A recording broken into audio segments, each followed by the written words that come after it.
And I must confess that exactly 9 days from today, 25 years ago, the 10th of April, 1994, we shocked the world in style when we won the African Nations Cup.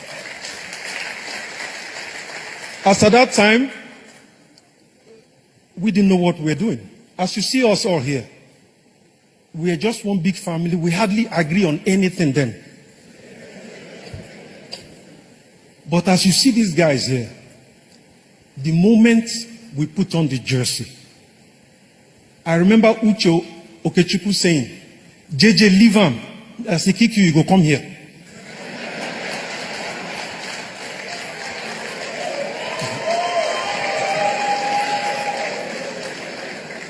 I remember times whereby, this brings tears to my eyes, whereby Stephen Keshi's wife will cook African food for us all.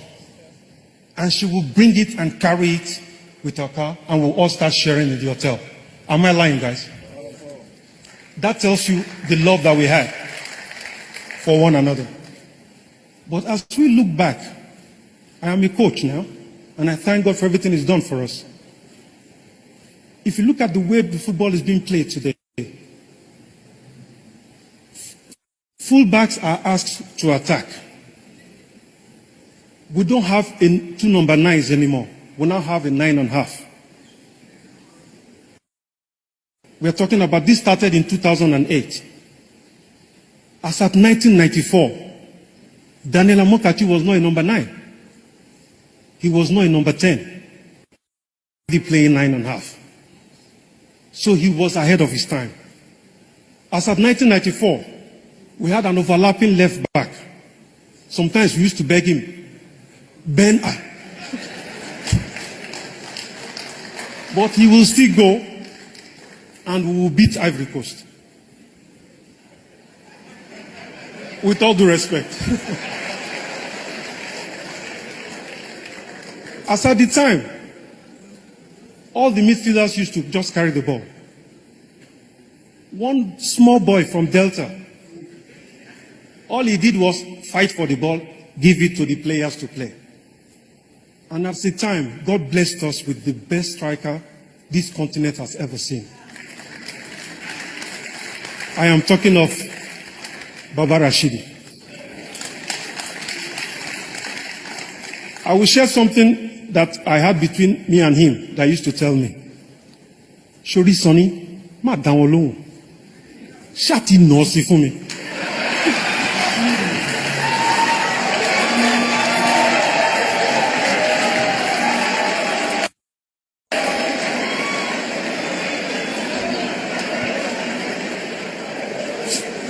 For those who don't understand Yoruba, what Rashidi used to say to me was, Sunday, don't listen.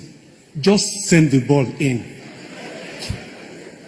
And this man had the most clinical finishing I have ever seen in my sporting career.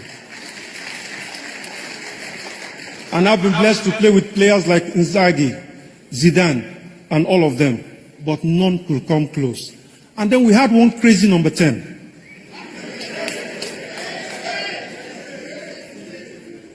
In as much as I and him have a good relationship today, if I tell you how many times we almost fought on the pitch, JJ pass now.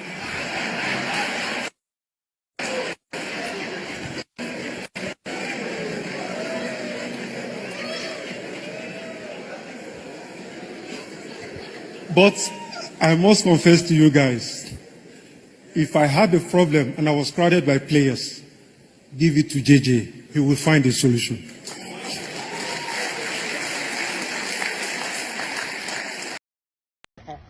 Just so you know, fuel is 1,250, which means on your mandate you have to start. On your leg, you have to walk.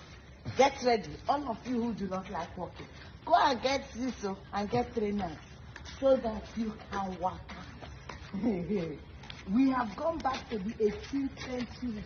Come on, whether that's why we have gone back to electricity. Twice we have increased it this year February never even reached half. You have increased it twice. Fuel, 1,250. Diesel, 170. On the ego. Bread is almost 3,000. As for Gary, we are improving. We are doing very well. We are doing well. The mommy was and daddy was. Especially the ones with plenty children. I don't know how you will manage it, but you will manage. See, that's what they say we should. They say we should suffer. That we have to suffer. The suffer has to reach climax before it will be solved. Welcome to suffer. But I never see anything. Some of us we have days in this journey. So we are not worried about it. Now, hey, Gen Z, Gen, every Gen. Wahala dey. No worry. When you go to the shop, see, import duties is now $1,450. Hey, see, from 900. See increase. Hey, after now, you have not put anything in place. You are just busy. Increasing. Tax.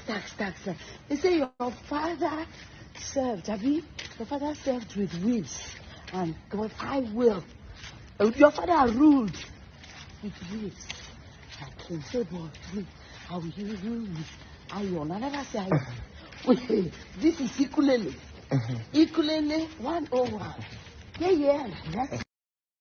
And I am ready to die defending Nigeria in whatever way. When it is God's time for us to go, it is and you not took my going time to talk. You are ready to defend Nigeria. I gave you my time. No, I'm coming. Alexi, hold on. You already started. What I'm saying, defending Nigerians is this. I gave him my time and he's using it to defend No, sorry. I'm sorry. Alexi. That's a good question. That's a great question. I don't know what is wrong with them all. Hey, I don't know what is wrong with them. Somebody asking for where you do your course and you are sure you did your course there. I agree with you. But a lot of what we hear, because you didn't hear this direct from Tinubu, because you know lawyers are very funny. Sometimes lawyers will say, you must not say this. I mean, you know what is happening to Donald Trump right now? Donald Trump that guy is walking himself to jail. And he is coming down to say that, oh, well, it was my lawyer who said it. It was your lawyer who said it. It was your lawyer who said that you should march people to the capital and stage a coup. People stage coup in Nigeria. They never live to tell the story. That's what I tell them. They never live to tell the story. They are summarily tried within a short time and sent to jail or made to face the firing squad. That is the way it works.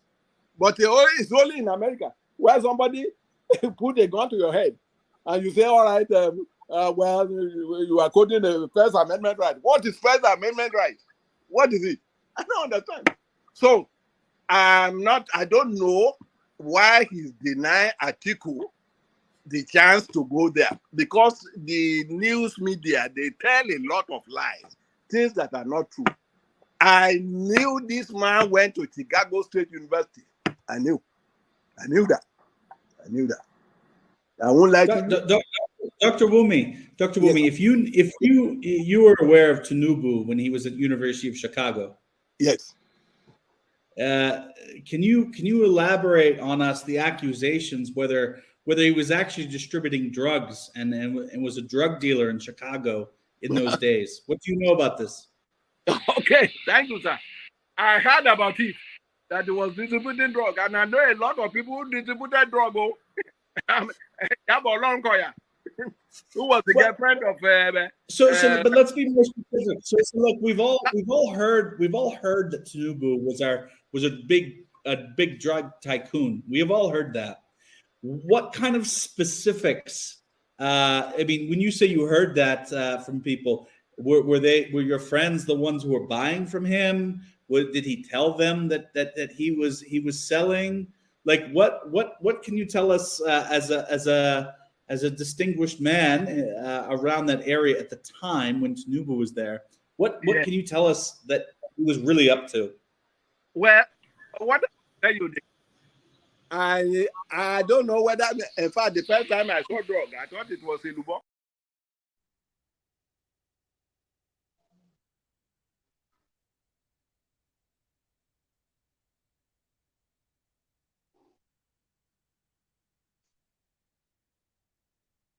Well, am I the only one showing on the screen right now?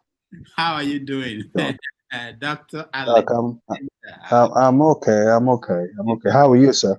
Good, good, good, good. I was still preparing the show. I wasn't ready to come on, but since Oh, yeah, okay.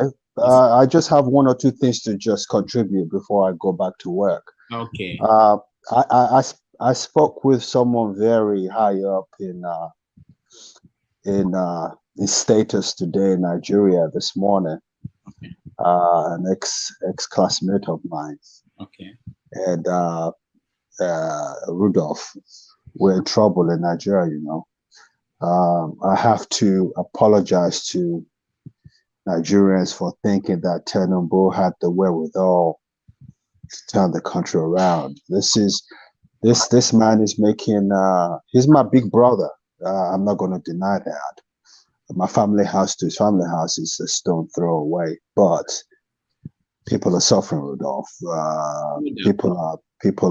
It breaks my heart when a loaf of bread is almost unbearable cost-wise yeah, to like purchase. 1,000 Naira. Yeah, they say fuel is a liter or gallon, 1,200 naira right now. Tube of yam, 3,000. Exchange rate now is almost 1,600 to $1. This is sad. I've seen Nigeria. I'm in my late 60s now, so I've seen Nigeria at its best, and I'm seeing it right now at its worst. And it breaks my heart to know that people are suffering. It's unbearable. Every single policy decision that he's taken since he's been the president has been a total and complete failure. I totally agree with the professor who said that his policies, especially something to do with the professor who the former, I think, Professor Sage, something like Okay, that. yeah, Sage. Yeah, he said something today that was totally spot on. He came in unprepared. I think he came in for essentially the status to have a record that he has been the president of Nigeria, but he's making Buhari come across a genius. But I think the problem is that when he came in, he didn't understand the problem, the financial problem that we had, and he inherited a bad government. But it's almost a year now, so I said on your platform there must be a honeymoon period. Remember I said that on your platform, but we're past the honeymoon period right now. This is time for us to notice changes in government and the well-being of the people. People are just, I mean, I'm talking about someone who's so high up and who's complaining bitterly. It's sad. It breaks my heart. And the only thing about it is that I don't know whether for someone like Chuk Chuk who sits down and writes rubbish, I don't know whether Obi has the wherewithal to turn the country around, quite frankly. I think the country is in total dire straits. I think I will say it and say it again. And you can quote me anytime, any day, and you can take it to the bank. I think that the major problem we're going through right now is by Emefiele. And it breaks my heart to know that I had an association with this dude. That this dude I knew personally 50 years ago or something like that, and that he's turned out to be the person he's turned out to be. Consequently, EFCC's issued out arrest warrants for his wife and family members. This is how bad and how deep this is. This is really bad. Really bad. No doubt, Dr. Alex. This we knew that things would be difficult, but do you think Nobody was expecting miracle from Bola Tinubu. And nobody could have gotten there without Nigeria going through some things. But did you think that he was fully aware of the situation and that he took steps, the ones that he could have taken, to at least give the impression that he understood what people would go through and that he was willing to sacrifice?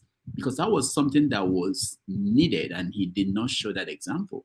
Yeah, I totally agree with you, More. He needed to have taken some drastic actions, like this paying 14 billion or 14 million to House of Rep members. That didn't make any sense. People are suffering, you spend that kind of money. It was a stupid move. You're right. It wasn't. I know Obi wouldn't have done something like that. Exactly. Those are the differences that we could see. Yes. Not that they would do any magic, Yes, but that's whataboutism,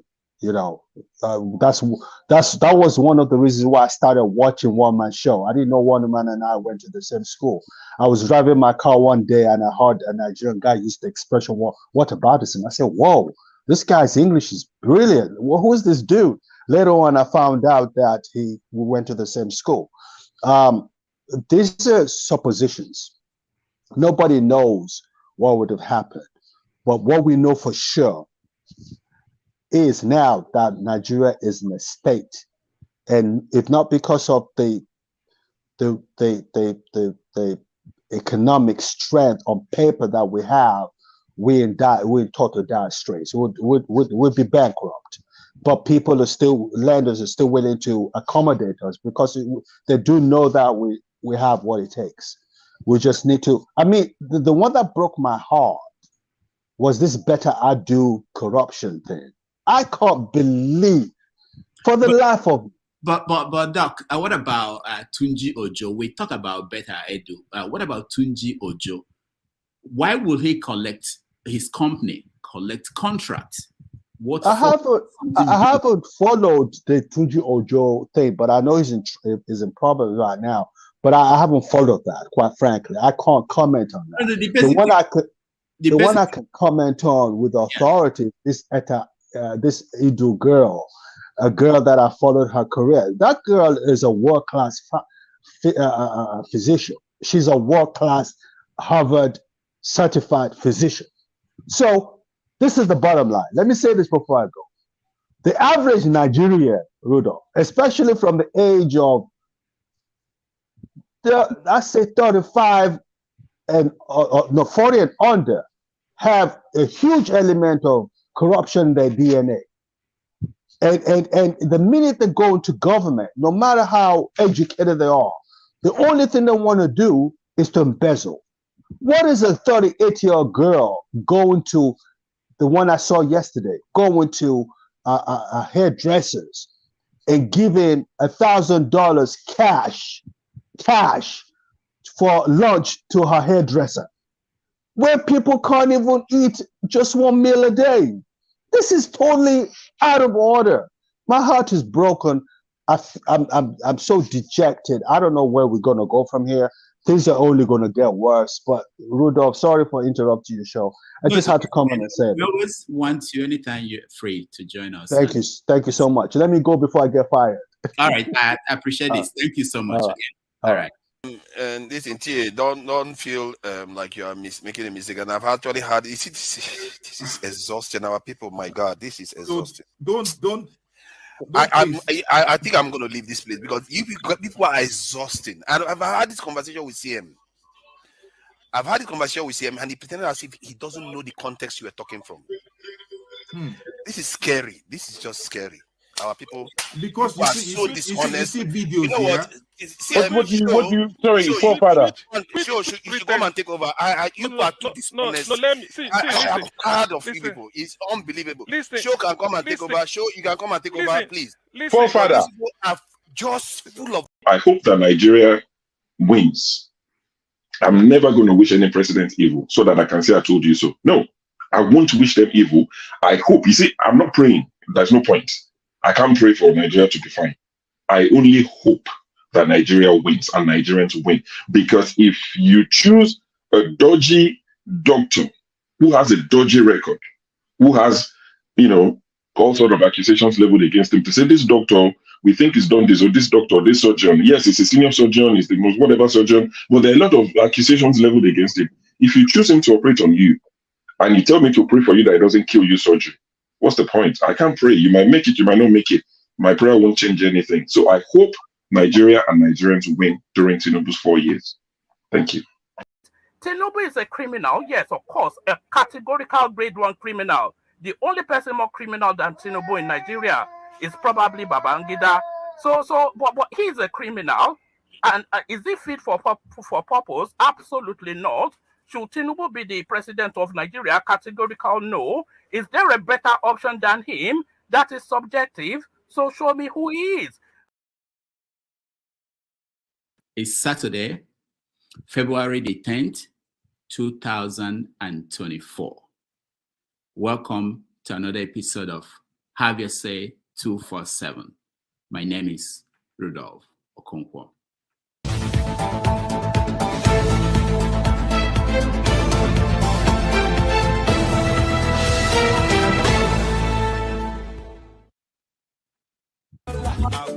How much is money? It's nothing. Balling. Premium or nothing. Now you know. Now you know. Now you know. Now you know.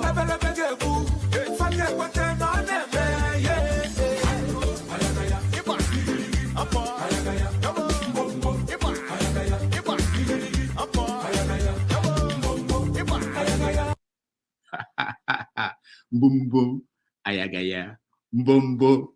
Tomorrow, Nigeria will play Ivory Coast in the 2023 African Cup of Nations, the finals. Yes, win or lose, by Monday, the euphoria of the cup will have come and gone. Please, if government work, if they cannot protest, we Yaloja, we go up our nyash, we go up our press, we go protest. Too much stubbornness, too much for this country. But before you win, we go suffer. The stubbornness is too much.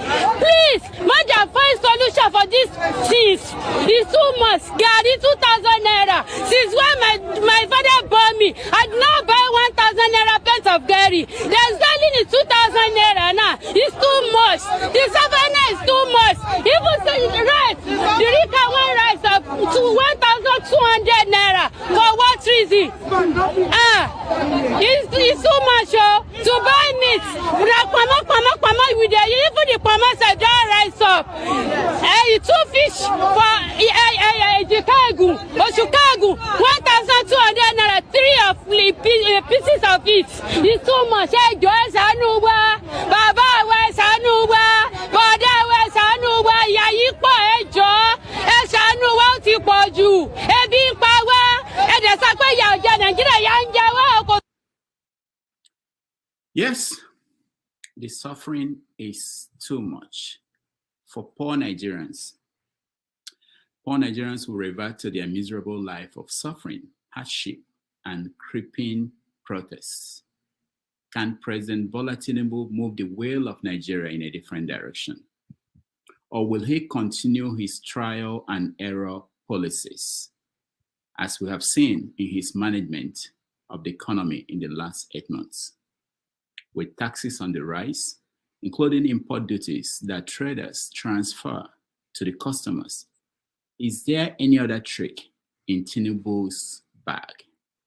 These are some of the questions that people have been asking. Cost of fuel has gone up. Food and other prices have followed it. Households and businesses struggling. Things seem anxious and uncertain. I understand the hardship you face. I wish there were other ways, but there's not. Oh! Yes, I wish there were other ways, but there is none. Your president has no other way. Using the collapse of the Naira as an example and the failed effort to arrest it, will the government have an answer to the fury to come from the suffering masses. We know it's coming. The question is, will the government have an answer to what is coming? In the meantime, we're going to enjoy the games coming tomorrow, and we will know what happens after.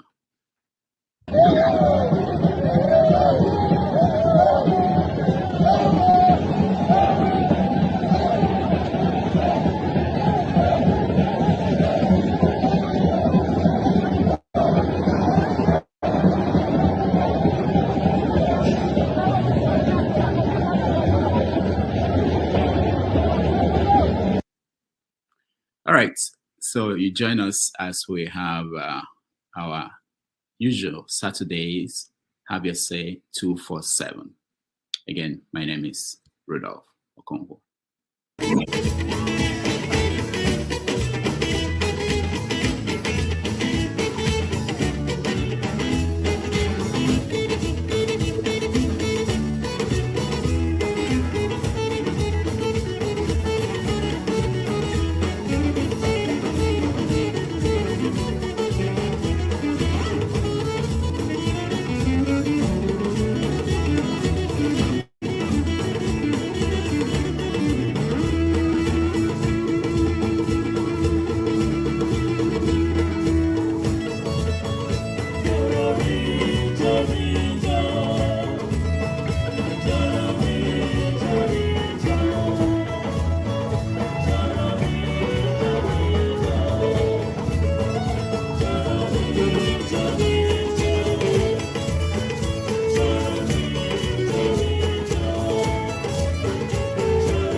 No, so I'm gonna make them last. Oh, this little nuts of mine. Oh, I'm gonna make them last.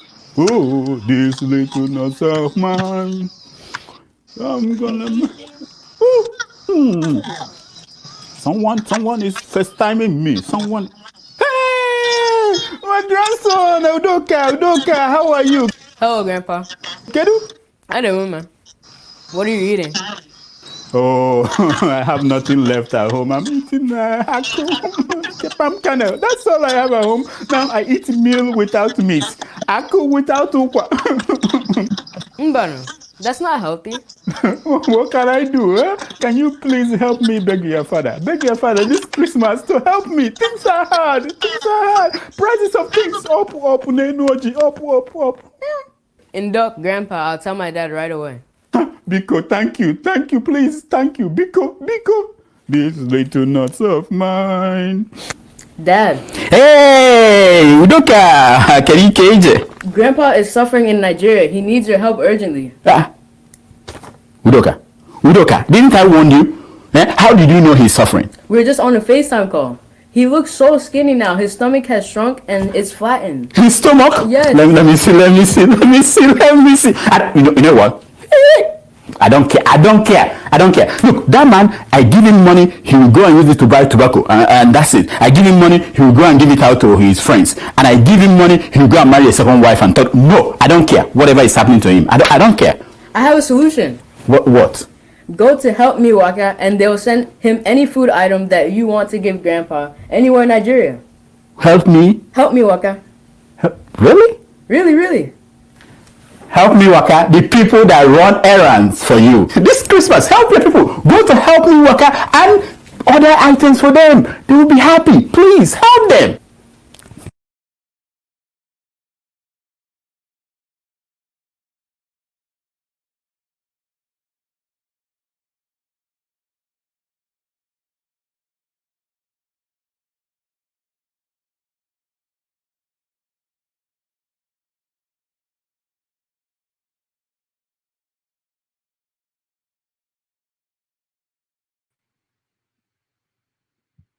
All right, Peter cannot hear me. Ernest, welcome to the show. Or can you unmute yourself? Hello, Doctor. Hello. Yeah, hi. How are you? I'm all right. Good afternoon. Good evening. Yeah, it's nice to see you. Thank you very much. Okay. Odi, welcome to the show. Yeah, thank you. I like your study. It looks serious and nice to see you. Yeah. Can I make a comment? Yeah. Go ahead. Sure. Okay. I like to really talk about Alex. He was an interesting guy that, Dr. Alexander Gomez. Alexander. Okay. Yeah. So his monologue, sort of, I'll say, because it was just you and he was the first person on the show. Yeah. I think he's the guy that normally I would have just watched, but after I think I liked his honesty. I think we need more of that. My only disappointment is that, he did not actually tell us what his friend said that made him lose hope. Because he said he did talk to someone, and you really let him out cheap there. I think you could have pressed him to give a little bit more, to tell us what did his friend actually tell him, because this is actually in the future that made him decide that there's no hope. Secondly, I have many friends like Alexander who are top people. You can see that he doesn't depend on anything from Nigeria to be successful. But they, for one reason or the other, me personally, I say it's tribalism. Anybody can say whatever, I have friends like that. I told one of my friends recently, I said, finally, can't you just own up and say, I wanted this man to win because he was from my place and he's not doing well now. Just say it, He said, no, let's give him 4 years. That's when we can judge him. I said, how do you wait for 4 years to now judge somebody, whether the person is succeeding? That's why I give my respect to Alex. But, I'll tell you, many of the people I know are waiting for Tinubu's government to do one thing, for them to claim victory. Maybe the exchange rate drops to 1,002 and they say, yes, we told you, city boys here, they will capture one terrorist or something. They're looking for the problem with this. Why it's so bad to support this kind of government is that there's nothing. It's not giving anything. Everything is just getting worse. Maybe they'll claim victory if Nigeria wins tomorrow. I don't know. Maybe we can give them that one, right? But like everybody's looking for something. Obi used to say something, and one of the things that we can offer all our solutions on this page. I'm sure Tinubu, some people are telling him the solution, and even Obi, when Obi criticizes him, he gives solution. Obi kept saying during who buys bread cheaper? You can see the people you played. Most of them are in the Southwest. Look, I'm sure if you go to the Southeast, there'll be problem also. The North actually is worse. These people are finally going into the streets. People who are, even at NSAS, they decided no, everything was running smoothly. So you can see that the solutions are very simple. And Tinubu said there is no other way. I disagree with that. What we are suffering from is demand and supply problem. The simple solution is from consumption to production. Nigeria, the CBN can continue to manipulate the Naira and squeeze everybody of the dollar around, convert all our money we transfer via all platforms to Naira. But if you're not producing anything, then the demand on the dollar will remain high. There's a simple solution. Odi, let's keep some of these details when we start the conversation. Okay. Let me just mention the topics we have today and then go around and see if you can add anything, if there's anything I'm missing. Essentially, we're talking about the suffering in the country, which is getting to fever point. And then we are talking about what's happening tomorrow, which is the game of African Cup of Nations that a lot of people are excited about. So these are the two things. We're talking about the Naira, the collapse of the currency, and the effort by the government. They are still trying to do many things. One of them is to seize the money. People are suggesting they should seize the money in the bank, the dollar in the bank. They are denying that that's happening. But they did something this week, actually. They now said if you send dollar or any currency home, they will collect it in Naira. They've tried that before. It didn't work out, and they are bringing it back. We want to see if that will solve the problem. Essentially, those are the two things we have. The games, which is tomorrow, the suffering, the currency issue, the solution to that. Everything is expensive in the country. And then there are protests happening already in the northern part of the country. They can't deal with that anymore. So when I come to you, if there's anything you want to add to the subject matter, you can add it for now, and then we begin the conversation after that. So let me go back to you, Peter. Peter, I don't know, you are in the dark. I don't know where you're joining us from. I hope it's from Nigeria. Peter, can you unmute yourself? Hello, good afternoon. Yeah. Hi. Doctor, I'm in London. There's the NEPA have taken the light. So I'm trying to survive here. Listen, Peter, King Charles may be sick, but he's not finding it funny. Don't say that. What can I say? I'm a Nigerian now. So as far as you're a Nigerian, the thing they transfer. Yeah. Where do everybody? The hardship of the country is what concerns everybody. I spoke to some of my Peter, we've not said it. I want to know if there's any story that I'm missing in the subject matter. Is there anything going on that is important that we should talk about? The real thing that I could say is that regarding this scarcity issue, we have to bring in ourselves. Tribalism. Scarcity of what? Of this Naira. If there's no Naira, there's no food. There's no food anywhere, especially in our country. So there's too much hunger. There's too much hunger in the country. Is it not scarcity of money that brings it in? The government is trying to balance everything.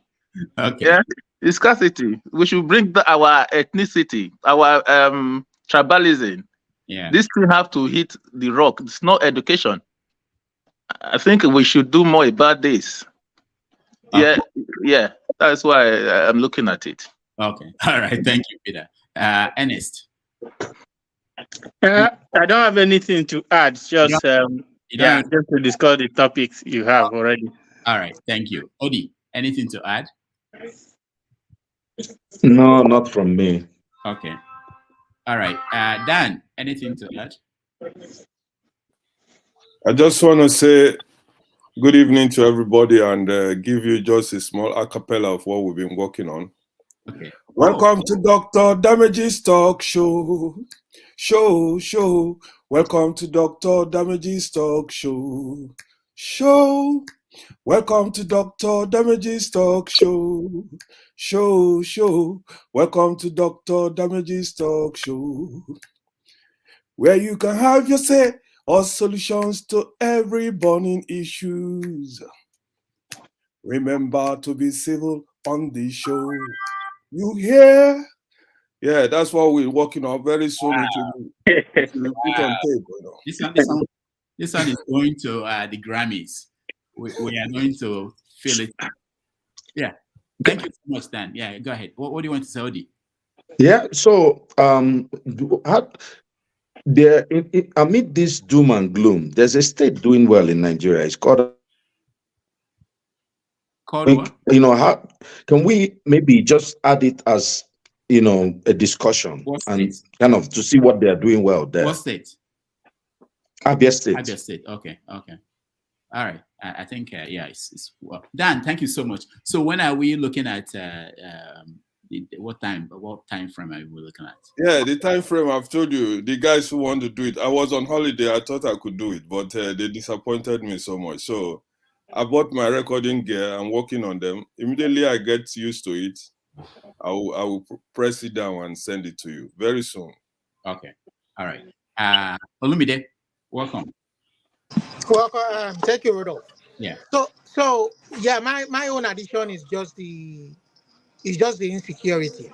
You can't have the level of insecurity in that place is just alarming. I mean, you can't have development, you can't have investments where there's no security, especially the security of the local indigenous people. So it's news every day, kidnapping, killings. So for me, that is just one thing that is so alarming there and needs to be dealt with. All right. Thank you. That's key. That's a very important one. Alaba. Yeah, thank you, Rudolph. How are you doing? Greetings to all panelists, everybody. And one major thing I want to add to the discussion is this Bajabia Miller's attempt to want to block the internet. I think these people are just a bunch of jokers. You see, as for the Nigerians that are suffering, as much as I feel their pain, and I'm not a psychopath who don't feel empathy for people. I feel their empathy, but maybe they need to suffer more. And the more sufferings that goes on would probably elicit a reaction. So let everybody make everybody they chop breakfast. And when that bedu enter body, we go dance. It never enter body yet. And when the bedu enter body, we go dance. Thank you, Dan. I can't beat you on that one, but that was a good one you gave us. But I mean, the government is still so bold to be uttering lots of garbage. They want to block the internet as their response to the mess they are creating. They're not even responding to the disaster that is. I don't know. Maybe we are not pushing them enough. Maybe we're not shouting enough. Oh boy, let the suffer continue, Jerry. Until the bedu enter body. All right. Thank you. I'm hearing there's something going on in Senegal. I am not aware of it, but people are calling me. There's a situation there. So if you're aware of it and you want to come on and share with us, we appreciate that. The flagship. Good morning, Dr. Rudolph. Yeah, nice to have you.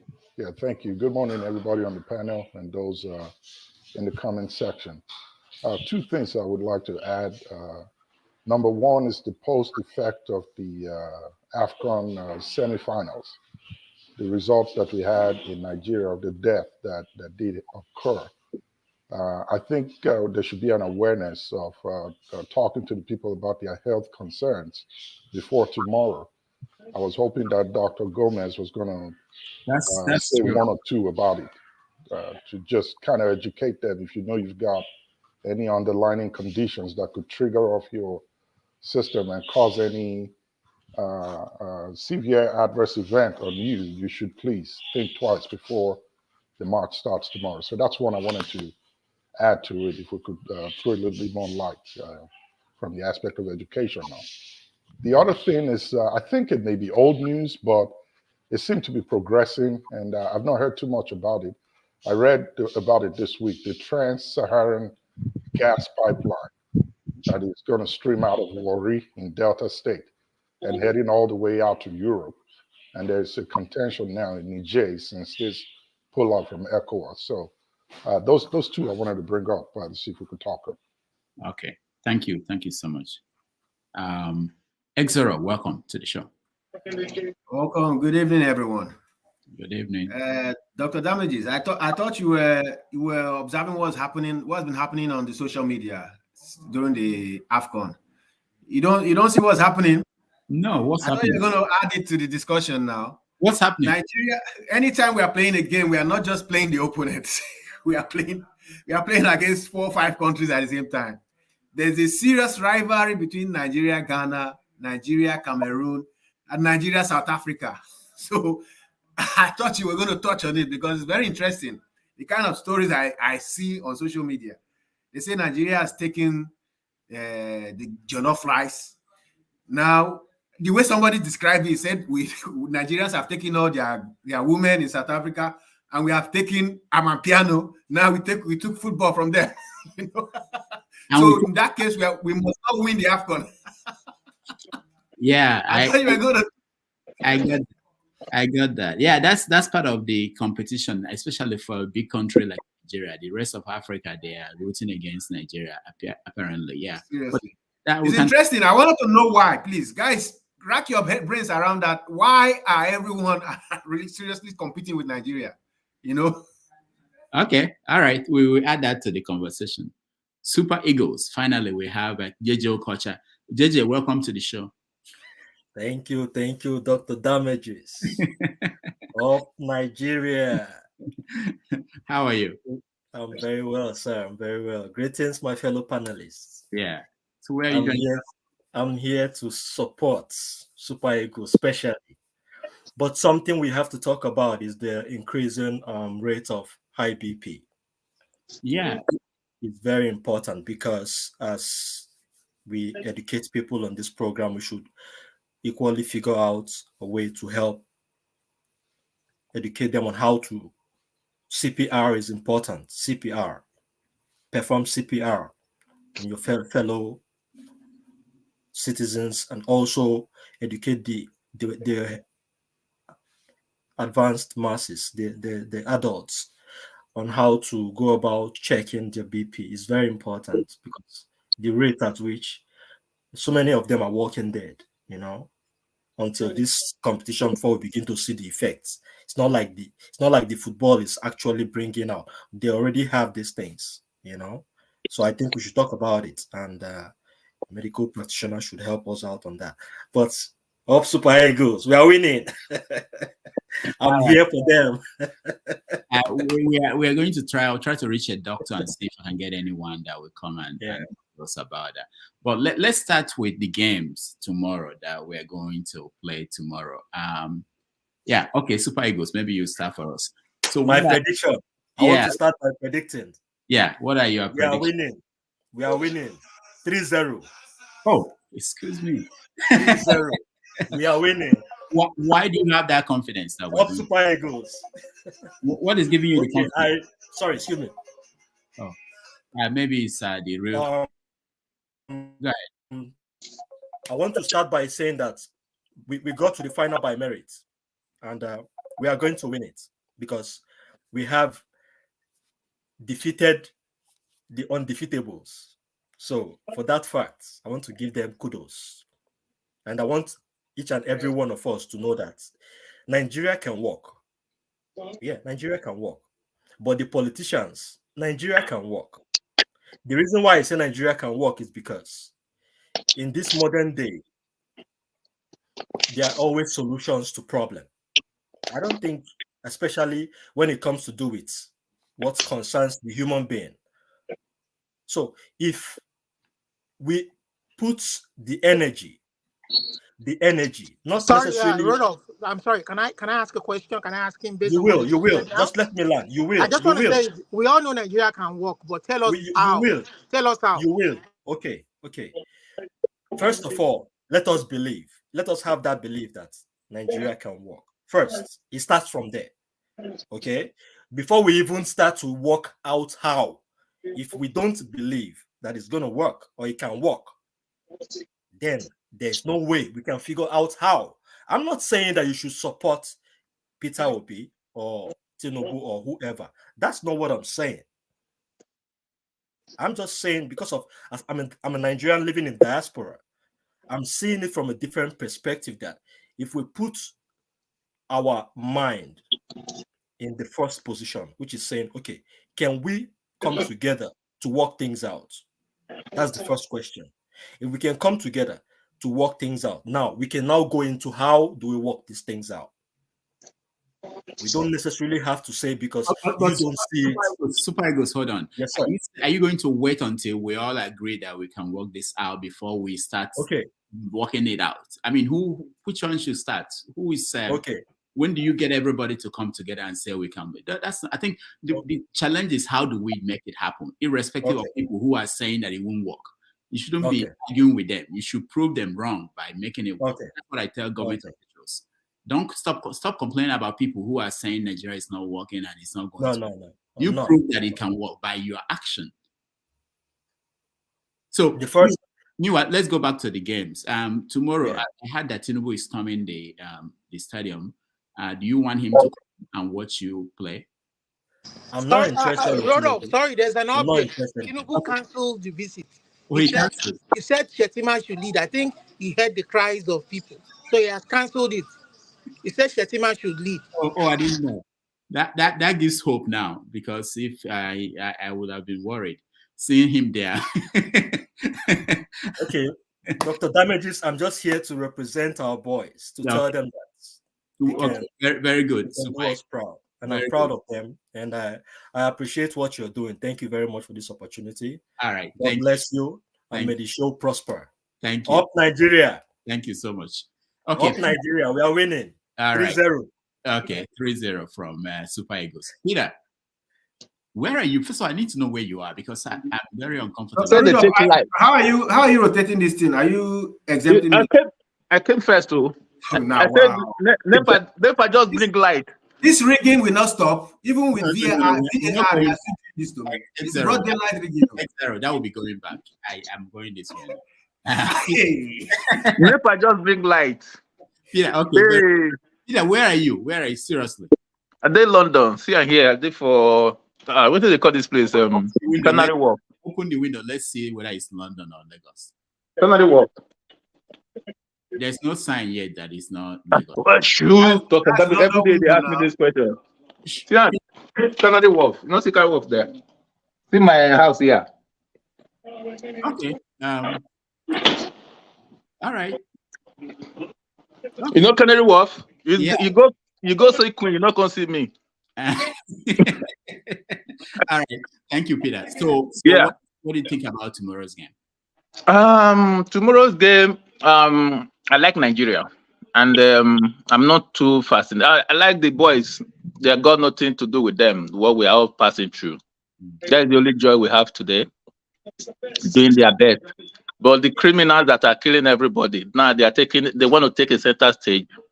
We don't want them there, so that we can be happy. We that they kept out of the scene. We should be happy in our own way while they are celebrating with the loots. Yeah, it's two different people here. They want to take the money because they have no solution to our problem. So we are happy with football.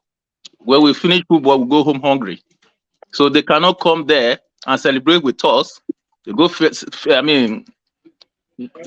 their children. They feed themselves while we go home hungry.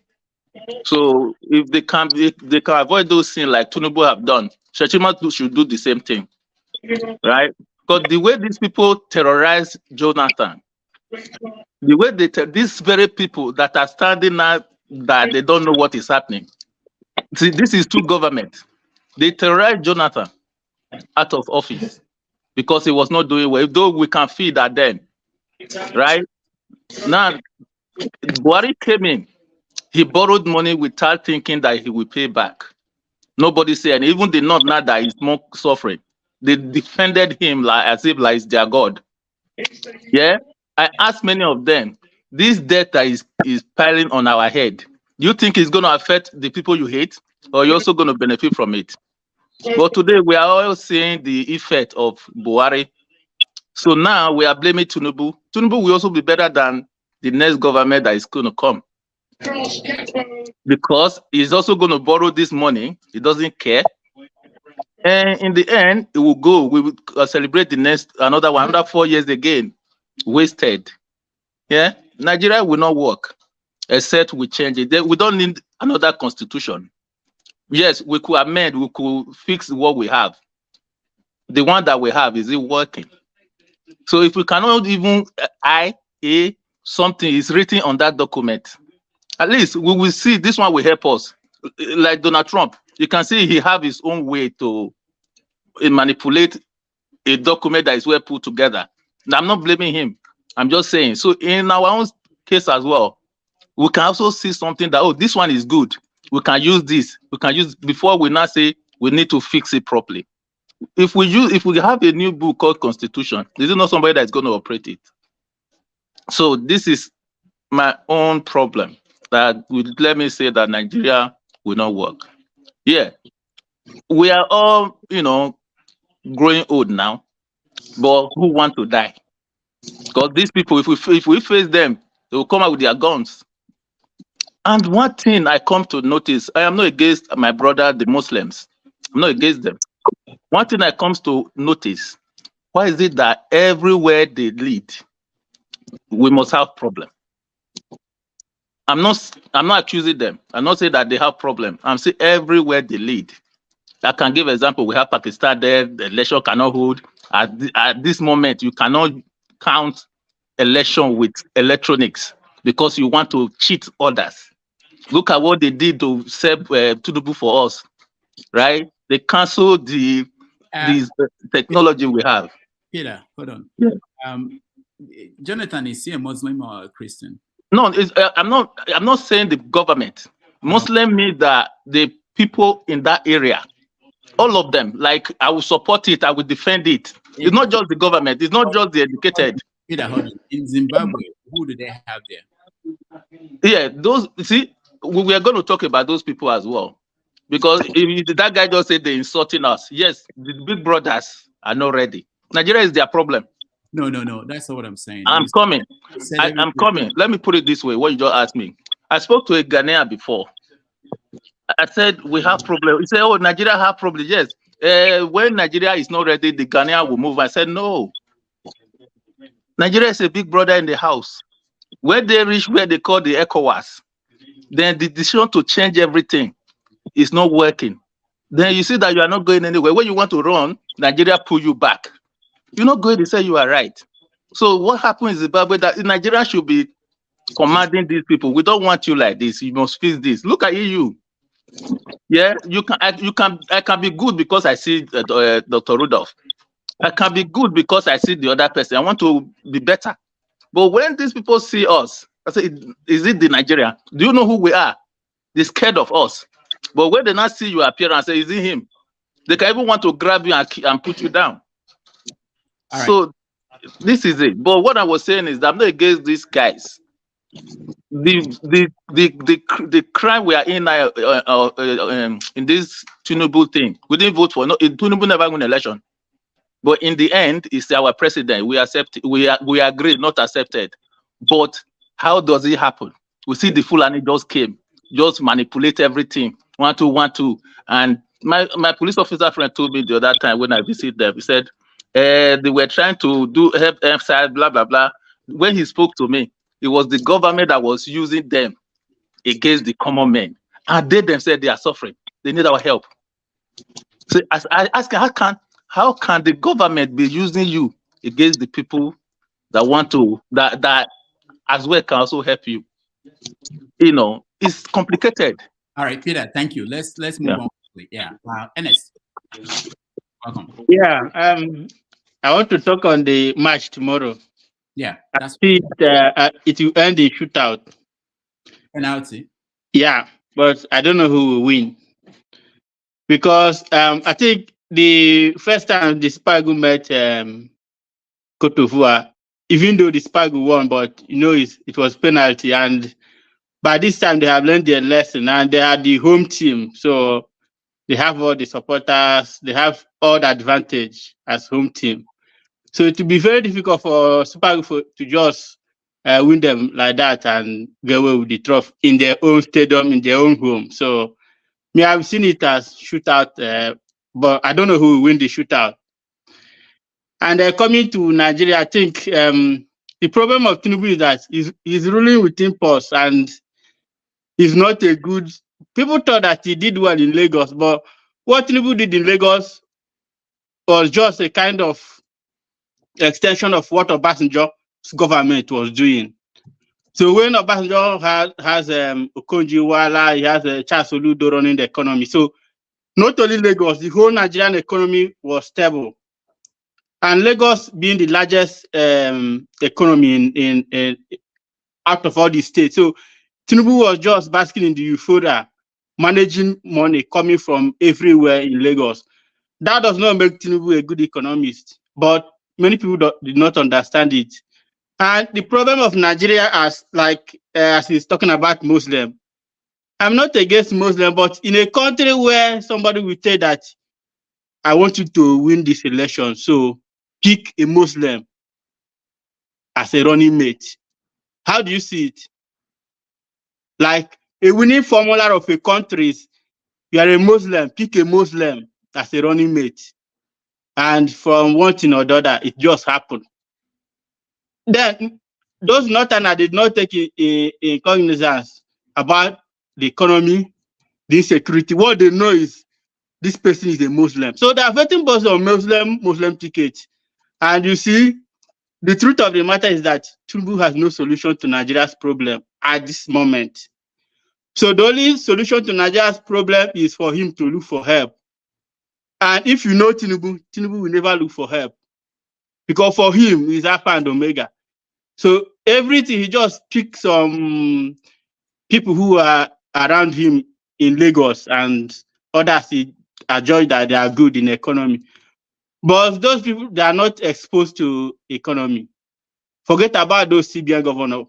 Forget about when the Minister of Finance, when he was in National Assembly, he said that the true value of Nigeria is 750. He said that true value of Nigeria. Hold on. Of Naira. Saying that the Minister of Finance was in the National, I'm not aware of that. National Assembly. When? Yeah, he was. He told them that was a. Yeah. Okay. You mean okay? I got you now. Yeah. He told them that the true value of Naira is 750. I think that was during ministerial screening. So all these things you see Tinubu, they are doing, if you are sending money to Nigeria in dollar, they convert it to Naira. This is not an economic policy. This cannot take Nigeria anywhere. They want to say they will release 42 trillion tons of 42 tons of maize. There is nothing in Nigeria's store. Nigeria don't have any food reserve. Buhari said 40 tons of maize during his tenure. There was no food. Tinubu now came said 42 tons. See, Nigeria has no food reserve anywhere. So if you look at Peter Obi's manifesto, he said, if you fight insecurity, if you remove fuel subsidy, you provide modular refinery to cater for domestic need. Then farmers can go back to farm. Nigeria with food sufficient, inflation will go. Tinubu has not done any of these things. So all this trial and error policy, convert Naira to dollar, convert. Okay, now Tinubu, they use forest to buy. I heard somebody say they use forest to buy car for National Assembly. They use forest to buy yacht. They did all those things. Now they are banning it. You should not use that, but they used it. They are using it. So it is called that they are just wicked. So for me, this is just the beginning of the suffering. All right. Progress is too small and it's too far. But Nigeria will hear and win, whether they like it or not. And the why I'm happy is that the first people who are suffering are the Northerners. We in the East, we will stop our. Hold on. How did you come to that conclusion? Where did the protest start? Yeah, but that doesn't mean that the only people suffering. The fact that I said that they are started suffering already. Forget it. I'm from eastern part. Honest, everybody. Number one. Let me just summarize. We Igbos, we don't depend on government from time immemorial. If Igbo man get a federal work or state work, the first thing he will do is to look for business to augment his earning. Average outside person depend wholly on both state, local government, and Nigerian government. So we don't depend. So even if Nigeria is not running well as a country, we Igbos will survive. I'm not trying to make more, but average Northerner will find it difficult. So if they like, honest, less than 2% of Nigerian population are working for the government. Less than 2%. Yes. So it doesn't matter. That is the aspect. Okay. Yeah. Okay, youth. And now someone who has 4 wives and 25 children who's not working for government, who is feeding them? All right, let's go. Ernest, we have to leave. I can't come back and argue with Government feeding them. They know how they feed them, whether you are working or not. So the money comes, they share it to them. You don't need to go to work. Ernest, the point is that everybody in the country is suffering, irrespective of where you live. And yeah, I know, but it's in comparison. If they like, I said, if they like, they should vote for 3 Muslims as president, vice president, senate president. Now they go first so far.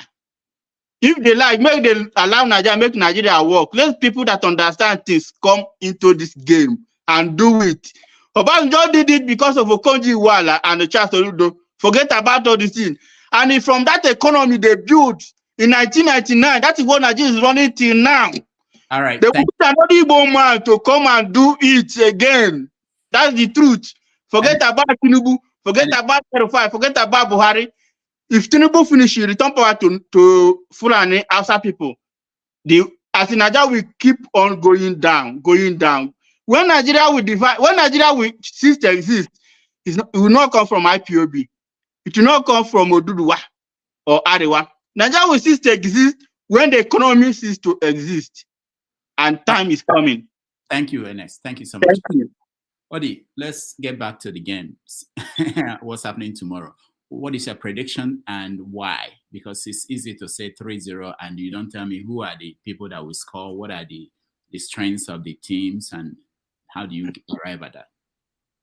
Well, I think, I never knew Nigeria would get to the finals. It was a disjointed team. So trust me, I already think we've won by getting to this point, And, Ivory Coast is like a cat with 9 lives.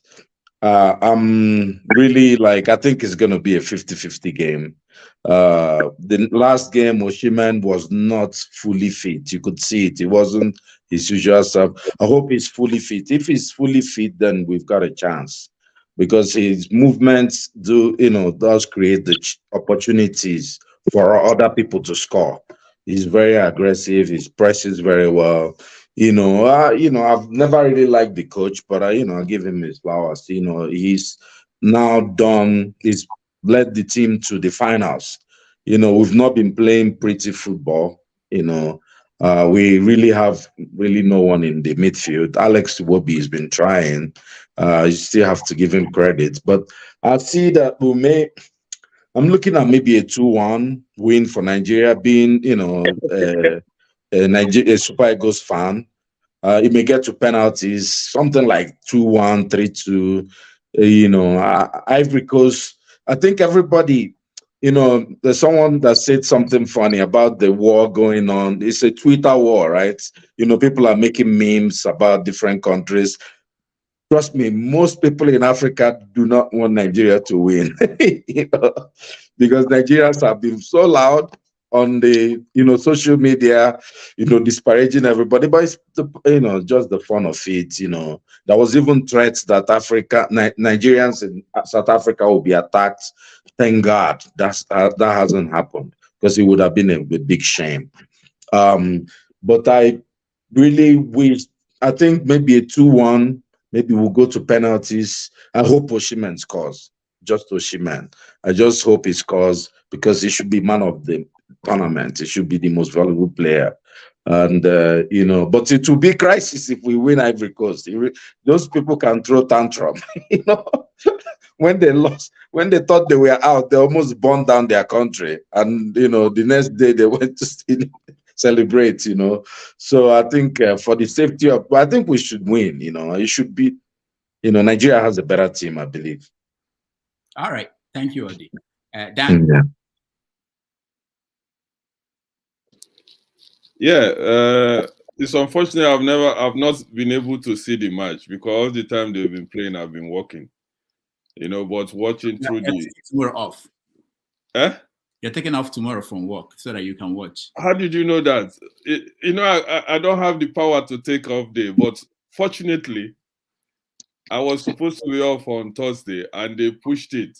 Somebody was not available. So now I had the choice to say, okay, if you give me Thursday to work, then Sunday you have to. So tomorrow will be the only time I will have to watch that game. And I'm happy it's a final. And I believe I'm a Super Eagle serious fan. Very, very serious. Even when I wasn't watching it, I was watching the live score while I'm doing my job. Sometimes heart attack, even when I'm not even watching it live. So for Nigeria, I will give them 3-1, you know. I give them 3-1 because the highlights I used to see, I know they are good, you know. I can see the effort they are making. I know the people didn't give them a chance when they started. They said because they were not together. But the small highlights I see on YouTube, I think they are good, especially with South Africa.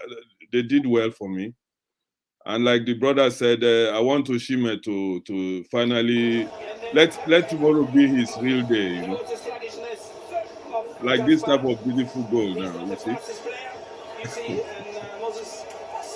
Sorry, I have to watch this side of bro. Very good vision. You know, he lifts his head and gives the right pass. Wonderfully played. But already how he felt he changed the. So you think Nigeria will win tomorrow? 3-1. That's what I'm calling, and I wish tomorrow will be Osimhen's day because I have not scored the goal which everybody is waiting for. I wish him to be the man of the match tomorrow, so that being African Player of the Year, we haven't won it for so long. He should be able to celebrate that tomorrow as a victory. This is what I see. All right. Thank you. All right, thank you, Dan. Olumide. Can you skip me for now? Okay. The flagship. Thank you. I would like to start by saying congratulations to the Super Eagles of Nigeria and to Nigerians. This is one thing that unites us. If you will, Rudolph, allow me to go back to refer to, I think, 2, maybe 3 or 4 shows that we had here on this platform some weeks back. How we analyzed the Super Eagles at the airport. We castigated them based on their looks, their appearance, what they wore, and how they stood at the airport waiting for their bags. We gave them all sorts of names. And at that point, the majority actually believed that they were not going to be up to no good in this tournament. But have they proved us wrong? So it's not always by looks or clothes on how you appear. You really don't judge a book by its cover. I think that idiom still stands true today. Having said that, the Super Eagles will win this match, definitely. Both teams have tested and felt themselves from the beginning of the tournament, and they have had a feel of how it looks like to play with each other. The Super Eagles actually came not together, yes, I agree, but they have gone through the steps and the levels, and they're at the point now where they have really good form in this tournament. They have met the Ivorians, they've played with them, and they're going to meet them again now in the finals. I think they know pretty much how to handle them and how to go around this finals. So having said that, my prediction will be a 3-1 with favor to Nigeria. And like everybody else, I'm hoping that Victor Osimhen actually would have his turn to put the ball behind the net this time, because he's worked so hard to assist Lukman and the rest of them that they hit the net with the ball. So I'm really hoping that he will get that chance tomorrow, come time for the tournament. And if we have time as we go, please, or if we don't, Nigerians, please make sure you check yourself very well tomorrow. We know the situation in the country is tense. It's already causing a whole lot of headaches, heartaches, situations that could cause high blood pressure. But if you know you cannot handle the tension, please, it would be a good thing to wait until after the match to watch the replays, just to save yourself that tragedy. Thank you. All right, thank you, flagship. X0. Yes, finally. Tomorrow's game is surely Nigeria's game. It's going to be Nigeria's day. A lot of people may not understand the tactics that the coach is using. They are trying to use counter. That means they leave Osimhen at the front and they play defensively. But once they get the ball, they switch and then they build up, they support the attack, which is a very, very good way of playing in a tournament like this if you want to get to the finals. If you don't do that, you expose your defense, and we know that our defense before now has not been that good. We've seen how loose it could be before, but coming to this tournament, we've seen that they've been near perfect. They've held their own, you know. So I see that replaying again tomorrow, and I see the goals coming in the second half when they now switch off play and play more attacking. By that time, the Ivorians have already exhausted themselves. But we should also look out for penalty mistakes and the VAR, because sometimes when you score and then they go check to the VAR and see that maybe your hand was ahead of the defender, that could kill your joy. So that I don't think the Ivorian team matches us in any way, apart from the fact that they have a huge support and they can do anything just to win. But we are a better team. 2-0 and then comfortably. Yeah. Very good. All right, Alaba. Yep. Can you hear me? Yes. Yeah, I've got two computers here. I don't know which one is in, which one is out. First of all, I want to say that I truly wish the boys. I'm conflicted.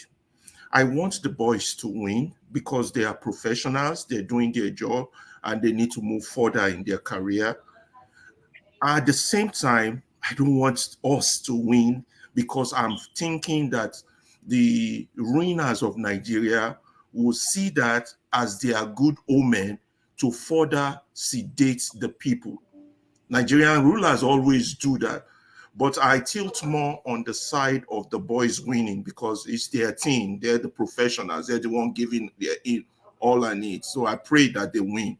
But believe me, those politicians would hijack the situation and said, you see, we told you, this man brings good luck. Now we won, and the whole thing. And secondly, this soccer team, I wish it's over quickly because it's another sedative for our people. When I say sedative, it sends them to sleep. It's a major distraction. You know, we're not, right now, they're not focused on their hunger, which is a good thing. At the same time, it's a bad thing. They're not focused on their hunger. And then another good thing about this whole thing is that see how united we are when it comes to soccer. You know, a few people made a few tribal submission earlier on. I didn't like that. And I think Rudolph should have called them up on that. You know, I didn't like that. Now, see how united we are on this soccer team. You know, we're Nigerians. Now, I don't only wish that our hypocrisy as Nigerians, and it's all of us, it's not just, it's all of us, will stop.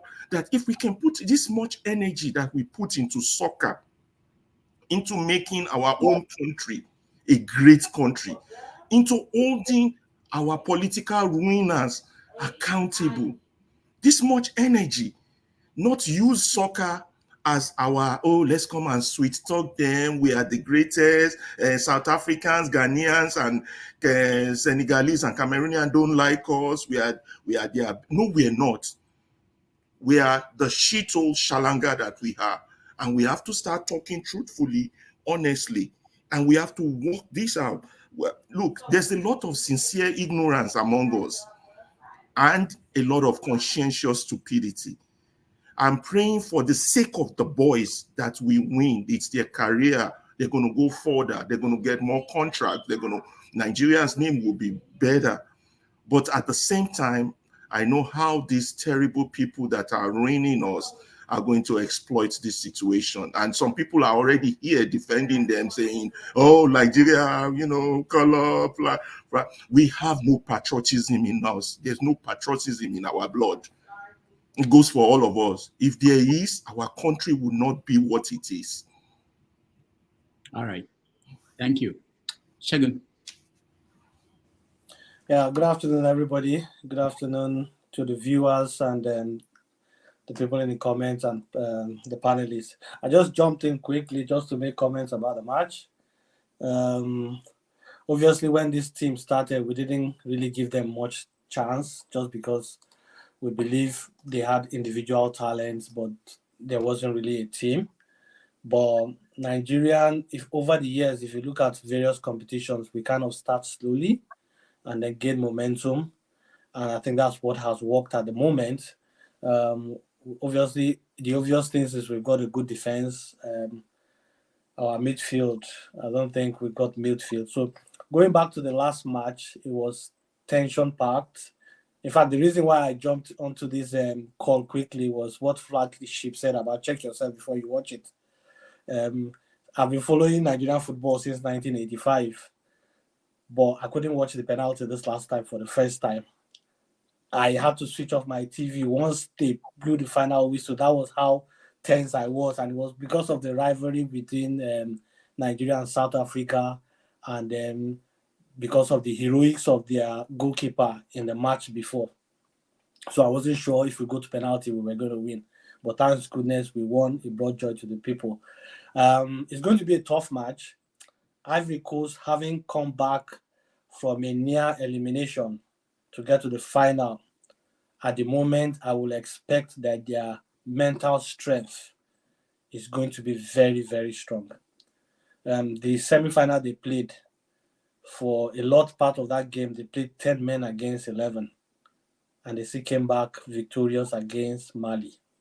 So mentally, I think they're going to be stronger than our boys. But we've also got something going for us, that Nigerian spirit that we never let anything go until the final whistle. I think these boys are up to the task. I think our defense will do well. Midfield, I don't know what magic the coach can work. So I hope that Nigeria wins.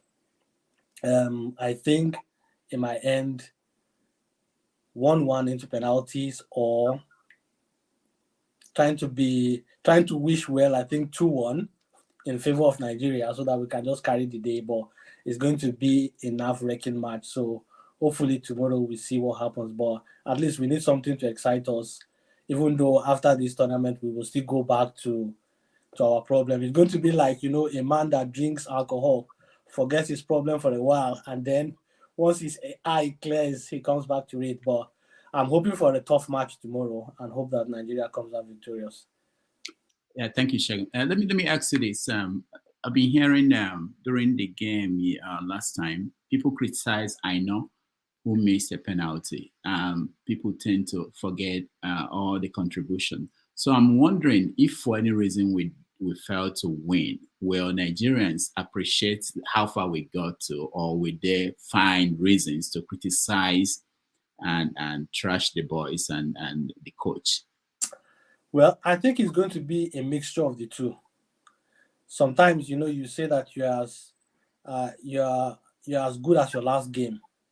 So if the boys come fighting and luck is against them and they lose, I think we'll be lenient on them on one hand. But if they play poorly, for example, I know when Electricity was running the commentary on this show, I was one of the people that was saying these boys are playing shambles. They're just because in the first half, South Africa was really in control of the game. As a matter of fact, if you look at the possession statistics, South Africa had the highest possession throughout the whole game, but we just had the goal or penalty in our favor. So I think we didn't give them, the team, a chance at the beginning, and they got to the finals. And whatever happens to the finals, Nigeria should appreciate what the boys have done.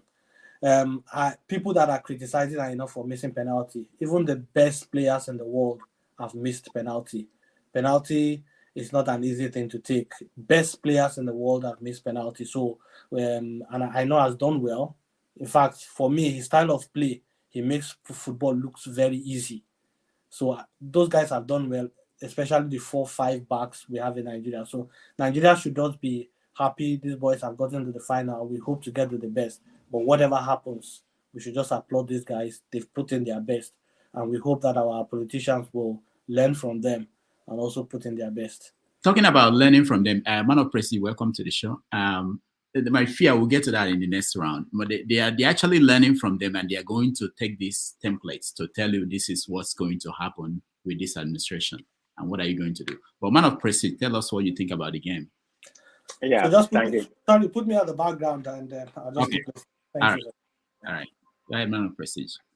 Yeah, thank you very much, Dr. Damage. Good morning, good afternoon, everybody. I greet everybody. So the first topic we are talking about is it's about the football, right? Before we can go to the next topics. Okay, thank you very much. Yeah, as a football fanatic like me, even I told I'm in the USA and I've got into most of American sports, but soccer, I'm a lineage to that, because I did play soccer. I mean, amateur level when I was in Nigeria, so that I can say. But anyway, I'm a soccer fanatic. To analyze what happened in against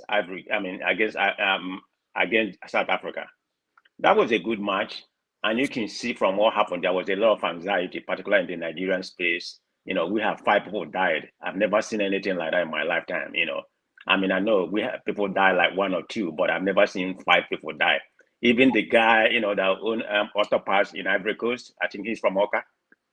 A real businessman, you have politicians, I think you have youth couple or whatever. So a total of 5 people die.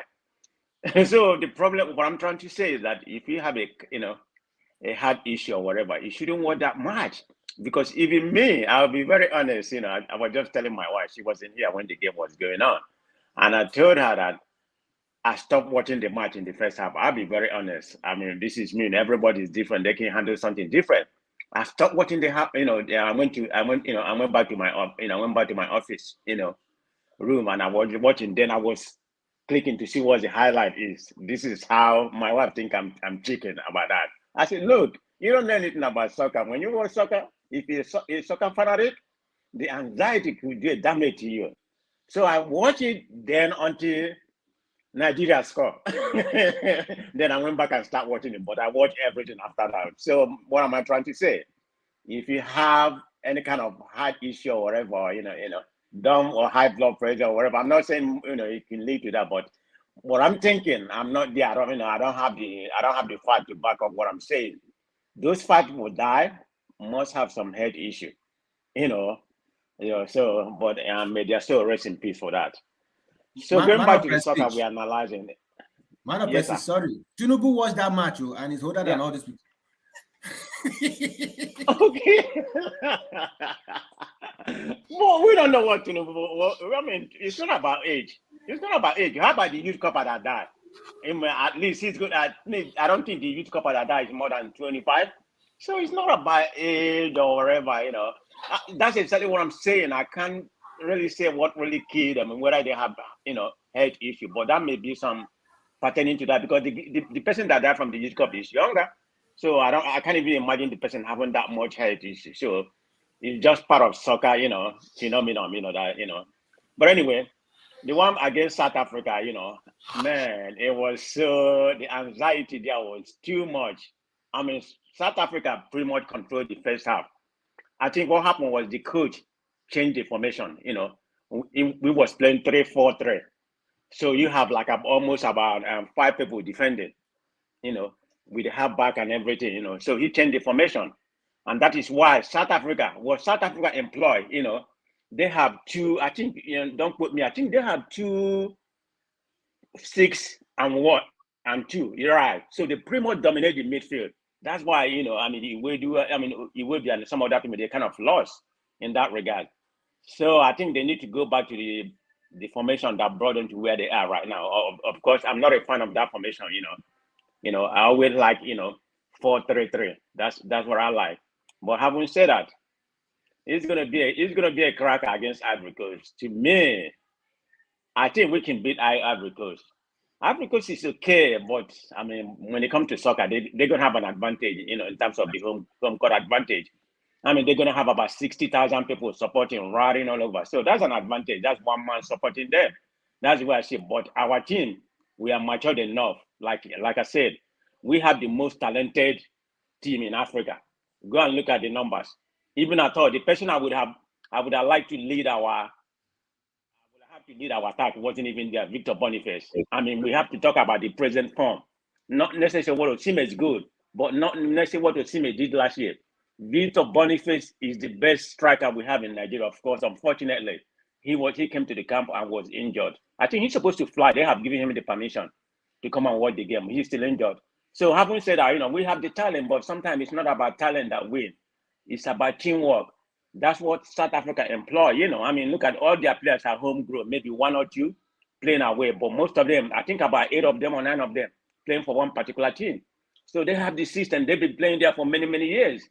So that's what a teamwork does. But to conclude my my point, I think we're going to win that game. I don't think it's going to go to penalty because from what I have seen from the Ivorian defense, I think we're going to break through. So it's going to end before the game. In my own opinion, it's going to be 3-1 for Nigeria. Thank you.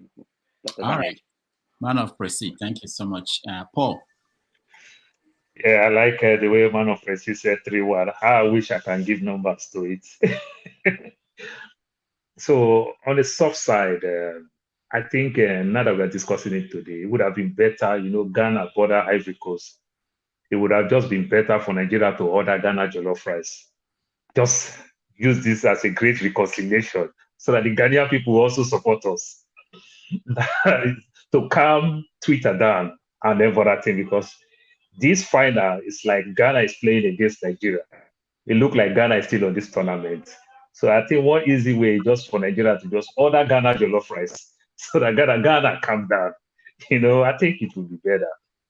But on the talking about the game, it's tough to play with host country, and these guys they've done so bad, and they pick up their pace.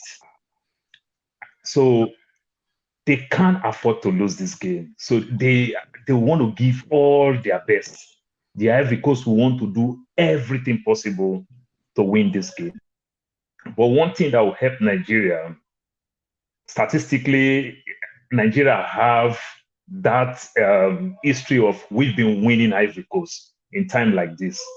About 3 times we've been dominating the Ivory Coast. So that can also put some type of panic in them. And I would be much, much happy if Osimhen will give his best. Because if Osimhen come out and give his best, that can also be a plus for us, because I strongly believe that they want to use 2 men to follow Osimhen. So that's like -1 to the Ivory Coast.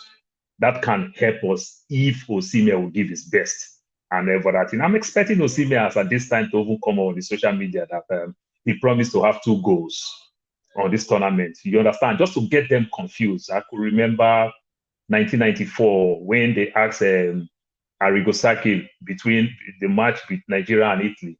They asked Arrigo Sacchi before the match, they said, who is his problem?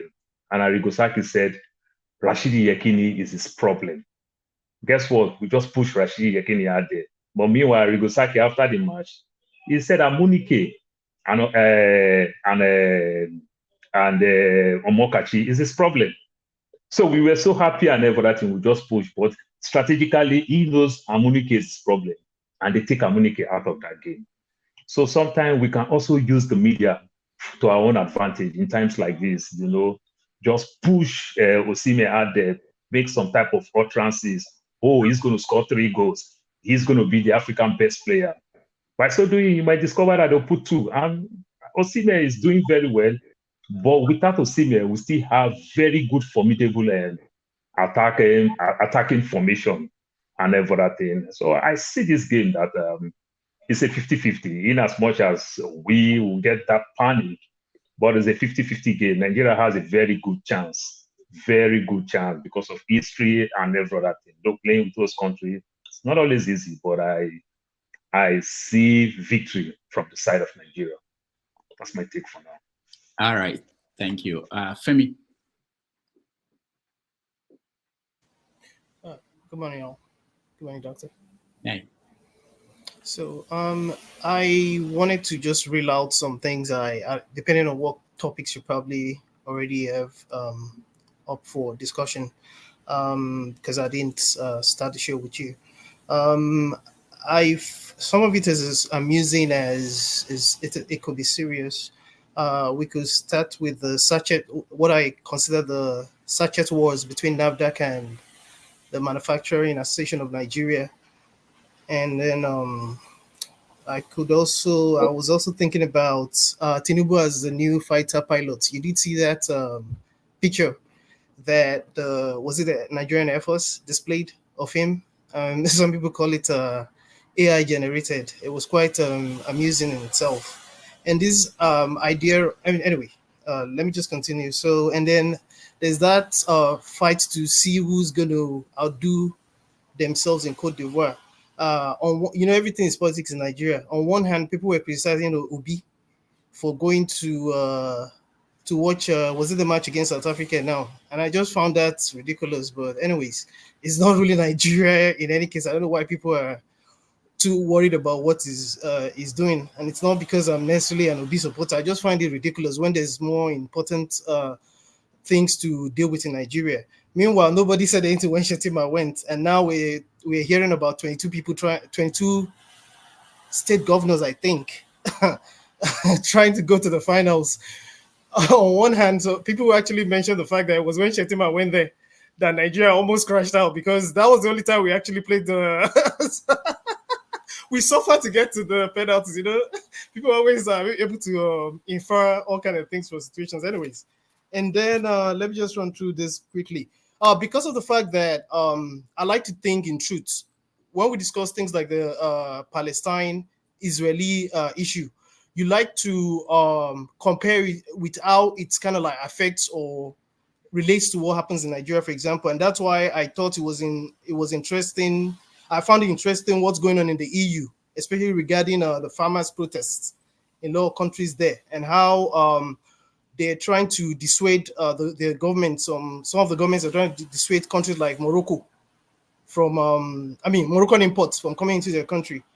And then, of course, I'm pretty sure you probably already added the protests that seem to be spreading because of the food situation in Nigeria.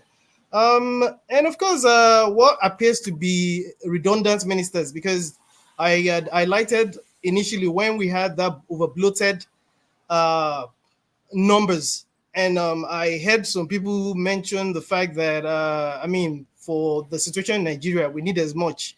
I didn't think it made any sense. I think I've been proven right now, because you can count on the tip of one hand how many ministers seems to be doing anything, if at all. And of course, the other thing that caught my attention was the general overseer of the Faith on the Rock Ministry, I think in Abuja, who was arrested by the EFCC for a 1.3 billion naira fraud. And it's not just him; it only highlights the decadence in society.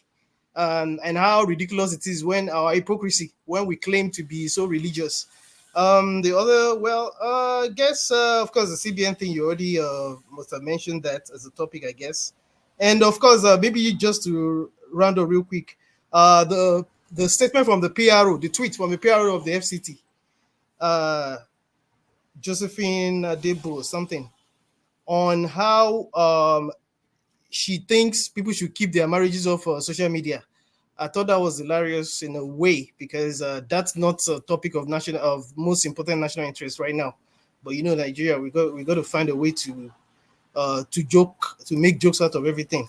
With the Senegalese issue as well, that it's interesting you mentioned that, and I think it will be a good topic to discuss if we can get there, because of the implications and the fact that, as you can see, ECOWAS that was at some point led by Baba Blue. You see that they've calmed down now, all of a sudden. And I just have a feeling that this thing, we're just seeing the beginnings. This is just the beginnings of what might necessarily become quite rampant in Africa. So and for the Super Eagles, maybe when as you go around, I would voice my own opinion on that. Thank you, Femi. We brought you on to talk about Super Eagles, but you gave us topics you want us to discuss. Hopefully, we'll get back to you on that. Olumide, welcome. Thank you, Rodolph. And good day to the panelists too. So there are a couple of issues I want to I want to raise.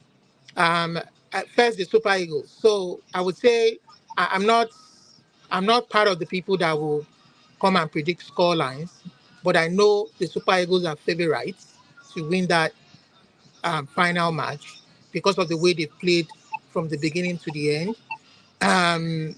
But they are playing not just against 11 Ivorian players. They are also playing against another player, which is the whole whole nation of Ivory Coast, which is going to be behind Ivory Coast. So they have a whole uphill task, but I believe they can do the job. They are professionals. And the coach is a very good coach. He's a very tactical coach. He wasn't really kind of playing beautiful football. He was only playing to get results. And he had the kind of players to achieve the kind of tactical formation that he wanted. And I would say for me personally, it's my own opinion that Ola, is that unseen, uncelebrated catalyst in the team.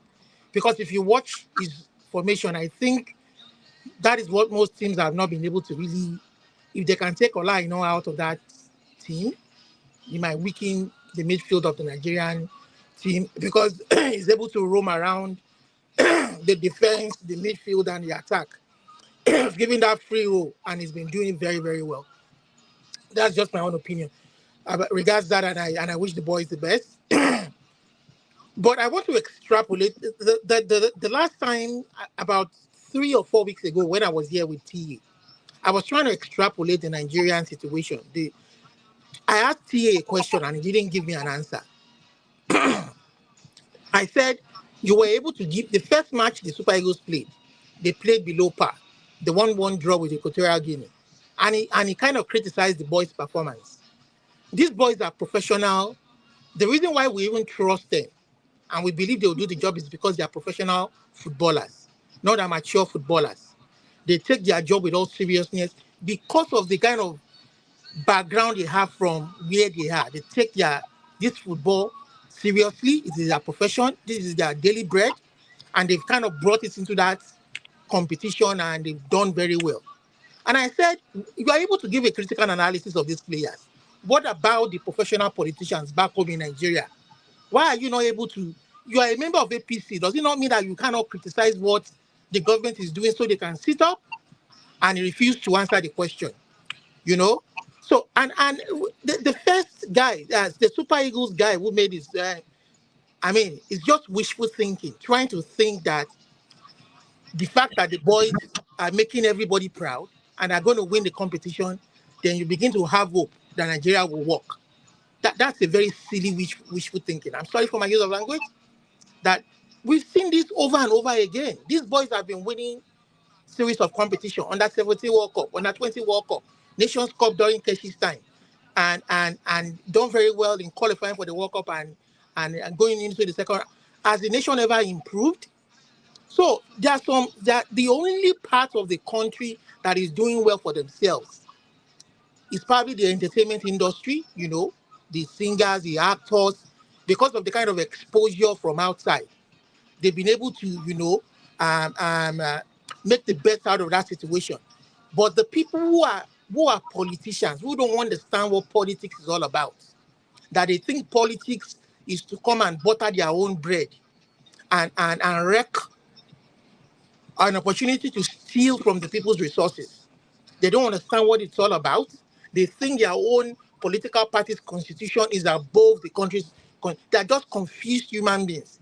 And when they win political posts, elective posts, they go to church to give testimonies, knowing fully well that all they want to come and do is to steal the people's resources. It just baffles me and belies logic that somebody will, because of the potential the reality that Nigeria may win that cup tomorrow, you think the nation will be better. It's just wishful thinking. All right. Thank you so much, Abunga. Mazi Prince, welcome. Yes, Dr. Damages. Can you hear me? Yes. You can hear me.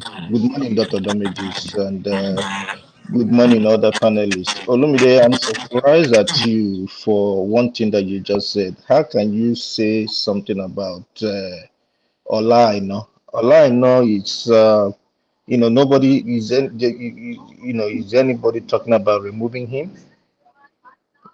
That you are talking about him being a catalyst. Listen, you guys didn't hear me. I said if the opponents, if the Nigeria opponents knew better, if they want to weaken that team, they should mark him out. When I say take him out, I mean for the opponents to mark him out. that it might weaken the midfield, Nigerian midfield, because it plays like an extra man in defense, in midfield, and in attack. He's able to roam around. That is what I was talking about. Don't misunderstand me. Okay. Okay. Except if you say that, for me, the way, if you look at it, I'm so surprised that you said that Pizarro is tactical. Because they're winning now. Now he's tactical. Before, he was the devilish man that I've never most Nigerians call criticized him. him. I've never criticized him. Don't come for me. I've never criticized him. Olumide I cannot don't talk. know who criticized him in your presence. Refer to that person, not to me. I've never Olu- criticized Pesero in your presence. Olumide, But it's okay, a good, as far as I'm concerned, he has played tactical formation. He's playing okay, tactical football, not beautiful football. okay. It's good. It's good. He's doing a good job. But I can confidently tell you, for me, I feel he shouldn't feature the Zaidu tomorrow. Instead of Zaidu, let Omero start, and Zaidu can come in later if Omero gets tired. From what I'm seeing, from the way I want, defense in terms of defense. And then I'm also hearing that this person might not be starting. Iwobi might not be starting. So if Iwobi is not starting, then that looks like senior man is gonna take that position, which is Ihanacho taking that position. However, just like in a nutshell from things that I've heard so far, what I am begging is, please, can Tifnubu not attend that match? Please. Prince Akwachi, can I correct something if you give me just less than a minute? You say something about Iheanacho taking that position. That's not possible. Iheanacho is not in midfield. He No, can't there's take a that way. position. There's a way you can No. switch. Listen The only person that now. can play, hold on. None Let of the me stage. educate you, Prince Akwachi. The only person that Okay, can play that, can we move on? Can we move the on? only person You that could can play educate that me field is later. Yusuf. Yusuf, I don't want Yusuf. Yusuf cannot even make an impact. Yusuf cannot make an impact. What I'm trying to say is that there is a way you can switch things, right? If you have Omerua, you bring in Ihanacho. Let Ihanacho be a feeder to what's his name? To be a feeder to Osimhen and all that kind of a thing. That's making him play the 10 and all that stuff. So, but that's by the way. The only thing I'm begging is, please, if there's any possibility that we can send a mail and tell Tifnubu that he's not needed in Cote d'Ivoire, he can stay in Nigeria and solve Nigerian problem. Okay, Maz, just to let you know, I saw the story that he's not going. He said he listened to. Please, thank God. Please let him not go, so that he will not go and give them bad luck. He's not going, which is interesting because if he had gone and he won, he would have taken credit for that. But the fact that he could listen to public opinion, they didn't want to add to, if anything bad should happen, that will add to all the counts against him. We have a lot of problem in Nigeria. Let him solve in Nigeria. Let him deal with his these. So you should be happy. All right, let's go. I want us to go to implications of beyond the game. The wider implication. Like Olumide was saying, he talked about why should we not, if our criticism of this team made them better, why don't you think we have the right, or it's important for us to continue to criticize the government to make them better? Also, we know that Bajabiamila this week said that good news is coming for Nigerians are going to get good news, that the government will do something good for them. They are going to key in to any win tomorrow to say that just like we started slowly and we are taking care of things, that good things are coming for you guys. So Dexter, welcome to the show. We're talking about the game and the wider implications. Thank you, Dr. Damages. I've been listening on the backstage, and I've been itching to talk because I've been listening to some crazy opinions here, really about. I'm just shaking my head, and facts over feelings. Really, facts over feelings. I heard somebody say, all of a sudden, all of us in Nigeria, we are coaches. We know better. We are now telling the coach. Funny enough is that if for any reason Nigeria loses the match, these same people are going to descend on the coach and say everything he did was wrong. because I listened to Segun Odegbami on Channels TV. He came out and said that South Africa scored us because the coach made a wrong tactical decision. Why would we speak? Is it that Nigeria cannot lose a match and they lost, and it was because they were outplayed? You know, then all of a sudden we're now saying, oh, is this person? I know, yes. I mean, facts over feelings. I just checked the history. 1990, Nigeria beat Algeria 5-1 in the opening game of the tournament. In the final, Algeria beat us 1-0. Let's look, this football, anything can happen, as much as many of us want Nigeria to win. But facts over feelings, look, it's going to be a game of 11 players. And don't think that Cote d'Ivoire are there to rule over us. We are so good. We have the best players. When does that win a tournament? When does having the best players win a tournament? It doesn't. It doesn't win any tournament. So if you look at Portugal, when they won the Euros, they were not the best team. They were not the best. In fact, they were the third team to qualify in their group. At the end of the day, they won. They beat France 1-0 in the final. So facts over. Let's just all this sensationalization we are making about it. I'm not against Nigeria winning. The boys win, congratulations to them. But I don't think the way we are, as if Cote d'Ivoire will just roll over, and all of a sudden we're announcing the coach. The truth is that many Nigerians didn't like that coach, but just because he's getting victories, we are now, oh yes. But that is one of the problems we have in Nigeria. The path to growth is not about quick wins. Any country in the world, Argentina today, the coach that won the World Cup for Argentina has been there for 8 years now. The path to growth is not about, in Nigeria, we want quick wins. That's why we keep on winning the under-17 championships, but we never win the World Cup because we take over age players, and if you don't win, they will castigate you. Toni Kroos played the same tournament with Macaulay Chrysanthos. Toni Kroos is still playing football today at the highest level. Macaulay Chrysanthos, who was the highest goal scorer in the tournament and the second best player, is nowhere to be found. Nowhere at all. So what we did... Sorry, Chrysanthos is playing in one division 4. Okay. Who knows him? Now, the point I'm trying to make here, we are not even thinking about the future. People are talking about the game as if, have we actually thought about the reason why Pizarro is playing that formation is because Nigeria doesn't have the players to play the formation many of us think.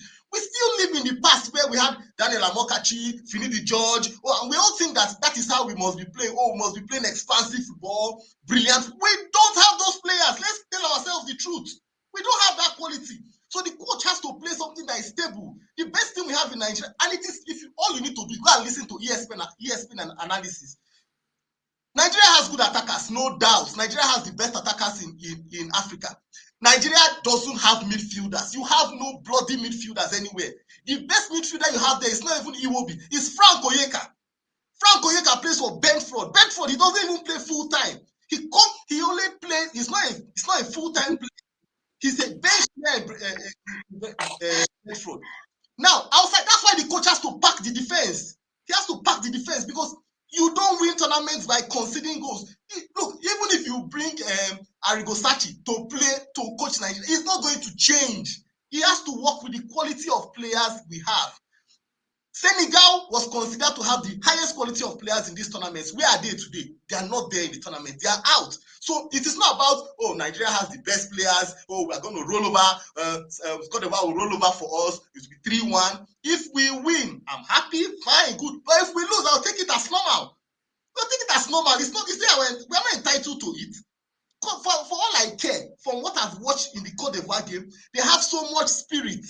The way they came back to win against Mali. One man down. If it was Nigeria, we would be singing it everywhere. One man down. They were losing 1-0. They came back 1-1, 2-1, and they won. So what are we talking about? Why can't we look at these things, base it on reality, on the evidence that is there, and realize that it is a complete 50-50 game. 50-50. If we win, good. If we don't win, good. Let's take it like that. The players will go back to their clubs and continue their lives. And after this tournament, there's a World Cup to qualify for. When the time to qualify for the World Cup comes up, what are we going to do? When the coach starts playing this 5-4-1 in Lagos Stadium, we not the same people that will come and complain and start telling the coach, oh, play like this, play like that. I'm talking like this from experience because I can still remember being a coach in my university days. The moment One player does something, everybody come and say, oh, change that player. It is not easy. So we must decide, what do we want? Do we want long-term growth? It is not about winning this championship. France lost. They lost to Portugal. They came back. They won. They've lost again. Did they sack the coach? They lost again in the final to Argentina. Have they sacked the coach? It's not about just winning, oh, let us just win. No.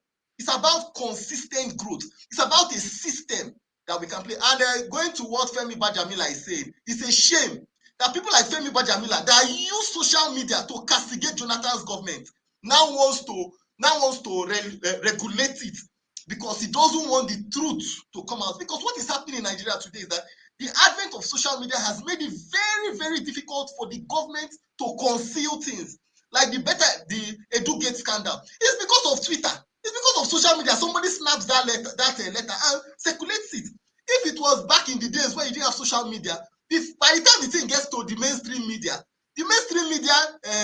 editor, we call the government and tell the government, man, I have this story, and if I want to squash it, if I squash it, how much will you give me? And then they will squash the story. That's what used to happen. But now in this present day age, Femi Bajamila is indicted for the fraud he's involved in. So you are seeing that, look, evidences now, you don't know who is who. Person will just snap it and send it. And on social media, it goes viral. So that's why he wants to regulate it. So it's a shame on him. And Nigerians should not allow this whole Nations Cup to make, we should not close our eyes and allow the House of Assembly to pass bills because of Nations Cup. In fact, let us lose so that we come back to the reality and face our nation. Thank you. All right. Thank you. AY. Yeah, good morning, everyone from here. Good discussion so far. It seems to me we know how to criticize so much. There is a popular person on this comment section. I don't want to mention your name. He, since day one, he kept criticizing this team, criticizing this coach. He doesn't know what he's doing. I kept telling him, he knows what he's doing. Mr. Mazi, Prince, that coach is a tactical coach. He deserves a lot of credit. If Nigeria has crashed out against South Africa, I will still praise that coach. He did a lot of good job. If you watch that team, just like most of the panelists rightly said, what we are struggling with is the midfield. We have the attack. You can't have a better striker like Osimhen. Lookman, Moses Simon, they are very aggressive attackers. They are so good. So if you watch in all the games, you don't need to score goal before you turn it. Osimhen is 3-in-1. He goes to defense, he goes to midfield, he attack. With his distraction, that is why you see Lookman getting goals. He can easily create problem for any defense. Lookman, Moses, they run around. They are able to run around. They are good. I don't think we have problem in the attack. Perhaps we have Chukwueze in the bench. He's a very good player. He can replace Simon Lookman easily. Where we have problem is the midfield. Our midfield is struggling. We don't have defensive midfielder. We have, but it's not that active. The defense too. A lot of credit to these guys, man. The vice captain, that what's his name? So good. He has done a lot of good job. The South African, several of them, 8 of them play in the same team. They play almost on a regular basis. You can't compare them.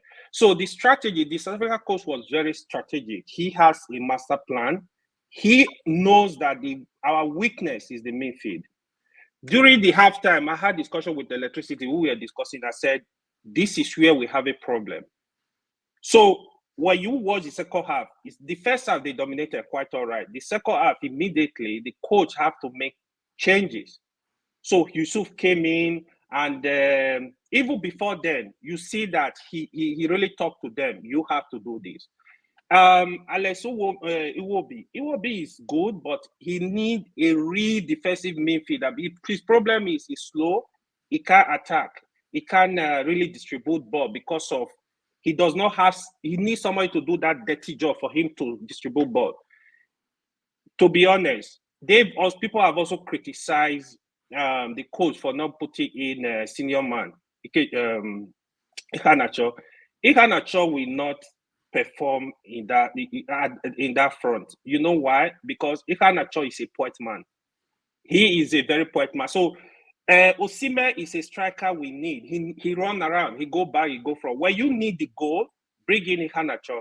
15 minutes, 10 minutes, he can run around and make the goal and just end the game. But whatever happened, just like what the last speaker said, it's football, right? Anything can happen. You can get on that game that day, like in 30 minutes, we have a record. I don't pray we do. It's going to change the game. And a lot of things can actually change the game. But I give credit to the team, to the coach. They've done fantastically well. Whatever happened, I will still hold that coach to a high esteem. The only thing he needs to do going forward, which we need to plan, we have midfielder all over the world. We have some midfielder. You need to look for them. You need to look for them and build that midfield. But the front, the back, for now, we are so good. We are the best. Do you know what it takes to play 6 games? We've played 6 games so far, I think, and concede just 2 goals. 1 is penalty. Do you know what it takes? I don't think if you are a football fan, I don't think you understand it. The coach is not stupid. He is playing. He knows what he's doing. Every game he planned it. Like, let's give credit to him. We know how to criticize so much. It's easy when you are watching from afar. It's so easy to criticize. But these boys, they need more credit than we give it to them. They need it. All right. Okay, Doctor, just a minute.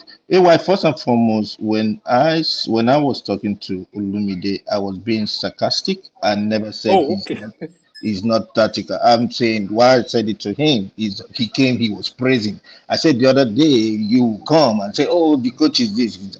I didn't say the coach doesn't know what he was saying. Okay, sorry, got it. When I bring the issue of Iheanacho, everyone agrees that pretty much that Iwobi is tired.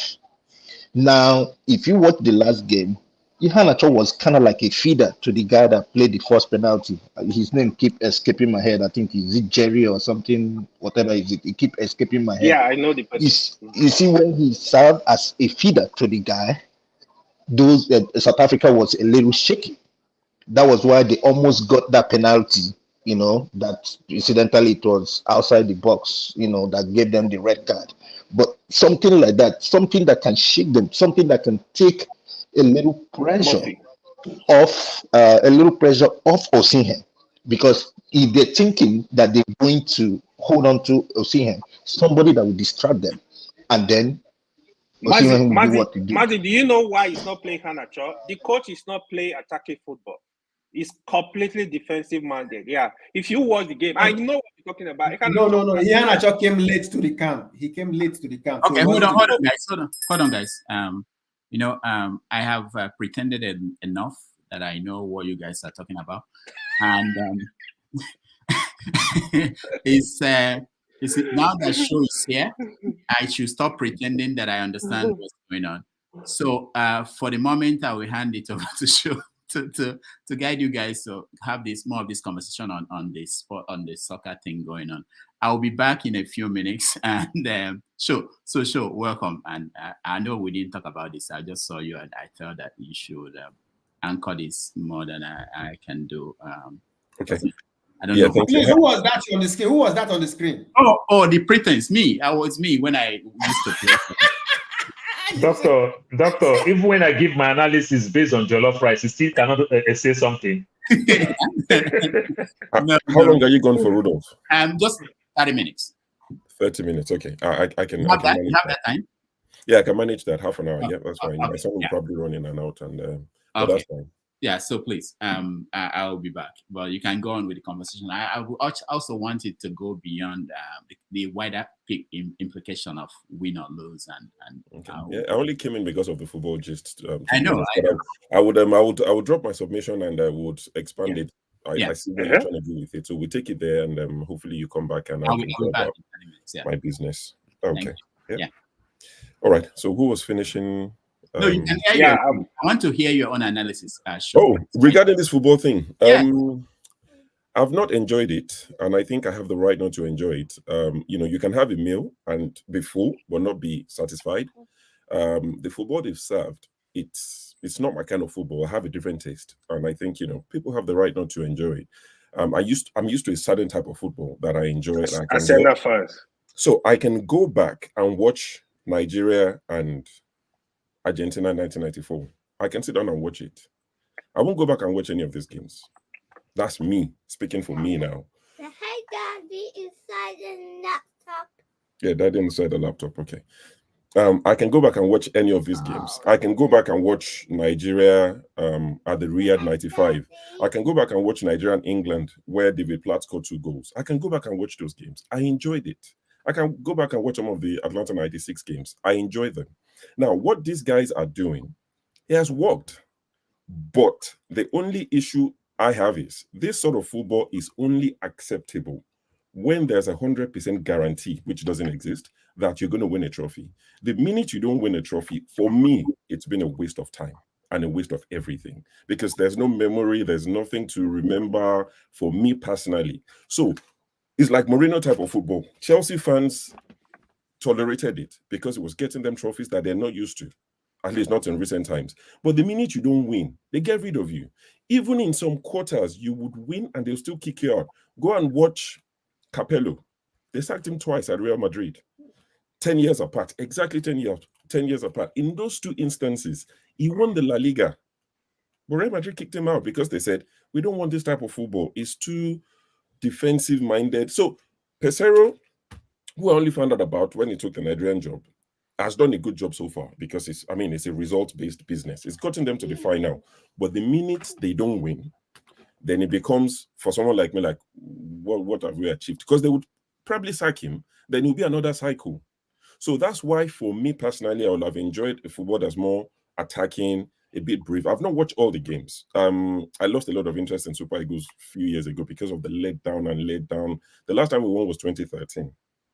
A country of 200 million people, where football is our only sport, apart from people who run, like, the ones UVA's people track. Apart from that, football is the only thing we really focus on. So for a group of 200 million people, and you're telling me we have no midfielders that can attack, that's part of the job of the coach.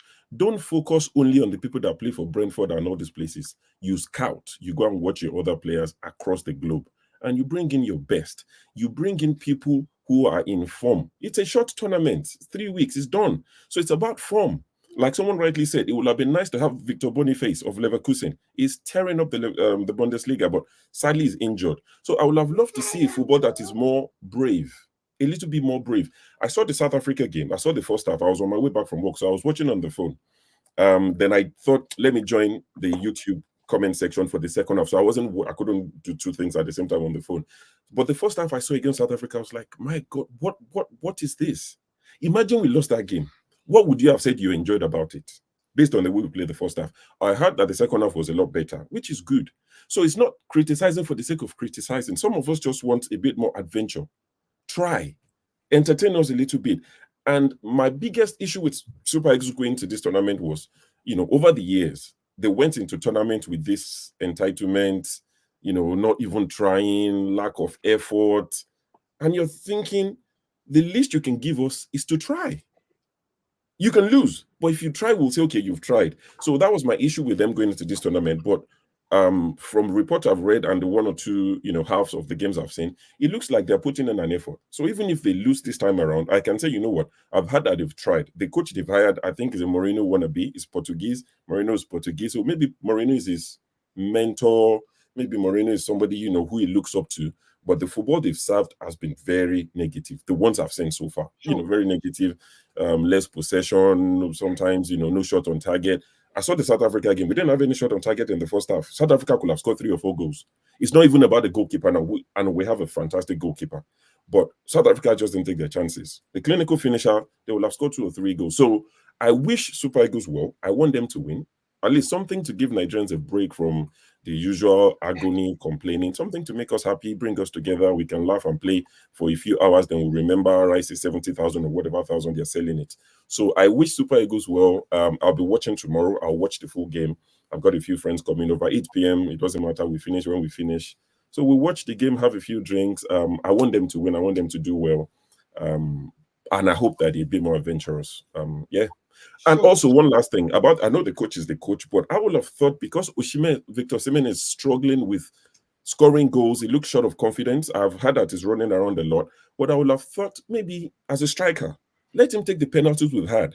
That could have given him confidence. If you watch football, it's something that he said all the time. If a striker is struggling for goals, lack of confidence, the minute you have a penalty, you let them take it, because it boosts their confidence. And this Osimhen had an issue with this other boy in Napoli, where there was an argument about penalty, and the whole of Nigerian Twitter was saying Osimhen should have taken it. So we can now turn around and say he doesn't have to take penalties.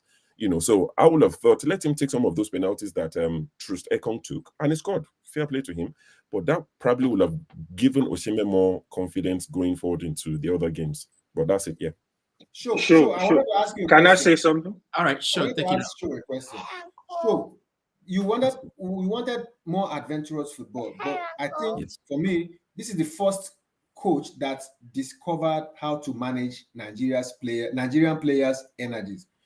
You can expect adventure for somebody who is 22 and really 22. No, adventurous football saves your energy. No. If you don't have the ball, you run around. What you people watch football in America? I'm not talking the egg you throw. If you have the ball, you spend less energy. If you chase the ball, you are tired. How can you? I think this guy managed the team very well. I'm not disagreeing with that. That adventurous makes you tired. It's the opposite of what you're saying. Sure, I'm going to say this. So Osimhen is not struggling. He does not have confidence issue. If you watch all our game, Osimhen is the top player on that pitch. Listen, he has scored 2 goals that were disallowed. The last one because of the foul committed that resulted to penalty. He scored another goal that was it was so difficult for the ref to even determine it was an offside. It was just his hand. Okay. Osimhen is not struggling. Osimhen is not struggling with confidence. He does not have any. Do you think it would be good for him to score goals? Would it be good? Would it be better if he scored more goals? You need to get it. That is what you need to know. I know what you're talking about. The kind of players we have, that coach cannot open up that midfield, open up that defense. They gonna back our net. If you watch what he's playing, when the game starts, if you pay attention to the game, he's playing 3-5-3, 3-4-3 formation.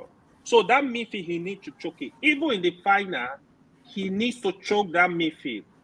Osimhen, the beauty of Osimhen, you see how he's defending, how he's come to meet us, he collect, but not every striker that can do that.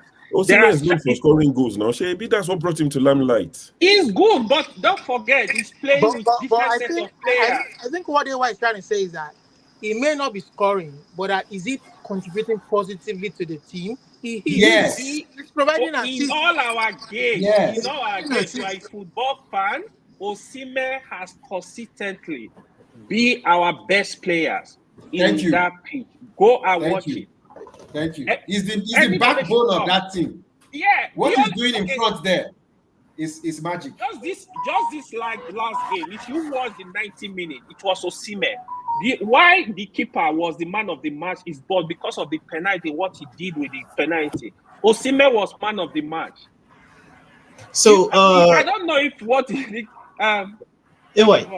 yeah, please. I'm sorry. Yeah. So something I wanted to even allude to as well. I think it was because I was listening to X0, and even though you spoke my mind to a large extent, and AY, you spoke my mind to some extent. So what I like to do was, because I saw quite a handful of the matches as well. That South African match, luckily I watched it, and I was like, there's some things that are not sustainable in soccer. I mean, I can take a case in point with my team right now in England, Man U. I mean, yeah, I know. Don't commiserate with me. Don't mind. No, but so the reason why I try to juxtapose them is because when you look at people say African soccer has grown.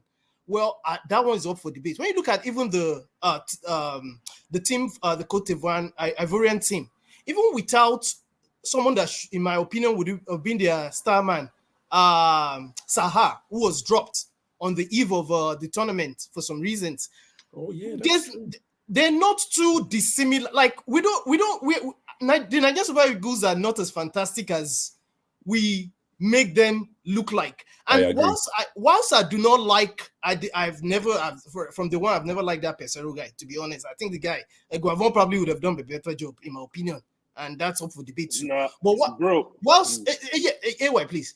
I'm sorry. So whilst I do not necessarily like him, I could see what he was doing. He's making up for the deficiency, especially in the midfield, for example. But I would like to give a special shout out to not just Osimhen. It's true he's not been scoring, and I mean, I'll be annoyed with a lot of his linking plays have been good, but I'll be annoyed with a lot of his touches when it comes to his finishing rather. But even at that, I'd like to do special shout out to him, Lukman, who has actually carried his club form to the tournament, and even Olaino and Trusegon, and of course the goalkeeper. In fact, that goalkeeper is a godsend because let's be honest with ourselves, nobody gave that team a chance. But that goalkeeper kind of changed the dynamics. But I just hope, it's more hope than even though I'm totally convinced that we're just going to win this thing. My heart tells me Nigeria because of Nigeria, but my head tells me because of all a combination of factors that Cote d'Ivoire probably will win. Whoever wins, you cannot say they do not deserve it. Yeah, when you play a team like Nigeria, to be honest, you got to come with fear. That is just the truth. Even if we have it's just like you play against Barcelona, you play against big team. There was that level of fear. Why I was talking about the crisis, that I know again. I know he's one of the players that has been doing fantastically well. Even the penalty he missed, that was a very good penalty. If you are a football fan, the ball just like it's normal. These things are normal. I know he's a very good player. It's one of our very strong backbone too. But I tell you, if that coach mistakenly any day bench Osimhen, that team will run it. Oh, of course, you don't bench Osimhen. You have no cause to bench him. I was just saying that for a striker who's known to score a lot of goals. I get your point. I was just thinking, let him take penalties. Messi with the Golden Barcelona team, Messi don't need to do too much. Xavier and Iniesta are just rolling the ball. Messi is scoring the goals. If Messi play against PSG, what happened? Was he able to do that? It depends on who you are playing with. When you have the midfield, you can do anything. Even the defense. If you have a defensive we're really missing midfielder, if you have if you have defensive midfielder, yes, Didi, exactly. Now you mentioned somebody. I don't know why that team. He's injured. That's what changed that. It would have be a game changer. If you have the Didi, we do all the. Because he's a ball carrier. He's a very good ball carrier. And all of them. There are some Nigerian players playing for other clubs. We don't know their nationalities yet, but they are dual citizens. Or like Olise. They're fantastic. May I say something? What happened with that guy? What happened? May I say something? May I say something? Yeah, go ahead, man of President, before we go to our commentator. Trying everybody has spoken well. We are talking about this football. I think what Nigeria has been lacking for many long time, even with the previous coach, that has been playing with us. We lack creative midfield. If you look at what the national team, even the previous one, has tried to, they tried to lure players like Olise and Eze. Both of them play for Crystal Palace. I mean, they are dynamic midfield. Eze has committed to England, but he only played one game. But according to FIFA rule, he can always change because he has only played one game. Olise is still kind of pending right now because he doesn't know where he wants to go, whether he wants to play for France. He has played for them at the junior level, and I think he has an Algerian mother and Nigerian father. So he can practically play for 3 countries. So Algeria has been trying to lure him. Of course, Nigeria is there. So anyway, to make my point, we lack creative midfield, and this has been our hindrance for many years. So the days of Okocha and everything is gone. So we need that in order to actualize to regain our dominance in Africa. I mean, we have the players, the strikers, and the defense has come into fruition right now. But we need a defensive we need a midfield. What's his name? Ndidi, it's a defensive midfield, so it's not a creative. But he does carry the ball well, though. But the role recently, they have, the role he has been playing for Leicester City. They are in 2nd division right now. Of course, they are winning. They're going to come back. He has gone, he's been playing forward and he has been scoring goal. So we really miss him. I know Onyeka has been playing good, but he doesn't have the same Onyeka doesn't have the same pedigree like Dede. So let's be partial on that. So we miss some of our best players. I mean, like I stated before, Victor Boniface is my favorite striker as of this year. I'm not talking about what happened before. Osimhen is good, but as of present form, Victor Boniface is our best striker in Europe. So go and look at the record. So thank you. Sure. I want to ask this question. Okay. How many of these players playing in this team are really born in Nigeria? Because when they were interviewing the players, almost all of them had English accents. No, so I think there's just about I'm sorry. I have the video. So it's Bassi. Bassi is London. Olaino is London. These are all South London boys. Olaino is London. It will be obviously the London. Who else is there? Ajayi was speaking with how about Ademola?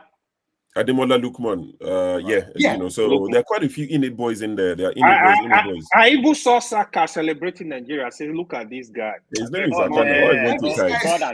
Brothers, if we have that guy in our field, look at the way he played with his left foot.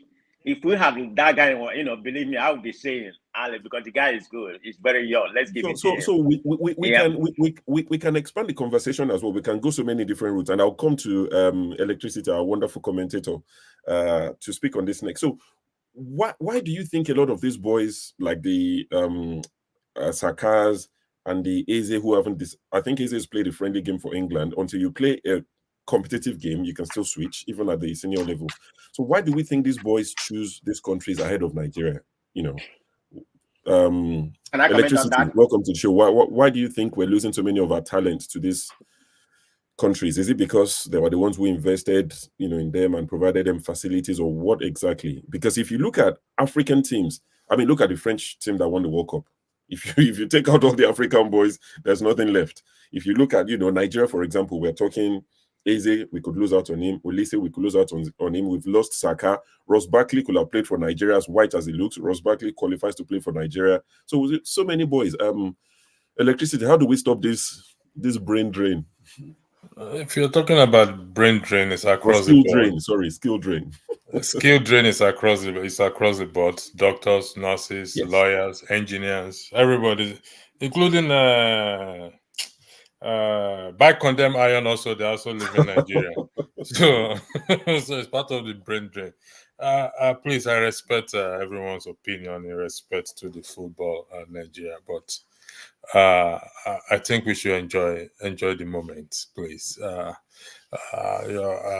criticism from my own point of view is not appreciated. Because they're doing their best, they're doing their job. We are winning at the end of the day. That's they are not. I follow Chelsea. I stopped following Chelsea for health reasons, and I did. What are you? Are you Chelsea? Relax. We are coming back. Health reasons. We are coming I get back. too much emotion into it, and I had to take a step back. But like I said, listen, it's easier for us to play football with our mouth than to play with our legs. Job now. So those who are playing with their legs, we know it's not easy. But in this present moment, like I said, in this present moment, if you watch the celebration back, one celebration stands out to me that sticks in my head. This they call them women supporters. They just gathered. There are more women in that viewing center or in that place in Nigeria than men. And when they started to sing the national anthem and the pledge, and I said, wow, there's still this, if it's a 0.1% belief in the country. So I think regardless of our reservation, whether Osimhen is there in front, he put pressure, whether he has scored 2 goals that was disallowed. He put pressure. Him being there alone kind of it's a distraction to the other team. Like I said, I respect everyone's it's quite interesting it's quite interesting how people are saying this. When it comes to your football club and your striker doesn't score, People don't make this excuse. You people go No, to town. I'm talking How about the can nation not now, score? for sure. I'm not talking about a club now, please. We're talking Yeah, but about Nigeria. it's football. In the present context, I like putting things into context, regardless of whether we perceived or we say that they play well or they don't play well.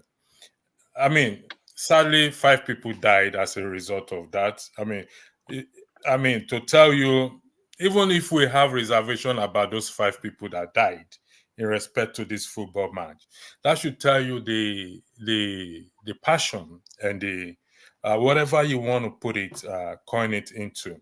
We've not had good news for a very long time. Let's just take that moment. We've not had good news for a very long time. Haven't we? Pardon? Haven't we had good? What do you mean we've not had good news? What good what's news? wrong? Can you give me one? What's wrong? Have you had good news, show? What is wrong? Please tell me what exactly is wrong with Nigeria. I understand where show is coming from, and Mr. Sure, you just be sarcastic. It's just been sarcastic. Electricity. Please, let's go to, is it ME? I'm not sure if you're in Nigeria or... Okay. Because we always give preference. All right, no problem. Yeah. Good evening, everybody. Welcome to the show. Is this a popular person on this platform? Sorry, I've been gone for a while. There are faces No. Let him stay behind first. We know him. Now come on, this guy's here. Relax there. Electricity no go glue for anybody this year. No, this year. No problem. Electricity. Electricity round off. So we go to Dr. Damage was fortunate. I was lucky to cancel this thing. If not, me would have for tear apart for this thing. One run broadcast where they play football. And which can be that now? They bring that play. So please, let's maintain. Let's enjoy this moment. For once, let's enjoy it. That's all I have to say. Whether they play well, in our opinion, or they do not play well, but at least it brought the nation together. We forgot hunger, even though it's there. We'll meet it after the. My own pleasure was the way we danced after we won South Africa. We were singing. Yes, so did you not see social media? Do you not see social media in that regard? I was telling them. I've seen it. They said it's the revenge on Grammy. Emmy, welcome to the show. We're discussing Super Eagles. Of course, we're discussing the games, or the game, the one we're playing tomorrow. What's your take on it? How do you think it's going to go? And also, if you want to expand it, how do you see this going? Because I think before Rudolph left briefly, he was trying to say, do we think if the Super Eagles win this, the APC government might come, or the government of the day might come and say, you see, similar to Super Eagles, we might start slow, it might not be really pleasurable, but with time, we would win together. Do you see that happening? Are you worried? What's your take on all of it? Good evening, everybody. And I want to say this, that it is normal for the government, the reigning government, to take any form of glory to rub on themselves. You get the point. So if it is you that is there, you want to claim that glory. So it's the normal thing. You understand? Even if you don't, it's just like all those fathers that they don't take care of their children, but once the child is now making waves, they begin to claim that kind of a thing. So it's like that. So I'm not I expect such to happen. But we all know what is happening, that it is not their efforts in any way, because there have not been any form of. If we win tomorrow, and I believe that when we win tomorrow, it is not because of the investment of any single person. It is just because of the grand suffering that has made us to be determined as youths, that has pushed everybody outside. And that is the strength, I think, that they will need to even call on, that deep strength, in order to overcome the Cote of Ones. Because playing against our host nation at the finals is not an ordinary thing. That's true. You need to play like you are not hearing the noise at all. You just have to block your ears from the noise in the stadium. And you have to now believe in yourself, because for every wrong pass you make, or for every attempt to make a wrong pass, the noise will make you make that wrong pass. That's true. So it's going to be really a tough game for those boys. But one thing I've seen is that they've improved tremendously. And that's why we need to appreciate the coach and the boys together. Look, let us throw away fancy football this time around. if we truly want to win this game, we must play it dirty. Does That's dirty the thing. guarantee win? Yes. It does. We need to win. No, please say that again. Does dirty guarantee win? Okay, let me put it this way. Dirty gives you the higher chance to win. Okay, I agree. I agree. Because I agree. by playing dirty, let me even tell you one of the very funny guys that play dirty game that people don't really notice of. Pep Guardiola. That's why that he plays fine football. Whenever his team loses the ball at the opponent's half, go and watch it. You see that they are defensive midfielder. We always break the person's leg quickly before that ball makes any sense. Those technical fouls, they are called dirty games. And the ref will not even see it as a dirty game. He will even say, okay, no, they'll just blow the whistle, no yellow and nothing. And that is the most critical tackle in that kind of a game. Because it breaks the opponents down and it wastes the efforts. And then you have to repeat all over again. So those are the kind of game we have to play tomorrow. And the fact that we are playing 3-4-3, I appreciate it. Because basically, we are utilizing the strength of the boys. Our boys at the back, they are extremely good. And thank God for the goalkeeper we have now. It makes it consolidated. But you see Osimhen. Osimhen tries more in that lone wolf game. Leave him. Let him chase the pack. Let him chase the ball. In this kind of team that we have now, we can't play fine football like that. This is what we need to play. And if you look at it, that's why it has worked to this point. Look at the last Nations Cup. Somebody suggested they would have done better. You know, we won the group stages with 9 points. We beat Egypt, beat all of them. But what happened in the next game? We lost it and we left the tournament. It's because we didn't play the fine. I mean, we are trying to play the fine game and we didn't utilize the wisdom that comes. It is not every game that deserves fine game. Some game, you have to play the dirty game. You have to play the body game. And in Africa, you need body more. You need muscle. You need all these leg overs. Not the work for Africa. you want to do leg over. Where is Morocco? You can imagine with leg over. Where is Algeria with leg over? Where is Egypt? Even Senegal. You can imagine for Senegal to be out of this tournament. That should tell you that this is a different tournament this time around. So say you Sabi or you are Sedumani, you are Mohamed Salah. Nobody wants to see that once it is AFCON. Go to Europe and go and use that to make your money, no big deal. But once you come to AFCON, everybody is at your papo and use your muscle to play. Because that is what we win. If you don't use your muscle and your play, you lose it. So I believe if we do that tomorrow. I mean, I want to agree with you, but if you look at the history of AFCON, Egypt have won it 7 times. They don't use muscle. Yes. There's a reason why they've won it more times. Ghana, the Fufu Aku people, the last time they won it was 1982. If not be peer pressure, Ghana not supposed to come AFCON anymore. 1982 was the last time they won it. It's peer pressure that is bringing them. They have no business coming. You understand? So I think as much as you say Africa is not Europe, I think a bit of, those things still help. But I hear you. We'll round off and we'll go to Chino Yerim. I'm not disputing that. I'm not disputing that fact. And I'm not throwing away football intelligence at all. You get the point. I'm not throwing it away. It's Spain. Not 1992. Sorry, 1982. Ghana last won AFCON 1982, not 1992. 1982. A team like Spain would come to AFCON and might win 9 points in the what do you call it? In the group stages, even win the second round. And we get to the quarterfinal and we struggle. That is what AFCON looks like. So you can just in once in a while breeze through with good, fine play football, and just eat everybody out and win. No problem. Okay.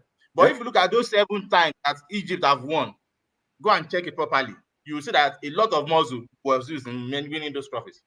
Okay. Muscle, and if you look at the Northern Africans, Northern Africans too, they play with muscle. Go and see their club sites, and you will know that they play with muscle, they play with fan, they play with everything so that they capitalize on it to quickly make sure that they quickly score, and then they seal up the back, and you won't be able to score again.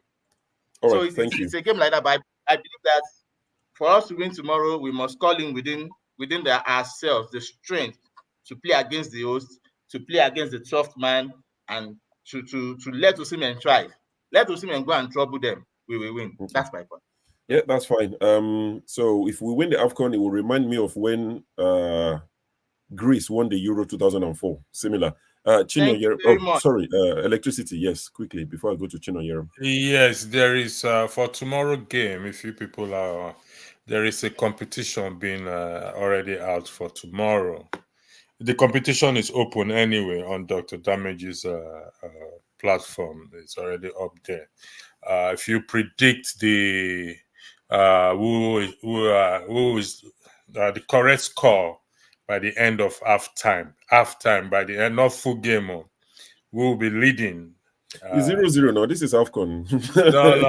90% of the game finishes 0-0 Sure. halftime. There's no INEC here. No 0-0, no 1-1. Somebody must be leading. That's a no. With the way we are playing now, you think everybody's going to score? African Cup of Nations is 0-0 at halftime, 90% of the time. That's not.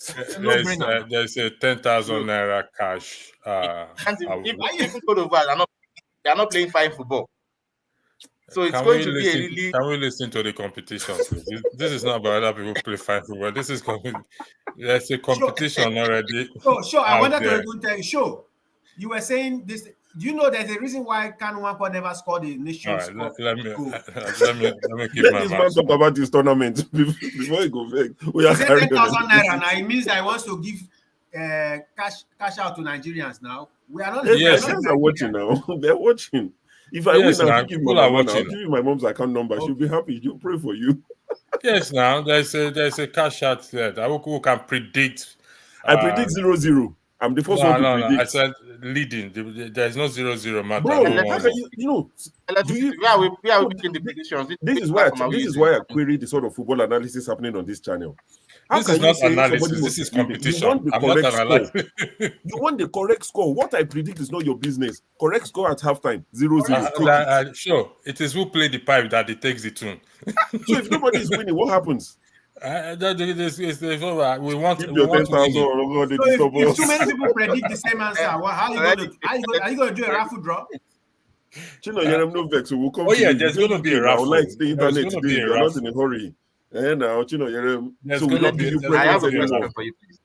There's going to be a raffle. Go read it. There's going to be a raffle. Anyways, for those in Nigeria, you people are not in Nigeria, so you don't need to worry about that. I will. I'll give it to my mom. 0-0. That's my prediction. The same way you have to go to the platform and put it okay, whatever. Rudolph, in your absence, they said there will be a prize for whoever wins the prediction of a game. I think it was also in South Africa.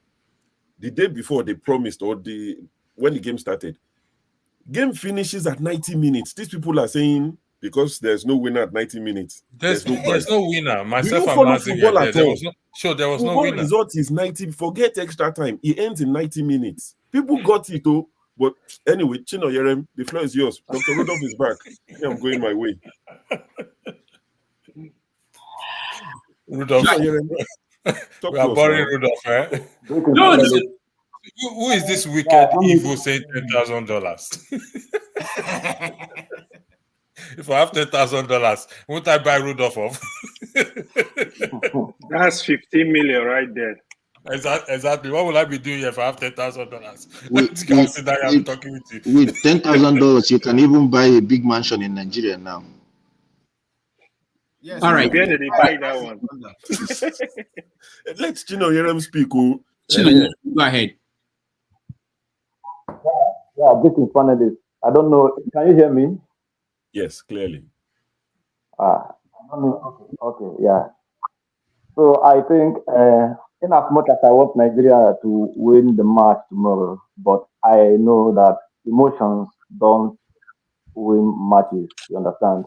Let the better and the more fit team win. That's just what I believe. Whoever plays better tomorrow should just win. In as much as we are praying for Nigeria to win. Also, the Ivory Coast. Yeah. Also, people from Ivory Coast are also praying for their own team to win. So, and in that case, let the fitter team win. So that's just it.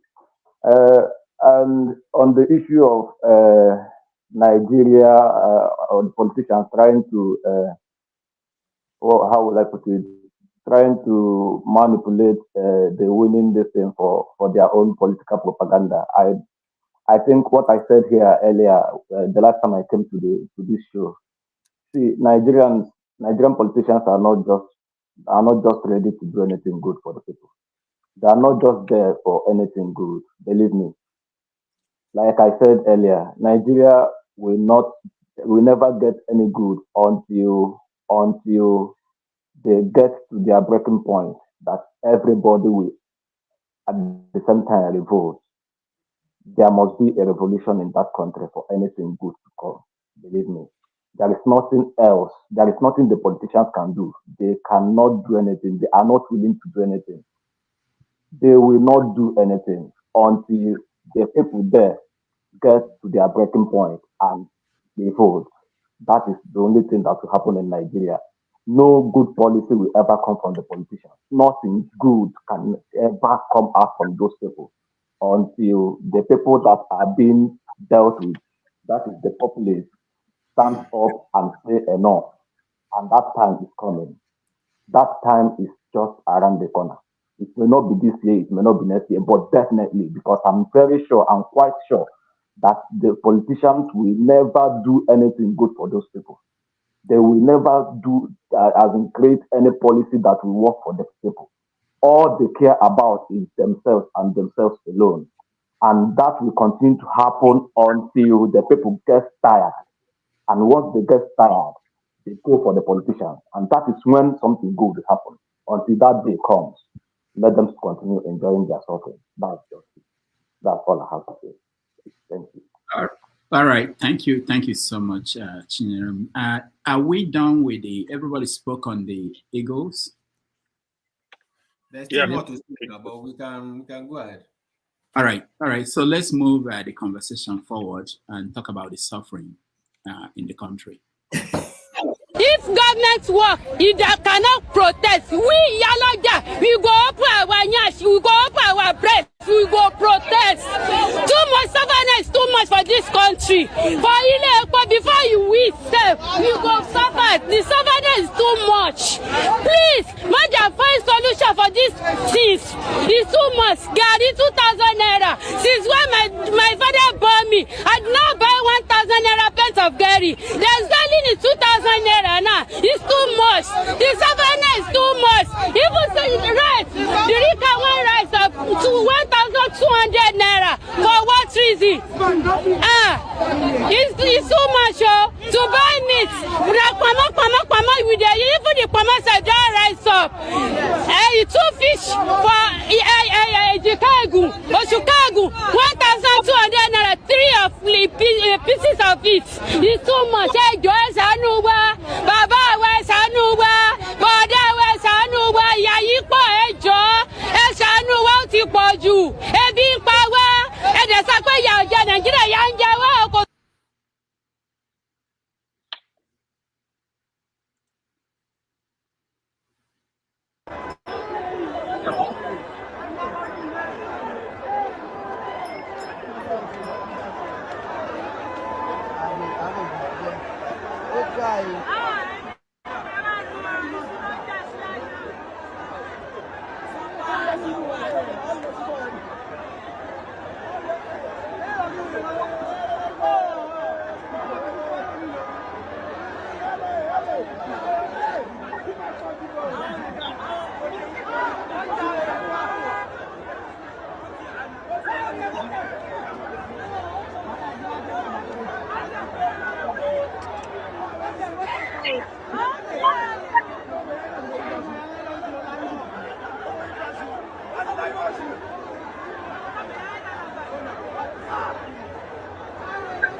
All right, that's a cross section of your country. There are people fighting for yam to feed themselves or basic items. There are people throwing money around, and the country continues to lack solutions to the economic problems.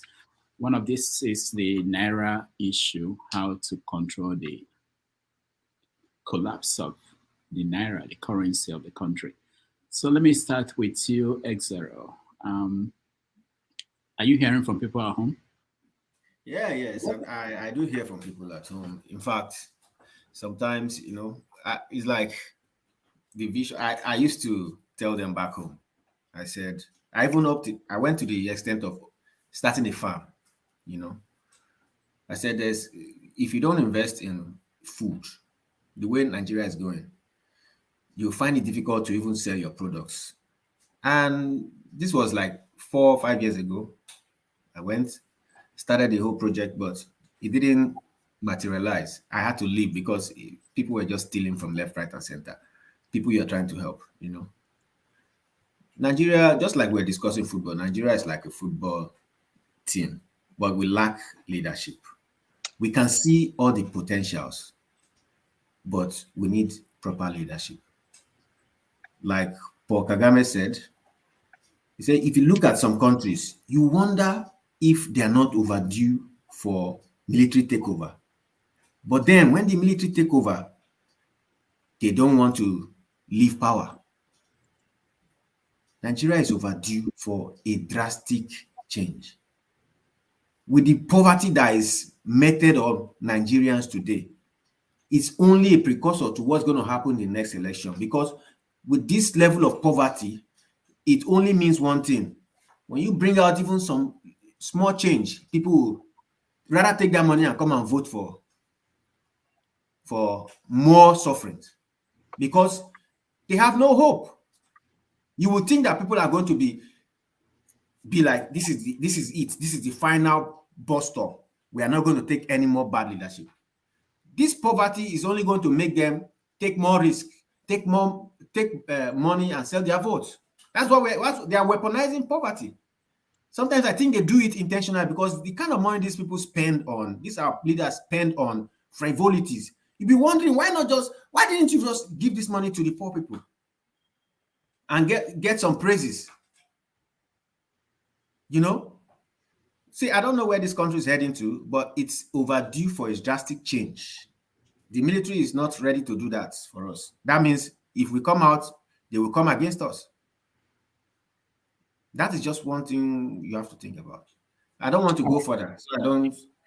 All right, thank you so much, Mazi Prince.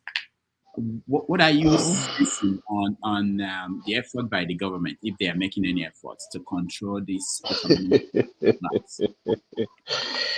When I hear about the government, I laugh.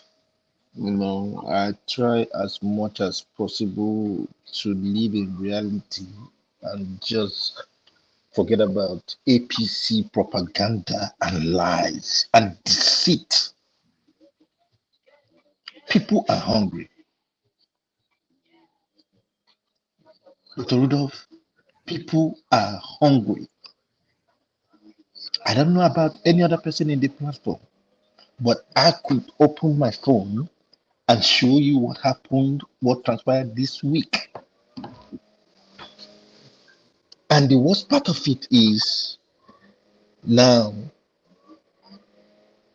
the central bank, whatever they call him, is he chairman or president? He went from blaming people who send their children abroad for school, which he refused to mention the name of the politicians, to the Minister of Information lying about them releasing about 100 and whatever tons of grains. Where do they have that food? Do they actually have that food? And how are they going to share it? With all this propaganda, we will do this, we will do this, we will do this. We are not seeing it done. I don't believe when people say things. I believe when I see things done. It will get to a point where people will so hurt other people just for food. Okay, look at the yam they were jumping in to take. Probably it belongs to, it's not government, it belongs to a private person. That money is gone. I don't know. I don't know. I don't think the government is doing anything. I don't believe them. I'm sick and tired of them. They don't know what they are doing, and they are evil. That's all I can say. All right, Master Prince. All right. What are the solutions? We had Bajabian Bin Laden, Chief of Staff to the President, say that social media is a problem, it's a menace to society and should be controlled. Is that the most important thing for him to do now? Bajabiole. Let him come out and talk about the money he stole. Oh, I was talking to AY. Oh, sorry. Thank you. Yeah. So first, here is the honest truth here, right? The government, they actually play with fire. That's just the summary of the whole situation. They are playing with fire. The truth is, it's sad. I don't know the solution they can have now. How can you remove subsidy? You don't understand the effect. You don't know what you're going to deal with. It still baffles me, to be honest. If you watch the very first video, Rudolph, this is what I was complaining about. I said, this is where we're going. The government need to act very, very fast. What can they do? I don't know right now. I don't see what you will do that will reduce the poverty going on right now. That will be like instantly is going to have a solution. The mistake is from the onset. You remove subsidy without a plan. It damages everything. So right now, what are you going to do? You're going to, even if you triple the salary of workers, what's the population of Nigeria that have a job? A lot of Nigeria don't have a job. Some are traders, some are, how is it going to affect them? The reason why they need to look for experts, people that can provide solutions that can be effective immediately right now, that country, if they are not careful, is going to go in flames. The president needs to understand that. Don't let anybody deceive him. What you see in Kano, in Mina, what is going to happen, the poverty is going to keep increasing with what is going on now. If you get to a point, 25, 30 states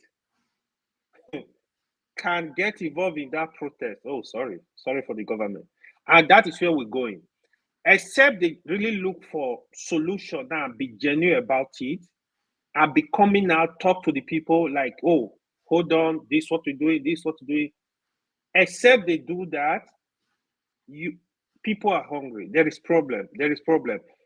You talk to people back home, you buy something at the market last week, you coming back today, it's times 2.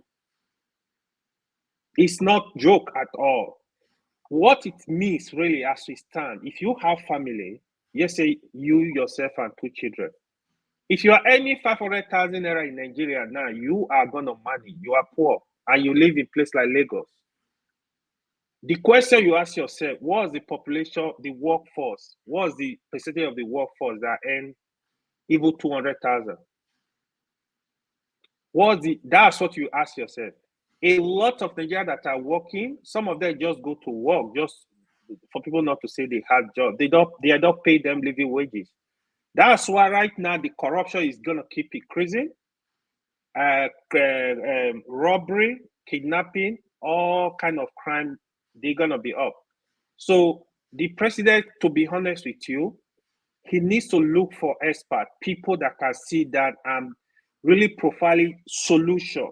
He should have a strong economic team that will wake up, hey, Mr. President, you got to do this. You got to do this. Except there is any way you can reverse the poor price of petroleum, drop it back, start working on things. Start working. Where you now working like, okay, develop the economy, have a refinery working, have things working, then you can ask, okay, now we are confident, produce more job, I can remove that subsidy completely. Because even from what they said, they are not, the government, they are not even following what they said. You are saying you remove subsidy. To be honest, subsidy is still there if you want to actually interpret it. Because if you want to actually let it flow the way they're saying it, poor price of petroleum should be more than 1,000 naira now. And if you try it, the next day the country is going to flame. If you increase it from what it is now, like move it to say 900, 1,000 or more, the fire you will see. So the president needs to really listen to people that will tell him the truth. I don't know the newspaper he's reading. I don't know the TV he's watching. There is fire in the mountain. There are people that will still tell him, oh, it's okay, people are enjoying, people are having fun. If he's driving on the street, those people he saw in Lagos that were telling him we are hungry, they are not opposition. So you can protest in Kano, they tell you, oh, they are opposition, they are NNPP. They are not oppositions. It's not about party at this time. There is problem. There is fire on the mountain. So the president needs to sit up. All right. Thank you. You can remove me if people are waiting. Okay. Thank you. Olumide. So, well, I'm kind of surprised that it took a long time for people like AY to face reality. Is out right now. It took him a long time to face reality. You know, when people like my Hilk criticize what is happening, they say we are not one Nigeria, we are ethnic jingoists or tribalistic. But truly, if you truly critically analyze situation, you will realize that perhaps people like us are the people who truly want one Nigeria. I will give you an example. I've been following news daily of what is happening back home, and recently, the Yoruba people are criticizing Pa Adebanjo for being disloyal to, in quotes, the Yoruba race by supporting Peter Obi, and they are praising one Professor, what is his name, Akitoye, for being loyal to Tinubu being. So I mean, and I said to myself, why are people just disingenuous? Why are people, and you want a country that will work, and yet you cannot hold a free and fair election and declare the true winner the winner, so that if he doesn't perform in the next 4 years, that same process that brought him in can take him out, and we can bring in somebody who can truly do the job. That is the fundamental foundation upon which democracy is built. You understand? Then we can begin to talk of, okay, fine, this constitution is not working for us. This is how we want to do it, you know. But when people have designed the very way that they want people that they want there to rule the people, and the people don't have a chance of selecting or electing who they want, you understand? And today it is some particular Yoruba people saying, oh, it is a Yoruba brother, we should support him by all means possible. And I'm like, how do you build a true society? How do you build a society that is truly one Nigeria? You understand? When you cannot hold a free and fair election, and then by hook or crook, because it's your Yoruba brother, now that Yoruba man is there. And I was telling TA the other day, I want him to solve the security situation. I told him nine months ago, when Tinubu before he was sworn in, or shortly after he was sworn in, I said, I want him to solve the security situation. If he can do it in a month or 2 months, I will turn and support Tinubu. Till today, they are still killing people. And one thing I want to bring to the notice of, I mean, I can't say everything that I want to say in the short time that I have, but I want to quickly say that there's something going on that perhaps is not visible to the whole lot of us. Tinubu and the APC, there's a pact that they have signed with this Fulani tribe that they are holding everybody hostage in that country. One example is this. I was reading in one of the news, the daily papers. I don't know if it's Sahara or I don't know if anybody has also read it. There is a community in Enugu State. I think they call them Nembe. I've forgotten the name. There's a community in Enugu State. Enugu is a PDP state. And the governor is making land available to settle Fulani people there. So what pact did that PDP governor sign with APC or agree to before he won his case in the Supreme Court? You can see the way they are leading the country right now. You understand? Against the will of, and these people are crying out and saying that we can't, we won't, we do it. I think it's a border community with the Kogi state people. They've taken land from Kogi and they have taken a chunk of land from Enugu that borders that community. And the people are fighting back saying they don't agree to this. Particularly because these Fulani people attacked them about 2-3 years ago and killed a large number of people till today. Nobody has answered for it. So what exactly has APC signed among themselves? That a Yoruba man, a learned professor, Vice President Yemi Osinbajo, served under Buhari for 8 years, pretended nothing happened, security-wise, in the whole of that country, and is going ahead now to launch a book for him. So what pact have these people signed with the devil himself? That they can't talk. Look at where they are leading the country. And this guy is saying that that they don't have any they don't have any clue as to what to do again to fix the country.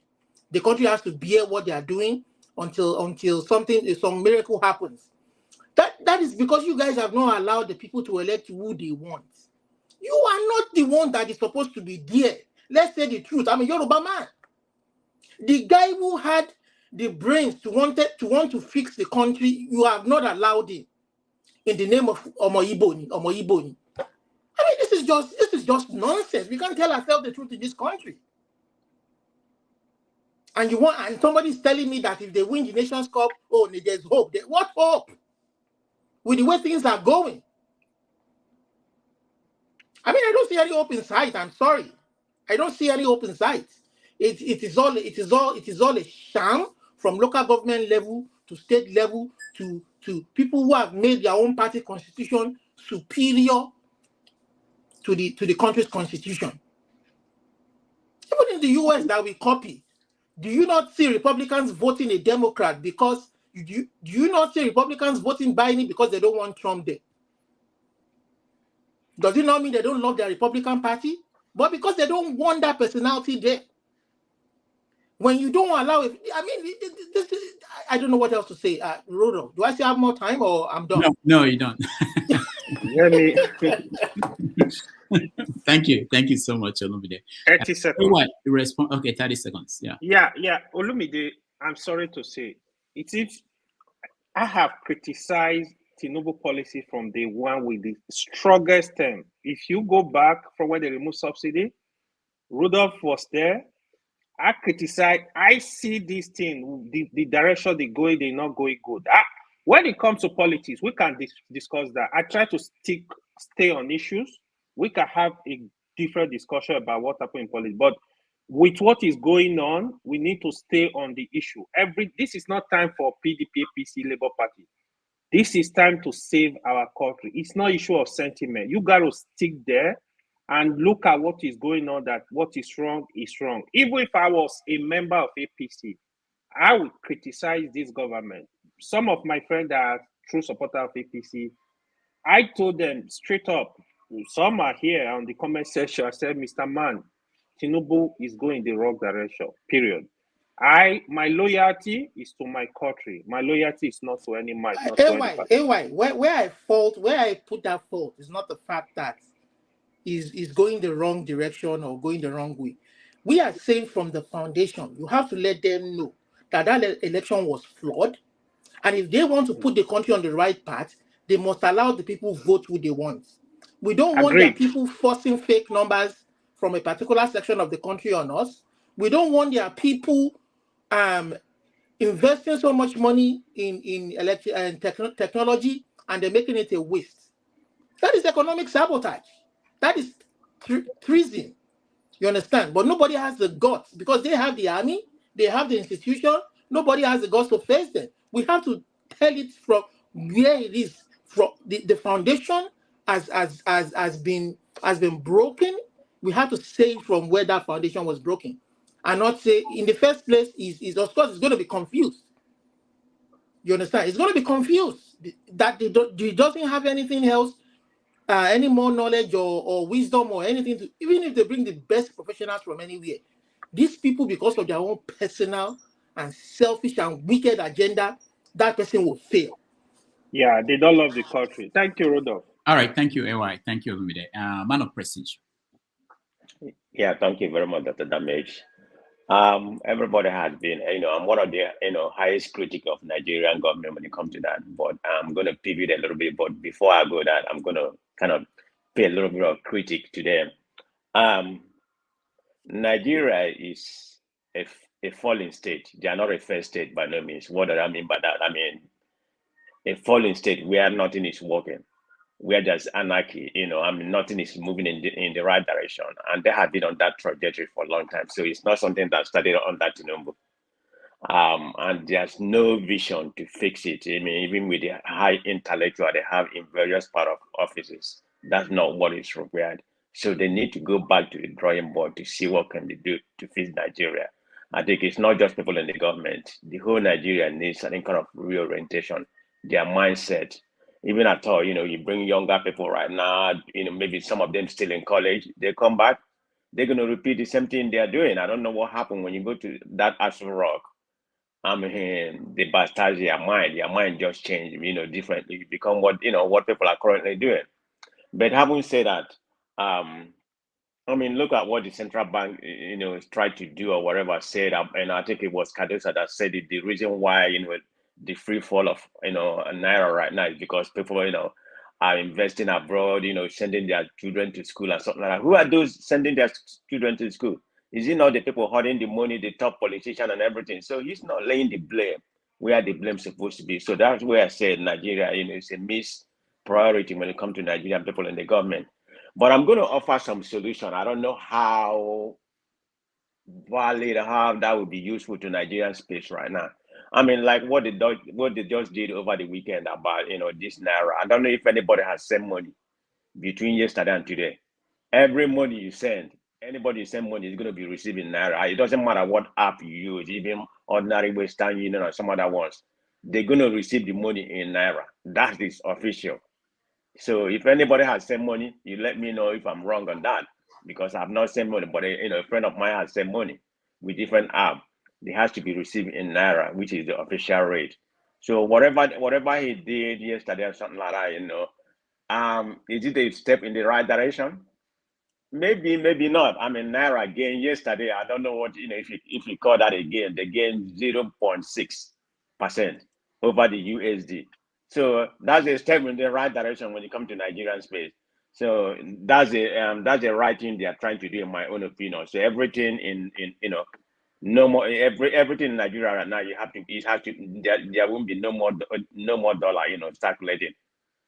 You have to buy whatever you have to buy, foreign exchange, within the site. That's what they did, but I don't know how good that can go.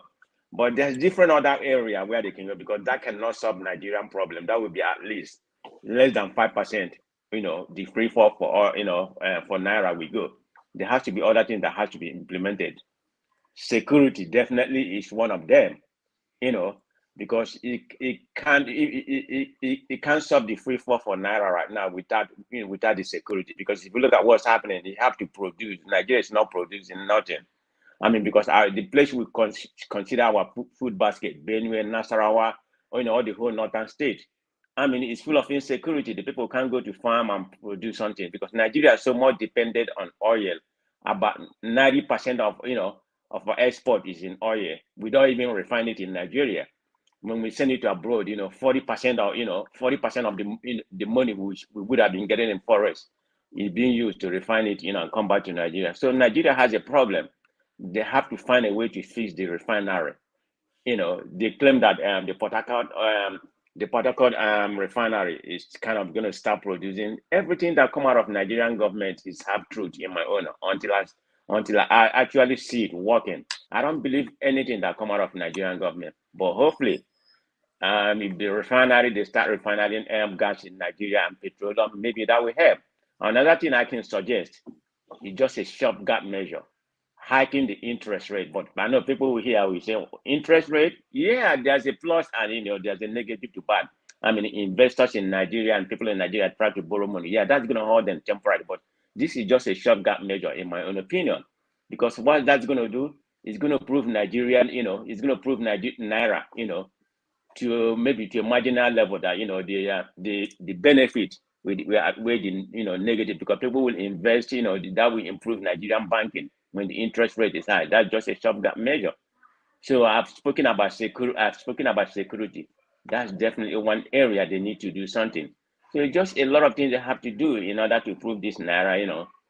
If it is not, Nigeria is not going anywhere. That's all I have to say. Thank you. All right. Thank you, Man of Prestige. Electricity, next. Yeah, Dr. Damage, thank you. Well, we face the same issue every day. I'm just I don't know if you know that the yam does it belong to somebody or was it given by? I just want to be. I have no idea what the comment. Okay, let's just argue that it is hunger that drove Nigerians to invade somebody else. It is good and bad. Good in the sense that it is now it's touching the bones. Maybe as a result, it will make the people to rise and maybe extend this protest, not stealing, not violence, extend this protest to the right channel, that the authority. Bad in the sense that it's somebody else's livelihood that is taken, if that is the case. But I'm going to take this from a different perspective. Different perspective in the sense that I acknowledge the problem that we have, which we've discussed over times on this platform. And I will never dismiss it. And I will always hold our leaders accountable, regardless.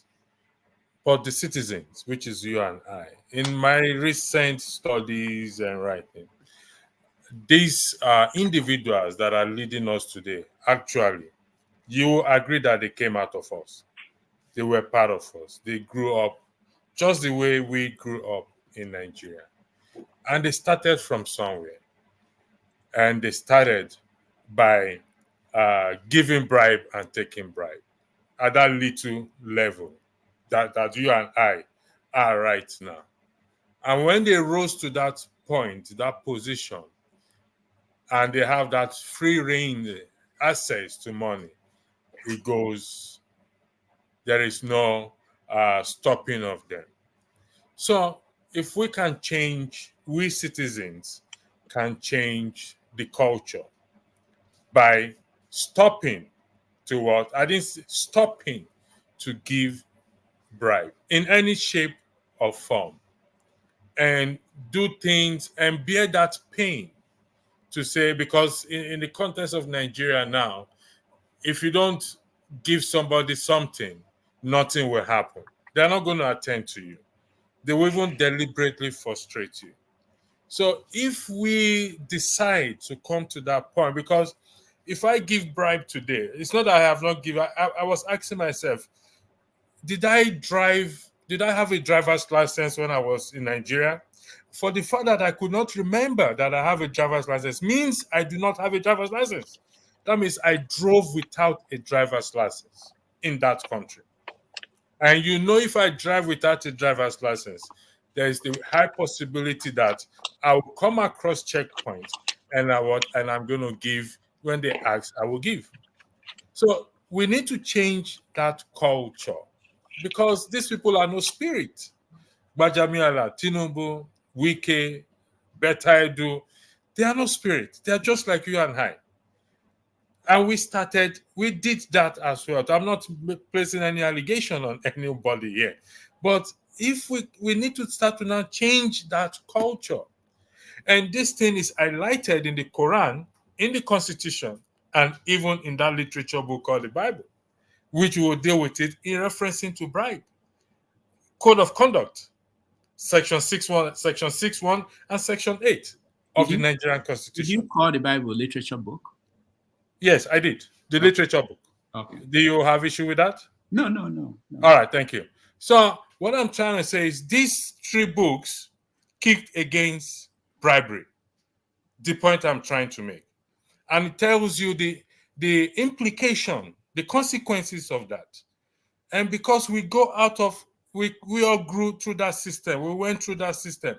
If my child did not pass today and he wants to get into school, the next thing I have to do is to go and bribe the school authority to ensure that he gets into school. It's not just the police. It's not just the police. So it is we, the citizens now, we need to have to change that culture to get it right. Like I said, I have to meet our leaders are nothing to write home about, but they came out of us. Rudolph, if I give you bribe today, for example, hypothetically, as a motorbike person, I give you a bribe. The possibility is there that if I become a senator today, I have already known the way. I will bribe my way through. And that has been the culture. So electricity, hold on. Are you saying that people should not collect bribes? That people should not give, people should not collect. So if I'm a security guard in government office, I get paid 30,000 Naira a month. And one loaf of bread is 1,000 Naira. Transportation costs to go to work and come back, 600. How am I going to survive? Rudolph, you see, we have to make sacrifice if we are going to get things right. And let me throw the question back to you. Are you promoting bribery and corruption? Are you promoting giving? No. But that is what you're implying. No, what I'm saying is easy for us to preach, especially all of us. I am not preaching, Rudolph. With due respect, I am not preaching. No, what I mean is it's easy for us to make this pronouncement for people at home without solving their problem. You're not going to come to me if I'm a security guard in Nigeria and tell me not to take bribe when you haven't cared about what I'm suffering from. Rudolph, yeah, the suffering, it's known. Listen. Let me. I went to the shop. I went to the shop today to want to buy pajamas, just pajamas. Okay. And I was told don't buy the pajamas. When I told them the price is, I think it's about 12 euros or they said don't buy the pajamas. When you convert the money here, you send the money, you convert it, we can buy 10 pajamas. So that tells you how things are. I am not denying. Listen, if we think we are going to achieve this without sacrifice, then we are deluded. Who is sacrificing? What are you? You and I, every one of us, Rudolph. I've not exempted anybody. What are you sacrificing? Electricity. What people are home electricity? What Rudolph is saying, right? You can't pay people. For example, you pay someone 30,000 naira now. Bag of rice is 70,000. You are forcing them. You need to pay them living wage before you even crucify them. Let me read an article for you. Electricity. You're missing the. Hold on. Okay, hold on. No, I'm not missing the point. Electricity. You're missing the point. Okay, educate me first. Let me educate you. Now, you see, when you create a medium, a process that criminalizes action or enslaves individual, and then you go back now to blame that individual for being a criminal or being a slave. Electricity, the system created Nigerians. It is not today that it started. I was jotting it down as you were speaking. It started way back far after the Civil War, when we started to kill armed robbers, the Oyenusis, the Aninis. But then we refuse to kill a single person that commits economic sabotage. But we will kill soldiers who plan coup because they were trying to remove us from that source of income that we have.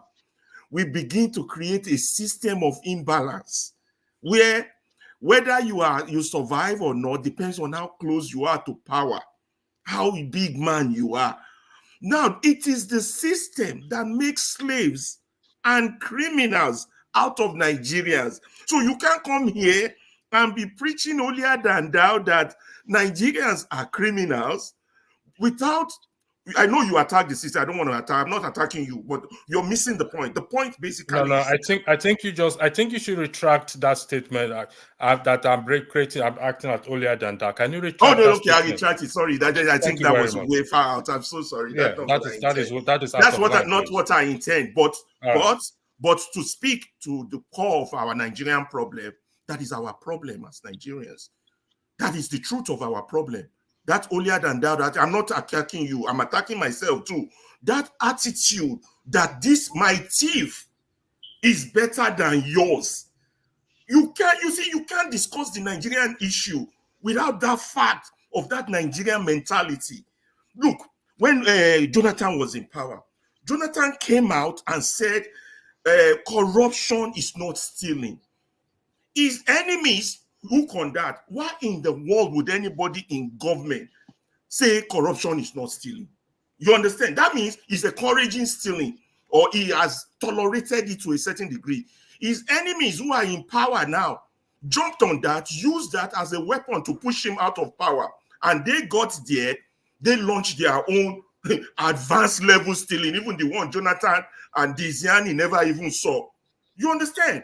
So our problem is that our holier than thou attitude. My thief is better than yours. And until we have a mental revolution of what it means to be a citizen, what it means to have a nation, what it means to be in government, we are not going anywhere. You can blame the people all you want. And don't make any argument personal. Please, let's make it general. Because when you have a pragmatic reality of the situation, of what you are dealing with, that is the only way you can solve the problem.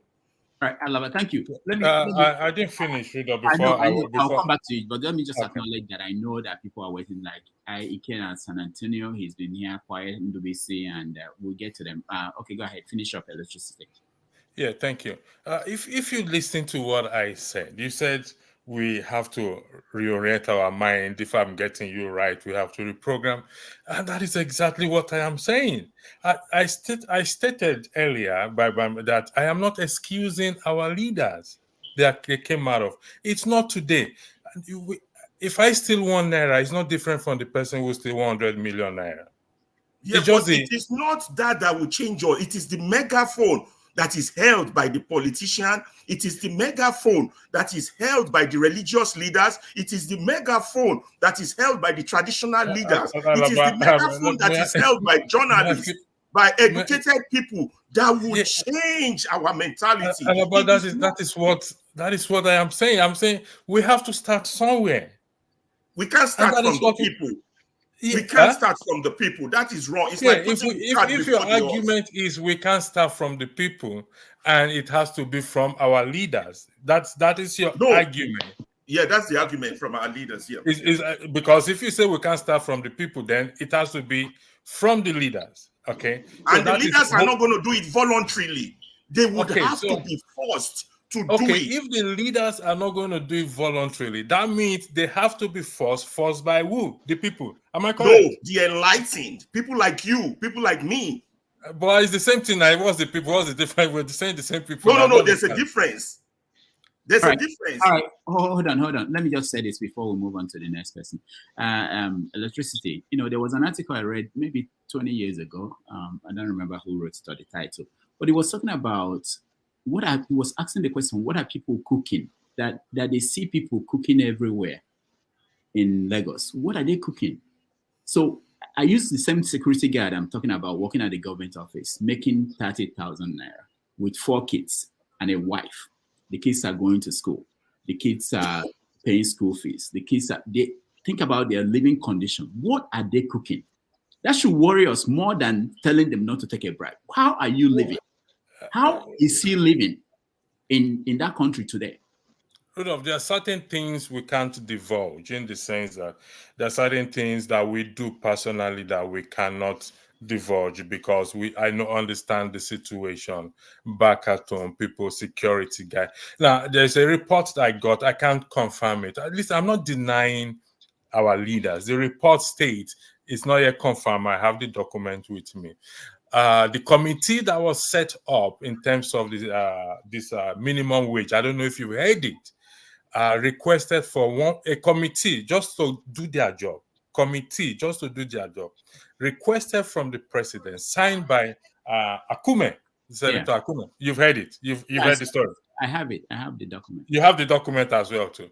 And that is the most ridiculous thing. Why? Why is it ridiculous? So the 10 of us here sat down here at committee to deliberate on wages, increment of wages. And we are requesting 1 point, even though they said the president did not approve it, he only approved 500 million naira. I don't know how true that is. What do we want to do with it? But no, I think the issue is this. I think most of us come into this conversation about Nigeria maybe newly, because this is not something that just happened because it's Tinubu. It's something that has been going on. And because we don't know how our country functions, when people talk about the need for restructuring the country, this is what they're talking about. When you hear that a committee is meeting, you have to know that they are spending money. When you hear that they set up a committee, you have to know somebody will approve money. Rudolph, I agree they spend money, but that amount of money, Rudolph. There's no limit to what they spend. You have to know that. They decide. You know, this is how it works. So it shouldn't be the fact that people get mad when they see these stories. I feel like, have you not been following that country? Rudolph, how do we change things? We have to go to the fundamental. You don't just what is the fundamental? Let me put you on the spot. No, we have to go to other people. It's not we're not the only people. When it's my turn, I can deal with the fundamentals. Alaba can give you. Ehime. You know, pardon me. I can pronounce it. Remind me again. Emmy. Okay. All right. Emmy, go ahead. You're next. Well, Dr. Rudolph, it's a tragedy that here we are in Nigeria now. It's really sad. It is sad. But the thing is that I think I am not happy that this is happening. But I think it is good that this is happening. Because if you look at it, it's like a certain generation hasn't yet understood the consequence of decision making. Especially the impact of governance, and people you put in power, the impact that these people have in your lives. You know, if you look at Nigeria, even right now, it is still believed that Nigeria is one of the cheapest places to live in the world. So you can imagine, despite this struggle right now, so how much cheaper would it have been, even while the average person was still able to afford it? So I think because of that, they've not been able to conceive that idea properly within their minds, that government can literally take away your years of life out of you and it will be wasted. So, you know, if you look at that, average Nigeria hasn't gotten that concept yet. And I think it is gradually coming. Because they've been able to survive, they've been able to live, even despite bad leadership decisions, bad choices of leaders. And as a result of that, people have not been, people have just felt like, oh, it is easy to do that. So we voted and everybody just moved on. The Igbos will make their businesses, their cities will move, the civil servant will still have their money, whatever thing, food will still be easy, it will still be cheap in Nigeria.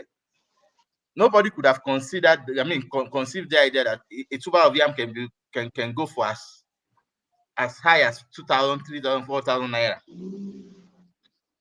But it's happening now.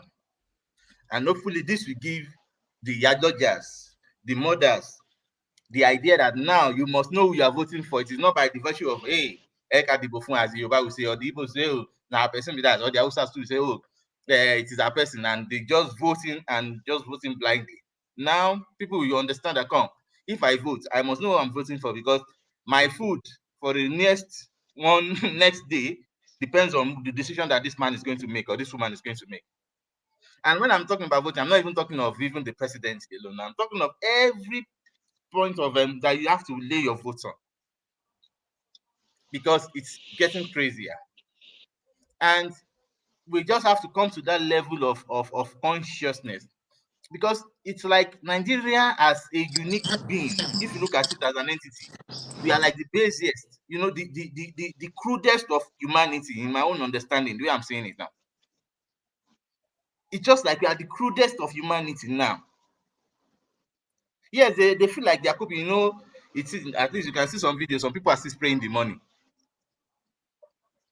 So, but the thing is that the majority of people, look at the ideology, look at the mindset. It's like we don't even understand what humanity is all about. And that is exactly what the politicians are taking for granted. In their own world, they are enjoying Nigeria to the best. This is the best country they can stay in. Look at what Rotimi Amaechi said the other time. He said he got to the corridors of power and he knew that, no, you mean there is money in this nation. There's a professor, I saw his interview with the primetime news. This usual professor that is coming up with brilliant ideas on how to solve this, how to tackle this issue. Professor, he's an Igbo man, I've forgotten his name, it has escaped my mind. But look at what this man was saying. He said Nigeria is not even having a problem of revenue. What we just need to do is have honesty, transparency, and just pick up the brains. Let them just do the right thing. But we just make sure that these people make sure that the right thing is difficult to do. They make it difficult that you shouldn't even do the right thing. So, they thrive in complicating the simplest of things. How can you build a single road for 20 years and you're confident in saying it? How can you build a simple railway on the corridor of Lagos and for almost 20 years and you're confident in saying it? These are little things that we need to be angry about. But we have to just be angry. And the average person in Nigeria must be the person that is angry, not even not even the outsiders. You just have to be angry that if it means you go with a 2x2 every time, that whenever you see a politician, you beat senselessness, wickedness out of that person. I don't care if the person dies. To be candid, we have to get to that point. We have to. That these people begin to understand that, we can't walk into the midst of these people if we are not doing the right thing. We have to come to that point. Otherwise, we will have the best opportunities. Emmy, if you permit me, can I please answer your question as to why question you asked? Please, can you mute him? Can you mute him? Emmy, excuse that, Emmy. I want to use part of Emmy's time and he's allowing me. He's granting me. I'm not asking a question, Olumide. I am angry because these are just common sense things that should be up. Look, we should just use common sense and we will have a better Nigeria. I want to offer an answer for your question. Olumide, we'll get to you. Don't worry. There are people who have been waiting there, not happy about. So the thing now is this. Now the problem is now bigger than everybody can solve it now. Because one way or the other, if we want to solve this problem, we have to trample on some eyes, and it will become ethnic or religious. So how do you now manage this? That's what I've advocated. Let us go regional. If we don't want to divide Nigeria, because I still see the benefit of one Nigeria. But you see, in this one Nigeria, we should also still be regional, so that we manage our problems in our own unique way. Somebody like the president now, I don't know if this person will remain a president in a regional Yoruba land. I don't know. But at least that is subject to debate. You get the point? But now, because of the whole Nigeria, then some people will just have to be biased and say, I have some sisters. When I listen to them now, when they start crying, hey, one congo of rice is this and that. I say, who did you vote for? They said, Tinubu, Adibofunio. She didn't come. Means okay, I'm Adibo for Tinubu, but tell you Dibo yen. Ya Dibo yimu. Iya taba de je na, edimu. Bó bá ṣe rí, ẹ jẹ́ kẹ́ gbà bẹ́ẹ̀. In the sense that as you have voted, enjoy the consequence of your vote. Next time you know who to vote for. I'm not saying you shouldn't vote for Tinubu, no problem. I'm saying you should vote for Peter Obi or vote for Atiku. But know that your vote has consequence. Don't think that you are voting to help the person to get to power so that you can say, hey, Atiku. No, you are voting for your children's lives. You are voting for yourself. You are voting for the food that will come to your table next day. How would you allow rice to go to 70,000 and everybody sitting down? Before December 2nd, everybody should have been on the street. Rice must be 14,000 or we crash this system. This is where you call the government to account. By fire, by force, it's rather that they buy this rice from the farmers and subsidize it for everybody. What do you mean that let market forces take over? Where is that done? So you see. All right, Emmy, thank you so much. We'll come back to you. Ikena San Antonio. Why are you laughing, Rudolph? You're laughing because you're very quiet. Yeah, exactly. I have been quiet. That's my New Year resolution. I will be quiet until my turn. Well, I think the young man that just spoken, what he said is truly the solution and the problem of Nigeria. When I was a young man, I was a conductor riding bus from Lagos to from Onitsha to Lagos back to Port Harcourt. They created road safety. Road safety pulled the bus over, and they had attachment. They give you a ticket, and you go to road safety, the road safety in that zone, and you go and pay for that ticket. Then it worked for about a year or 2 years. Guess what? Road safety come. They pull the bus over. They come. They count how many attachments you put. They divide the money, and you pay them over there, and you go.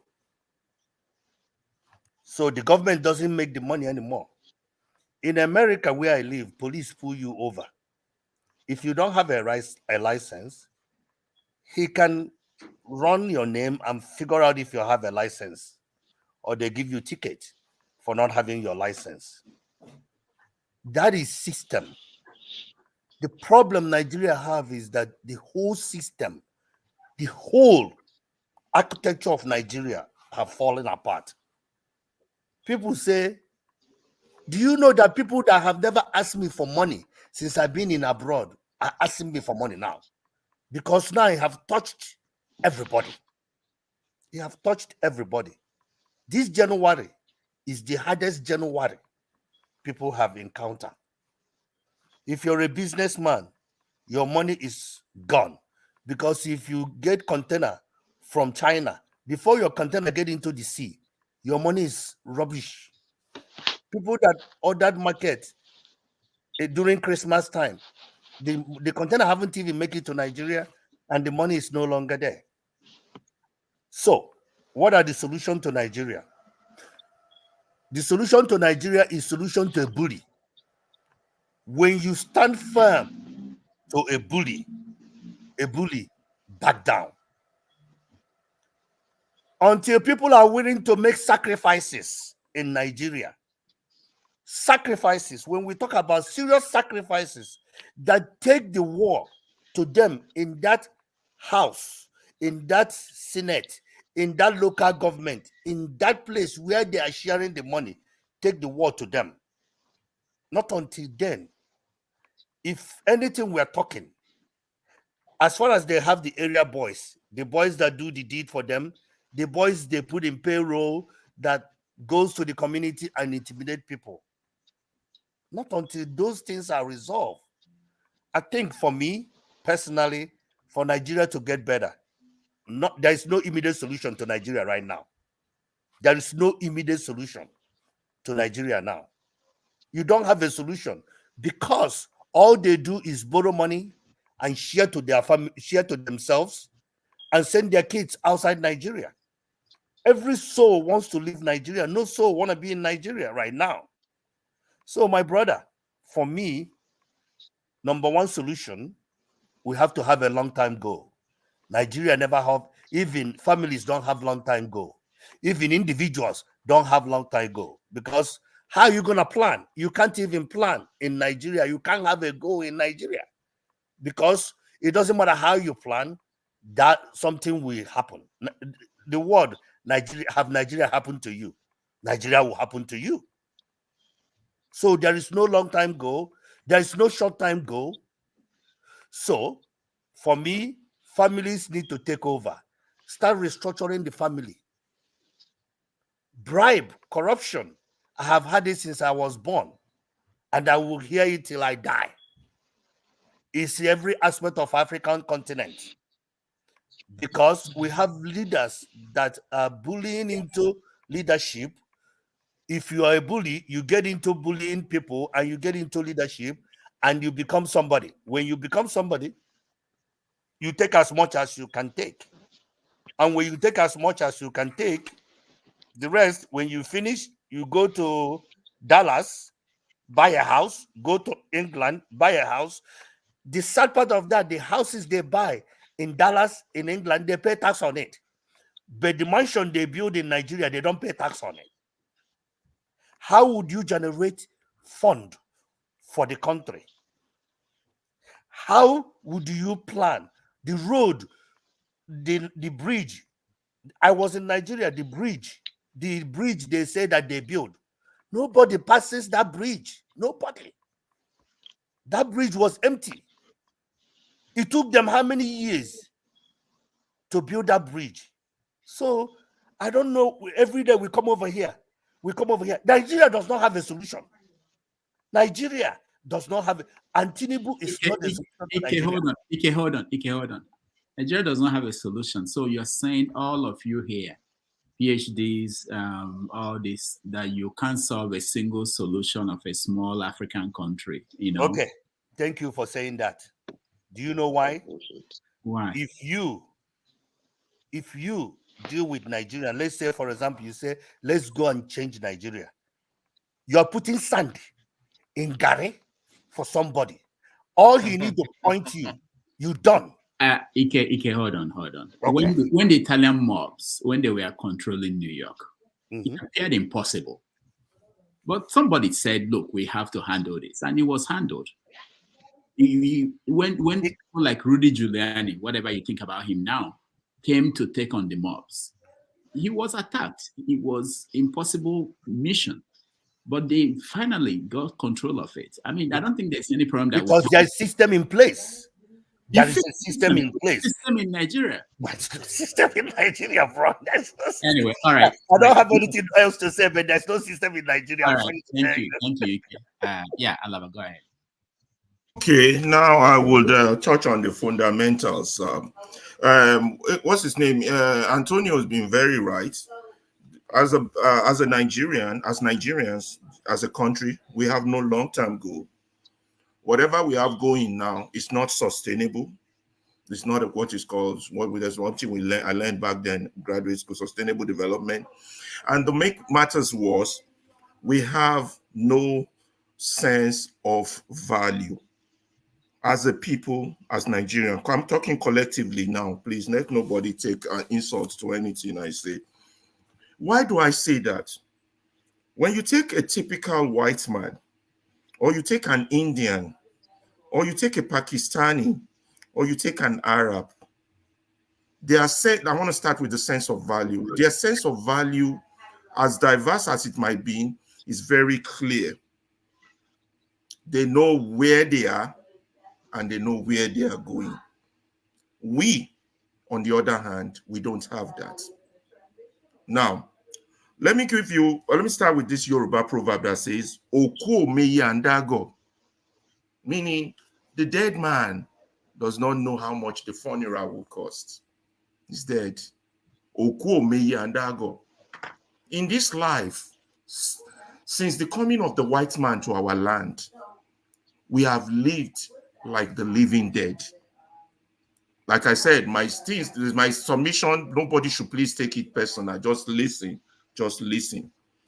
We have lived like zombies. Land of the we live in our land like the living dead. Now, back on this sense of value. Me, you, our leaders, politicians, educated, from the days Chinua Achebe wrote Things Fall Apart, and then he followed it up with No Longer at Ease. We saw what happened to your brother Rudolph Okonkwo in No Longer at Ease. How the grandson of Okonkwo fell to the hills of the corruption and then finally ruined his life. What happened is that what is our sense of value for ourselves, for our family, and for our country? There's non-existent. This is what we consider success. We wear a white man clothes, we speak the white man language, we go to the white man's land. We have made it. We have arrived. We do everything the white man. We try to copy the white man. Those have been our definition of success. These are intricately DNA built in us. So a typical Nigerian, anybody who has ruled Nigeria from 1970 to the present day, will view success as going abroad, sending their children abroad, schooling abroad. The key word abroad is a symbol of success. So therefore, I am better than those local people in the village. So our sense of value traditionally is warped. It's warped, it's upside down, and it's every one of us. So what is this? So, and then because of our locality, we have this agbero mentality, whereby we have this Molwe mentality. And that is as a result of what the Yorubas call Iwa Ojo Rolari. How we define success, how we define value, how we define progress is an antidote of Iwa Ojo Rolari. I have not seen wealth before, or what you consider wealth.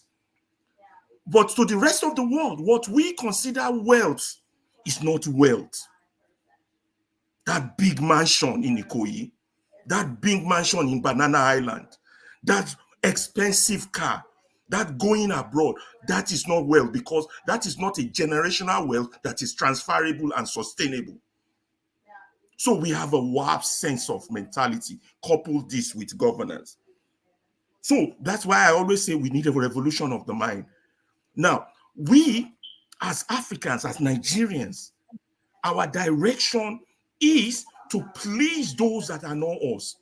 We are busy sending the little we have to those abroad instead of building our own.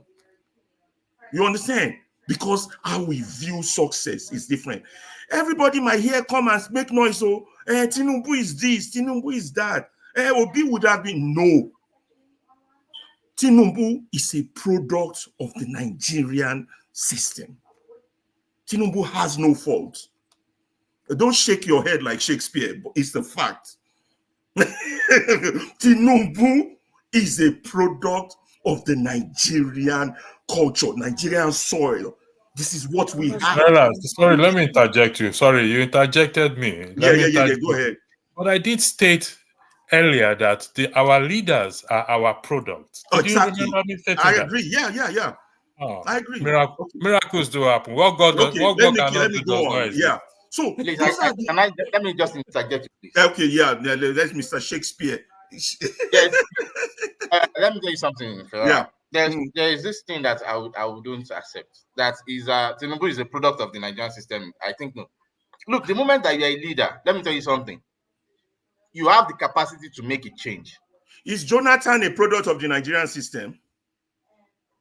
Look, is Babangida a product of the Nigerian system? I don't understand your point. My point finish with him first. I don't understand your question. Tinubu is not a product of the system. But let's say they're all a product. I say product, it means what we planted, what has germinated and yield fruit. This is what our sea, our soil, our water, our sunlight has produced. Don't try and separate him from yours because you don't like the output. No, don't do that. So are you telling me that countries that have good leaders, is it because the citizens are good? That's why the good leaders came from them? Of course. Possibly and not possibly. But but this case, listen, there's checks and balances everywhere. If you think so, I don't want you guys to derail me. So let's agree to disagree so I can move on. So you all don't agree that Tinubu is a product of the Nigerian environment. You don't agree. Well, let's go. What about the judges, the ones that gave the ruling? Are they a yes or no? If you're okay, let's take Tinubu off the board. What about the judges? The point is this: the nefarious, evil politicians they have become wiser than the average Nigerian citizen. But that's, And I'm they- not going. Yeah, I agree with you. first I can't disagree on that. But I'm just trying to see and connect what we are producing, how the system is designed to produce what it needs to produce. Look, a system that is designed to produce what it needs to produce will produce what it is producing. You all might fight me on that. You might disagree with me on that. But this is a fact. Everybody knows I'm not a Tinubu supporter, but I'll tell you the truth. Tinubu is a symptom of the Nigerian malaise. Unless you're disagreeing that we don't have a malaise. If we want to solve the problem, how do we solve it? Because this problem let's now go to the fundamentals. The fundamentals are these. First, our sense of value has to change. What we consider success, what we consider progress, and that is embedded in how we govern, what we consider as governance. You understand? Governance just doesn't come because some people voted or did an election. No.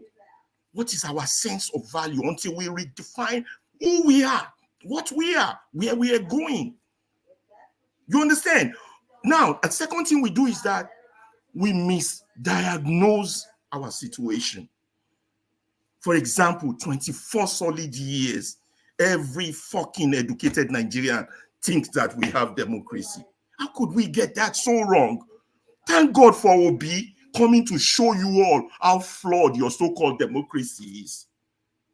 95% of you all still believe that illusionary concept that we have something going. Yeah, we're making progress.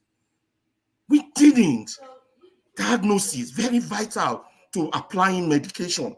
Once your diagnosis is wrong, the medication you apply will not cure your disease. That's a fact. So once we start now recognizing the problem, then we can now start profiling solution. You understand? When you have bleeding, you put pressure on the wound to stop the bleeding. When you want to drive a car that gets hot, your long time, and you want to travel from Lagos to Abeokuta, your solution is not to carry a keg of water to be pouring inside that hot machine. Your solution is to fix that engine so that it doesn't get hot. If you have a flat tire and you want to drive from here to Kanu, you will be so dumb to think that because you have a flat tire and you don't have a spare, you will make it to Kanu. This is what we have been doing since 1960. We never sat down and fixed the fundamentals. Falana was here the other week. You saw the question I posed to him. These are the good men we have.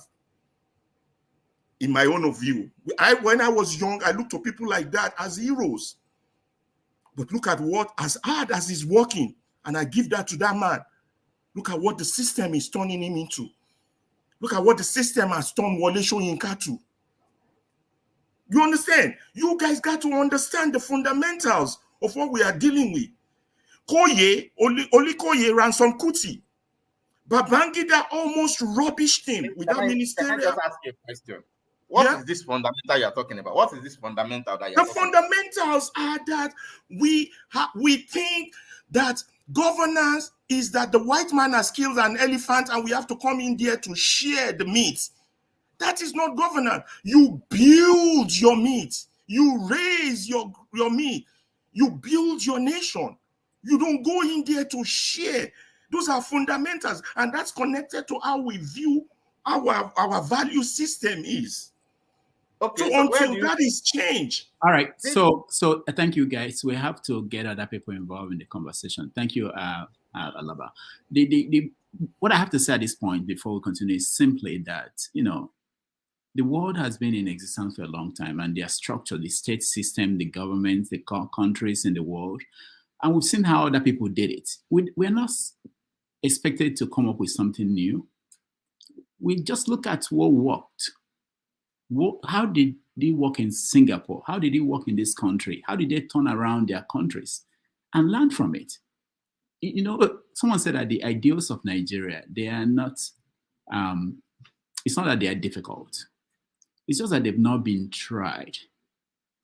People found them difficult and just decided not to try them. these things we're talking about is not something that require us to go from the beginning. And if you just pick one thing, just put consequences to facts, to things that people do, and that would be that would change things immediately. Consequences, punishment to things people do, and start from the beginning. If you listen to the how other countries, how they're doing this, it's not going to pick out small people, dump them in prison while the big guys do whatever they want to do. That's not the solution. You're not serious. That means you're not serious. All right, let's hear Eagles Air. It's not for me. This is your show. You guys air your view. Eagles Air, welcome from India. Unmute yourself, please. Thank you so much. Good morning from India here. Dr. Rudolph, thank you so much. And if you look at the Nigeria situation right now, there is something that we have to see as a solution. And that solution, I want to put it in two ways: kinetic solution and non-kinetic. Now, how do we look at it? We found out that something like a history have been taken away from Nigeria is education. And a country that don't have any history in their education, the country is in big mess.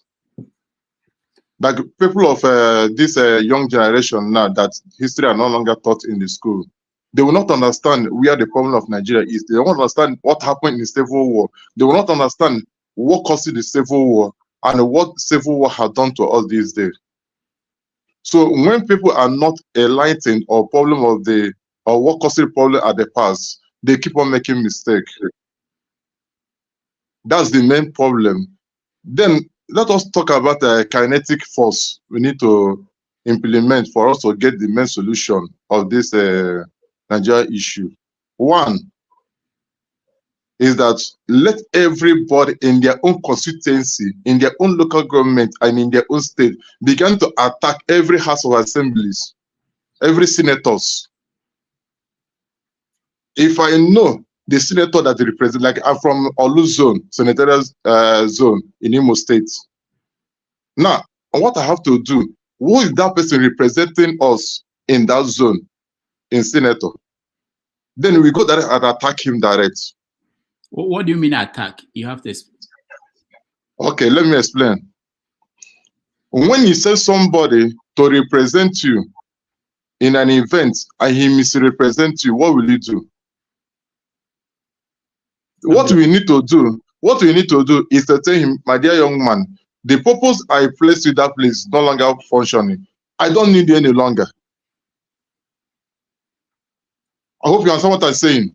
We don't need any longer. For instance, there's something that happened in Ghana last year. Yes, believe me, Ghana last year. What is that that happened in Ghana?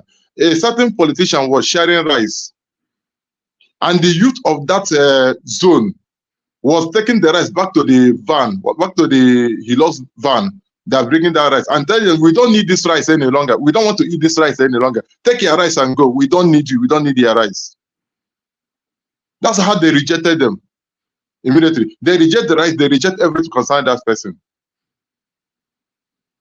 Now, another force of attacking these senators is that when they have a community, they have a village. There's one senator from Bayelsa State, representing Bayelsa State, do time of Jonathan session. I remember he has a race also. This man was saying in the house that one beautiful day, these people are suffering, one day they begin to attack them. One day, these people, they begin to attack them. So what do you need? Attack those people are representing you. If you know how to attack them, put fear in them, reject them, say no to them, attack them directly. Okay, hold on. Just so you know, because this is international forum and the platform is on YouTube. When you keep saying attack people, people can misconstrue it to mean physical attack. I know what you are saying. I think you're talking about you have to challenge them, you can recall them, you can do many things to say. Okay, let me use the word. Some people. Okay, let me use this word, challenge them, or try to dispute them. Now, what I mean which we don't. What I mean that if you watch 2014, there is what APC they use against Jonathan regime. They use their social media. They use social media. That's why I was watching this man, was it chief of staff of Tinubu, what he is saying. He forgot what they used to attack Jonathan. They use social media. If you get that the man that representing you, you watch him, finish him in social media, finish him completely. Tell him his problem, finish him direct. Then let us talk about all these kinetic forces. If people in constituencies and local government and state are okay, challenge these people, tell them their own sin on their face. Then when these people travel to Europe, come to America, come to Canada, come to India, come to any place, we in diaspora, we've come out there to disgrace them, tell them they are shameless, they are shameless, they are disappointed to our nation. Make them tell them their sin in their presence. Make them to feel the impact of what they're creating in Nigeria. I hope you understand what I'm saying. We should not keep quiet on them when we see them come one-on-one, keep quiet. No, you tell them their own sin. Now, I want to talk about security. I want to talk about security. No, we're not talking about it now. Just hold on. Okay. Thank you. I'll go to Lumide, but let me go. Electricity, what 1 minute? Yeah, thank you for that. I want to start. Rudolph, you said something not too long ago about consequences. Can you remind me of that again? I was about to write it, it flew off my head.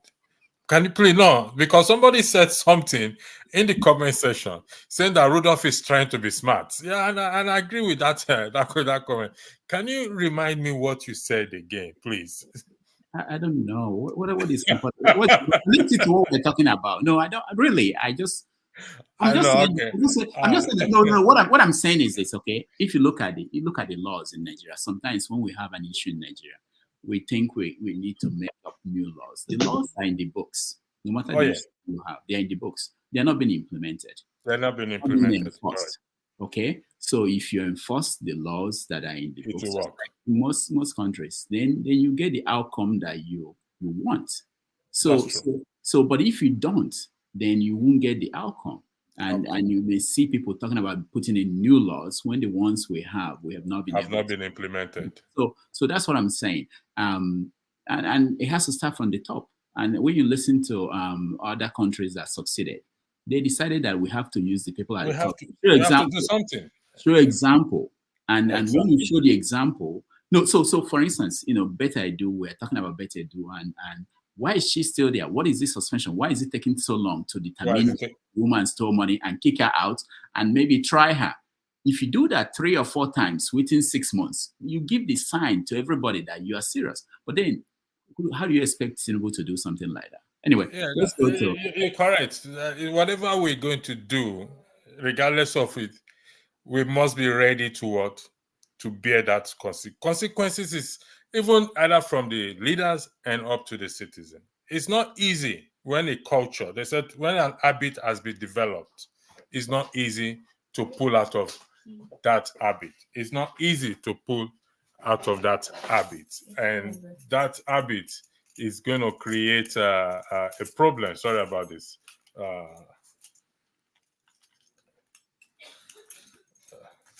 That habit will create, sorry about that. That habit, to break that habit is always a problem. Like I said earlier, and I did not deny that, our leaders, the solution comes from them. They have to change. They have to start to implement the laws.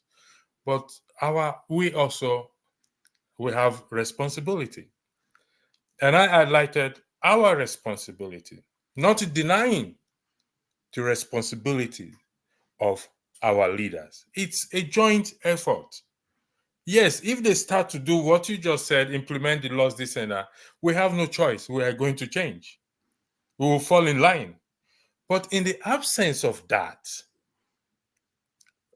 the ones we can do, because tomorrow you and I can go and it's likely to go and vie for position. For example, Osita is going to vie for position in his local government in the coming election, which is very encouraging. But what Alaba said is, if the mindset has not been changed, that I have to stop giving or receiving bribe. When it gets there, I'm not saying it is, just citing as an example, it will continue. That's why we But are. if you want to change the mindset, how long does it change the mindset? You can't place it. You can't place a time on it. That is the point. Leave We the can't mindset place a of the time on it. masses. You just have to start somewhere. You can't. For example, Rudolph started this program one day. Sorry, electricity. On the time set, you also have to put some specific things in place. Of course, Rudolph, we've just highlighted you have that. to. Yes. You just do. Hope is not a plan. There's no you problem in this world that can't be solved. You just have to put specific things in All place. right. You guys hold on. You will have this debate when we come back. Let me get through to people who are waiting. All right. Thank you very much. Thanks for the time. I appreciate it. Let me go and prepare for tomorrow's match. Yeah. Okay. I'll call you. I'll send you a text. Electricity about tomorrow. No, say what you want to say. No problem. Go ahead. No. I don't. Production things. I don't say it in there. We'll talk about. I'll send you a text. Huh? I'll send you a text. All right. Okay. No problem. Nice. Okay. Thank you, Rudolph. I want to first react to Emma's, Electricity, and Ferreira's contribution earlier on. See, there's something that I've said before in the past, that as far as the people of Nigeria is concerned, this last electioneering cycle proved that they wanted change. They were ready for the country to move forward. They wanted their franchise to be exhibited in a free and fair electioneering process. But unfortunately, the Nigerian institution failed them. And there's a particular question that I've always asked on most of the time that I've appeared on the panel. I always say, what is the solution? What is the solution? And for me, I'm going to say my own personal opinion. For me, it doesn't matter whether you want to educate the people, you want to orientate the people, you want to see the system in Nigeria, the institution in Nigeria, they have the highest burden of proving that that country can still work. And the managers of that institution have to show competence and have to show that they can exercise discretion over what they oversee without interference from politicians or crooked people. We saw the last electioneering cycle. It wasn't a free and fair election. Somebody switched up the beavers. Till today, we don't even know what the outcome of that election would have really been. But it was clear that the people who orchestrated it, didn't see the way it was going, and they kind of switched it off. So if people cannot choose their leader, who they want, you are just wasting your time with this educating people about not bribing or not bribing. When the people who sit and should administer these laws and policies here in the West, if you work for a reputable company, they have policies in place to making sure that every employee, regardless of the cadre, from the lowest to the highest, is continuously being updated and educated on the policies of the company. Every year you access now, you can go online and access and revise and go over your company's policy in whatever area or whatever laws that the government has instituted to regulate the various, depending on which department you are in, or ministry, or whatever part of government portfolio that company falls within. You understand? You make sure you're updated, you're following company policies regarding standard labor laws, employment laws. Everybody's trying to make sure we're doing things the right way. And reorientating the citizenry is a continuous process. In every society. People, you will always have people who want to break the law, and you must show an example of them by making sure that when they break the law, they face the consequences. They are charged, they are dealt with. That is a continuous process. But the very people who are saddled with showing example, if they are stealing and they are getting away with it, they are not being prosecuted or it's being covered, how do you expect those ordinary citizens to behave? When we read it on the pages of the newspaper every day, is it not somebody in the government or somebody in that particular office that exposes that corruption in the first place? People are talking. You told them to go get their voters card. They went to get their voters card. They voted. Even though some people were still buying votes and selling votes on that day, you cannot totally eliminate corruption in the electioneering process, but some people still wanted to exhibited their free and vote freely who they wanted to, but you still switched up the beavers. You understand? If they had allowed these true statistics to play out, we would have been able to say, okay, a certain percentage of people sold their votes, a certain percentage of people voted free and fairly, and yet the true winner still emerged. And maybe the next electioneering cycle, in a free and fair election, supposedly, things will improve. And when people realize that buying and selling of vote doesn't pay, when you can elect who will bring change to you and utilize our resources to the benefit of the people, it will naturally die a death that it should die. But when you begin to blame the people for what they did, when it is the institution that failed, in the 2027 now, are we still going to go through the same electioneering process where these people will use the same institution that should protect the sanctity of a free and fair election in a true democracy against the people? Are we now going to allow that same process? That is what we should be talking about. How are they going to allow a free and fair, like whether beavers, whether option A4, whether this or that? If that doesn't happen, we are just wasting our time. There's no change that will take place. Because the true change that should take place, you percolate from the local government level, then to the state level, then to the presidential level. When this begin to percolate, when we begin to realize that local government institutions should be independent of the state and should be able to utilize the resources of the people at that local level, and not just be expecting the federal to come and touch you when your local government level can make that change, then we are wasting our time. You're just putting blame where blame should not be. Because these people did what they should do in February 2023, but it made no meaning to anybody. The institutions that made ridicule of it. And then you are telling them, now telling them, oh, educate the people. It is the people. When the burden, the highest burden of that change should come from the top. We know it is the top that is corrupt. They are the ones stealing the billions, the millions. They are the ones not allowing the vote to count. They are the ones who have corrupted our justice system, that we don't have faith in that justice system anymore. Let us put blame where blame should be.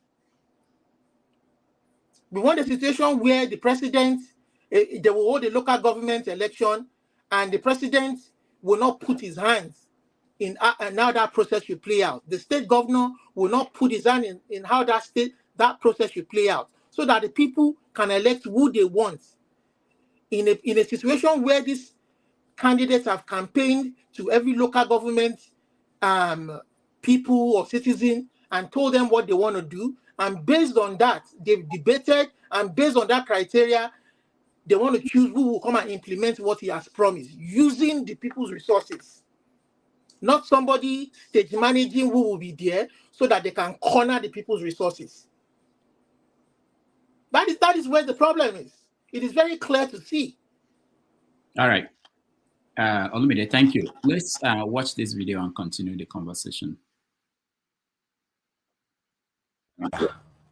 As at the closure of market on Friday, market moderated at about 1,450 Naira to $1. You know, from a Wednesday, Thursday high of 1,575 Naira per dollar, which is a very good approach. But like I said, it's intervention. It's interventionist in nature and does not tackle the root cause of the matter. What they've done is what we call opiate or elixir. we need to tackle the source of the problem, and which is the dollar illiquidity in the markets, the lack of the paucity of supply of the dollar compared to the demand. And that comes also to the physical side of the market. As of today, people have complained. I don't want us to complain. We need to look forward. The deregulation of downstream oil and gas sector, removal of subsidy, was a good decision. The margin of the foreign exchange market rate to avoid the arbitrage window that created the room for the criminality that happened between 2015 to 2023 was a good one. So what do we do to rescue? Of course, like Nigerians said, most Nigerians have complained, galloping inflation and other things. Now, let us look even back to history. Buhari became president May 29, 2015. We need to understand the root cause of our problem before we can profile credible solutions. Buhari inherited foreign reserve of $29 billion. Between 2015 to 2023, total import volume of Nigeria was $451 billion. Go and check the records. Total export received was about $406 billion. Buhari and co. borrowed over $32 billion from 2015 to 2023 when he handed over to Tinubu, because as at June 30th, 2015, external debt position, total federation was $10 billion. Buhari left at $43 billion to Tinubu. Foreign direct remittances was about $168 billion that came into this country within those 8 years. So if you look at the net dollar inflow and net dollar cash flow, outflow, there is no way Naira will have lost over 600 Naira to $1 under Buhari, and now galloping at what Tinubu is experiencing today was the foundational recklessness that was led under Buhari. And Nigerians are not asking the right question. I will explain to you, Dr. Bati. This is the truth. The 23.2 trillion Naira that was printed and handed over to Buhari and co. by MFL is at the root cause of what we are experiencing today. Remember in 2018, Obaseki cried out and they lampooned him that printing Naira and handing over to Buhari and co. without any project tied to it will lead to where we are today. See, the truth is, and I also want this to be on record, the CBN, they are doing their utmost best to intervene. Interventionism will not solve the problem. The problem lies at the root cause of it. Between 2015 to 2020, there was a bazaar in Nigeria. In fact, Tinubu should go back and do what Obasanjo did when he became president. Obasanjo hated the worst economy, worse than what Tinubu hated. Obasanjo went after those that took away our dollar out of Nigeria. He called the Abacha family to question and they negotiated. Most of the processes are still being enjoyed by Nigeria. Tinubu should develop that political will and call the practitioners that worked under Buhari for 8 years. We are talking about over $100 billion that was taken out of the economy. That is where we are. Because if you look at the net dollar inflow into Nigeria over that 8 years and net dollar outflow, there is no way we will have been where we are today if not for the criminality and the corruption that we experienced within that period. Obasanjo came to power and left after 8 years. Naira lost only 38 Naira to $1. Jonathan and Yar'Adua came to power 2007. When the official rate was 124 and left at 199, Naira lost to dollar by 78 Naira to $1 in 8 years.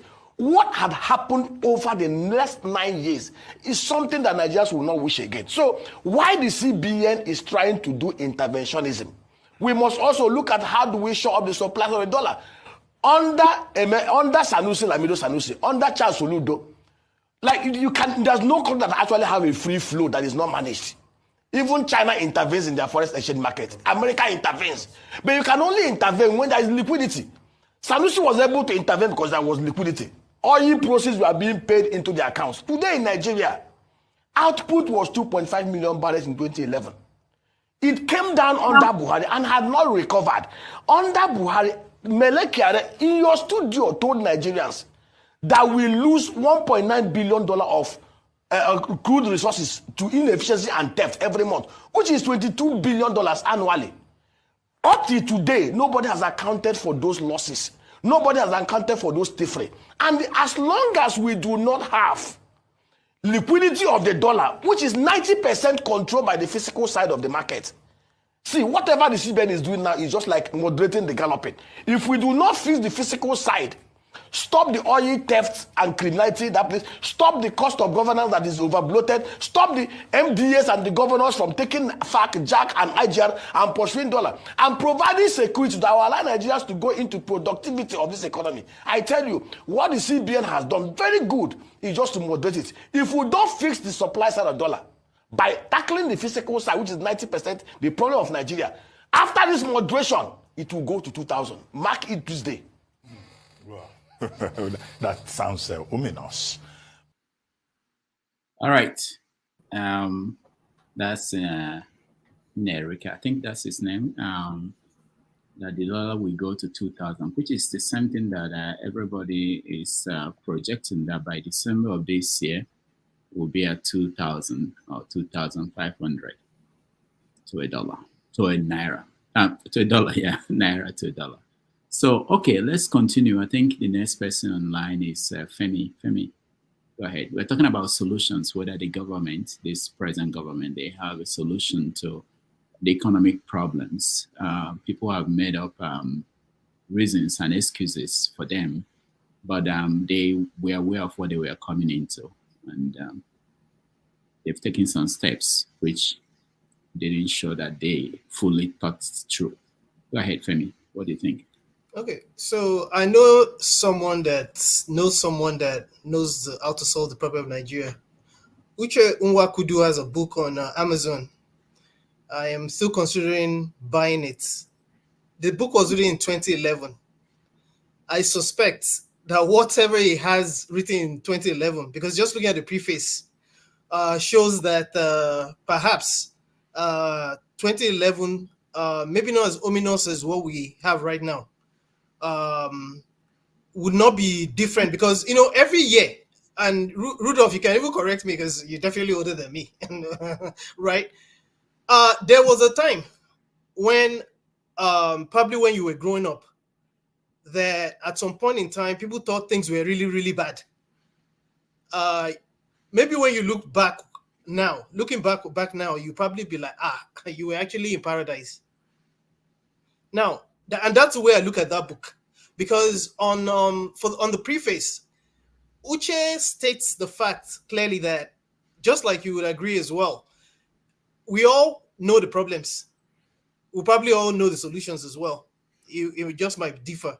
Now, there's this article I was reading, because sometimes it gets to a point. Again, I'm not an economist. I don't claim to be an economist, but sometimes you don't even need to be a PhD or an economist. Some of the people that solve problems are presidents in that changed the tide of their countries. They were not economists. Some probably were actors, or you get the point. Now, Olusegun Onigbinde, I think that's his name. You probably know him as well. He is a lead fellow with Budge IT. Those guys that seem to always track the spending among governments. Perhaps no surprises. One of the major, if not the major problem, which was the reason why I didn't have a problem with, just like a lot of us, we didn't have a problem with Buhari coming to power. One of our biggest problems is, if not probably the major problem, is corruption. Well, as we've come to find out now, I think he probably made it worse. Now, Olusegun, he kind of stated, Shegun stated a couple of, he had some line items on an article he wrote, and he made it 7. He listed them as 7, basically. We know it's more than, you could have all kind of lists. One of the fundamental ones, which we're still battling with is security. Insecurity rather.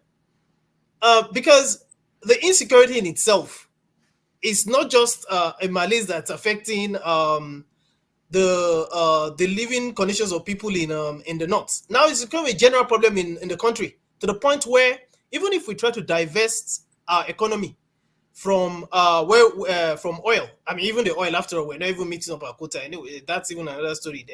There's all kind of corruptions, and you talk about the likes of Beta Edu, that we probably wouldn't see the end of this matter. But then you still have the not so little case of the NNPC. That director, is it director general, or I don't know what that term is again. I something tells me that guy has more than 9 lives, because there's no way the NNPC is not a cesspool of corruption, judging by the different variations in terms of the profits, if you recall, from the latter part of the revelations that we were hearing from the different variations in the pricing of the crude oil and the crude oil the petroleum imports that all those revelations that we had in the tail ends of Buhari's regime. There's a lot of things going on there, but the guy is still there, for example. Now, for me, I'll go back to something that I thought fundamentally has to be fixed first of all, because if we don't know where we're going to, we better know where we're coming from. We better revisit where we're coming from. I still think that above anything else, and I know it's easy to just say, I know what is cheap. If we don't restructure, I still think restructuring is the basis of our problems. And I'll keep it that way for now. All right. Thank you, Femi. Wale, welcome to the show. Oh, good day, everyone. It's been great listening to everyone's comment and everything. I'm not going to, like I always say, I'm not going to keep repeating the problem we know that has been existing. I just want to know what could be the way out. And I completely understand that some of the solutions that we might be providing shouldn't be something we'll be discussing on air, because I try to strategize how these people who are holding the country down, how do they manage to do what they do? Because they come up with a strategy whenever they want to throw us under the bus. You find Muslim, Christian, Igbo, Yoruba, Hausa among them, but you never hear when they are fighting each other. They just strategize whatever they want to do. Maybe they have their meeting in the middle of the night, and probably that's what someone said. You'll never find women, most women, involved in politics, because the time they're going to have their meeting, a responsible woman wouldn't be there. And when they even finish the meeting, there's meeting another after meeting. Anyway, that is just one part. I could pick from what Mr. Ferreira or Electricity or some of the panelists have said about if we can have accountability and transparency. I think it's Mr. Rudolph that actually said it, that if there's a punishment for any wrongdoing, then people will sit tight. They will think twice before stealing money or doing any evil that shouldn't be. You played a video at the beginning of this session where the lady in the market was shouting, there's no food, this has gone, blah, blah, blah, all that. And you played another video that showed where people are just spraying money. And I think there was a comment there that said, well, that was my sister complaining there was no food. And that is me spraying money. I'm like, what is going on?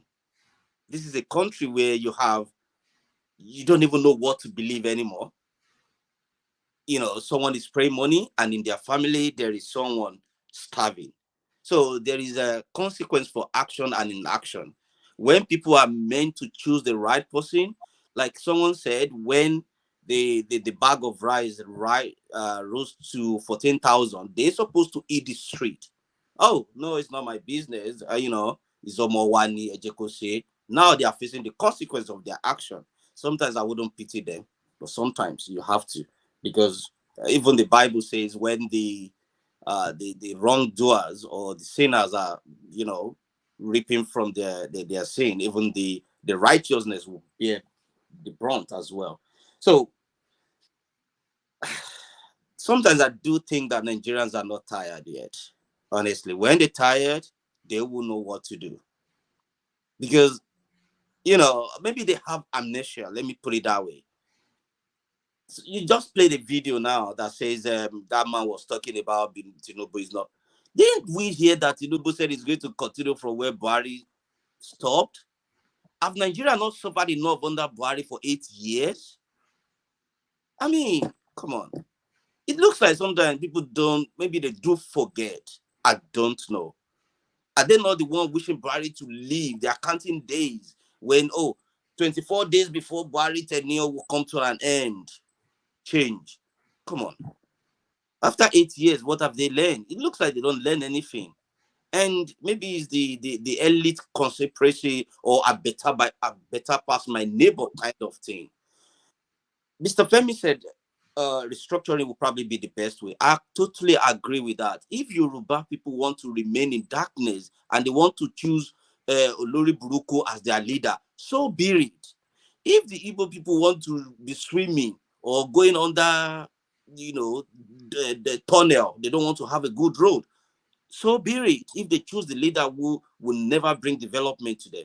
So that restructuring, I think, is the best way to go. Because even in the family, we don't all agree. People they will craft their own way to success. But if my success is as a result of your downfall. But Wale, I just want to chip in that. Do you know that restructuring cannot take place without a new constitution? Do you realize that? Definitely. And I think what is happening now will actually lead to that. That's what I said. I don't know how it's going to happen, but until people who cannot think or who think a bag of Indomie noodles is what they will give them during the election, and that's what they're going to eat for another 4 years, and the decision of the person they are dancing and ailing is going to impact the school of their children, what they're going to eat, their job, and they can't think. And they always think that is the tuber of yam that the Bajabio and Desmond Ole or something are giving them is going to solve that. Sometimes you look, I feel like if I see any of my family there, honestly, I would disown them. That ever in your life, don't call me again. Because to me, I feel like how many days are you going to hit a tuber of yam from someone who stole billions and they're giving you kobo out of it and you're still dancing after them? Are you not supposed to stone them? But that's how their mumu follow come be. So sometimes you look at them, you think, you know what? Let them see Shege. They haven't seen Shege yet. Shege Pro Max is on the road. So, big. Sometimes I get tired of talking about Nigeria. Although I have my mother and my family members there, they did ask me for money. I said, well, the money I gave you 5 years ago to invest for yourself, did I give you Lapo or Bobule or some kind of shark loan? No, I didn't give you. What did you do with the money? They do Ashwebi, they do Owambe. Now they are coming back to tell me, can you give me money? They think I'm dumb. No, I work for the money here. I pay the bills. They give me the money with the right hand. They collect it back with the left hand here. By the time you pay your bills, you pay everything. The money is not really enough. In code, it's not easy. And someone said maybe until we actually stop, let them see to Shege. Maybe they will get sense. But until then, we can continue to pity them. These people are really enjoying. Do you see how they spray money? Mr. Rudolph, when was the last time you went to a party and spray money like that? All right. Thank you, Wale. Thank you so much. I just wanted to point out at the beginning, you were talking about why should we talk and why should we share, whether we need to share our ideas here. APC is requesting that people should offer ideas to run the economy, to offer Tinubu ideas. So it's not, you are allowed to offer something to the president at any point because they are acknowledging that they're out of ideas. They don't know what to do. Sorry, Mr. Roosevelt. Sorry for me to cut you short. Ideas. Even if you have ideas, would you give them? So wait. Let's think about it very well. What do they call that campaign? When you are coming, you have to have a template that, okay, I understand these people's problem. This is what I'm going to put. Don't they say they have a brain head that can turn things around? So what happened to those dust heads? Because if they say they have brain in there, I don't believe. Maybe it's dust inside. So where is the ideas? I did not know it better than an average Nigerian. So it's not they're coming to Nigeria to beg for if they have the idea. If they can't face the E, they don't know what to do. They don't have anything. Let them passe, move. Let other people come in. It's as simple as that. Don't come and try and error. This is, you won't go into a plane or you won't go into a flight where they say, oh, this pilot is just a try and error. If you have any idea of how to fly the plane, come and help us. Really. All right. Let's one more topic and then I hope forefathers will come and take over. So there were protests last week or this week. Yeah, go ahead, Laura. Go ahead. Yeah, before you move to another topic, I just wanted to mention how you see even that guy that was talking to not Rufai, to the other man on Arise, Ruben. To Ruben that was Abati. talking. Can you hear me? Yeah, that was talking to Yeah, Ruben. the guy that was talking to Dr. Abati, and was, you see how we the enlightened and the educated are still so full of hypocrisy. Yes, the guy highlighted the problem, but you notice one thing in that interview. He was trying to distract and blames the blame, which rightfully so, on the last administration. But the fact remains is that there's no difference between the Tinubu administration and the Buhari administration. It's the same party, same political ideology, same, so he was like, all this Naira inflation, the Naira going down is as a result of the 8 years of bad. What about the 8 months of Tinubu? He didn't even make mention of that. It did highlight the problem, stop the stealing of the oil, fix security, govern. Who is in charge? Who is to do all those things? Is it not them? And he didn't even point a finger at the Tinubu administration. This is why this country keeps going down. Because we don't point finger, we don't hold people accountable. In that interview, I was listening. He was listening. He was trying to present a front as if all the problem were Buhari's problem. What about the 8 months that we've seen Shege, that we've seen the Naira go from 700 to 1,004? No mention of that. Isn't that not worse than the 8 years that it went from 120 to 700? But it wants the 9. You see, this is why I say information matters, enlightenment matters. People like that, we should have a counter media to just like tear them down in garbage like that. Because anybody listening to that, playing neutral, will say, well, it's not Tinubu's fault. According to what he just said, we all saw how Buhari messed up this country. But they're the same.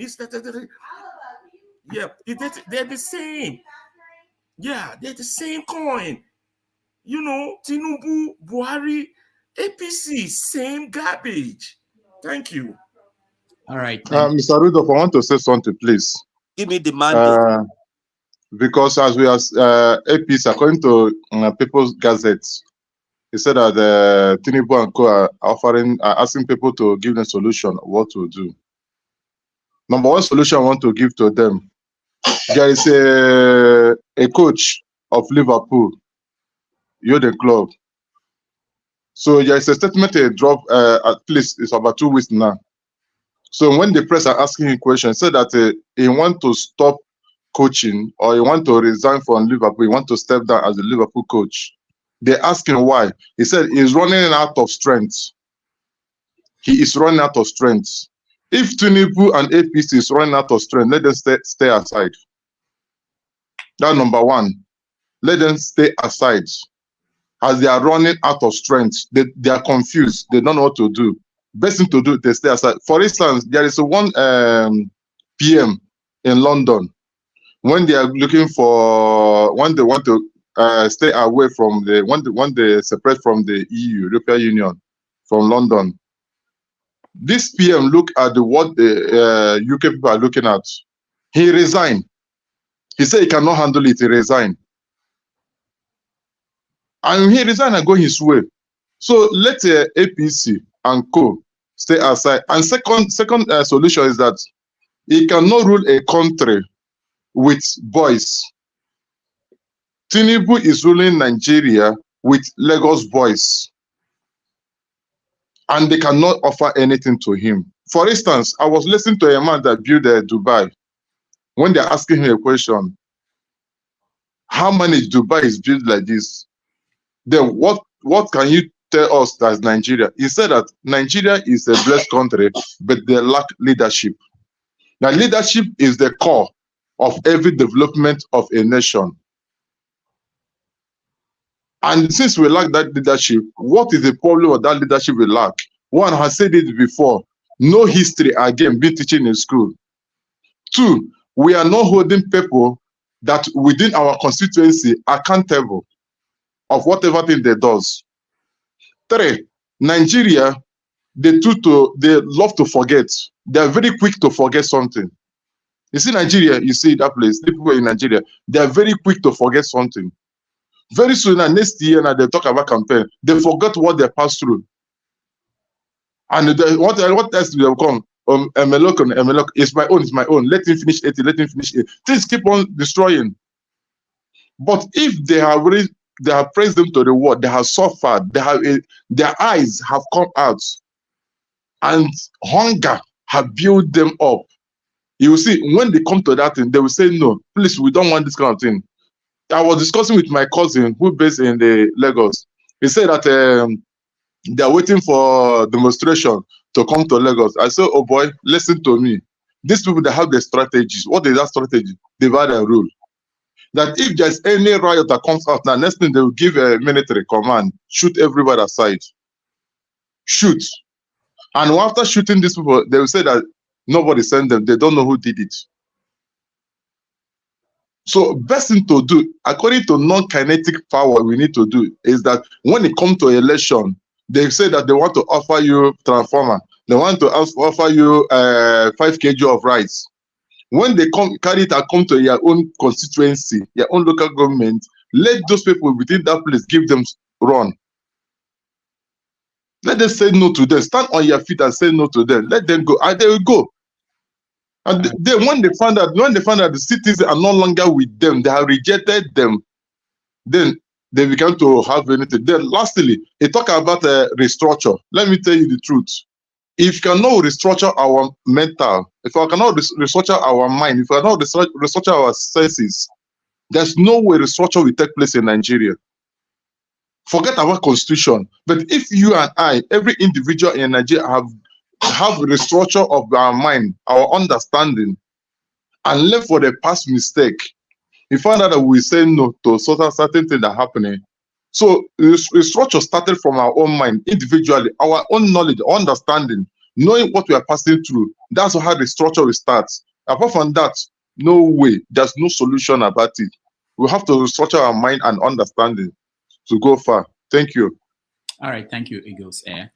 Let's touch on one more topic before I go, which is about the demonstration protests that we saw in Niger State, I think, and Kano State. The question is that a solution? Will it spread?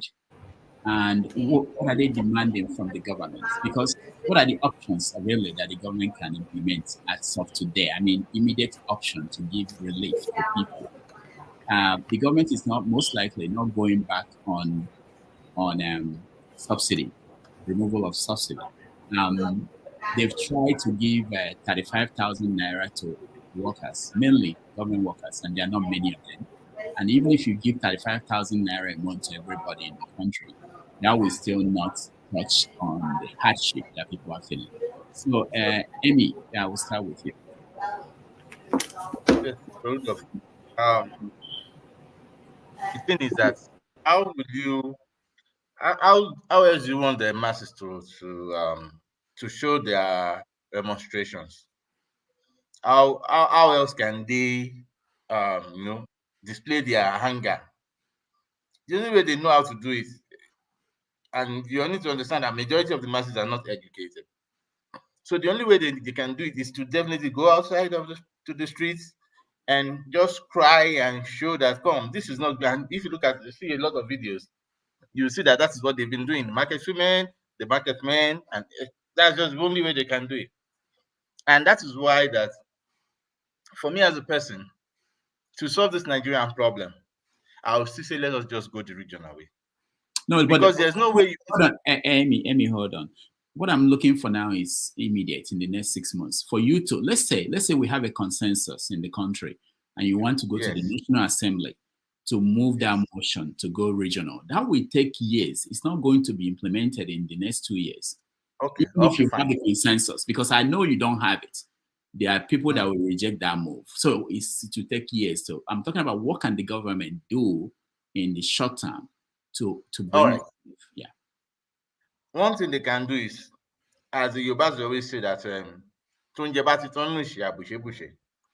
that if you take the cost of feeding out of poverty, The rest can be managed. People are hungry at the moment. And the only way I think that can be sorted is open the borders. Please, why are the borders still locked for food? Let food come in. And I know one of the arguments is that they say, what about the farmers who have already invested in Nigeria? I say something. The government should patronize these farmers and buy their food so that the farmers don't lose, but the government subsidizes food for the people. And make sure that in 1 month, the price of rice should go back to 14,000, please. That's just, it doesn't make sense when you continue to say, but if you look at everywhere else in the world, rice is cheap. Nigeria's rice is still the cheapest. That doesn't make any sense, because what is the cost of labor in Nigeria compared to everywhere else in the world? So we have to face that situation ourselves. And I think one thing is for the government to subsidize food. Do everything to make sure that there is food in that nation. Now, there is time. There is farming seasons.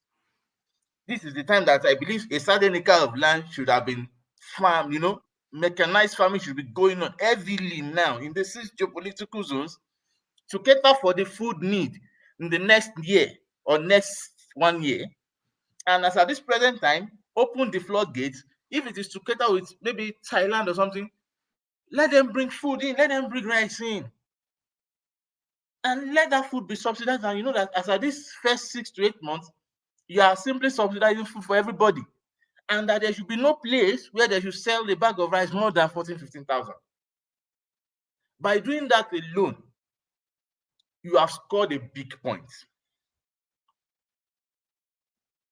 That is it. Open the borders. Look at the processes that you think are bureaucratic that have been menaced to the system itself. Reevaluate the processes and make it smarter, make it more efficient, so that people can enjoy the benefit of ease of trading, ease of business, and these are the things that will make even other forms of cost drop down. That is it. And please, reduce corruption. That's just it. Let people be punished. Even if Tinubu got there with corrupt, they should try and become right. That's why I said something. Look, and that's why I disagree with people who said because they are part of us, they have to know. Yes, they came from us, but they've gotten there. That means they have the capacity to make a change. So whatever thing, and funny thing is that generation enjoyed the best of the country. It is that generation that had free education. It is that generation that they go to universities, they eat chicken, they lay their beds for them. It is that same generation. So they've seen the best of Nigeria, seen what it needs for a country to work. Nigeria was working then. And that's why a lot of people who traveled abroad could not even have it in mind to stay abroad, because there was like, what's the essence? When there was no need for even visa to go to the UK. So why would you want to go and stay in the UK? But now they regret that they would have done that. So my point is this. Whatever someone is saying, importation will weaken the Naira. We are talking of food. They are talking of Naira weakening. What I actually, when you were talking, Amy, what I was thinking is the reason why they removed the oil subsidy. Do you remember why they removed the subsidy in oil, crude oil? The reason was that Buhari considered it. They actually considered doing that. They knew the implication will be what we're seeing now, which is the increase in prices of things. They knew all this. And Buhari decided against that because he could not figure out how to manage that implication. Now, the new government had to remove it. Even Buhari was saying that it was removed when he was still there, but he gave a date ahead of time. But the fact was that the country did not have any money to pay the money they borrowed already. There was no money to pay. So Tinubu had no option really than to remove the subsidy. There was no money to pay service the loans. Service the loans that we already got right now, So they did that. And now you're saying they should go and basically add a new subsidy. Because they were... Okay, now just look at, they've removed subsidy for fuel for how long now? Since they came in. That's the case. Yeah. That is the point. But what is happening now? You can't just remove subsidy from everything, especially when you've not even put in place a system that will support everybody in that place. You just can't blindly look. This is like saying the masses will always suffer. That is just the ideology here. Let us just quickly do something. Without consider the masses shouldn't suffer for every of the decisions we are going to make. Buhari came in 8 years, the masses suffered for 8 years. In the name of it was going to get better. So everybody was enduring it. Now, what is the point now? That suffering, 8 years of people's lives have simply gone to drain. All right. Let's go. Thank you, Amy. Alaba, let's look at the currency one. Hold on. Let me frame this for you so that you can address it. When you talk about the currency, the floating of the Naira, the argument they gave was that it costs a lot to defend the Naira, and Buhari was doing that. So they have to bond foreign currency reserve to defend the Naira, to keep it at 700 and something that it was. So Tinubu came in and said, the only option is to float it, so we don't spend that money that we are burning to defend it. I'm presenting the arguments that are out there. Economists are making this argument, the government. So what is the option? What is the other option for the government? For them, let me tell you, this government, they'll have to understand one thing. We can't run a nation with propaganda and lies. The first option available for them is resignation. That's the first. They're not going to take that. And why they're not going to take that is that they didn't come to fix the problem. They came to continue their looting. They have their agenda. Now, what are the things they could do that would make meaningful impact on the Naira, not just going down? Stop the stealing of the oil, bunkering that's still going on. Old people who floated the Naira and we didn't see the result, hold them accountable, not just lock MFLA up. Go and pick up Buhari himself. I'm telling you, go and pick up Buhari himself. When you do these things, the downflow of the Naira in itself will stop, because the world, the global banking world, will react that, okay, there's a U-turn. Maybe these people are getting ready to build something. Let's take them serious. Then secondly, apart from holding people in the previous administration, and those in your administration, you cut down on the excessive spending that you're doing with this your government. Minister this, minister that, largest that, 50 wives going to go watch the AFCON final, and all this madness.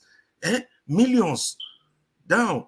You cut, it shows seriousness in government. And I'm telling you, the market will react when they say, but they're not there for this.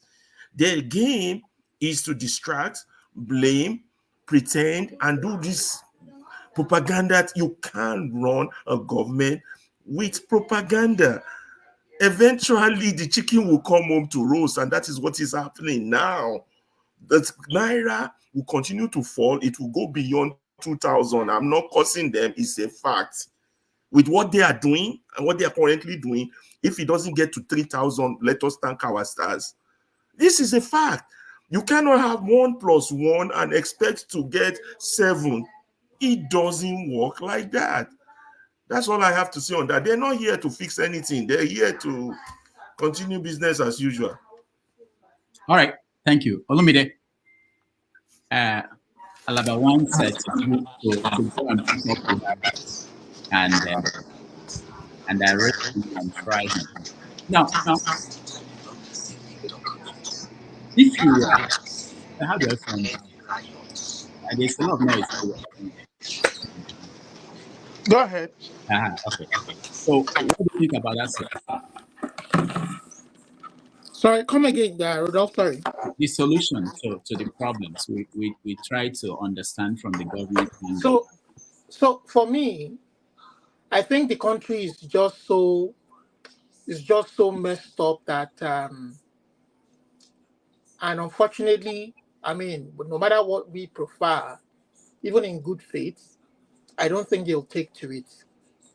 But I mean, if I was to give it anyway, short term and long term. Long term is to sit down with the people, the indigenous people of the country, and let us form a new beginning. You understand? If you're going to hold a referendum, do we want to stay together? Let's answer that question. Let's if we want to stay together and we believe that one Nigeria is more beneficial to everybody, let us have a document that we will all aspire to and we all respect and obey. Let the indigenous people sit down together and rewrite this document.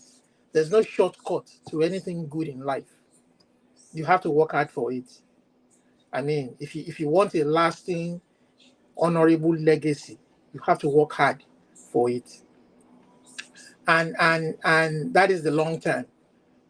I mean, if he answers, if reconstructing the country is the same as that which I've said, then let's go for it. You understand? But short term, right now, he needs to secure the country. The farmers cannot go to the farm, both in the north and south, because we have foreign elements of a particular ethnic group who are attacking and killing people. They're even collecting levies from these local people in some part of that north in millions before they allow them to go to the farms. They have constituted the government unto themselves. And in the south too, they are kidnapping, they are killing, they are raping in various parts of the southern communities. The people living in urban society, more developed part of the country, are not feeling this, because those who are feeling this are people living in the rural area and the villages who are suffering this brunt. And are they not human beings too? Are they not part of our population too? Are they not the indigenous people too? And then we now know that there are other resources apart from oil in Nigeria. How much of those resources can we generate in revenue to supplement our oil revenue? And then the president is saying that, fine, they're claiming that they removed the subsidy, which some of us believe never existed in the first place. Because if you remove subsidy and you claim to be saving trillions of naira monthly, where are those trillions of naira that you are saving? And why are you still borrowing money? So we need a critical auditing of Nigeria's finances to be looked into by not a non-partisan body. You know, it could be PricewaterhouseCoopers, it could be Deloitte, an accounting firm, to look at what is going on in there. And also,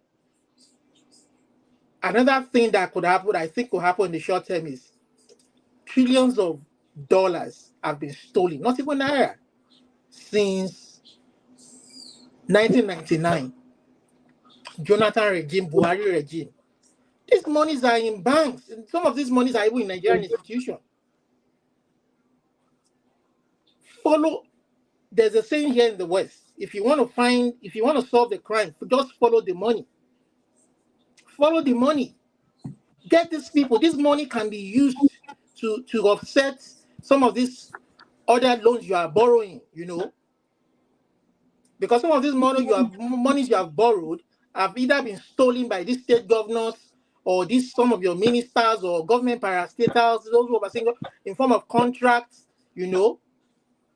There was a revelation in the prime time news, Premium Times, I think, where a certain senator in Oyo State put the same. He was chairman of one of these budget committee. I put the same project in the budget, padded the budget 4 times. They used the same road project. You understand? You can see what they are doing to the people. So we know all these problems. We know, but do they have the guts? Well, because some of those who committed these atrocities are in their parties. You know, they're also donating to their parties. They're going to guarantee them victories. They don't have this morality to, and so. But in that sense, he's saying He was saying the other day, the pledge must be sung at every government functionary.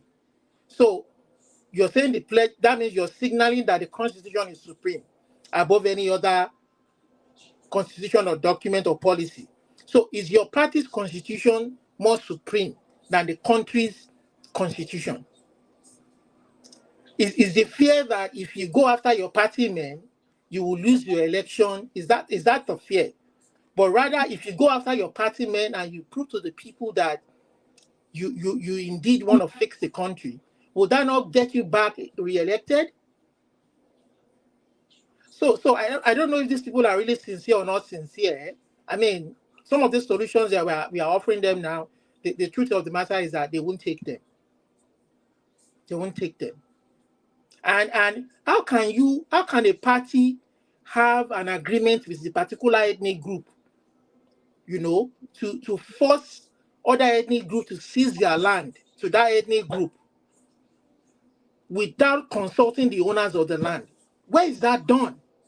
And this is what is going to put the country in flame, because this is what Tinubu has agreed to do before Buhari allowed him to take that mantle forcefully against the will of the people. So he may not want to cede lands in the West because the West are resisting, but he may want to seize lands in other parts of the land, and this is unfair. Unfair to the Middle Belt people, unfair to the Southeast people, and I know they dare not try it in South. So this is just unfair, and this is not going to lead anybody anywhere. And any Yoruba person who thinks I'm talking trash can come on here now and contradict what I just said. If Tinubu hasn't signed a pact with the Fulani on the bloods of the Nigerian people, and you people are shouting one Nigeria, you are shouting one Nigeria to your demise if you don't know. We know the truth, we are telling you the truth. You are shouting one Nigeria to your demise. If you are not going to sit down on the table of brotherhood and discuss the way the Czechoslovakia people did it, Czechoslovakia could have gone to war, but they decided to sit down and they split the country amicably. If we must be together as one Nigeria, we have to sit down on the table the way we are all sitting down online now and arguing, and at the end of the day we argue, we insult each other, we talk, at the end of the day we still come to a conclusion that, okay, this is the way things should be. If those crooks back home, those crooked politicians cannot, or our elites cannot come together to come and sit down on that table of brotherhood and acknowledge that they are owners of the land of that entity called Nigeria, and those owners of the land must be recognized and they must be respected, and their culture and their values must be put into consideration, and we form it into a document called the Constitution, where we can respect each other. We can prove to the world that a Black African nation can prosper. But if this is what we want to continue to do, to cheat each other, out of the fact that, we are more educated, out of the fact that, our religion is the best, is supreme to every other religion, Usman and Fojo is the owner of the land, blah, blah, blah, blah, blah, blah, blah, blah. We are just going to keep going around in circles. And at the end of the day, it's the people that will suffer. All right. Lumide, thank you so much. Femi, we're looking for solutions for the government. They are looking for solutions. They are willing to listen to you. What solution will you give?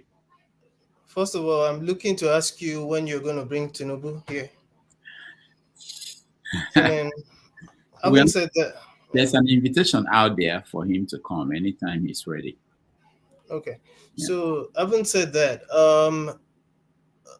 It doesn't matter how you dice it. Part of what has to be done, which I and probably as many people as I'd advocated for, would include cost cutting even from the top, from government itself, and just being realistic and making haste. Because you listen to people say things like, because there's nothing wrong with being wrong sometimes. There's nothing wrong with having supported someone and in the view of probably, if you like it, new information, you should be able to criticize even someone you support. Now, I would say that it's already how many months now? It's close to a year, and I'm shocked that you still have, although it's beginning to decline, some people talking about how it's only remember there was a time they told us it was only 5 months. Then it became only 7 months. Like play. It will become only. But thank God, in a way, out of every bad situation, you always see some kind of, I don't know, some kind of light, if you will. Everybody is suffering it now. Even those of us abroad, we're also suffering it, because when all of a sudden you have more people reaching out to you, it affects you as well. Now, solutions, you said, since they asked for solutions, like I said, it has to start from cut cutting. And again, I repeat what I said earlier. We have no business with 40 whatever. Let me ask you, Dr. Rudolph, how many ministers we have? I'm not even sure you know. 42, I believe. How many do you remember? How many do you know their names? I don't know much of. See, the whole thing is ludicrous. I said it from the onset, we don't need all of this. If the people that are actually going to do the work, if you organize your civil service properly, because I mean, you're not going to discountenance the fact that that's also the problem in itself, as highlighted by the Ways report, which till tomorrow, as a matter of fact, I'm sure they've thrown that thing into the bin of history. That report has a lot of good things, but for some, why are we even discussing? The guy did a good job, but they will never, I don't know, we like to deceive ourselves. So anyway, accountability in government being just on, and you're talking about immediate solutions. It's a good thing that, for example, that they've decided to open the strategic reserves, but I don't even know how much we have in the reserves in itself. What reserve? Oil or No, the food reserve, the grains, is that all they told us? Remember, back in the days, we actually saw evidence of the silos. Remember the way you used to have silos all over Nigeria? I'm not sure it exists like that anymore. I think we are deceiving ourselves. But that being said, see, I don't think there's too many quick fixes right now, because right from the onset, I think it was a major gaffe. The fact that Tinubu, wittingly or unwittingly, had announced the subsidy. It's not a bad. After all, Jonathan wanted to do this thing. It's not a bad thing that the subsidy had to go. But it was the way and manner, especially in light of the fact that there are no cushioning effects. There's too many things to even talk about. Rudolph, please, have you seen one of those gas conversion gas buses that they were talking? How many? Have you seen any? Has anybody told you they've seen it? So what about the rice pyramid? Where? Are you referring to the one that the abracadabra? Remember the one that happened to Buhari? See, oh my God, Ruben, I was almost going to call you Ruben. Rudolph, let me just end here. There's no quick fix. There's none.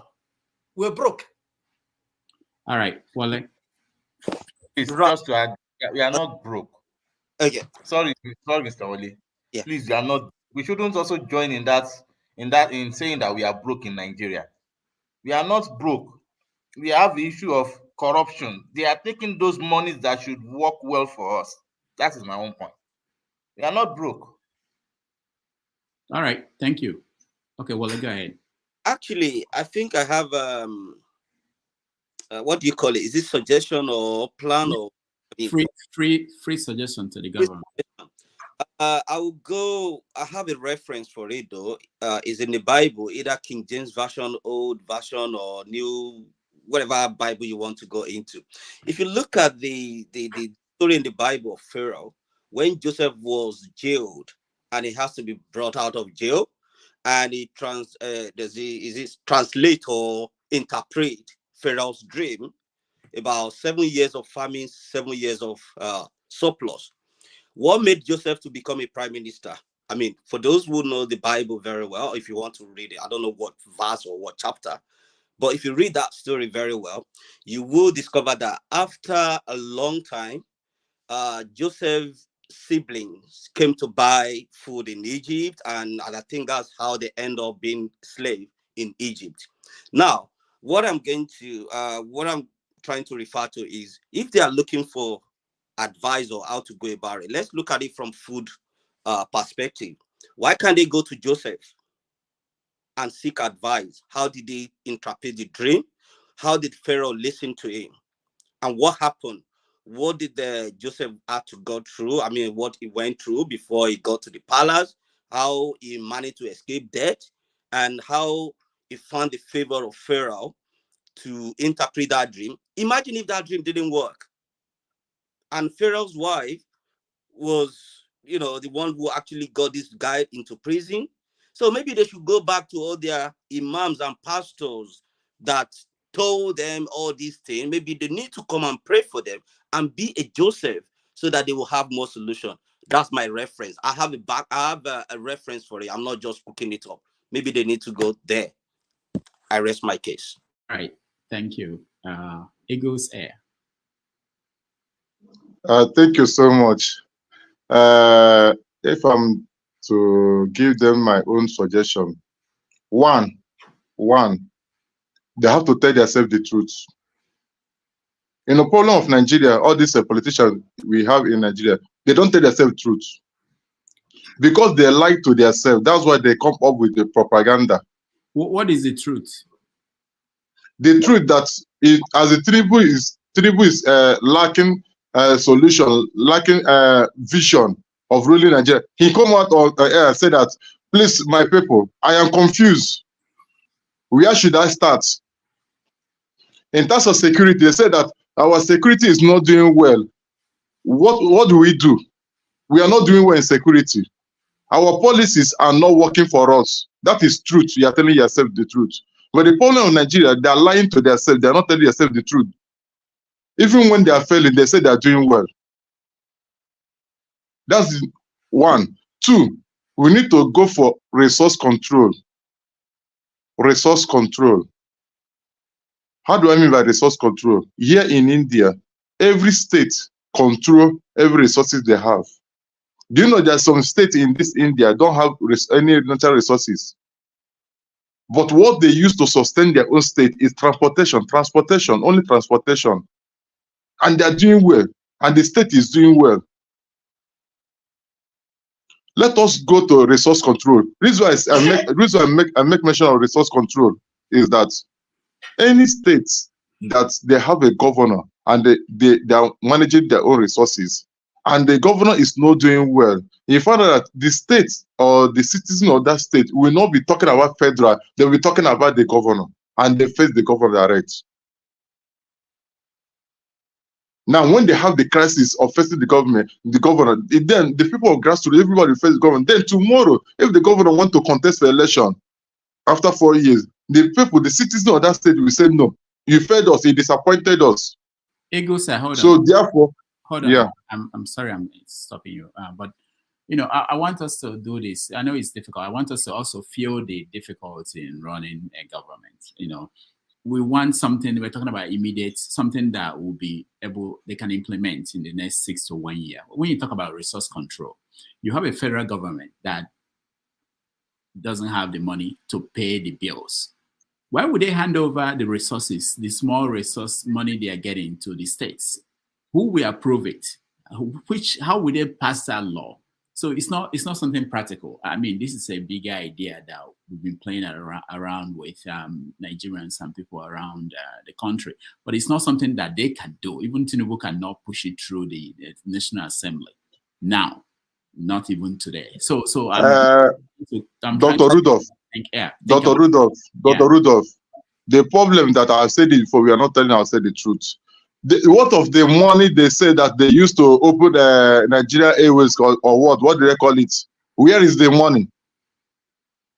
Mr. Igua. That's another issue. Where is the money? Where did they put the money? NNPC, Nigeria Petroleum Corporation, PLC.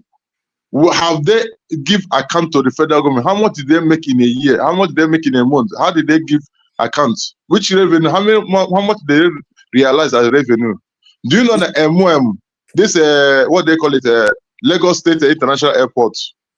How much have they remit to the federal government? All right. These things are something they used to settle their boys. How can you sustain a country whereby all the revenue, the source of revenue, are in the hands of individual? Mr. Iguzai, please, please 1 minute. Yeah. Rudolph, Sambisa's forest there. If they don't, I mean, solve the problem of hunger in the land. They say an hungry man is an angry man.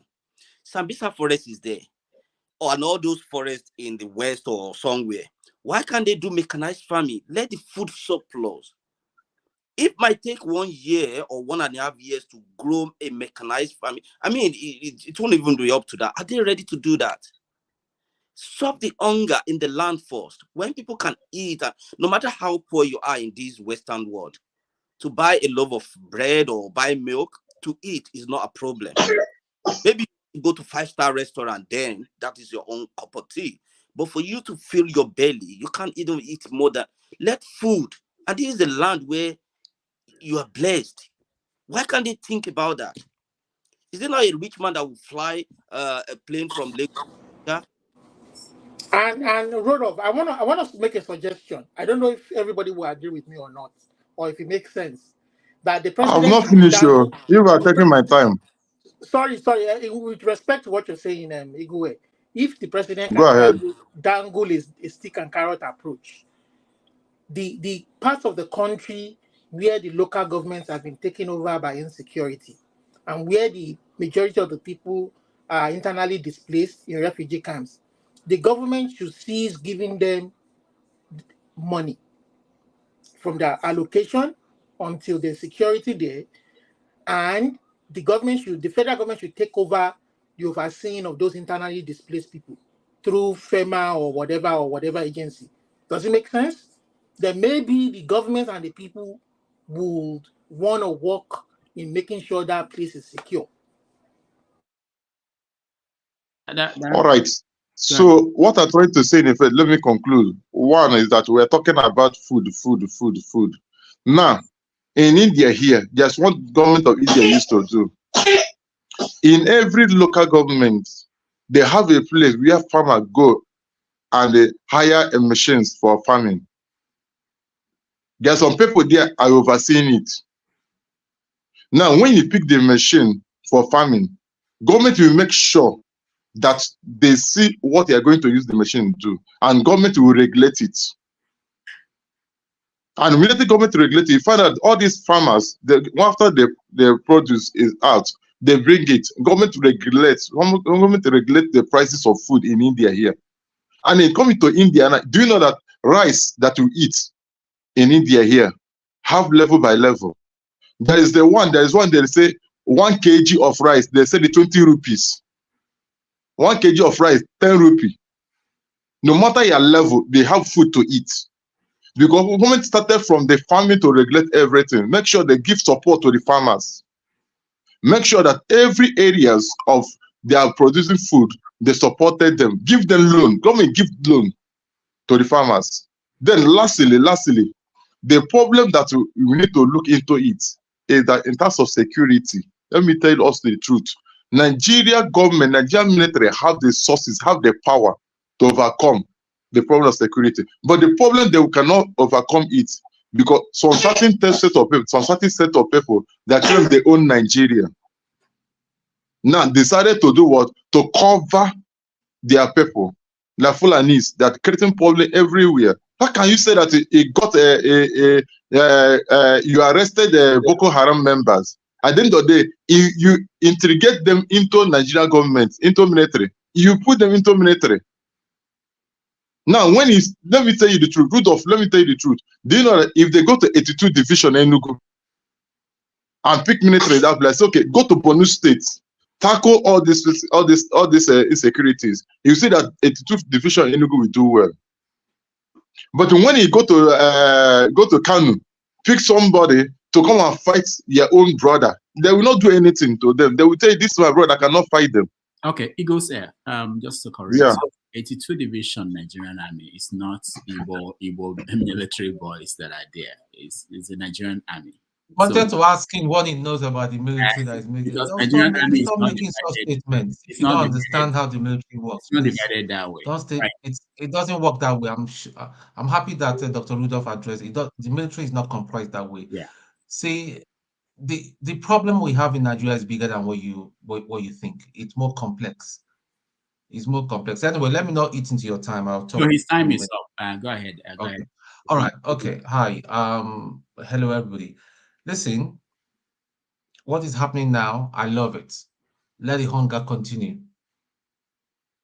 I have no suggestion.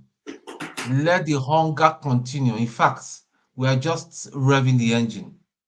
The hunger truck has not even started rolling. Let it continue. Let it reset the stupid brains of all the people that helped and enabled the rigging, the bigotry, and all that. Because if this hunger does not hit very, very hard, and some people will drop dead. I know what I'm saying is a bit sinister. Will not have, will not get sense like we talk in Nigerian parlance. Let the hunger continue. Let the suffering continue. I was surprised yesterday. Was it yesterday or the day before yesterday? Some idiots in Lagos what they said they were having a peaceful protest for somebody's land that has been grabbed by Sheikh Tinubu. But yet they can't come out and protest about how the government is being run. These are the same agberos and thugs that the APC used in beating up people that don't look or sound Yoruba not to vote. What are we talking about? We're saying we're giving who suggestion. If Tinubu come, well, he will never come here anyway. He knows where he will go. He will never, he says he hates the social media anyway. He says he avoids the social media because he's scared of the truth. He will never ever in his lifetime come. But let it come, let that hunger, let it continue. I'm very, very happy the way our boys treated Shitty Man, as they will call him in Cote d'Ivoire. He will just stand aloof like one mumu idiot and all that. You can say he's a bodyguard or whoever. The DSS guy was like everybody knows. They know that these people they are rejected. They impose themselves on us. They bought the judiciary. Judiciary. See, listen. For things to start getting fine in Nigeria, the judiciary we need to start. Security is the most important thing. Mechanized farming or no mechanized is not going to work because a lot of wrong people are armed and they cannot stop them. Nobody can stop them. They will kill, they will continue killing. And for the Southwest, you better start getting yourself a feed because the killing have just started though in your own region. When they were telling them, all these people, they were saying, Omowani,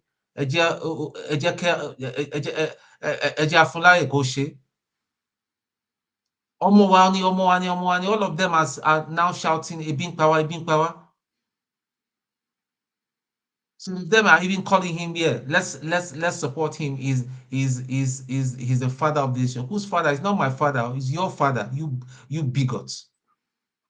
It's your father. Let the hunger continue. Let it continue. Let it. Okay. The other day, the Naira gained a little bit against the pounds and the dollars. All of them were just high-fiving themselves. Today it's gone up now. It's gone up again. I think it's about 1900 as of this evening. So what are we talking about? They've got the luxury. Where are we going to start with? The luxury yachts for what? They bought themselves SUVs for what?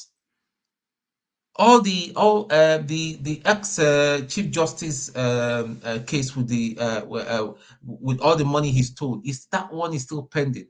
Better is going to escape. Obviously, it's going to escape. So what are we talking about? Let the hunger continue. Make the thing start. Let Boko Haram do whatever and all that. People in the middle belt and all that. The gentleman that came the other day that is our panel, I don't want to mention his name, called Igbos out. I mean, how can someone be making that? That tells you the kind of problem we have in this country. That is Igbos that do the real kidnapping and they sell it on. They sell on the contract to people in the jungle. I mean, how do we want to have a solution in this country when people are still thinking that way? Your people are being killed every day by the terrorists. that we are not even allowed to call them terrorists. We can only call them, what was that word they say we should call them? So what are we talking about? I'm not suggesting nothing, nada. Let the hunger continue. Tinubu does not give a toss about anybody. The governors are well secured. The people in the high places are well secured. They've got their security. They've got the best security network. Like Shore was yapping them and all that. I mean, I love that man because he's fearless. He doesn't care, you know. See, when something happens, you know there's security in Nigeria. There's security in Nigeria. So let the hunger continue. We're just revving the engine. It has not started. I'm not no suggestion to anything. The only suggestion is Tinubu will do is that come on the national TV and confess his sin and confess that he stole that election and all that and honorably resign. But unfortunately, the man is an agbaya. The man is an agbaya and he has no shame. He and his band of thieves, they have no shame. That is what have brought us to where we are. He's not going to get any better, unfortunately. He's not going to. We can speak and speak and speak until the people in Nigeria, because they are waiting for Ferreira, they are waiting for Tone, they are waiting for Dr. Rudolph to come from wherever we are and then lead them to the promised land and fight the fight. If you go to Lagos today, this evening, you'll be seeing parties and all that. They are seriously enjoying. So the hunger never reach where they will come out until that hunger will compel them to really come out and say, listen, this is not just happening. If I die, I die. If I live, I live. It hasn't gotten to that. Until it gets to that stage, nothing will happen. That's my take. All right. Thank you. Tone, thank you so much. Forefathers, welcome to the show. Thank you. Thank you for having me, Rudolph. Greetings to everyone on the panel, the chat, and to the viewers. Yeah, I hear what Tone is saying. Recently, when I spoke to Kulata, I was surprised he was sounding more hawkish on security than I was, because it turns out that 4 chiefs or kings have been killed in the southwest. I think there's some truth to what Tone was saying, that people's consciousness will not get to the point where they need to act until things spill too far down the line. And it's a bit of a shame, because that is what we are calling, it's actually loss of life. It's going to lead to a lot of loss of life. And personally, I prefer that we try to do things to a kind of forestall those type of events.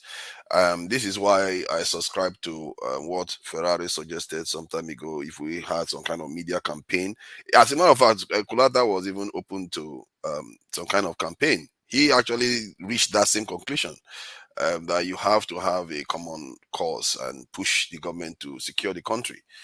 I think that realization is going to be dawning more and more on people. And the fact that Nigerians thought that they were not nationalistic, it shows you that you know what happened with the football during the football matches. People were dying because of Nigerian playing football. If they didn't care about the nation, they wouldn't be dying. You know, the people are getting heart attack and all kinds of stuff. The fact that they are talking about it on TV and somebody called me that they know somebody that this happened to, it tells you it was widespread. It's crazy. It tells you our people don't have leadership. The people care about the country. When I said it before that they were stood down, our people are being stood down, not to do the right thing by their nation. Our leadership, they are not doing what they are supposed to be doing for the people. The people are ready to take the action, but the leaders are telling them, no, pretend as if nothing is happening here. We are trying every day. We are looking to fix the system, but never gets fixed. If Tinubu came to office, went to sleep, and woke up today, Nigeria will be better off. The fact that he has messed with the system, because remember, the subsidy has already been removed. But because when he goes to sleep, the subsidy will be removed either way. But maybe not as chaotically, because he wouldn't have made that silly speech that he made. At the same time, this exchange rate change that he went and made wouldn't have happened. And Nigeria would be in a better state right now. So it tells you that these are our leaders. They have a way, when Nigeria wants to succeed, They sabotage it. They get in there in the engine and try to wreck it. And recently now, they are all listening to the World Bank again. World Bank is telling us, oh, structural adjustment. When they are saying all that, in other words, cut your spending. We have cut the Nigerian government spending to the bone. In short, we've cut our national budget to the bone. There is nothing left. We shouldn't be listening to those people, but these are our leaders, because they've sold out. You are always seeing them in the hands of the World Bank, and now they are bringing American police to come and train our police. Why do we always need training from foreigners? I don't understand it. Are there not black associations all around the world, even Nigerians, that in all these forces that you can bring to Nigeria to come and train? What is the use of having diaspora there if you cannot invite them to come and train your people on the ground in Nigeria?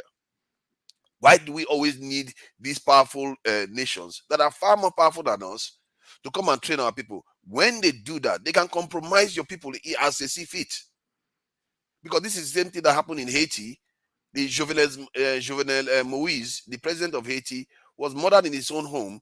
Part of the reasons why they allowed some of those people into that building was because they claimed that they were from the DEA, Office of America.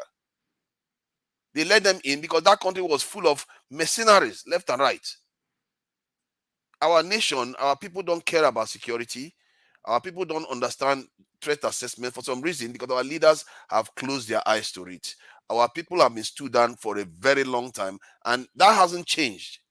The fact that the CBN head came on and said we've spent about $40 billion in 10 years on foreign education and foreign healthcare.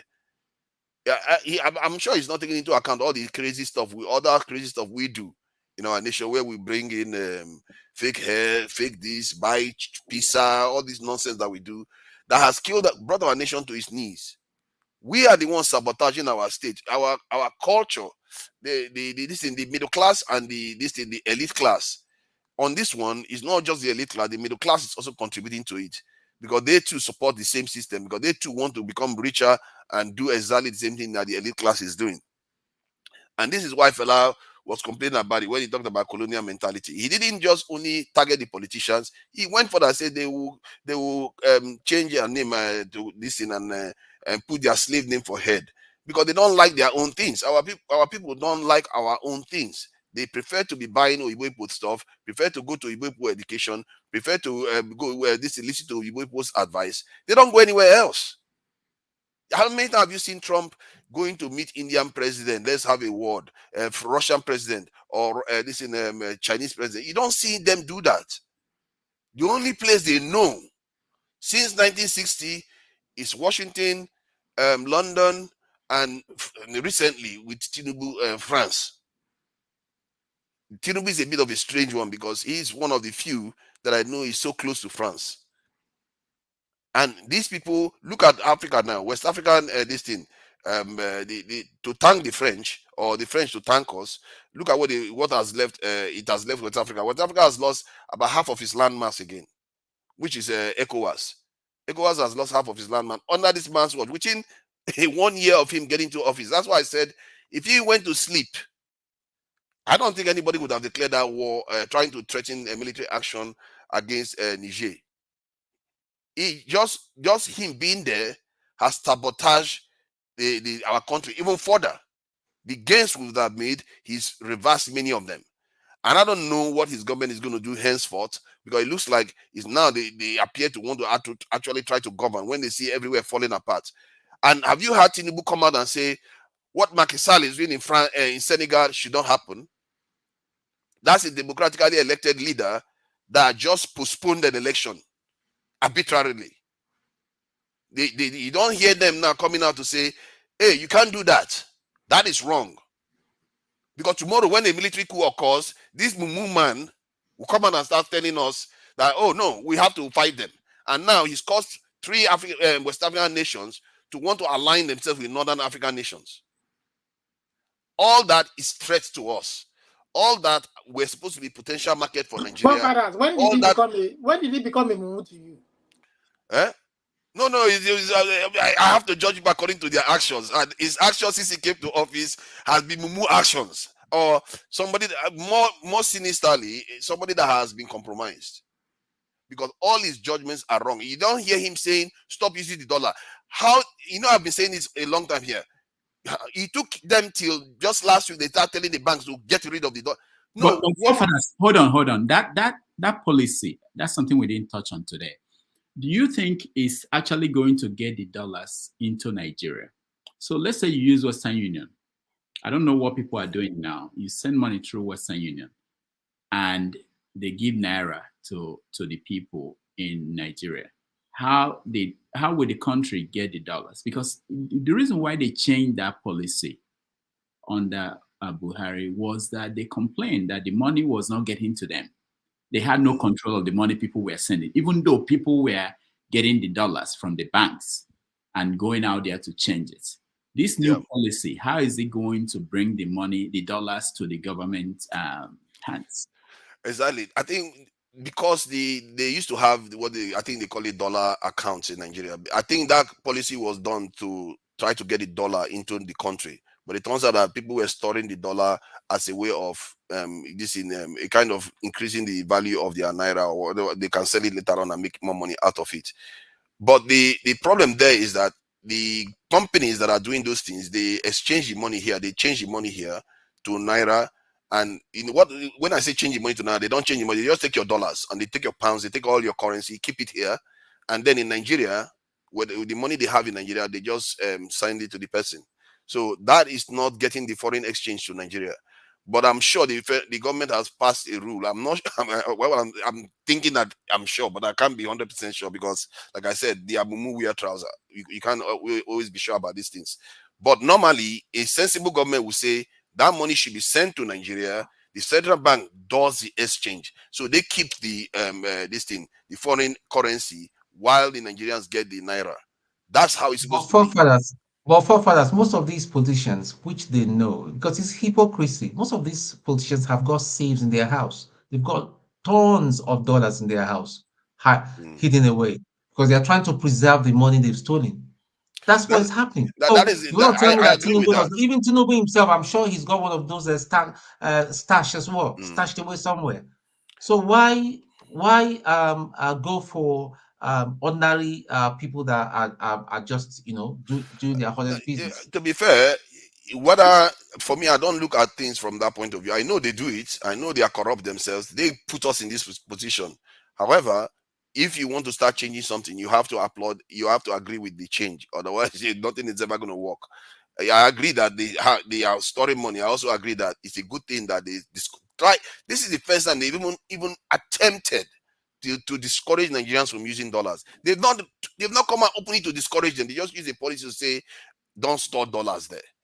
You should, as a national leader, tell your people, don't use this dollar. It's killing our currency. And if they did that, maybe you are right from that point, Tone. That will call into their own guilt too, because they know they have dollars. Hence why they don't come out to say the same thing, because they are not committed to the nation. And when I say we are self-sabotaging, people think it's a joke. You can't have a nation, a whole people, the middle class, the elite class, subscribe to the services and products of foreigners. You are killing your country. And this is not just trade issue. This is little survival issue. You are going to kill your people, literally kill them. They are not going to survive because you are not going to develop. You are not going to be able to defend yourself. Everything you are going to do, you're going to be needing foreigners. When you look at the chart of the world, I was shocked to see that Nigeria is the 6th most populated nation. But if you look at the strongest nation militarily in the world, Nigeria is so displaced out of that position more than any other nation in the world. It shows you how terribly we are performing given what we are supposed to be doing. And many of those nations that are populated like us, they don't have the kind of environment that we have. They don't have the dominance of their geopolitical zone as we do, like Brazil. Brazil doesn't dominate anywhere. Bangladesh or some Malaysia, they don't dominate anywhere because the Chinese dominate those regions. We dominate our region. We don't even have anything remotely close to some of the power those nations wield. We are so underperforming, it's scary. Some of the stuff we've done to ourselves, because Fela said it too. They don't release you, but you never release yourself. We are the ones that have not released ourselves. It's our minds and our people, they are lost. Was it somebody that I was watching this program the other day, yesterday? They showed this I think visa on arrival program they were showing, And I was watching towards the end, the ultimate boss came in. The ultimate boss was painted to look as white, and the eye color was, she wasn't even wearing a black person's eye color. The eye color was a foreign eye color. The hair was a foreigner's hair, to make the person look as an approximation of Oyibo as much as possible. That's the person that is heading the Nigerian Immigration Service, that is acting as if she doesn't like corruption. It tells you that we, in our psyche, something is wrong with us. We don't believe our own people are worthy. If you go on all the news channels, our women want to dress to look like Oyibo people, and nothing costs money, because from what I gather, it's almost $1 billion we spend on hair product alone. That $1 billion, what you can do in industry with that, God help us. What you can do to train your children in the tech with that, I don't know. But we wash all those things down only on our hair alone.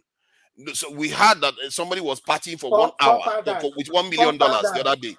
If you don't want to draw the anger of women today, you better let me draw. I don't care. I don't care. I'm just going to call it out. We are Father, we'll leave that topic alone. No, leave their hair alone. I don't care. So it's okay. Now, Allah, you won't go into the. You should start with men who wear Italian shoes, Italian suit, and all the things before you go to women. Start from there. To be fair, I did start with the middle class. So I did let me try to separate the men. The men are the ones leading the nation. They are the ones causing most of all this trouble we are experiencing, and they are the ones probably incentivizing the women to do some of the things that they are doing themselves. Because if the men are busy telling the women or telling the nation that you are supposed to buy your own things, promote your own products. If someone like Buhari came into office and was buying innocent cars using Proforce armored vehicles, by now, most West African countries will be buying it. Even other African countries will be buying it. By now, that's how short term it is. You can start making the profit from those things. But you have to try to convince our officials today to use Nigerian-made product, and they will refuse on top of it. Even when you remind them, why are you not buying your own product? They will refuse. Those officials, they were once in opposition. They ended up in office. So where are they coming from? They are hidden in plain sight. They are one of us. They are fellow Nigerians. We are not doing the right thing by our own nation. We are killing our own nation slowly. I don't know how to translate what I'm saying now to a way that people can understand it. But we are the ones sabotaging our nation. And people before us have known about this. Fela has been calling us out on this for a very long time. That's why he used his term. They've released you, but your mind is still imprisoned. I don't know how else to say it. Thank you very much. All right, thank you, forefathers. Rudolph, have you heard? My father just tied into my point of our sense of value. Hold on. Hold on. Tone, what is it? Have you heard the breaking news about the death of the crash? Yeah, Wingo. Yeah, it's sad. Yeah, it's very sad. And met him in 2017. Gentleman, So that's the CEO of Access Bank, died in a helicopter crash here in California. He was going to Las Vegas, where he was going to watch the Super Bowl tomorrow, which is a big deal in America. And he died with his wife and his son, and the chairman of Nigeria's stock exchange, I think, also died in that incident. So it's a lot of loss on the part of back then, Dr. Rudolph, I hate helicopters. I have to admit that I just don't like those machines. I don't like them.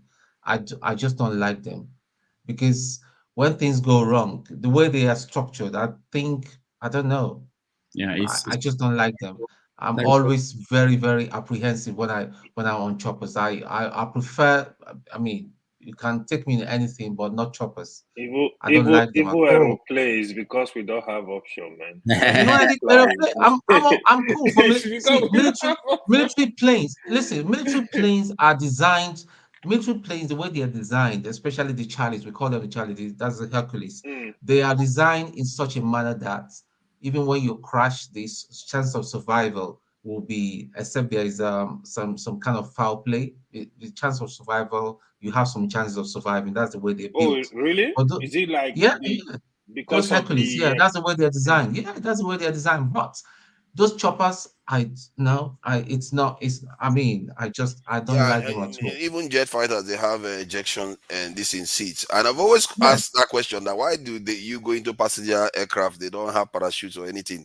They just like everybody's in the hands of the pilot. It's a bit of a funny situation, and I get that. There's no other remedy. You get into a plane, if you want to crash, your only savior is your pilot. Otherwise, you are done. And Forefathers, remember the chairman of Leicester FC, how he died. In fact, that chopper nearly crashed in the stadium that day. It was outside, and some people would have survived, but because of the way even the blades chop off one person's head, that somebody told me was so sinister. So I don't like those machines at all. And That's just the thing. Abatigwe is building one fantastic university in Rivers State. Yeah, he has been posting about he's gonna be the best. He was really putting a lot of effort. I think he wanted it to like start out. It's sad to hear that they died. When I just heard it, I just said, what listen, they were doing you see, now. this They life were is busy just trying to go and watch football in an American city. exactly. I didn't even know This that they life were is just so overseas. sad. It's so always somewhere else. So also, yeah, that university was in the news recently because it was they're collecting money in dollars. Yeah, it was going to collect. It was a problem. And God knows what caused that crash. We don't even know. And this is the kind of stuff that gives me trust issues. You leave your country, and an important personality as you are, you start flying in foreign countries. You put us in a very, very precarious situation. All this type of stuff, I just don't like to hear about it because it just gives me trust issues. You don't know what happened to him. We don't know how this happened. And our people are so vulnerable. Everywhere is vulnerable. We shouldn't just make it look like everywhere is vulnerable. There's risk even where you are sitting. Where I'm sitting, there's risk there. So I'm not that important. But he is important. Like your president is important. He shouldn't be going to foreign territories to go have his chest and his brain opened up there. That is not what your president should be doing. Well, that's where we are. It's just like those billionaires that wanted to go check the Titanic ship, the wreckage. I'm like, I'm not putting my $1 to go check that bullshit, man. No, I'm not doing that. Why would I take such risk with my life? No, and my money, no. All right. Yes, you want to spend money like that. It's a normal. Do you know how many times you are taking a chopper? You get the point. So it's part of life. Let us just move on. May his gentle soul rest in peace. My own opinion. It's sad, man. It's sad. It's a big loss to the country, to be honest. Yeah. All right. Amy, thank you so much. Alaba, thank you so much. Olumide, thank you. Tone, thank you. Victory, AY, and Wale, and all the people that joined me, and on the comment section, I saw people making fun of me. That's all right. We thank all forefathers. Over to you. Thank you, guys. I'll see you. Oh, tomorrow we are giving up 90 Minutes Africa for the guys who want to watch football. So we have Mazes and Electricity. They are going to host a show tomorrow for football. You know what we call. Are they going to stream the football on I'm not sure what they are doing. You can't. I don't think they can, but I'm not sure what they are doing. But they are going to be on all through. Just commentary. We have done Super Bowl coming at night, later at night. That's the one I'm watching, and I wish you guys all the best, and hopefully. So you know watching our football? Oh my God! I don't know where to watch it. I'm not watching. I don't know where to watch it, but anyway, I'm looking forward for this. Can you can go to BBC? I'll no, drop you the link. I'm not eager to watch. No, don't worry about it. I'll see the results. Thank you, guys. I'll see you guys. You see, people are dying. Rudolph is scared to wait. I'll see you guys. 5 people died in the semi-final. No, I won't die. I won't die because of football. No. All right. See you next week. Thank you. Yeah. Thank you. So yeah, I'm sure the elite session start now. The elite session start now. It's not the elite session. We don't joke around, man. Wow. Go and wear your batting gear, because they are coming for you tonight. They are coming for you tonight. Let them come now. Let them come. So yeah, where were we? Because I don't know the conversation. I think AY had this conversation when we were discussing this stuff earlier on this week about this export thing and how Nigerians don't do enough export. I was shocked. One information that I got this week was about how much Singapore exports versus that of Nigeria. Singapore, a tiny nation of about 6 million people, not even up to 6 million actually. Their exports is around 341 billion US dollars, while that of Nigeria is 40 something billion dollars. And if you take away crude oil, which Singapore doesn't have, the scale at which their exports is greater than ours is astronomical. It's probably more than 100. And it just tells you that we barely export anything. We are we are not making anything that we sell to other people overseas. And it goes to the point that we have so performed so badly that we are not even making anything for 200 million people. We are not making anything to sell to any other people. If anything, we are relying on foreigners to bring stuff to our country. This is how far down we have fallen, that our leaders have gotten us to this mess.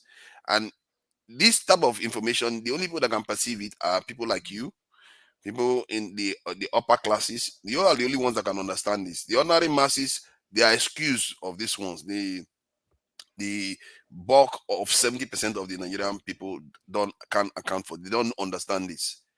So it tells you that the true problem of our nation is in the hands of the middle class and the elite. The elite class have their blame. I've always called them out. They are hand down from the colonizers. But the middle classes, they know better. They understand this. Is like for many of you go to foreign, like Tone probably has gone to Nigerian embassy in the UK and seen how terribly they perform and seen how badly Nigerians are behaving.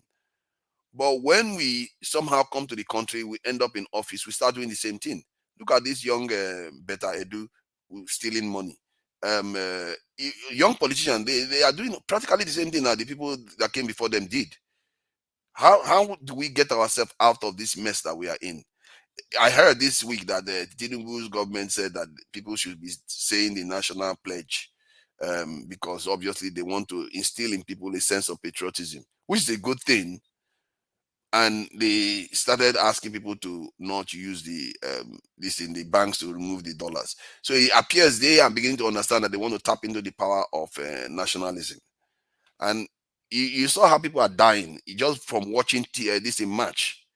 That is nationalism at work. The power this thing holds over people. When people care about something, they really care about it strongly. I'm not even sure some of those people, when they see their children fighting, their heart they will give up like that. But they are watching a match and people are dying because of the passion they have for their own nation. And these leaders haven't tapped at all into it for a long, long time. We have been kept asleep. What do you think it would take for our people to start siding with themselves, where they will start manufacturing their own products? They are going to start exporting products, selling it, and for us to start making money out of what we actually make. Because some people argue that if we do that, our own products are too expensive. That why should we buy our own product that is not very this is a good quality? It's a valid argument. You can argue that, so what? Even if it's too bad, if you buy it, you buy it for 10 years, it's going to get better. You can also argue that the government should subsidize it so that the people can be able to get access to the product and patronize their own locally manufactured product. Because if you don't do that, you get what you have now, where you buy foreign products. The foreign product, because you are buying foreign products, your own local companies don't do well. You destroy your local companies. Then you have to buy even more foreign products. And you buy and buy and buy. You become like a cocaine addict that cannot stop buying foreign products. And your people, you know how cocaine addicts end. So how do we get ourselves out of this vicious cycle? Because that's where we are. Make no mistake. That's where we are. All the indication indicates that that's where we are. So Amy, go. I think we are going to go 3 minutes. I think 2 minutes too short. 3 minutes. For that, it should be my turn. No, I need to go off, man. I'm not feeling very well, man. You just came. Okay. Because I just started a new topic, and so I don't know whether it's fair for me. Okay, because you are ill, you are not feeling that well. And Victory, I do miss you because I've not seen you for a while. You've been making money in your finance sector. Please go, please go ahead. This is Victory. 3 Yeah, minutes. yeah, good to see you guys all, and good evening, my fellow panelists and people in the chat section. So I just came in because of Rudolph was talking about this financial issue in Nigeria and all that stuff.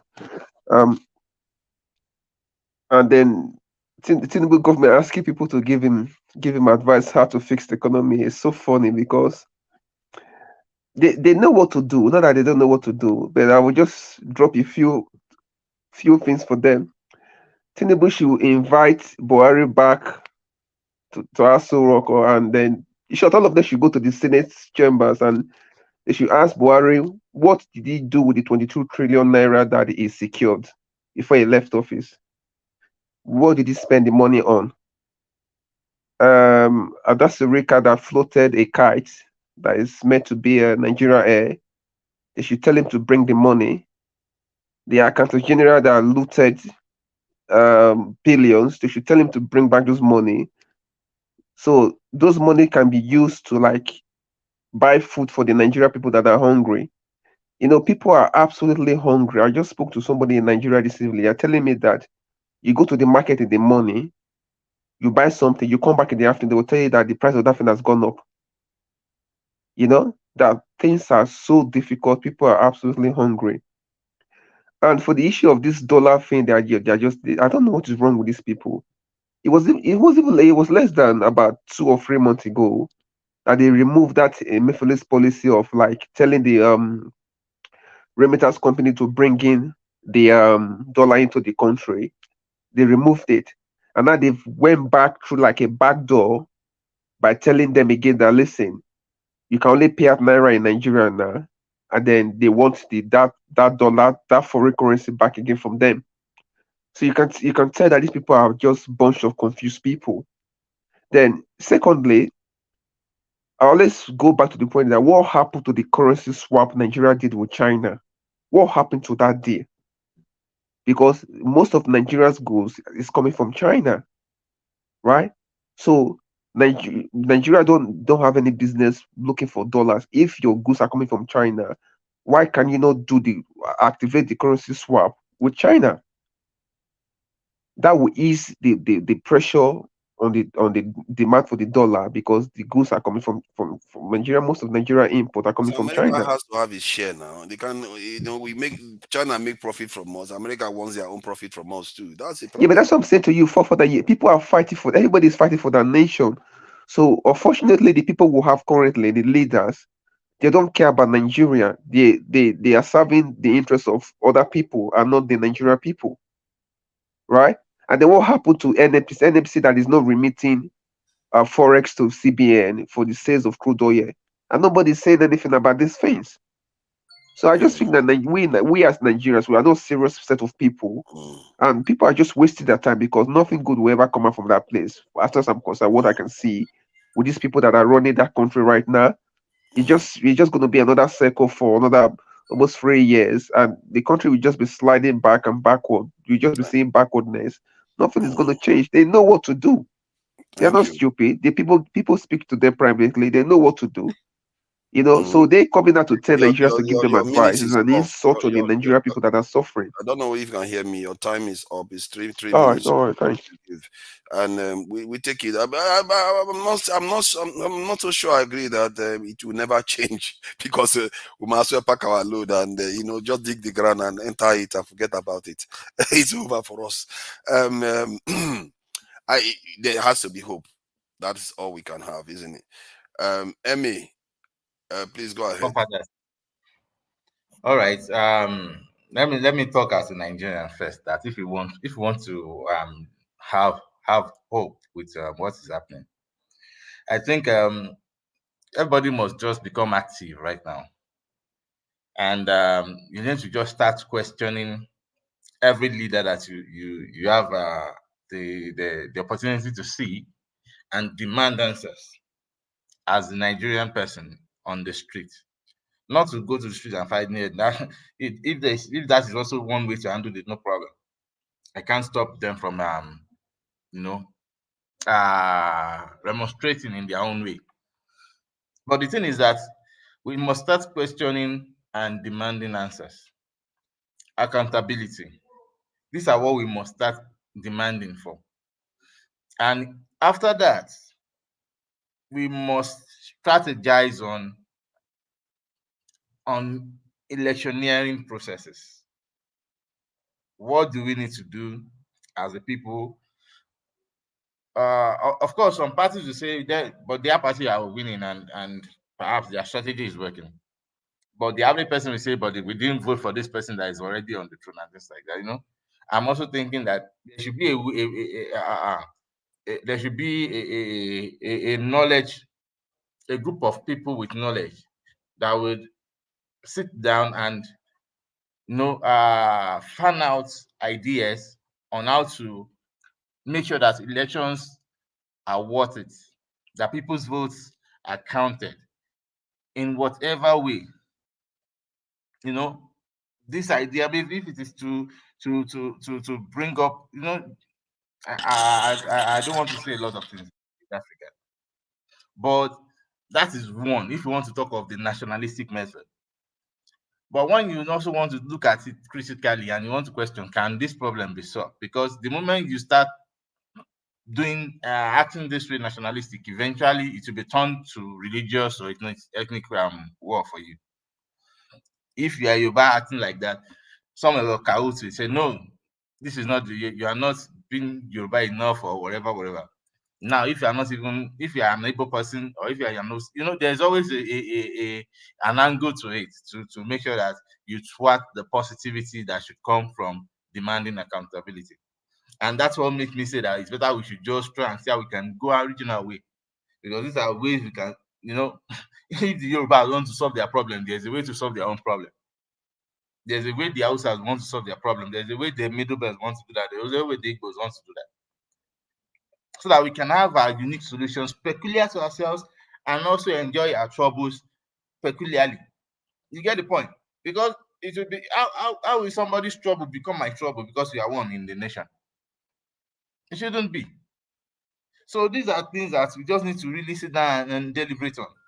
But in all of this, food must come down.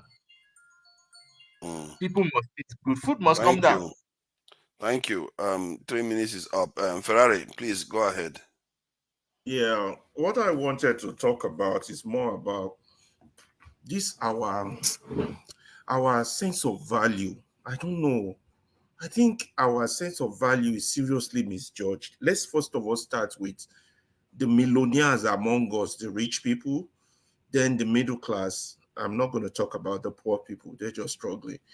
Now, if I'm a millionaire and I'm from Africa or Nigeria, it will be to my interest, right, to make more millions, right, and make sure that such millions can last me maybe 50 or 100 years, at least 2 generations or more, right?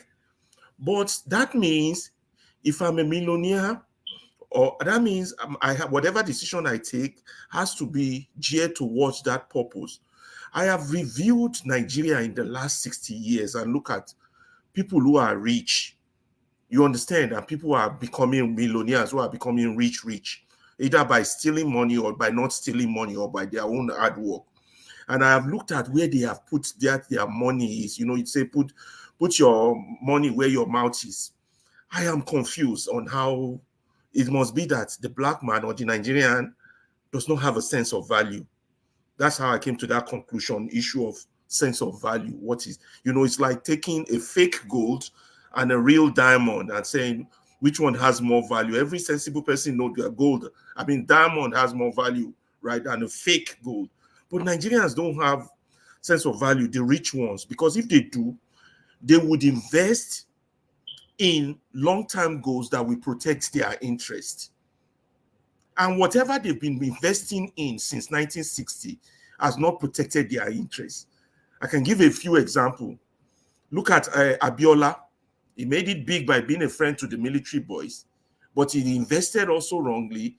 And today, I don't hear much of his children or any of his generation. Then look at the billionaires today. They should be the ones championing cause on how Nigeria can be better, even though it's in a mess today. But what they do not understand is that even if they build all this mansion, have all this million, like this guy that just died abroad, you understand?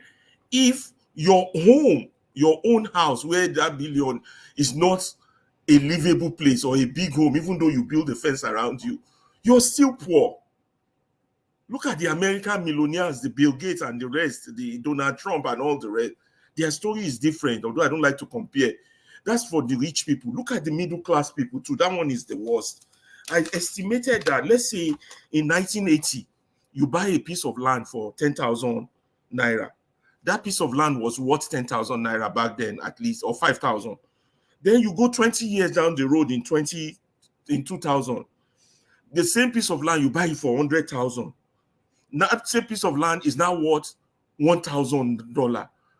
That means you're depreciating. Then you had another 24 years, like we are now in 2024.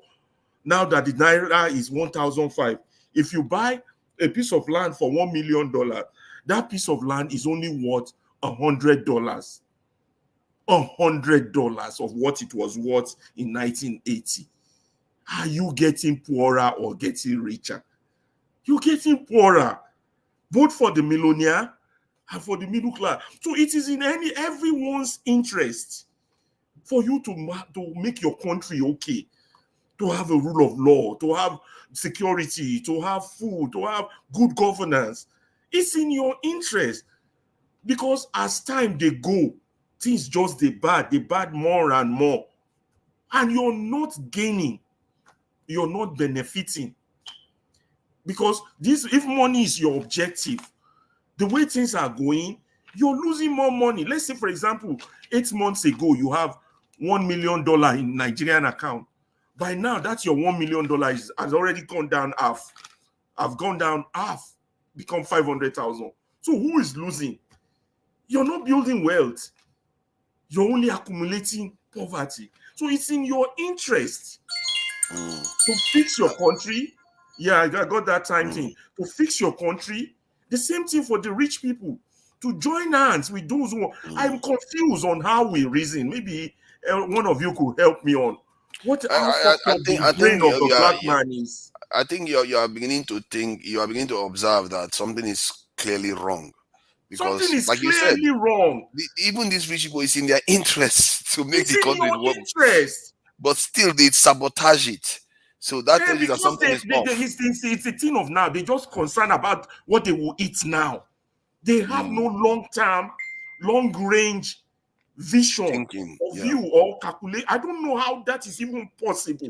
Exactly, you think they should, because often exactly you think they should, because they are very clever people. They are some of them are highly educated, like highly us. Educated, clever. So why are they not thinking like that? Thinking it's in your long range, because that it's only when your country builds wealth that you can hand over things to your children and grandchildren.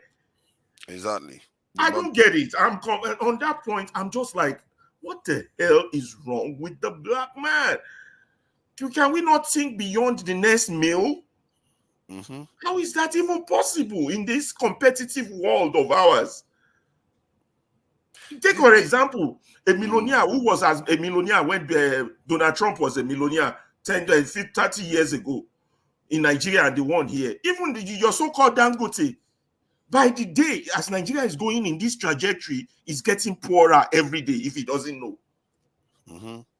If he doesn't know. And that's the luckiest of them. It's in your interest. Even me, sometimes I watch myself, sometimes I think I am one of them too, because you see some of these I do, you check your fellow Igbo boys and maybe Indian boys, they don't do those things. And you wonder, why am I spending more on these things when they don't care? And the Igbo guy will be like, okay, I want a phone.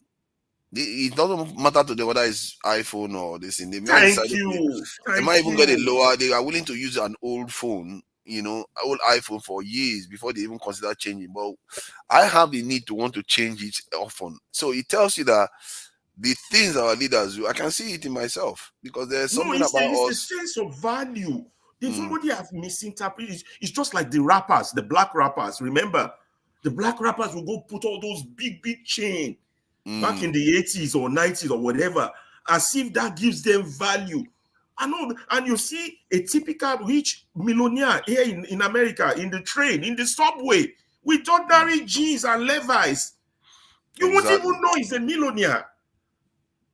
And they're the ones who control downtown, who control the city, who control the United States. But you, who just made one big hit record, you got all that gold. You know, it's a status thing. You just want to be seen. You go get the big car. I don't know. I don't. There's a lot of things that I don't know. I don't have answers. Look at what all this one is saying. See, I think when you keep saying that we don't have an effect, we all contribute to this psyche that we are in. And the fact that it's affecting me, I'm trying to reveal to you that there's something about our culture that is damaging to us. And we have to start recognizing it and understand that we have to put our own products, our own services first. We can't always, we can. This is one of the reasons why I don't want to go into a controversial area, because I think Ferrari doesn't agree with me on this one. Where I was about ASU strikes, some of the things they were doing, I felt like because they damaged our education system so badly that people have to go overseas instead of people to be coming to Nigeria to educate. Yeah, the only reason I disagree with you is that they were just reacting. It's the real people in government that are doing the damage, and also react to every action. There's an equal and opposite reaction. Yes, so that's the answer to that but they shouldn't have gone as far as they did. 9 months strike. They are damaging their whatever it takes me. Whatever it takes. But they don't succeed. They succeed once, that you can excuse that, but they never do succeed. But in the end, the Nigerians people are not educated. They are not giving them good education. You know one thing that pains me so much. You know this I'll man, be back. Joseph Wires. I'll be back in a minute. Yeah. All right then, no problem. Joseph Wires, number 3 during Shagari time. He died in England. Nobody could come and claim his corpse. This is how the mighty are falling. Yeah. I was a child. I was like a teenager when that man was number 3 to the presidency during the Second Republic. So that means over time, this so-called wealth you think you have, it depreciates, and it beholds on you, your responsibility to protect it. And you cannot protect it in a lawless society, in a lawless state, all just because you have that advantage for the moment. Because all these things our politicians are doing is because they have an advantage. To them, they're protecting their advantage. But so I think when I was discussing this stuff yesterday, even Pansad was like, if we can link up the channels like Dr. Damages, Niger Watch, One Man Want to Move, link them up in terms of security. You demand that the government secure the nation, and that you stand a chance, and you align with people in the north too, and that will push for these things to be done, because he saw a lot of loss of life in the southwest because of, I think they said chiefs or leaders of communities where they lost their lives, 4 of them in a row in the southwest. So they are meant to understand that this thing is getting out of control. This is what we need to do. It's not a question of whether if we can. We all need to link hands. Look, and something also always amazes me here in Chicago. If you come here in Chicago, when I first came, a lot of Nigerians, most of them were in the cab, apart from other business they do nursing, doctor. They were in the cab business, taxi cab, before Uber came. Now, other people too were in the car business, so Ghanaians, Somalians, and all that. Guess what? In Chicago, before the car business went down, there was not one single Nigerian cab company. The Somalis, they have a cab company.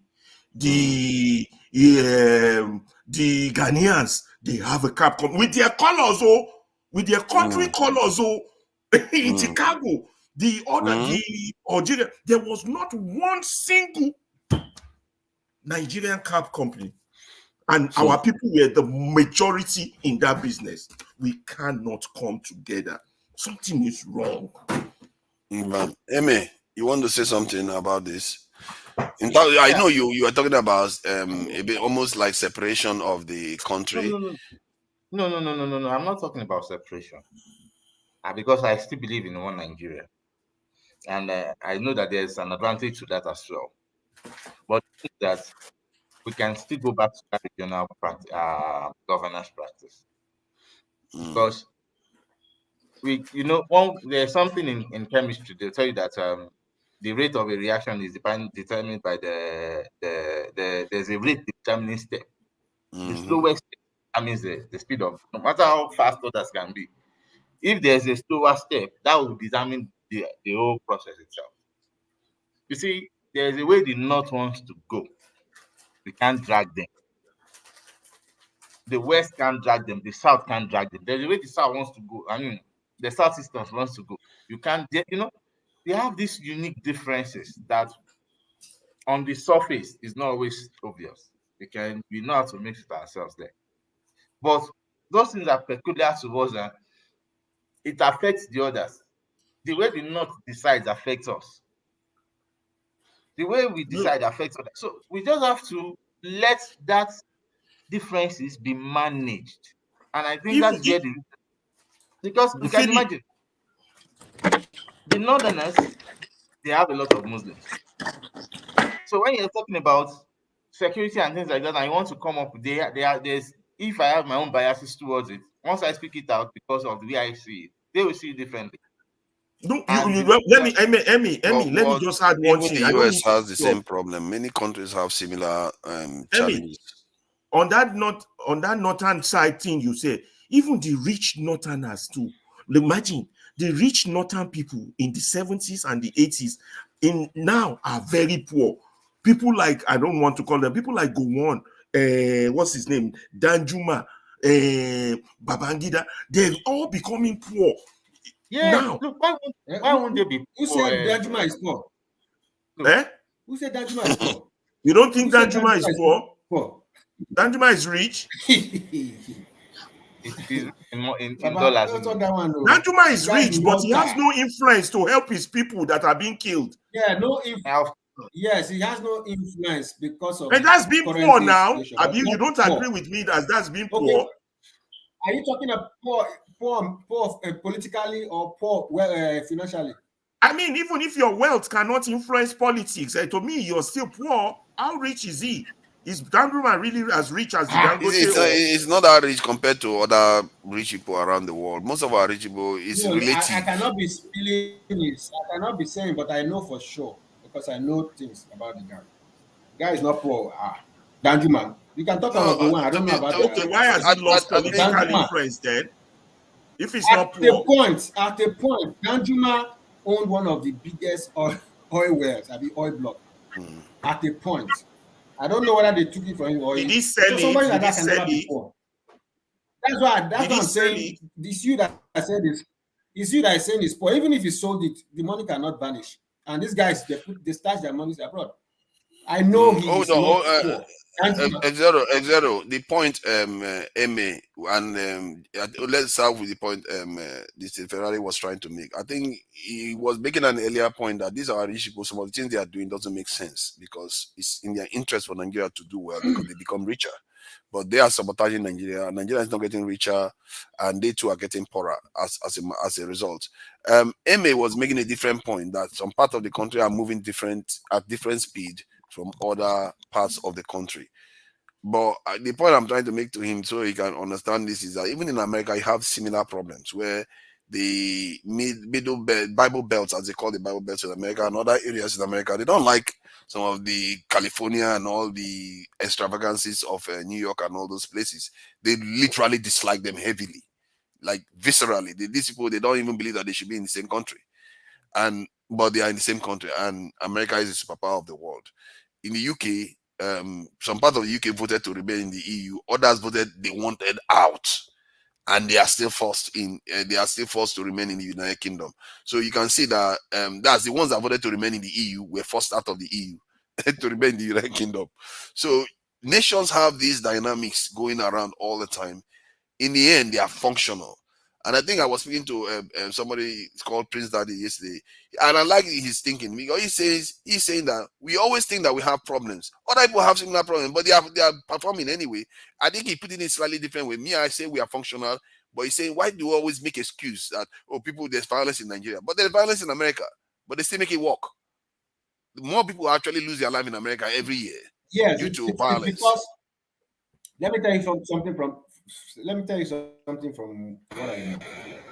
You know, you look at Nigeria, the way it's made up. We have the north, the north and the south. In fact, the north and the power influencers in the north, they, like somebody said here, they have a direction they are going. That direction does not include creating wealth for the middle class or the poor. That direction means they will hold the wealth, the others will follow them. It's just like a feudal system. And we all know these things. That's why when people say until Nigerians suffer, let them suffer enough. You kind of suffer that you want people to suffer. Before it touches that ordinary man in the north, it has finished all of you in the south.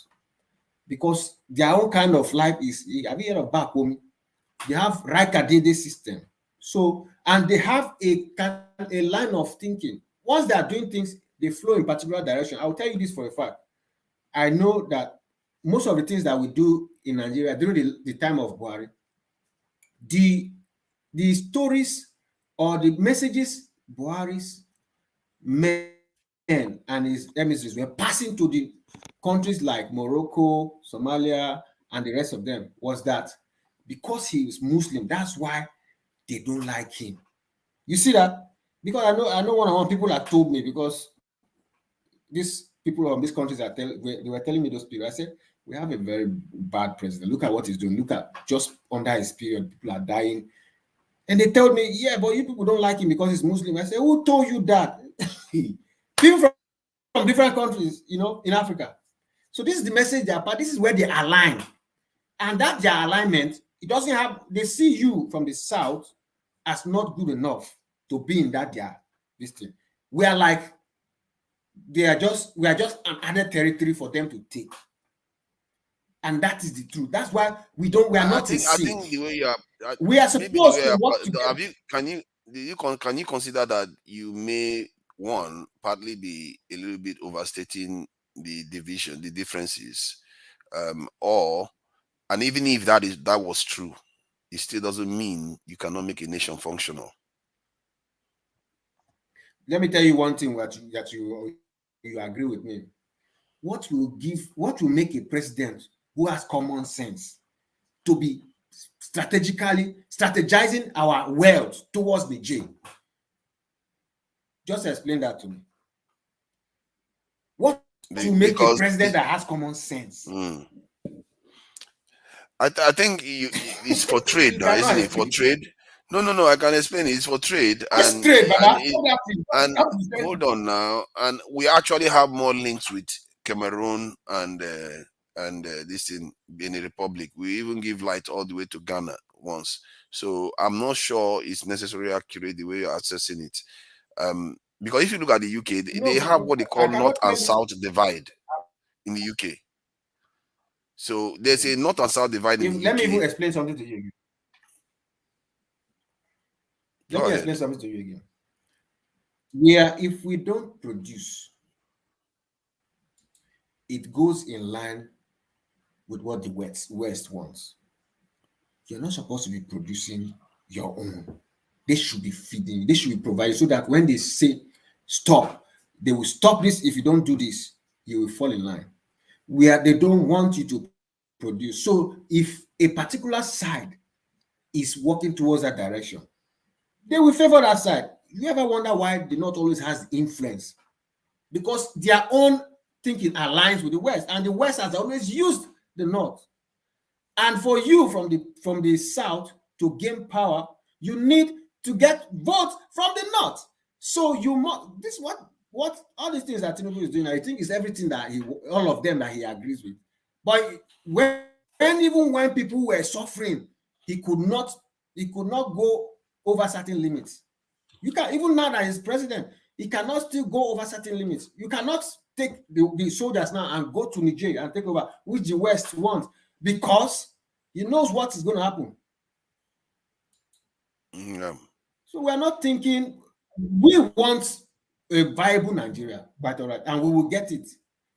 But we need to get the fresh people from this part who think differently, not their Rakadede elders. Oh yeah, And for and now, that is where our the power funny. lies. Are you saying because Tinubu is not Rakadede? This in Jonathan is not Rakadede. Tinubu is not Rakadede. Yeah, Jonathan You is don't not even know. Tinubu is Rakadede. Yet Tinubu. look at what they all did. They did similar stuff. They can. That's what I'm telling you now. You cannot sit in that office without the power block of the North.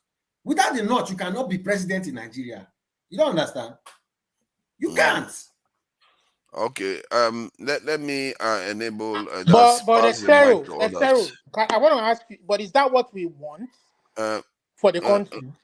You know, I was That's what I'm told telling you. That what the West, what the West wants is one Nigeria. Exero, You I think understand? Mbori has her hands up. No. What Please, I'm saying is that what people like us want for the country?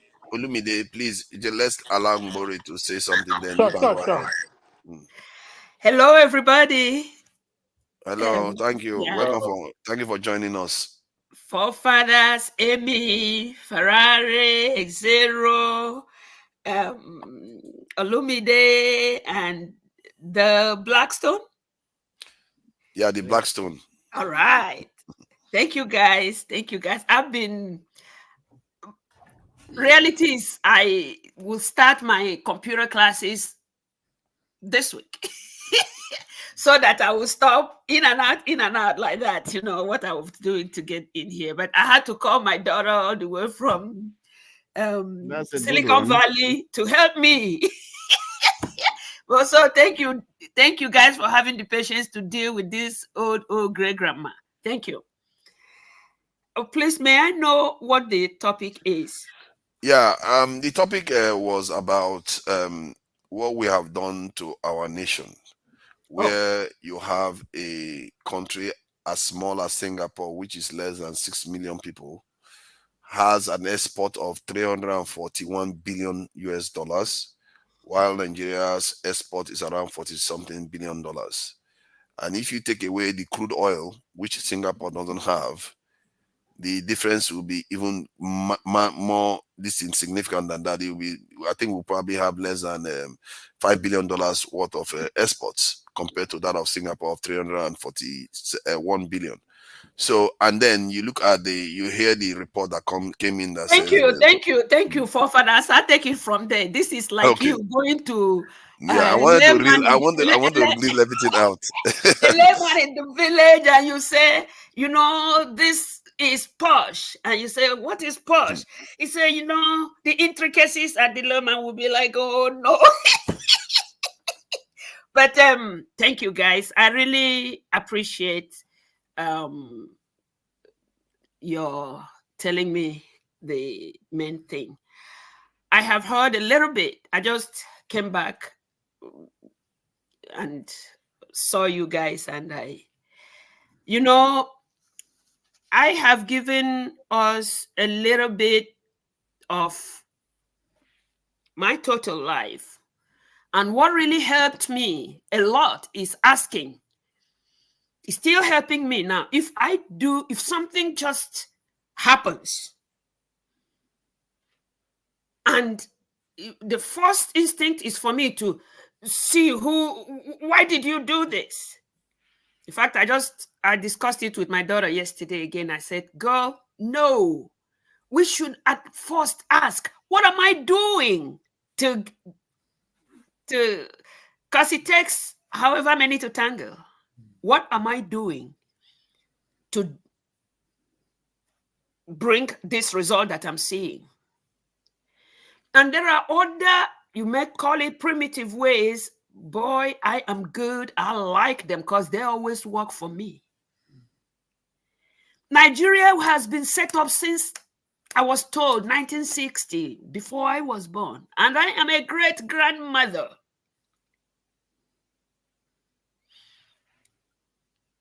There is this gentleman I happened to come by in the social media, and he was saying, it was a Caucasian. Like I told you, Eme is wearing white. I have never seen anybody that color, so I don't call anybody white. because I know my color. I do. So I call them Caucasians, Oyibo, whatever you got. So this Oyibo man came and said, they set up Nigeria the way it is. I wish nobody is offended, because I don't come to offend anybody. I just come for us to be able to look at matters the way it is and see the possibility solving such thing. Is it feasible at all? Okay, 60 years or 60 some years, we are running around the same thing. Like I said, I don't want to offend anybody. A short sentence of it all is that the colonial juggernauts set up Nigeria, gave us every false thing, including the way they did population census in the north. All was false, complete false. Where they see 3 people, they can write 300 or 3,000 people. And they had their, in fact, they had their intention to make that decision. The intention was to, from what that excerpt gave, to enslave the South for the North. I am not putting any against the other. I'm just saying, can we look at the matter the way it is? And if we are really serious to solve it, begin to solve it. Because all running around the same thing for years and years and years. Thank you. Was it you, Exero, or Victor, that said, the North has to say yes before any damn person anywhere in Nigeria becomes a president. And it was still that same set of people who decided to make Nigeria a failure. We all are thinking, how do we get Nigeria? How does it work well? Nigeria was built. And that the Fulanis, no, let me get done, please. That the Fulanis were paid to make sure that Nigeria does not go anywhere. Okay, fight, kill, and the rest. And it is going on. And me and you are saying, no, don't call my people Ethiopia. And you. Now, if those who set up Nigeria, if the Fulanis are the one at you call them the cabals and caliphates. If anybody is coming to Nigeria to see the Nigerian president, they go to see the Sultan of Sokoto. Because whoever you keep there is not who they think their president is. Especially when it is, those who are inclined to the people that were paid by the colonial masters to make sure Nigeria doesn't go anywhere. So when we still have those people making all these decisions, then it doesn't perplex me that we get Boko Haram members and give them army uniform. And in fact, tell them that if they leave the bush, they will be president tomorrow. And when they are clad with army uniform, well, any type of force, they are clad in those uniforms. Of course, they are now given the freedom to kill. And we all are thinking, why is insecurity getting worse? Even if it is somebody that has never written, has no type of education, and you give them all this scenario, they will come to full understanding why, even give it millions of years to come, when Nigeria won't go anywhere, because for 60 good years, things are getting worse and worse. Thank you. I think this is part of the problem we were addressing earlier on. Many of our people, they are ill-equipped to deal with a world this complicated. And it's a shame because we still hack on to our old way of thinking. But forefathers, please, like even as you said, sorry to cut you short, even as you said that there are killings everywhere, in America and all that. Nobody has ever come in any place in America and said, your land or your life. Neither will somebody like whatever they used to call that gentleman from Adeshina tell you it's either you give your land or you die. I mean, when we actually, that is the whole principle of America. No, you cannot. I have been here for 33. That is literally how America was founded. Okay, see, no, leave about the founding. Right now, I have been 33 years here. But you are looking for everything. See, hold on. You are looking for everything that America hasn't done to say your country has done badly. Don't do that, please. No, I have to. Let me get stuff because the idea that my point is that the idea that it's only the North that determines who elects anybody in this country is not necessarily accurate. If the South, let me make my point. If the South is, can you let me talk, please? If the South East and the South says nothing is going to move forward in this country. No, not only the Southeast, South, Southwest say the same thing. You think the North will get their way? No, they won't. Hold on. Let me even during that civil war, the Southwest, the Southeast, the South were on the same side. They will never have won. So it's not only them that can determine the fate of the country. The South also has power to do that. Majority of us would like to agree with you, but we will not agree with you because why, if the North were not that influential in picking the person that will succeed or be president in this country, why did they go for a Muslim ticket? Because that is even for my dear Olamide. We've had Christian ticket before. Who is the Christian ticket? Was it not Gowon and his people? Is that the democratic process? Gowon was you yourself, you're not even, you can't even answer. So my point is that in the democratic system, there is no rule against it. They are following the law. Okay. Now, somebody was saying we agree that they chose a Muslim ticket. We didn't argue with them because that is what their party wanted. Why did they now crash the beavers or shut it off? No, I agree with you on that one. If the beavers is not working, it shouldn't have happened. That I'm not having any issues with that. But the idea that there's a conspiracy that the entire North. You see, we don't see the North. I didn't say the entire North. I did not say the entire North, my dear forefathers. I said that the Fulanese agreed to make things as that is unbearable as it has remained since Ottoman Danfodio cannot be overemphasized, and for us to overlook it and think that there is abracadabra that we can do about Nigeria is like a big waste of time. Now, somebody said, Go ahead. So somebody said, how can all the millionaires, gazillionaires, or whatever they are? Oh, it was Ferreira, my honorable Ferreira.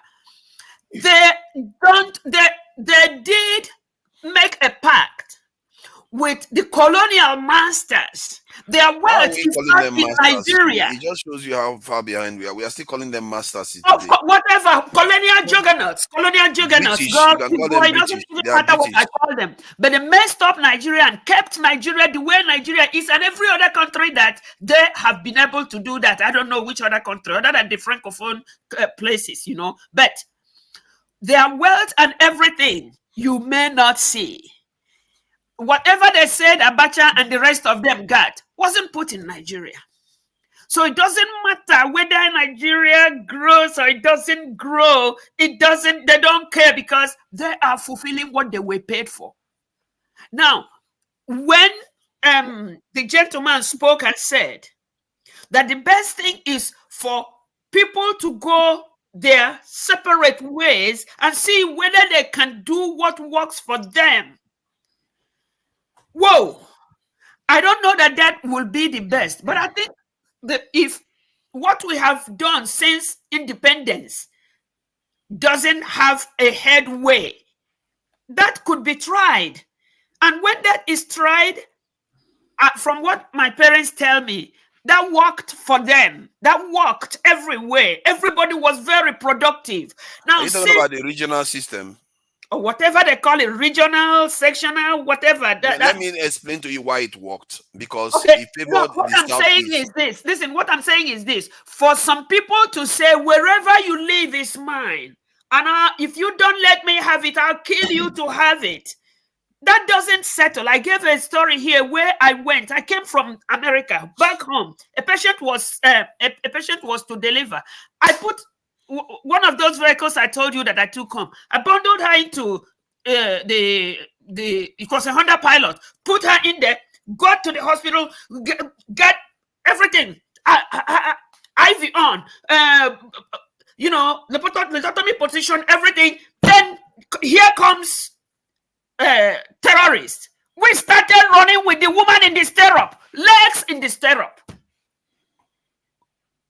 And I don't ever stop having that nightmare. And that is why when I talked the first time I came to this platform, I said, I am an experiment.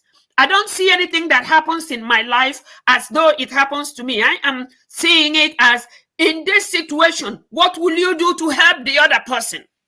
So if Nigeria has been dancing backward, up until what time will we say, if the fighting ones, the killing ones, stay your own, kill each other if you want to do that, and you, the ones that are very trickery and cunning, stay your own and see if that will help you. Just so that when a woman or any sick person gets to go to the hospital, they are not afraid of what if the terrorists come while we are in the hospital. So it is so prominent, so disturbing. It can if you're sleeping with it. You wake up, you're waking up with it. I'm thinking, why would I ever go back to Nigeria? Then it's still me thinking, you don't go back to Nigeria. Those who you want to help, how would you help them? You give money from here today. Before that money makes it, somebody, maybe your family member, will just confiscate the money and it won't go to help anybody but him or herself. So even if you get into the grassroots, who are not waging the wars against each other, who are afraid, the Fulanis will come anytime. So if you have to eat, you can carry whatever they will come anytime. How can people live like that? So, but when they're being the juggernauts where they are, it's taking us never going anywhere. Let me ask you a question. Thank you guys. I submit. Let me ask a question. The Blacks haven't said anything. I'll just ask a question, right? When we are always blaming the North or telling the North is having dominion or power of presidency or political parties, one thing I see with the North is that they are very united on their cause. Is there that unity in the South? Is there that unity in the South? So when we cannot unite, or when we cannot unite on a purpose, and other group is united on a purpose, then we are not blaming them. So we have to first of all blame ourselves and see where we have gone wrong. The Northerners does one thing, that when you give money to the Southerners, what they need in the South is just money. When the Northerners were pursuing political power, we are pursuing money power. So that's how the Northerners. If in the 80s, who were talking about the Northerners? Nobody. In the 70s, nobody was talking about the Northerners. Political power from the North. We're talking about the people from the South. But they know that once they find out, they were able to see how they can be able to break that unity within the South. Now that's what they did. Right? And now they're not having dominion or power over the political power over the Southerners. They're not complaining. Let's also look at ourselves. Where did we go wrong? Where did we miss it? Okay, the Black Swan, was there ever a time the power, so far since Nigerians' independence, power wasn't distributed only from the North? A gentleman, Akintola, was on the phone, was on the television saying, in those old days, that was a black and white. We can never give anything, any position. This was in the early 60s, maybe around that, no, maybe 60 or mid 60s, please. We can never give any position to anybody from, he called it, he was specific, he said Igbo. Instead of any Igbo person to get that, we will come here, and he was in Diaspora. We will come here, take one of you, and pay you as expatriates to hold that position. Akintola is from where? Akintola is from what part of Nigeria is it from? No, not But Akintola. that is- It's the Sadauna. Amadu It is Bello, Sadauna that I said think that. it was It's Amadu Sadauna. Bello No, that was Okay, saying that. so when he said, "Oh, thank you," whatever his name is, but as far back as then, he told you, he made you understand that they were there. It was them to dispense the positions. Hold on. I think it's not fair. I think we are beginning to do what has got us into this mess we are in. And that is what they were doing then too. And what we don't understand about the Northerners is that hold on, let me say something, please. There is a reason why they behave the way they do. And if you don't learn to empathize, and this is one I always hark back to this statement that Jago made, that you want empathy, but you have none for other people at all. You never ask what is their fears, what are they worried about. One of the things the Northerners were worried about was that the South was a lot more educated, because the British and the British educated most of the Southerners way more than they did in the North. So they were concerned that when they handed over power, they are going to be like a slave population to the South. So they didn't want to join Nigeria towards independence. We know this history. They were the last to want to join Nigeria. If they wanted to rule Nigeria, maybe they should have been the first, isn't it? But they were the last. They didn't want to. No, they were given Nigeria. You see, I just said it just now. She completely dismissed it because she has a way of thinking that cannot be shifted. They didn't want to join Nigeria because they feared that Nigeria was going to control them. The British convinced them that to do that, we're going to make a confederate system so that everybody will be on their own. They are not going to. There's no risk of them overpowering you. And because every region was governing itself, they were not overpowering any other region too. But guess what happened? There was a coup that happened, killed a lot of the northern leaders, and then they went and made the country unitary system, bringing all their worst fears to life. And remember, after even all that, it was still a Christian that was in office. Gowon was a Christian. Ojukwu was negotiating with a Christian. Christians almost all throughout that room were dominated. It wasn't in northern. When we're talking about northern, we're talking about people in Plateau and Jos and all those areas. I don't talk about northern. I didn't say anything northern. No, you will say it. You will say you are not saying northern, but no, I said Fulani. You are referring to northern. No, it's Fulani. It's not northern, please. You are still okay. I will make it specific. You are referring to elite class. It was this in Gowon was not Fulani. Most of the people Ojukwu were negotiating with were not Fulani at all. They were people that you could recognize in the South as almost like Southerners. Gowon was a Christian. He was a middle belter. So the idea that this stuff was you're misinterpreting the history, forefather. Gowon was not fully in charge. It was Muritala that was in charge. That was dictating from behind. You're misinterpreting the history. You see now, Gowon was just a compromise candidate for them because it's closer to them. You see what we are doing. You see what we are doing. You see, don't misinterpret.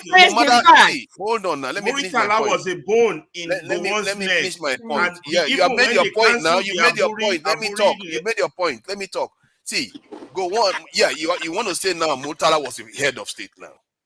Seriously, that's where we are now. Yes, because you seriously want to believe what you want to believe, that you say Muritala is the head of state. So either way, you can't eat your cake and have it. You just have we are just full of prejudice. Hold on. Let me finish my point. You can't stop me from talking. You can't be full of so much prejudice that no matter even what reality indicates, you still stay it's prejudice. The North is somehow in power. If they have so much power, or do you know that when the coup, Muritala's coup that brought Gowon to power, Muritala wanted to move, they wanted to separate. Do you know that? You don't even know Nigerian history. No. He wanted to separate. It was a young class. He wanted to separate. That should tell you what I was saying. Their instinct was that they feared that the South was going to dominate them. So they wanted to leave Nigeria. If you don't understand it, you want to keep being divided as a nation. No wonder Singapore, a small 6 million nation, is making us look like a child. Because this is our we think in a primitive way, even when the data is suggesting that this is false, you still carry on believing it, even when it is false. Can I say something? Even if situations are played in the past as the past, we are even looking at the current situation. We know this thing is coming from a particular ethnic group. Even no, it's not. It's not. Listen. We need to stop this garbage that we keep talking about that is coming from one ethnic group. If the person is in office now, it's not from one ethnic group. We should really need to stop this nonsense. If the Fulani doesn't keep him there, he cannot be there. There's a Southwesterner no, it's not the Fulani. If the Fulani doesn't decide for him to be there, he cannot be there. Oh, so is the Fulani that hold on. Is the Fulani that decided to bring the headquarters from CBN to this thing? That is why they are fighting. That is why they are fighting. About today. No, they are fighting the same fight that they've always they fought. Thought they were We are not listening to them. So how come they are the one insisting on being one? See, what you are doing, see, yesterday, when I was on a different panel where intellectuals were, hold on. I don't care whether it's intellectuals or whatever you call them, but why is it that it is still the same thing? How come that they are the one insisting on one Nigeria? You know the difference between intellectuals and normal. I don't want to know. All I'm knowing is that the truth has to be said. Let me say something. That's not the truth. See, the difference between intellectuals is that when they see the information, they use that information as part of their judgment making. Not when you see the information, you just carry on. The information is clear. They didn't want to join Nigeria, and they had, if they were so rich, why is it that we are richer than them? That's long ago. Why is the South richer than the North? We keep making the same. We keep saying the same thing over and over again. They didn't want to join Nigeria. It's not about wealth. It's about sectional hatred and revenge. They wanted to move up north and destroy everything in the west. When Muritala coup failed, that coup did not succeed. Gowon was a compromise because Gowon was their compromise. Gowon was sent to Ikeja to negotiate with Muritala. There was a brigadier that was in charge then. And Gowon betrayed that general when Gowon either way, Gowon was the head of state, you like it or not. He was the commander. And then that led to the Aburi conference. And when they got back from the Aburi conference, a Christian was the head of state. To refuse the Aburi conference. We are not talking about religion. It was a Christian that it's not about Christian or no Muslim. It's about Thank you. Hold on. Was he a Fulani that created the first coup?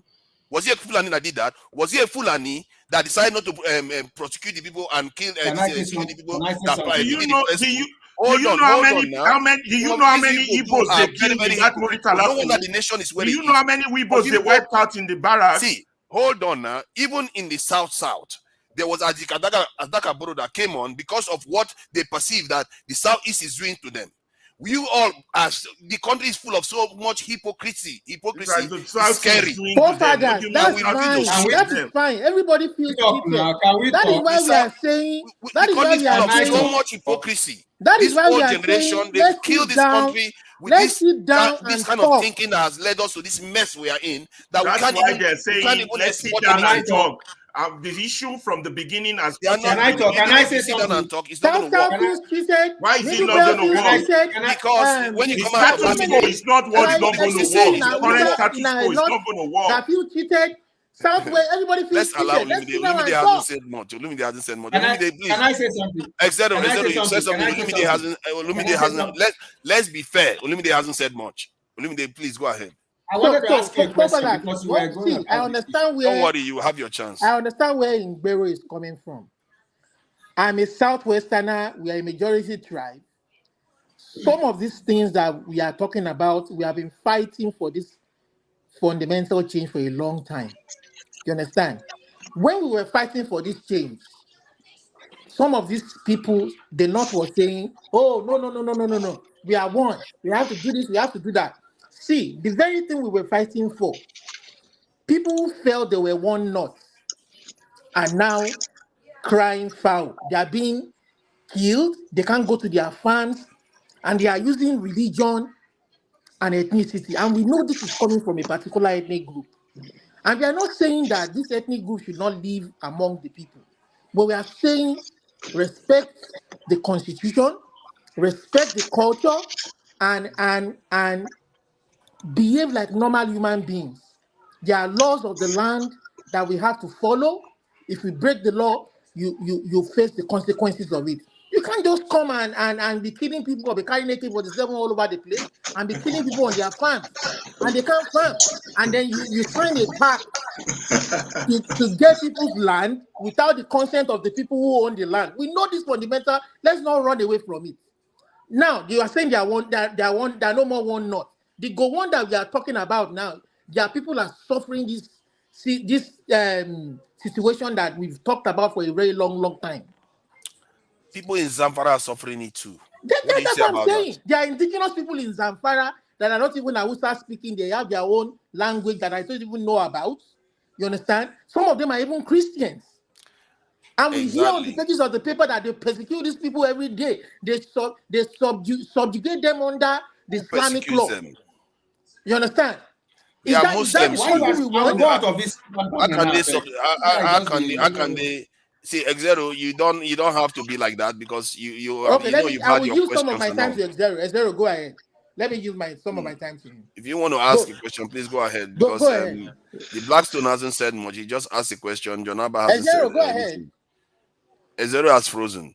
I think he has frozen after he's got. So I was going to use some of my time to him, but so this is the fundamental question. People don't feel safe. See, you are talking about development.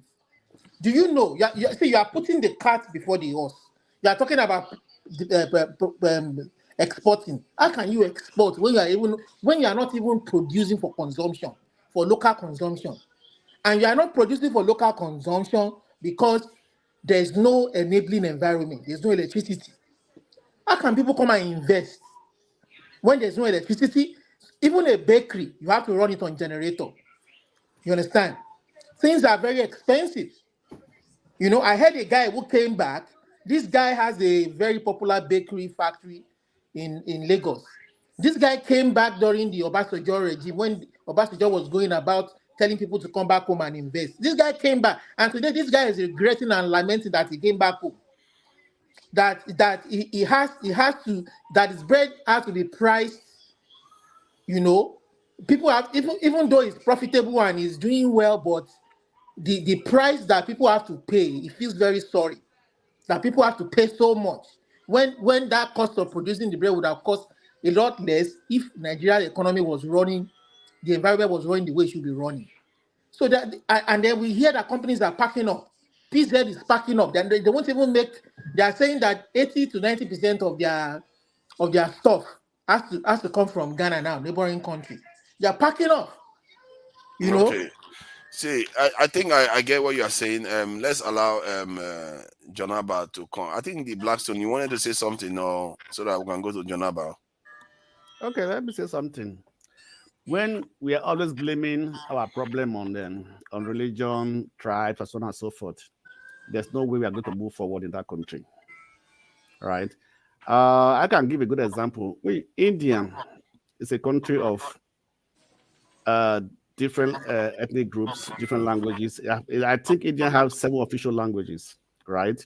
And they're from different regions, but they still cooperate together and they are moving their country forward, right? Yeah.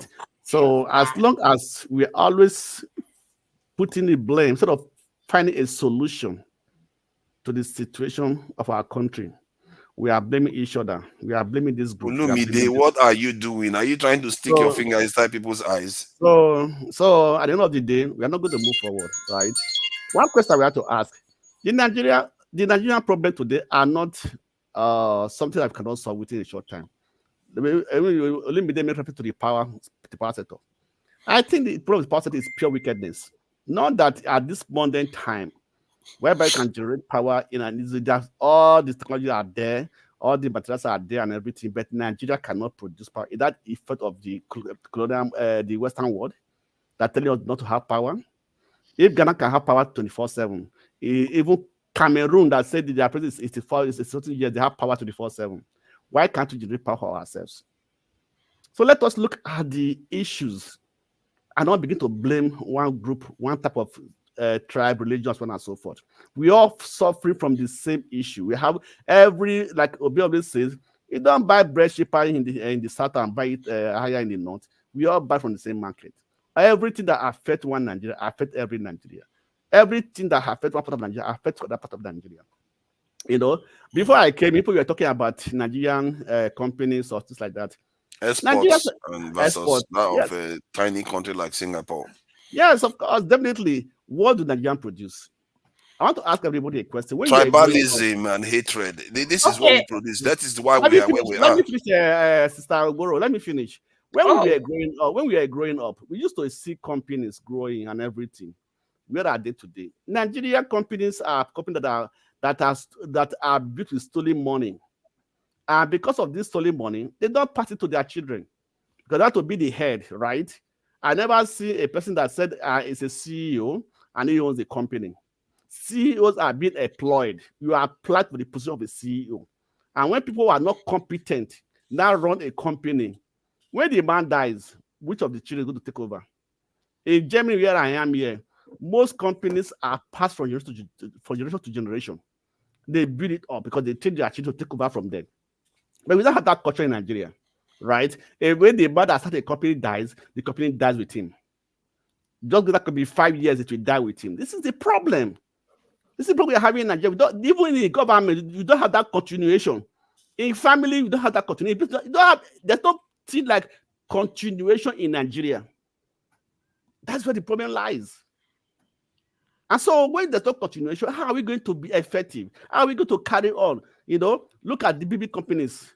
Most of them more than 100 years, but they are still striving, they're still moving forward. The older they are, the more effective they become. Why?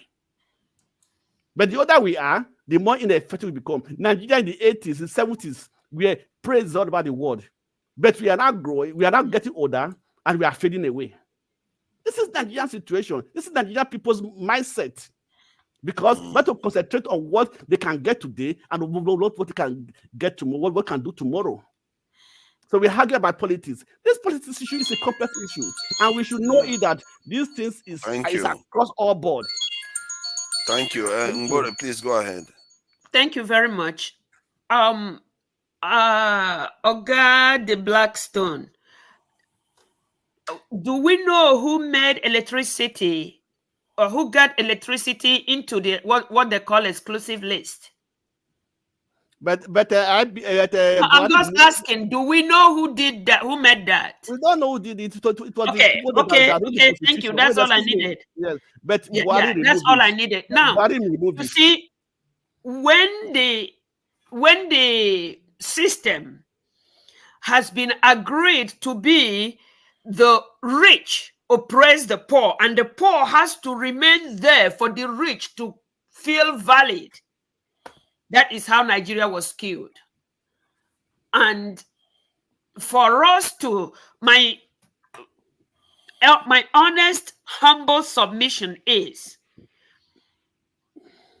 if people could just go separate ways and do what it is that they can do best, then we check and see if, because one main thing that I am desiring for that to be is just so that a child, excuse me, please, just one sentence, a child born in Nigeria or a child born in such a separated place has equal opportunity, whether the mother and father are rich or not. But the way things has been with this unitary or central government rubbish has just been the way the Fulanis kept it. The rich remains rich and the poor remains poor. I'll just leave for the... Okay, let me ask you a question. Just one simple question. Right? So do. Yeah. The government pays subvention to all the states, right? Does the federal government also...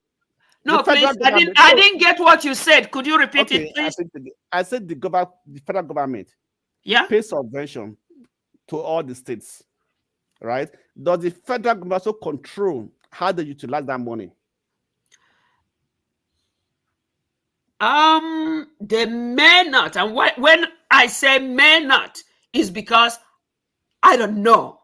It's a whole lot of rubbish happening between the money given. Let me help you there. And how it is disbursed. Let me help you there. Blackstone. Please do. Blackstone, the same system that disburses that money to them is the same system that put the corrupt state governors that don't use the money, utilize the money the way they should do it. We are So telling at you the the system so is at the end of the effed day, up. You are saying, no, do they excuse me. At the allow end you of, to do they allow us to elect who should govern us? Do they allow the local government chairman to be there no, that we want? no. The same applies with the north too. So that is not an issue that you can call north and south divide. Any person that want to do something good, for Guys, example, now thank you. I you want to travel call out. the governor in question. Yeah, I want let to me call him finish. into account, but will Why the can't people they call up it? there Why allow can't the it? people call it into the account? Why can't the people Those call the people up government there to who are account? corrupt, will they allow it?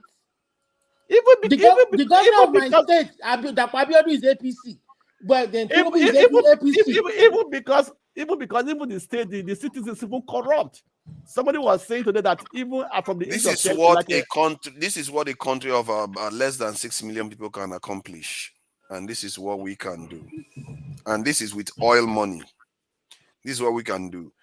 And it seems like our only export we have, if you remove oil, is tribalism and division, because this is what people that are less than 6 million people can do. 6 million, and this one is well over 200 million. This is the failure. Tells you that almost everything we are saying now, something is wrong with us. Something is not right about everything we are doing. And whatever we are doing, we need to question every single thing. Because this is a terrible state of affairs to be in. And if this reality is don't hit us, and we don't question ourselves, God help us. Citizens, also the citizens. But these statistics, what father, you should be sharing it with Bajabia and Tinubu. They are the ones you should share that statistics. They know the statistics too. The problem is that most of the masses don't know about this pathetic situation we are in. Because me, I can't do anything about that statistics. Yes, you can. How can I do? What can I do? You can, because of your awareness of this, you can demand that, okay, we should be patronizing our locally manufactured goods. We shouldn't be encouraging the use of dollar. There are certain things you can do. That's not going to change anything. All that we are patronizing. What do you mean that's not going to change anything? It's not. That's not it. What you're looking for is that we are producing enough to be able to export. That data you shared with us is what they are selling outside. It's what. Yeah, it's but what they're how do you think they got it to start selling outside? They got it good enough for their local people. They got enough locally before they can start selling outside. You have to start patronizing your own locally manufactured goods before you will start. China didn't start exporting overseas overnight. They started from somewhere before they got to where they are now. I don't know whether Jonaba is ready. I think you're. I don't know whether you're engaged. No. Because this conversation was about our exports and how we like foreign services and products over our own. Hence, we are in a situation whereby we are relying on too many imports from overseas to sustain ourselves. So, please go ahead. Mute yourself, Ferrari. She's doing the contract now. She's signing Thank you for having me, forefathers and the fellow panelists. Nigerian start here and end here. When I hear people on this platform, I spoke to two people that often come to this platform today. I was going out and they called me, we were talking. I said, oh, why can't you join have your say is going on? But I'm tied up today, so I'm not. He said, and they are tired of the biases and lack of understanding and the way the diasporas behave, that we even contribute to more problems than those in Nigeria. And can somebody mute their distance, please? I think something is, please. Thank you. So, and our time here, I don't think it's a wasted time. The value of life or your value is not what somebody places on you, it's what you place on yourself.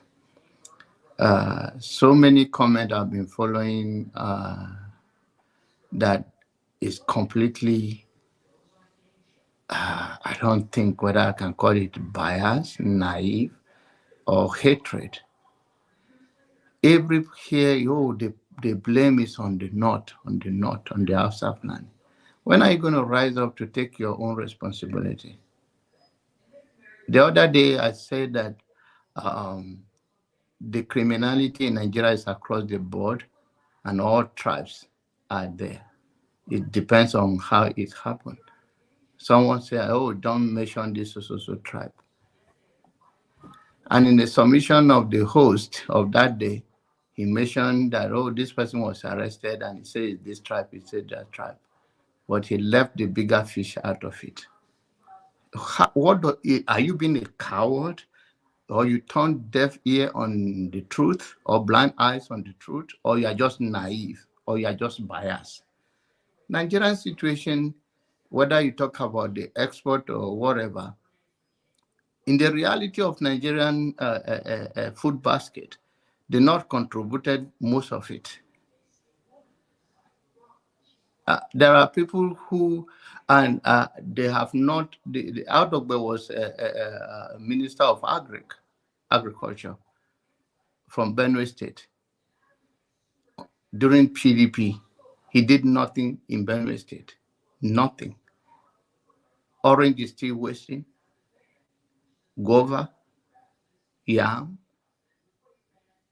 all the product in the farm. Nobody want to take responsibility. All is to push. Someone came, you saw our problem is Hausa plan is the unmatched risk. The federal government is paying the state. And somebody said, oh, is the people are still controlling them. How? So you being a Benue guy today, a governor in Benue, and the security of Benue, and the feeding of... But Jonah, sorry, can I ask, why are the fruits wasting away in the farms? They don't have a way of preserving it. I'm not talking about even now. If you want to switch it, so people don't go to farm, that's not where I'm going now. So let me land. So this is the problem we're having in Nigeria. The talking point or the control move from consumption to production. We don't have problem with production. We don't have preservation process. We don't have stable electricity. We don't have good road. Is that Fulani say you should not make a road for yourself? Even if No. How did you know that? It's probably the Fulanis that made sure that those roads are not for walking. Okay. They probably. How can you be sure? Okay, I'm just asking. So thank you. Maybe that is what you believe. That's it. In Benue State, a lot of wasted product that I can talk of right now. People, and in those days, if not now, that people are engaging in farming, they think it is primitiveness for you to be a farmer or something that you don't want to associate with. Some people have to look so cool and calm, like they don't even go to the toilet. Somebody has to even prepare the food and serve them on their own plate. They don't know why the food comes to the table. It is now that Nigeria is rising to the point that even the young people can say, I'm a farmer. And this is the way we go. We cannot continue to contradict ourselves on this panel. If we all believe. Yeah, no, it is okay to talk about whatever affects you. Yes, if we all believe you, that primarily through this pain and suffering. Somebody even say, oh, the Northerners are suffering now, so they are protesting. And some people say, oh, they were not protesting during NSAS. And we now find something that unites us, which is suffering.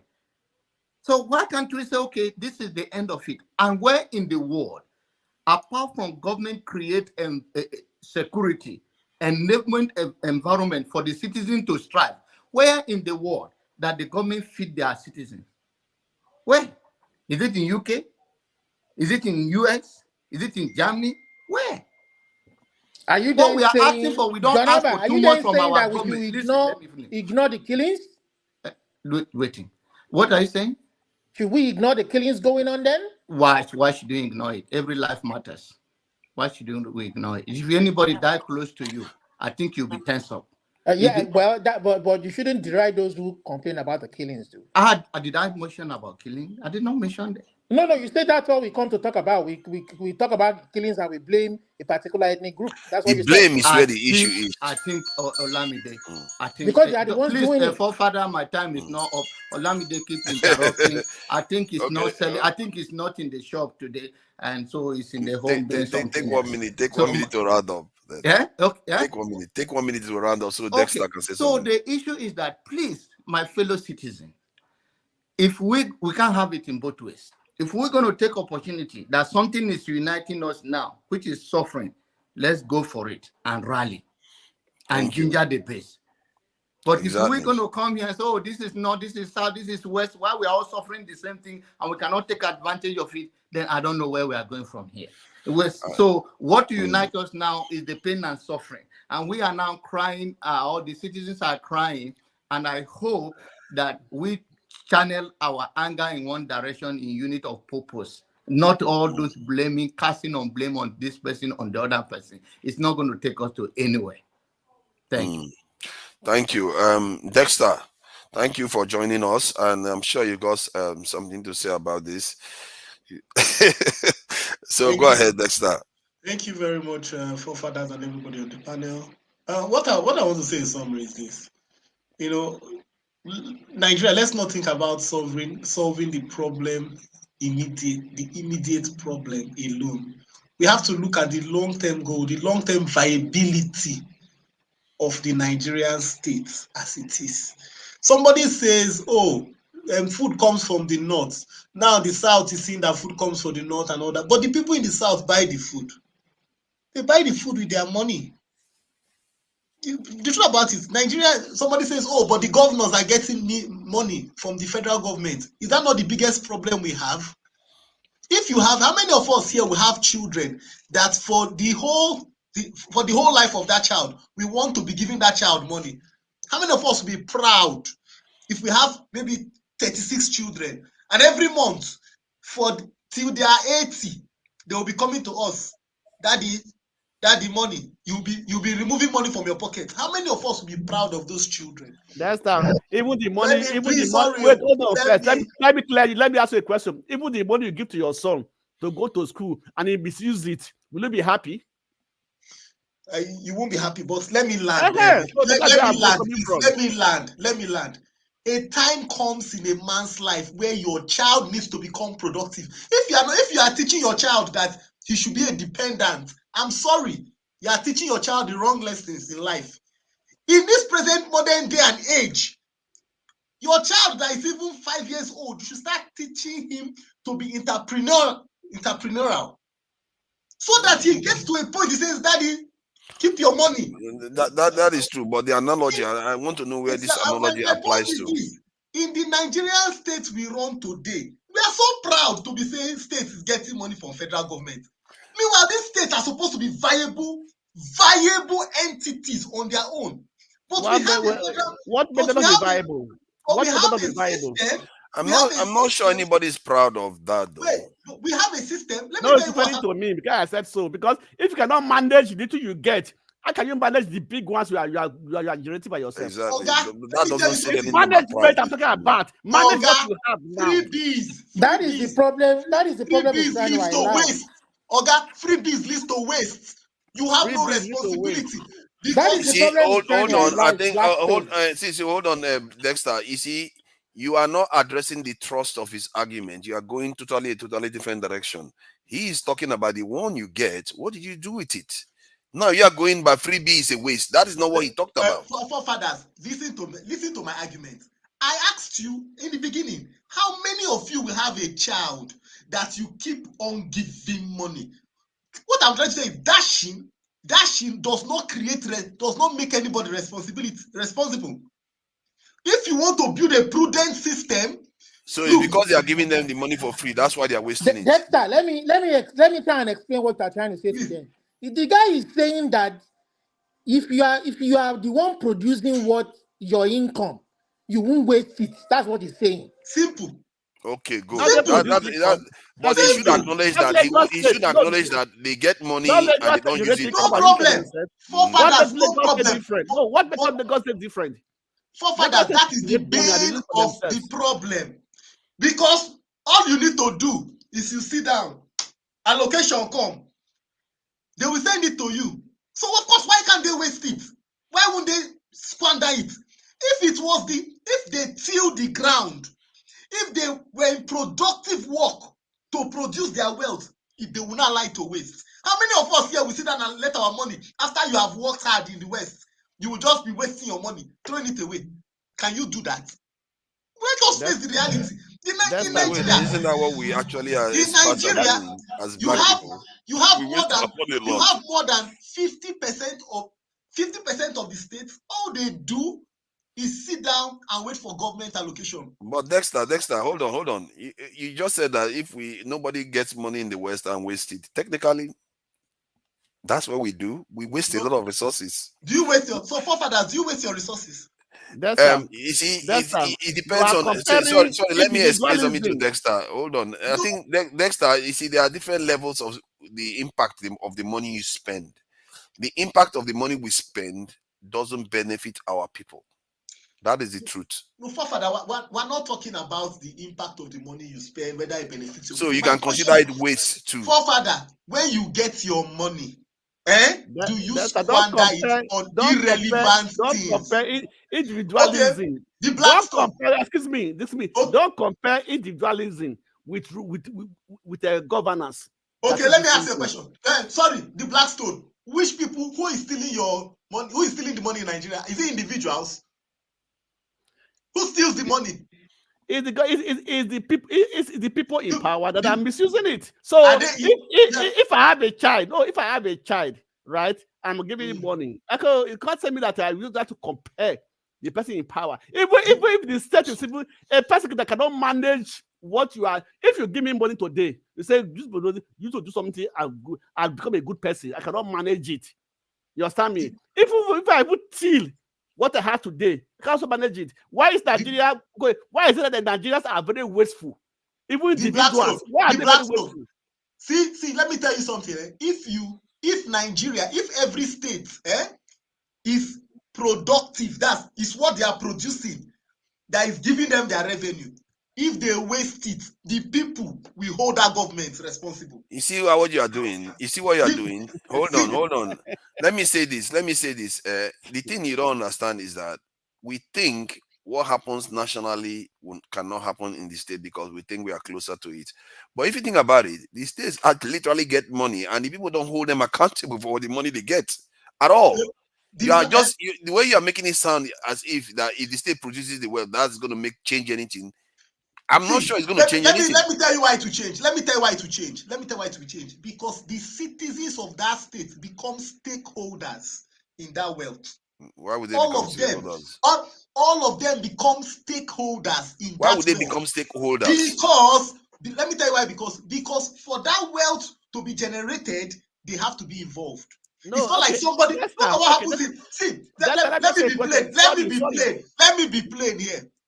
Nigeria. Olumide, what is it you are pointing at? You know you are pointing at. Let me be plain to you. Let me be you are pointing at everybody. Let me be plain to us. Nigeria is 100%. Just imagine Nigeria is a box of 100%. The productive part of Nigeria is less than 20%. That less than 20% that is productive, whatever it produces, is used to share for the remaining 100%. So 80% is collecting from what 20% produces. What makes you think that 80% that is collecting? And it's not like everybody cannot be productive. But that is how. But Dexter, though, that's how America is. Most of the wealth is generated by the coastal regions. No, it's true now. Most of the wealth in America is generated by the coastal regions.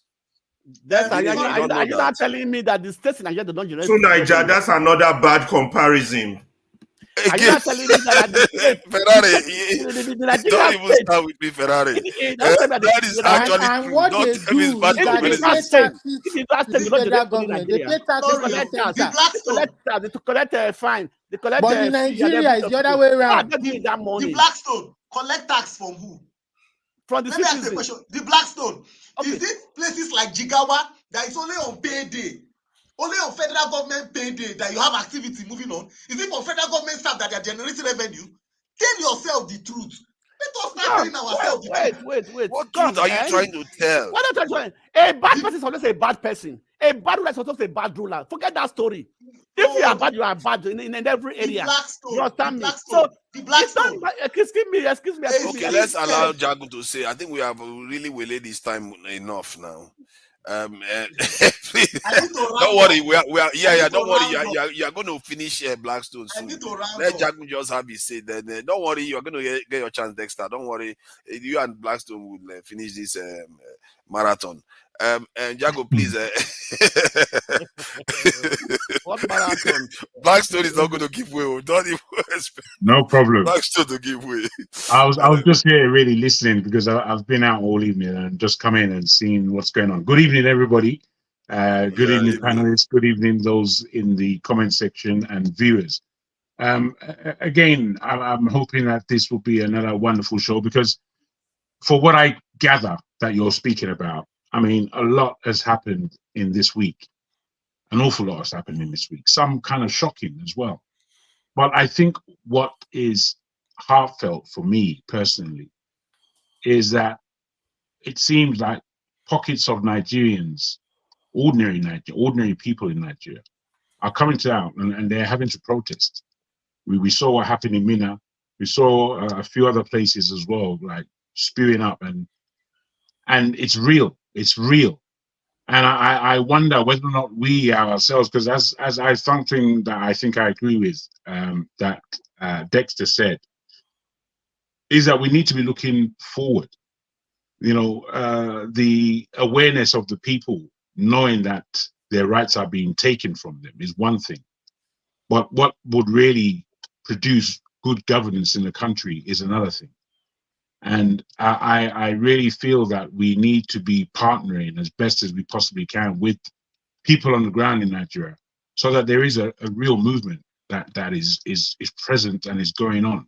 My real feeling, as per solutions and as per where I want to see Nigeria, to be frank and honest to everybody that's listening, I want to see people out of government before 2027. I actually want to see it happen this year. And I believe it can happen. And I believe the only way it can happen, I think we have to agree that it needs to happen. I think that's first. For so many. Sorry? I have to worry about Shetima. Well, you know what I'm talking about when I say Tinubu out. I mean the APC government now. Okay, APC. We have to lay down that the APC themselves have had 2 terms of what really amounted to a great waste of time under Buhari. And then we're having a really suspicious government with Tinubu, who came to power from really some strange means. 1, 2, as soon as he became president, things in Nigeria generally began to go down. Firstly, he wanted to fight our brothers in a different country, in Niger, which for most Nigerians, that's just nonsense, abhorrent. It's ridiculous. It doesn't make any sense. You're not following what the Nigerian people are feeling if that's what you want to go and do. 1. Then 2, you drop the whole idea, which people were fighting for, I hasten to add, the whole idea of subsidies. You drop this, and it was a panic in the country, and it allows the dollar against the Naira to just do what it's doing. And then that whole thing about the economy right now, it stains from Buhari's point. You know, Nigerians, if this was all equal, voting for Tinubu to be the next president is like, I can't even believe the sense. There's no sense in that. Having had 8 years of the same government and then coming back to him again, really is really, really ridiculous. But that's where we find ourselves. I agree with you, bro. It was really contradictory. It was ridiculous. So really, the way I feel about these things is that there are too many counts against Tinubu. There are too many counts against APC as a whole. There are too many ways that Nigeria could end this year in a really backward state. I mean, we already functioning like a state of no union, a state of we're not functioning like a state. I forgot the term that I wanted to use. Anyway, I say all this to say that, look, I think focus is really, really important. And as we watch what's going on in the ground in Nigeria, we can quibble about things if we want, if that's fancy, but I think we need to be more observant and have a real understanding that there's a groundswell happening. And are we going to be a part of this groundswell? Are we going to be able to conduct what needs to take place in this groundswell? Or are we just going to let it lumber from one lumbering misstep to another lumbering misstep and then come on here and complain? I don't think that's what we should be doing here. I think we should really be taking note. I think we should be smelling what's in the air. I think we should be trying our best to position ourselves economically as well as politically to gear our people to a softer landing. And that softer landing, whilst the world is going upside down, for me, it's quite clear. I just really wonder what other people feel a soft landing would be if somebody like Tinubu is no longer in our way. I'll end there. Thanks. That one scares me because Shetima, when I think of that, Shetima, except the entire government goes, and how do you remove the entire government to create a government of national unity or transition? It will lead to a lot of upheaval in the country. One of the things I'm beginning to realize that I think we have to have a kind of campaign we have to have a campaign for one thing, go for one thing. And I think maybe all the platforms should come together. So, you know what, like when I was discussing with Kolata yesterday, we talked about national security, that you can campaign for national security, recruitment, and that they promise. This is not new stuff. They promised it themselves. If you campaign for that, you are going to have a groundswell of opinion that says, okay, maybe it's a good thing because the Northerners have the same problem. So if all of us come together, that might succeed. The only thing I will come back on where that's concerned, I know where you're coming from and I understand it. You know, these things have to be made politically correct, if you like. The only thing is where Nigeria is concerned, we have to really understand, we can't really talk the politics of the West and now and what should happen without understanding that we've got 6 years of entrenched madness through our polity, through our people. There's a psyche that doesn't make sense. And they bring it forward all the time as though it makes sense. And that's what you're going to be fighting against. So I say, unless we are taking this thing by the root and up pulling all the bad roots and basically discarding them in order to plant new seed, in order to get new wine, in order to have new harvest. If we're not doing that, we're not doing anything. Because lumbering from one idiotic position of where Nigeria should be and where Nigeria isn't to another misspent time, effort, and fortitude going the wrong way. And to me, Nigeria is ever presently going the wrong way. All these little funny changes we do, they don't make a hill of beans. They don't add up to anything. What we need to be doing is understanding, look, we have got somewhere where we're going as Nigerians. We are great people. We have a lot of energy. We are highly spirited. Our education and the guile of our people mentally, it takes us a long way, even with a government that is not assisting us in any way. So according to that point you made, I just wanted to stop you there quickly so I will share this information with you. So you said the guile and our people, we can do all kinds of different things. So I wanted to share this information with you. Look at this. This is what a country's export. This country is less than 6 million people. They can export. They exported 300. Which country is that? That's Singapore. 351 billion US dollars worth of export for less than 6 million people. And look at that of Nigeria. Of about 200 million people, 47 billion. And if you take away crude oil from that, it's barely 10 billion.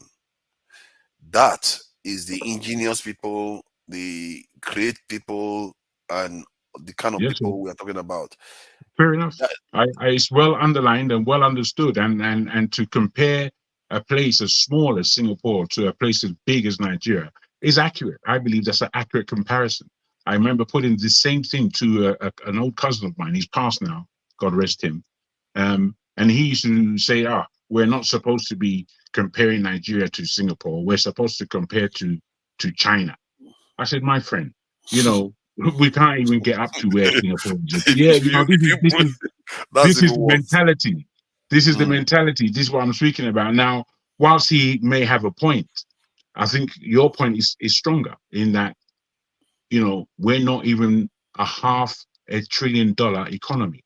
We should actually right now, we should be a $3 to $5 trillion economy. That's where Nigeria should be, comfortably, looking for the next level. That's where we should be. And we're so far from it that I think that's a great highlight. I need for all of us to be understanding these numbers. I need for all of us to be understanding this is economics playing out. I need for everyone to understand that what the economics that we need is within our people and in the ground of our country. We've been blessed with it. However, we've got people in our way. We've got people who have wasted and trashed our country. The name of who we are is being trashed daily. We need to take these people out of the way. It's very, very, very simple. And unless people really come to that frame of mind that we have something stumbling us, and that something isn't rocket science, it's our government and the way our government is set up. So with this, I think we have to take stock. That's really what I'm asking this question of you because my conclusion, given where we are, governments can only operate with the space people allow them. Like when people started showing up on the streets and started acting funny, you will see that the government will start quaking. And the people haven't even started showing up in mass, like big numbers. When we talk about big numbers, 200,000 show up. When those ones start showing up, the government will shake. Nigerian government, you have to understand, people think the government is very powerful. They are not very powerful. They know the ratio of one soldier to the citizen is 1 to 1,000 or more. They know they can't protect themselves against the citizen. The citizen mean business. And this is what I'm saying. Maybe if we have a concerted effort, we've never really tried it, a national movement to change something in Nigeria. If we did it, I believe they will move.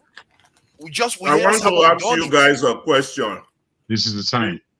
I want to ask you guys a question. Do you guys think that our government, do they know that they are fucking up the country? Number one. Number two, are they afraid of the people at all? Number three, or do they think they can, for the next 100 years, they can still get away with what they are doing and still nothing would happen? It's just a curiosity question to just ask from a perspective, because all of us will come here and say the government this, the government that.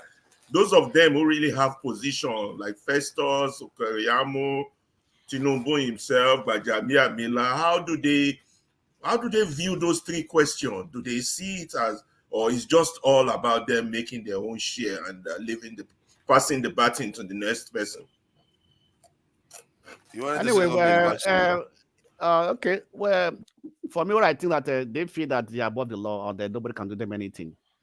Because if you look at the Nigeria political elites, their campaign and everything, it is first of all centered on individual. What is their benefit? What are they to gain from there? It's not centered on moving the country forward. Neither is it centered on them as a service to the country. So the Nigerian politicians, the governors, the president, or the ministers, everything that is involved in Nigerian politics is that they are all self-centered. They are not. If you ask me, from what you said, that they don't think anything can touch them, I think that's what they think in reality, in terms of the way they operate every day.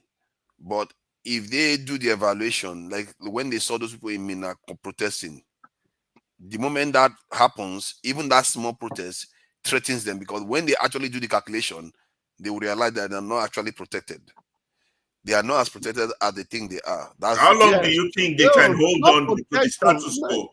If they're confident, how long do you think they can still playing the people, gaslighting? How long do you that depends on the people. Carry on forever. The people have to change themselves. This is, you see, Ferrari, were you not the one arguing for sensitization? Our people are not aware of the damage they are doing to themselves because their leadership is not helping them. Their leadership is supposed to help tell the people the truth of their situation. But our leadership, they are not telling us. They hide it. If anything, they compromise us even further.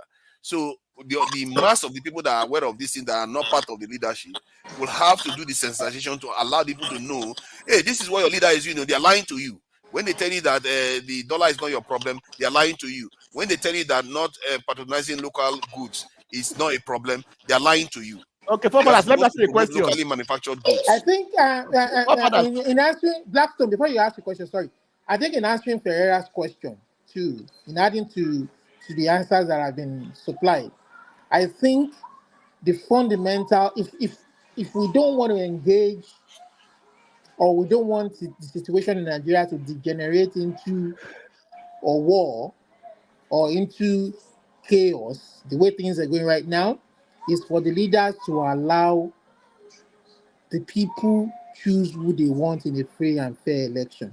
If, for instance, the people come together to form a movement to say, okay, we want to bring out a The candidate. moment you use the It term may allow, not be. you It's funny terminology. yeah, you can't say allow. You No, have let him land. Let him land still. We want to understand him. Let me land. What I'm saying is, it may not be Peter Obi, but if the people come together to form a movement and say, okay, this is who we believe will change the fortunes of Nigeria. You understand?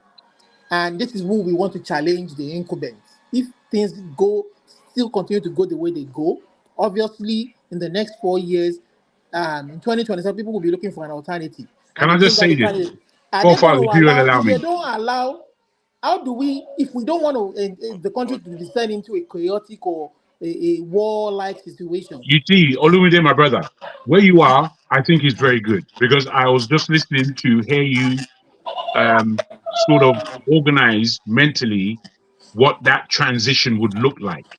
Would it be a violent one? Would it be one where we can do peaceably in ways that are amiable for the whole nation?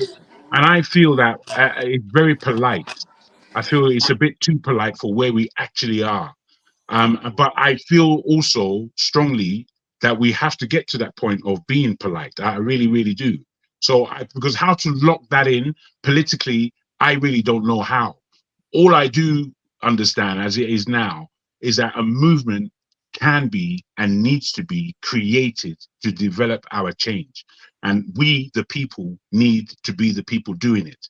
How the government sets up after this achievement of mammoth proportions is taken, after we've But Jagun, achieved as much. the reason why I say allow is the fact that potentially we know the government of the day will do everything. They will use the institutions that should protect or allow I appreciate what reason you're to saying. prevail.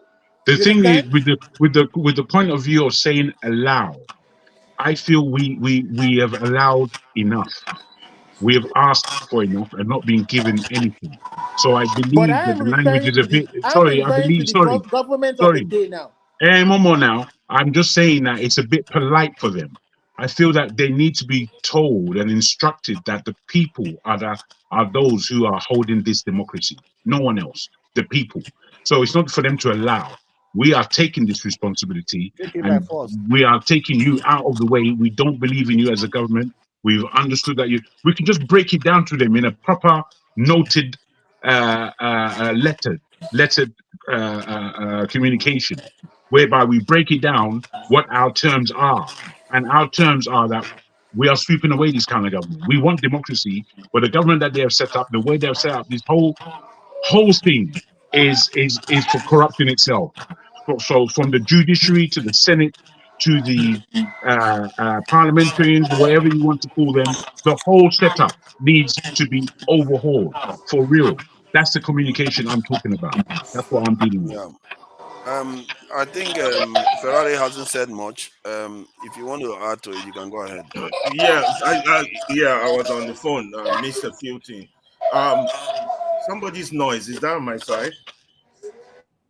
Okay, yeah. So I was. So the issue is, can the people get the politicians to sit up, because they're not going to do it voluntarily. People, I don't care what anybody tells you, it's not going to happen. As long as they can do it and get away with it, they will continue to do it. As long as they can steal money, get away with it, they can dictate change, everything will continue, unless the people change it. But my own theory is just that we don't have, we the people, I would like to use that term, we the people, we don't have that critical number yet to force them to do anything. You know, when I say force, I'm not necessarily talking about military force or violent force. You know, impending massive demonstration, massive boycott could be fought when they know, these people are really strong. We can mess up, or we can, even if, you know, for a good example is what I would give. One of those northern states, when they wanted to give the result of one of those appeal for those election, they were so scared of the people that they had to do it by Zoom. They had to do it by Zoom. That is the level across each state that the people should be in to get our government to comply, to serve us. If we're not there, well, there ain't gonna be no change. I'm sorry. And it's the elite that can get us there, because it's the elite that mobilize, that organize, that protest, that make noise. So that's why it's critical when you see, let's say, let me give such an example. When you say, let me cite one man to Mo, for example, it's critical. People like that, vocal people like that, are on the side of the right, because you need annoying people like that. You need people like you not to keep quiet. You need a media, people. You need a media stronger than a rise. I can't emphasize this. Why all these small media all across are not joining forces for, I don't know, for this change to come? There's more that needs to be done. Let me let someone else. Are yours there to make money. The next well, before Mr. speaks, I'll just like this to be noted as to where we are going now, because these are quite crucial points of our discussion in terms of what's going on in the ground, and there are crucial points being mentioned. One is how we need to galvanize ourselves in the diaspora in order to affect change in Nigeria through mobilizing political means. So that's, if that's as you said, you know, be it marching, be it stay at home, whatever the most effective approach is. One. Two, what Ferrari's just spoken about in terms of a media that really does penetrate and really does speak to our purposes. I think these things need to be noted, because I think they're real, and I think we need to start thinking about them and start, because we can't be coming here just to complain. We have to be coming here to have the conversation, to put our minds in a position that we can serve our people from where we stand, with our voices, with our cash if needs be, with our effort, with our energy. We need to do this for Nigeria, because the country is dying, is suffering, it's in pig shit. It's disgusting how people are living there. We can still fly into Nigeria right now and live a life that is far higher, greater than what we are living in the West. Be we in the States or be we in Europe. Whatever we're doing here, we can live it at a far higher level on the cost of living that we are living out here. Be that cheap or rich, we'll be richer than everybody in Nigeria, more or less. So, given all these things, I think we have to energize our minds.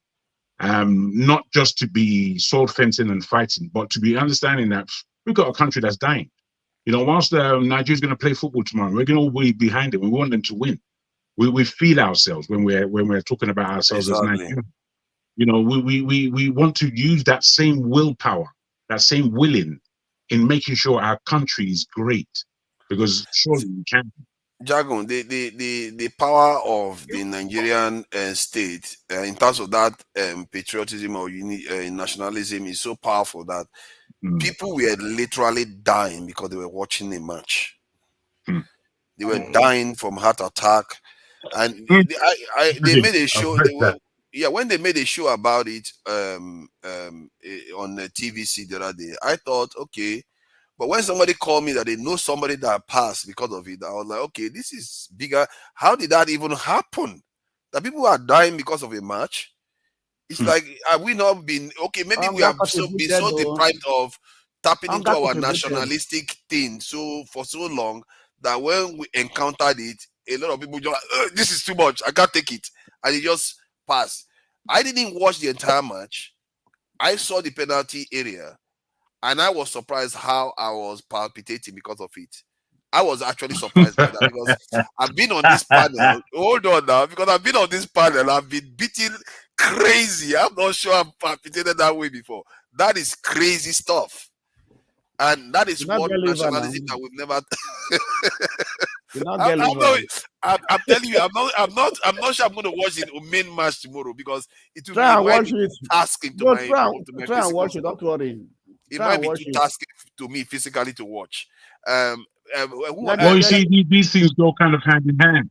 They go hand in hand. If you look at, it was the 96 or 94 World Cup with Okocha, with Finidi George, with who else was there? That guy in front, what's his name? Amakachi.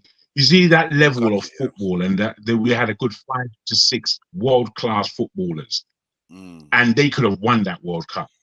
Largely, Nigeria has traded at a level where we're not on par with the rest of the world, and this we need to change it real quick. And if we can get it done this year, and whichever government takes over is the government that we want in place, I think we can have a good 8 years of hardcore coming back to who we're supposed to be as Nigerians.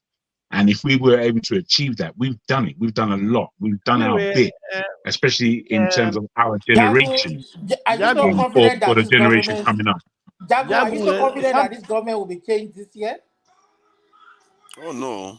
Bros, what I'm seeing is that what I'm seeing is that Tinubu's government is easily seen from within and from without that this government can't manage what's going on in the country. They just cannot manage it.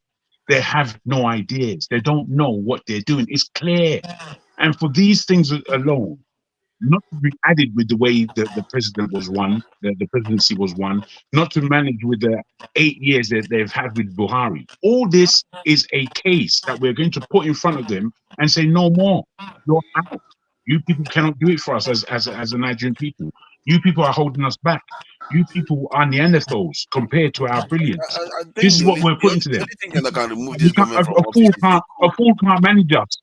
A fool can't manage this country. We're not anymore. We need to stand up and put our foot down. You understand? I said, no, out of the way. If let's say, for argument's sake, for whatever happened, I know that these are political I'm not necessarily mindful of. I know. However, if somebody like Peter Obi was to come in, everyone knows that Peter Obi is not a saint and he's not the best spokesman in the world. He's not the best orator, not the best statesman of any ilk, but somehow he's a great swill better than everyone else. And when I say better than everyone else, I include Shorore. I include all these new brand that was coming up at a time. I include all of them. I'm saying to you that this man or somebody of his ilk can position Nigeria and Nigerians to partner one another and to drive the whole country and the whole nation. I think the problem is that forward. You cannot have one, you can't remove the government. The only way you can remove this government is through a kind of military coup. I don't see a protest that will occur that will remove him from office without it degenerating to a tribal thing, because they will say, "Oh, because this is where we have to make a difference. This is where we have to make a difference." Trying to remove him from I office. hear you. So it has to be some kind of military intervention. Or I don't believe that though. Whilst I fully understand you, I'm not saying I'm calling for it. I'm saying the only way to remove them power is that the only way. That's the only way that it can happen. But what do you think about this other issue? The reason why it looks like you are delayed. It looks like you are delayed, Jagun. I wanted to ask you about the Senegal problem, because I noticed that Tinubu is very, very silent about the Senegalese stuff compared to how he reacted to the Niger Republic. The Senegalese president just cancelled an election that was supposed to be held this month, and he wasn't going to be in office. It's a coup. It's a form of coup. It's a democratic coup. That's not a military coup. So but it's a form of democratic coup. It's a democratic deficit that leads to problems. You know, tomorrow now they could occur there. They will say, "Oh, why?" But that is what the president is doing now, because he's violating the constitution, changing the date of the election, moving it to December when he's supposed to leave office this month. It's not even or April. He's supposed to leave office in April. It's not they moved to December. He canceled this indefinitely, and the House moved to December. Imagine that. He canceled it indefinitely.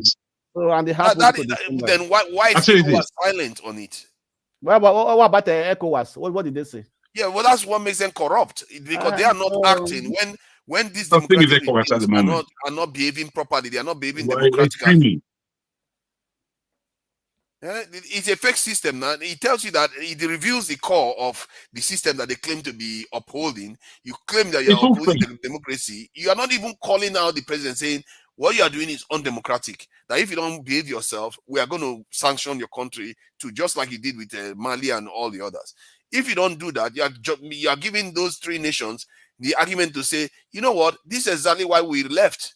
This is exactly why we removed our government. As a matter of fact, if I'm not mistaken, was it Mali or Guinea Republic, Guinea, that the president wanted to extend? Let me say this to you. Let me say this to you, forefather.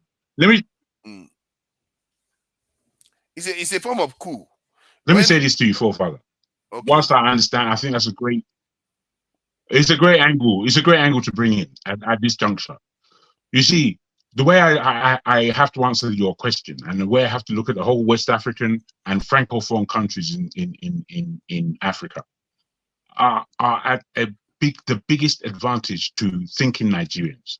If Nigerians as business people and Nigerians as politicians are thinking people, the way things are playing out at the moment with the French, the Francophone countries almost leading their way out. You see, I think that would have been the most difficult thing for a sensible thinking Nigeria to do. For Nigeria, Ghana, and the Anglophone countries of West Africa to play such a game that brings the rest of West Africa out of the shadows of the Europeans. They are now doing it by themselves, which is good for us. The only thing is, we feel that we are already at a point where we've emancipated ourselves. But what we have been doing now, unfortunately, as Nigerians, is going backwards, largely because of our leadership, and secondly, because of the followership that doesn't ask questions. I believe right now, the people are asking questions, and we need to be putting more questions into the whole paradigm. Because what we're going to have is not going to be the normal democracy that they have. We're going to have the Nigerian democracy. We're going to have to put that in place. We have to really wake up to a lot of the things that we are having to be responsible for in our generation. Before we haven't even got the reins in our hands, our generation. It's still the oligarch, the old oligarch that's controlling Nigeria. And we need the reins in our hands to package it in such a way that before we hand it to the generation below us, that they're going to receive something golden. That's what has to be in our mind, even from the trash that we find ourselves in at the moment. You see, there's a way that we have to wake up each as individuals. And I don't know how to say this more, because these things are an individual responsibility. We're not just to be reading the newspapers and looking at websites and YouTube and looking at news. We are the news. We have to be part of that news. Now, I'm not saying that anyone wants to be famous. I know we do have protective identity issues. And when I say issues, I don't mean that negatively. I feel that we need to protect our identities. Having said that, however, we have to stand up. We have to stand up. You know, the people that went to march in Salem all those all those years ago, when Dr. Martin Luther King was marching, those people who walked with him, they had to stand up. They came out of their houses, out of their bed, had their bathed, entered into the streets, and knew that they had to fight for themselves as individuals and fight for the cause as a collective. If we're not doing it on that level, then we got to stop pretending. Don't even come here and talk anything. These things are too real. Our families, our loved ones are all involved in these things. Many of them are as conscious as we are. Have a wonderful day, everybody. Thank you for joining us. Thank you, my brother.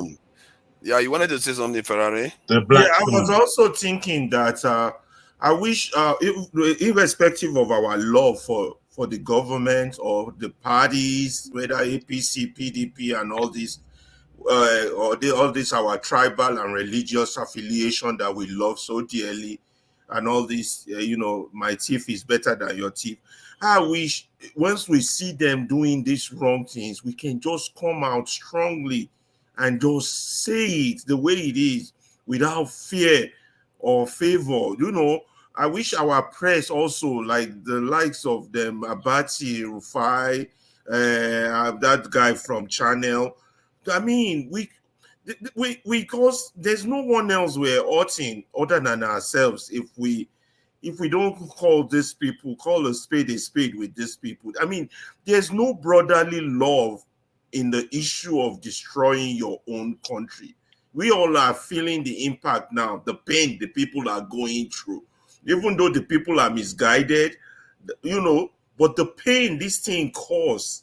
I mean, we should just be calling them like, okay, like the guy at the central bank, Cardozo or whatever his name is, we should call them out. Your policy don't work. You don't know what you're doing. You're tearing the country down. The Naira is going down. I mean, we should be screaming at the top of our voice to let these people know that they are failed, or they are failing, or they are non-entities. And we shouldn't be sugarcoating things with them at all. I will be asking Dr. Damages regarding this thing campaign. I think we have to zero in on one thing, amplify it, and make sure the people know about it.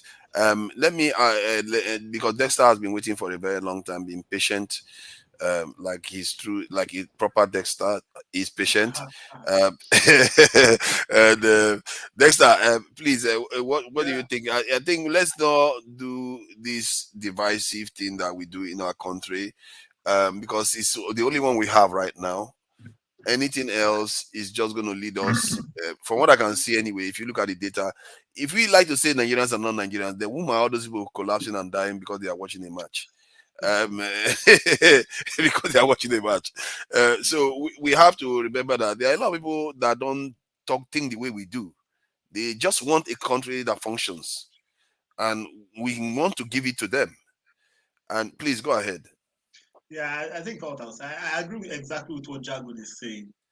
I think time has come for us to, it has to be actions right now.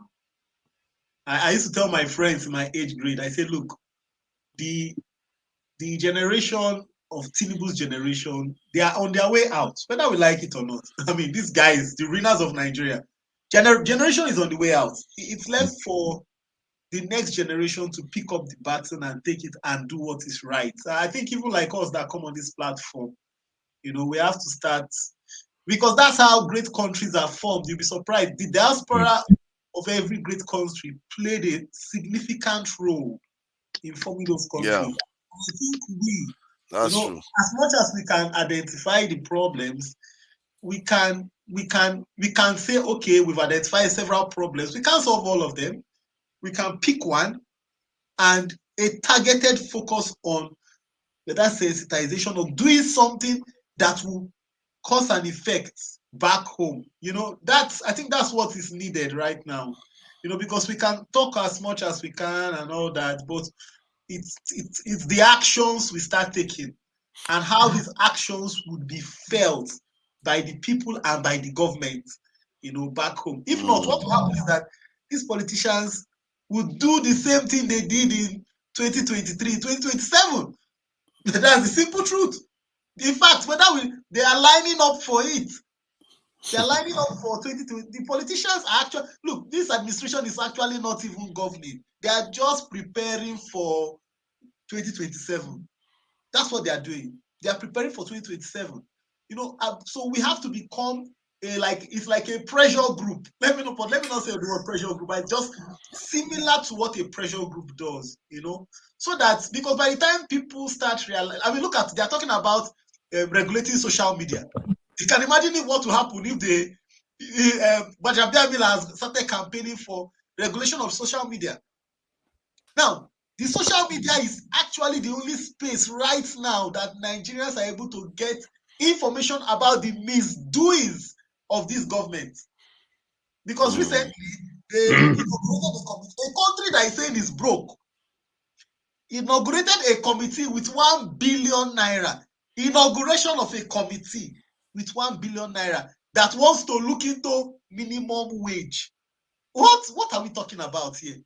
You are telling the people to tighten their belts. You are inaugurating a committee with 1 billion, and these people are just coming to discuss minimum wage. Now, that memo was leaked on Twitter. If there was no social media, I can assure you, if the source of that information went to any media house, that information will be killed. It will be squashed. The CEOs of those media houses will call their contacts in government and they will kill that news. But because of the social media, the information has leaked out and everybody has seen it. It has gone viral. Now, this same government wants to regulate social media so that that kind of thing will not happen. That's why it's not just for us to talk here. We have to start doing things that the government back home will feel the pressure. I think some of the things that they wanted to pass about that. I think there was I was watching the statement from one of the House of Assembly members. I didn't think it was social media stuff because people didn't talk about it the way they are talking about it, the way you are mentioning. It's good that you brought it up actually.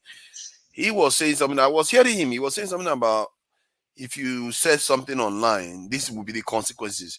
And I was hearing some of the consequences were like, some of them were a little bit dramatic for the kind of treatment that was required to reach that kind of punishment. So, and I wish somebody brought that information up so we actually exercise this in a look at the this in the what they're actually proposing fully, because I support the idea that divisive language in Nigeria should be curtailed. That's hate speech.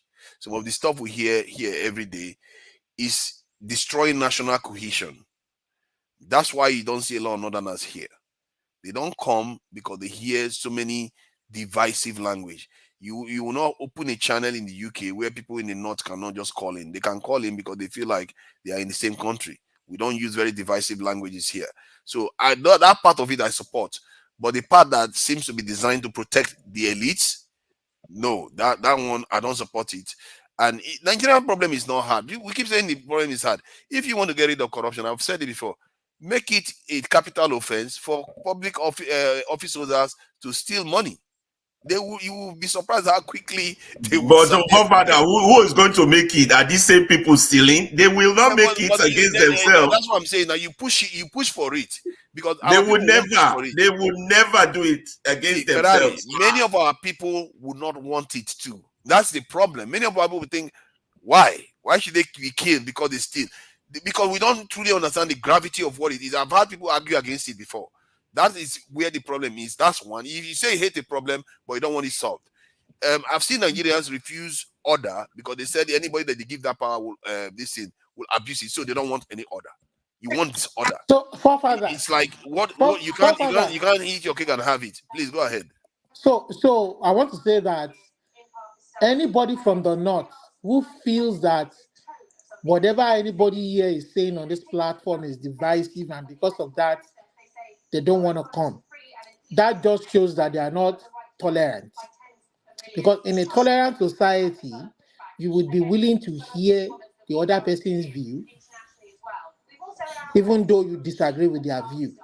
So if they feel that they have been over-vilified by people from the South, they should come and tell us what we're saying wrong, or if whatever we're saying is just conspiracy theories, or we're just trying to make up things against them. They should tell us. Maybe perhaps people from the South can learn too. You understand? They can learn about them, learn about their ways of life, learn more about their culture. Because democracy that we're trying to emulate, even in the UK, in the West, in the US, Canada, there's freedom of speech. People we criticize each other every day. The only thing you can't come and say, or you can't tell the other person where you might be taken down by the law enforcement or security forces, is if you threaten somebody's life. I think that's a big question. You I can't think that's a threaten big people's life. question. If I can just follow from here, Olumide, I think what you say is strong, and puts the question to full father. But I would like to add this, whereby what's concerning me, together with what Olumide said, is the fact that our our country is. I kind of lost my thought, unfortunately. I wanted to pay attention to what you said regarding our money, and that's correct. That's stealing. Now, the amount of money, Nigerian money, that is outside of the country, it's not a joke. I mean, it's I won't say it's just trillion, but it's close. It's close to that kind of number. And we're talking in foreign currency. Right now, we want that money back. And me personally, if I'm playing politics and I want to be a politician, I'm going to get that money back. I'm not going to get it back by force. I'm going to let them know that there's going to be a time period whereby there would be a level of leniency if they were to bring that money back. So Nigerians from east, west, south, and north, bring your money back. And as you bring the money back, it will feed into your neighborhood. So everyone's stolen from there. We will see who's stolen. And then what we will say is that you can keep 50% of it, and we're taking 50% back as a government. And I will be that lenient. I will be that lenient in order to get as much money back as I possibly could do so. So I'd just like to add that to what Olumide said. So there's two areas there that I probably will go further than what you said. I would say just bring it back. I'm not going to take a penny. Just start a business as long as you invest it in Nigeria, because the Nigerians are the ones that are going to inherit the money. Because if you say you're going to take 50%, they will still want to be like. Well, you see, the thing is, there's a serious exchange rate at the moment, and it's about growing our economy. So if they're bringing that back the money right now, and we're exchanging that into Naira, that's a whole heap of Naira that we're talking about. And that will do a lot to stabilize the Naira dollar exchange rate as we're suffering it at the moment. And then I'm saying 50% because it's stolen money. It's stolen money. I don't want to go through the process of not recognizing something is bad. What we're giving leniency to is that you have been confident enough, you have been Nigerian enough to bring the money back. And that's why I will do the 50-50 leniency. You understand? But I will put in place that after that time frame is done, we are going to begin and continue investigations of all the money that's outside Nigeria. We're going to do a serious investigation. And to catch you, that's how capital punishment. Straight, some hardcore. That's how it's going to be. Yeah, see, for me, I would say bring everything back free. You are free to bring everything back as long as you invest it in Nigeria, and maybe even with guidance of the government, invest it in areas that are actually productive. You can run your company, do everything. However, if you don't do that, we'll investigate, catch you, capital offense. If anywhere you are in the world, we'll hunt you down. We don't care what the world thinks. We'll hunt you down. It's capital punishment when you're convicted in Nigeria. And because that is diabolical. If they give you the opportunity to bring everything back, you can invest it, and the Nigerian people are going to gain from it, and you refuse. I wanted to ask you though, if let's say you tell them you're going to get 50% of the money and the rest the government will take it, but because of that, let's say out of 100% of them that would have brought the money back, you got 20%, 30%. Would that not cause you to think twice and think, okay, if that is not going to bring all the money back, is that not the true stuff you really want? All the funds back into the country. Well, so, I like the percentage that you deal with, because it will mean that we have an idea, we have some data on the whole money that's outside Nigeria, which there must be. And given that, we can estimate roughly how much there is. So to say that 20% came in under that guise, I will have to look at it as a success, because I'm going to hunt down the other 80%. I'm hunting it down. You understand? So all those things will come into position, and there will be different levels. But practically, I'm saying that the Nigeria that we want has to be a new Nigeria, where we understand too much, and we know that a lot of what we understand, we have to forgive. We can't get that time back. What we need is expedience. We need real thought and real thinkers.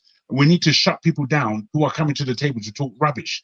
We need to take out as much unnecessary noise out of the frame as possible, just to conduct an 8-year experiment of getting better as a people, as a country, and as a nation. That's the experiment. So as long as we're achieving that end, I think we can make laws that suit that period of time and into the future. And that's what's going to keep our country and our people governed under some level of fairness and responsibility. These things are important. Yeah, I think I agree with you on that. Steph, Dexter, have you finished your contribution? Thank you, Dexter. Steph, welcome. Thank you for joining us this evening.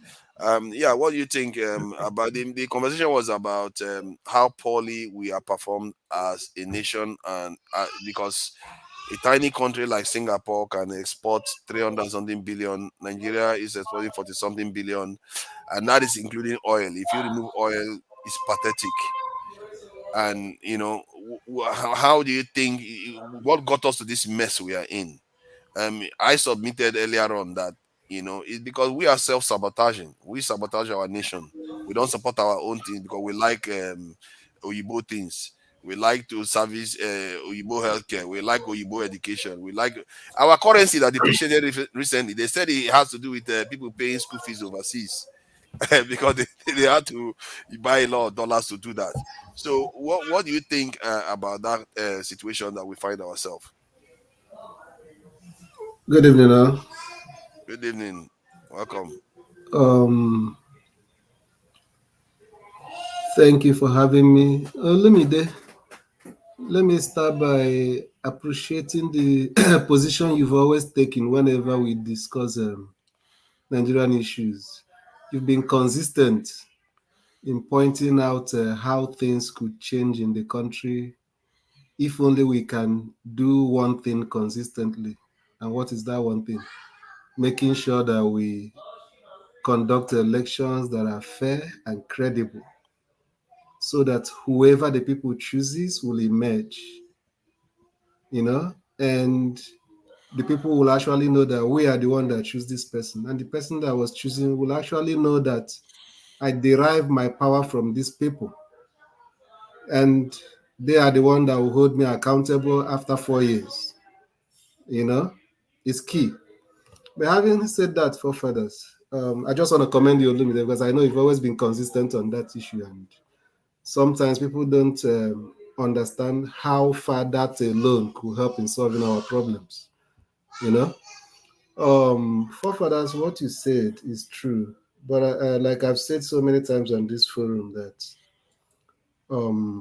there was a day one young man came here, and because I was opposing very, very critical of actions that government do take, subsisting government, not just this one, he said that I'm an unpatriotic bigot.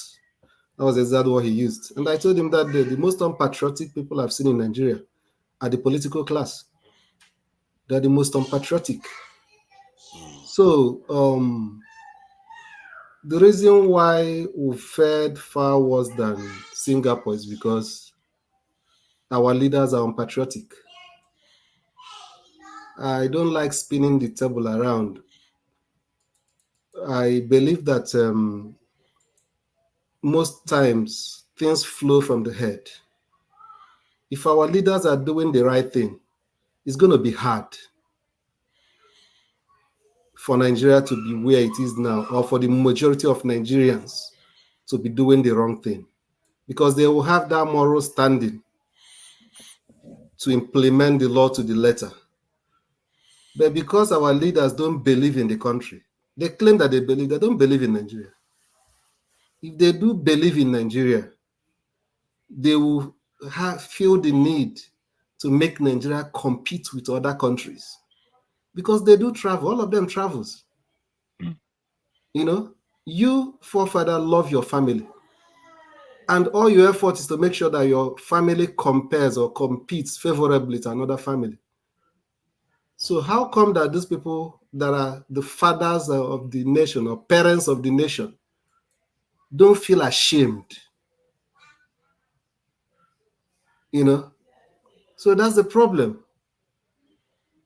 They don't have much investment in Nigeria. That is, when I say investment, I mean as a country, they don't think that they have too much, that too much is at stake for them to make Nigeria work, or if Nigeria loses. So what they are like is, as much as I can get what I will need, let me just get it. What happens after this is no longer my business. You know? Yeah. And that is why for somebody who's going to do better, to start turning the country around, the person, that leader have to have a different orientation. So the difference in my own, in a summary, is leadership. That's the difference. Singapore Is it only today leadership, didn't though? start the way it is Okay, today. fair It took point. a leadership that started transforming the country. And that Yeah, leadership... but to be fair though, Steph, people listen to that leadership. You know, when you said it flows from the head, but the head has to be fed from the stomach. And that analysis, I feel like the entire group, it's not only the elites that are part of this equation that are damaging the country. I think my class, the class I belong to, the upper classes, all of them, we are complicit in this, because we tend to be. I have people that are close to me that the kind of things they do, you can tell that their loyalty is not to their own race, their own people, their own heritage, their own loyalty. They prefer Western things. Okay, let me explain to you more why I said it. Because what you are saying now is like we're addressing the symptom. When did it start? Have it always been like this from beginning? Can I add something, please? Have it always been? No, I'm asking for... I just want to add into this. Have it always been like this from the beginning? Bro, Steph, if you don't mind, I just want to add into this, in that you also spoke about orientation and our bad leadership, which we all agree with. And then I have to think, are our people groomed for leadership? Because we've had such poor leaders. I'm really looking at it now, and I'm saying, are we even groomed for these things? When I look at the so-called leaders and I see what they're saying and doing and thinking, I'm saying these aren't leaders. These are, I don't know. They're just, I don't know what to even call them, but they're not leaders. So sorry to interrupt, but I wanted to throw that into what forefathers also said. Okay, take for instance forefathers. That because you know, sometimes when we judge somebody, we should also be fair. What I want to say now, there's something you know, there's a point that this guy made so many occasions when he was running for presidency, and people don't really read much meaning into it. And that's why when people try to say, is he righteous? He's never said he's righteous. When Peter B used to say, let us start doing the right thing.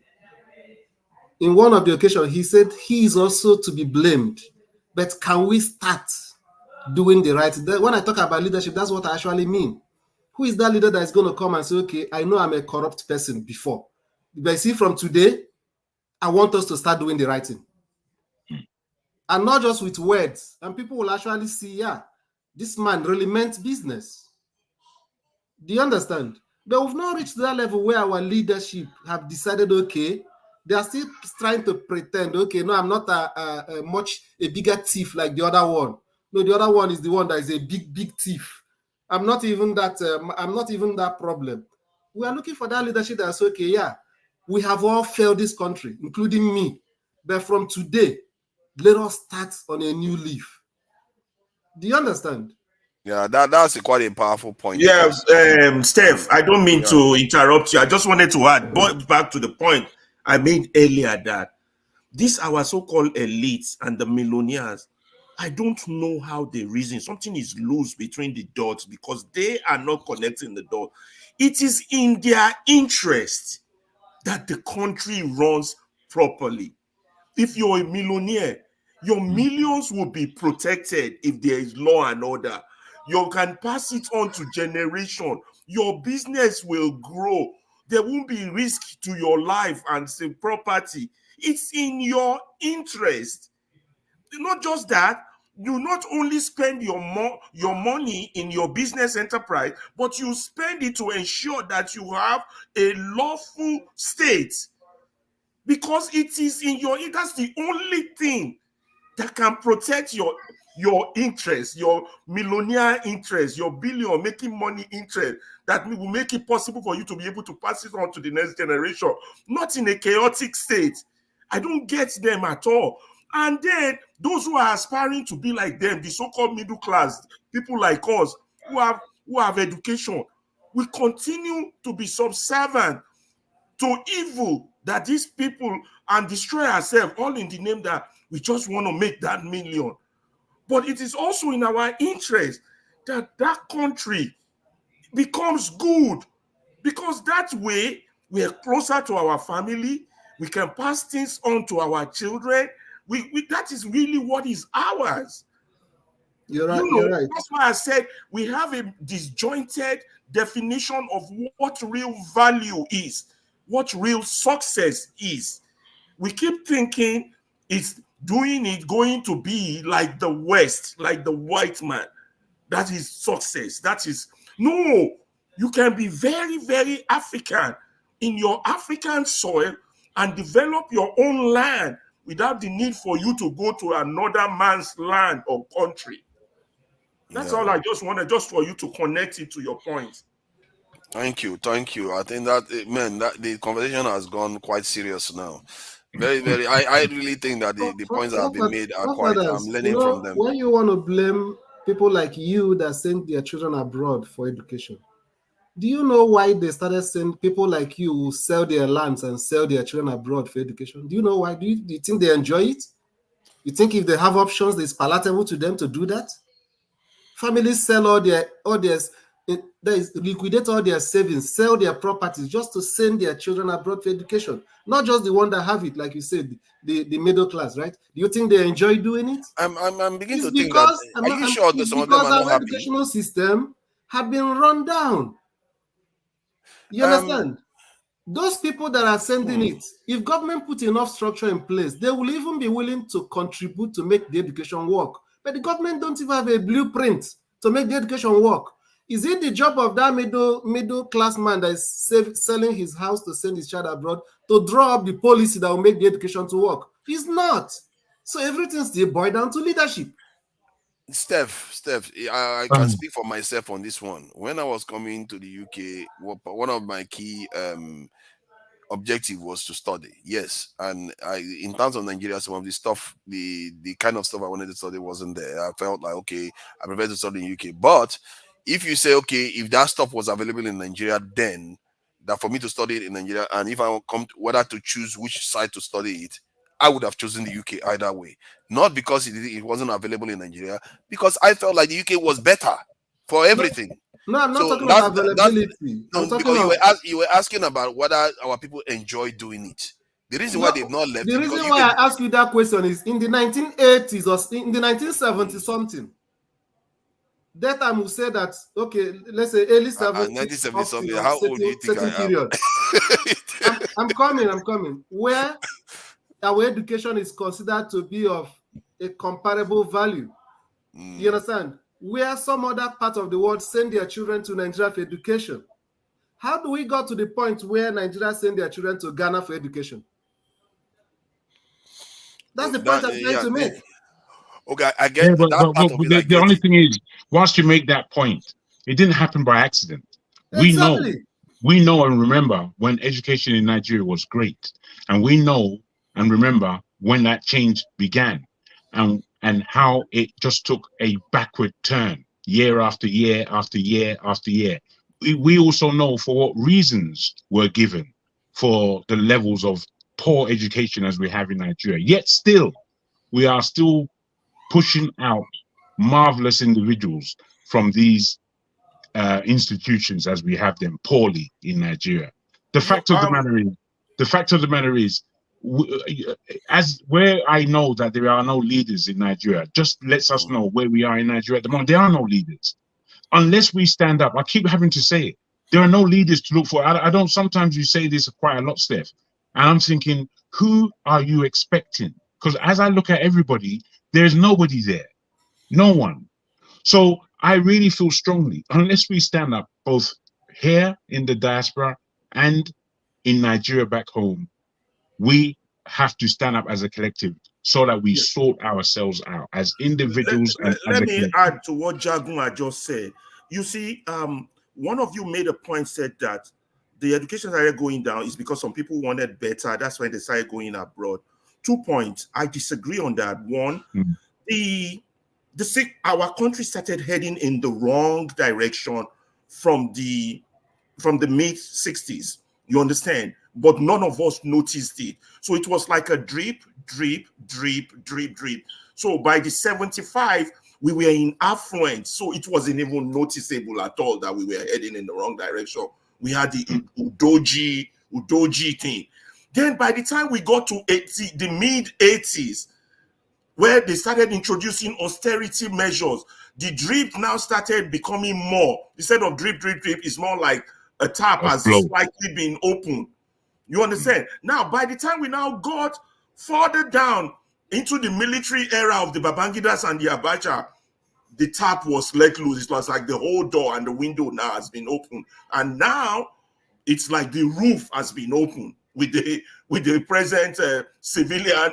It's not even a question of window at all. So it was drip, drip, drip. So for people like us who finished high school in the mid 80s and went to universities in the early 90s and left universities in the early 90s to fight them Babangida, we started getting disillusioned as to what that country has to offer for us. I didn't go abroad to say I want to go study. I was looking at abroad as a survival tool. I got to get out of here because there's nothing here for me. I got to go abroad. If school is what I will use to do it, then so be it. So I did use school. So it's not like my family was rich enough to send me abroad to school. So I went to do schooling as a professional, whereby schooling is a survival means just to get your visa or whatever renewed.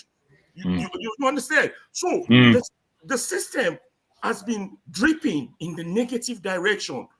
That's why I love Americans when they do their politics. They will say, ask yourself, are you better off 4 years ago than you are today? Or is the country, when they do an opinion poll, is the country heading in the right direction?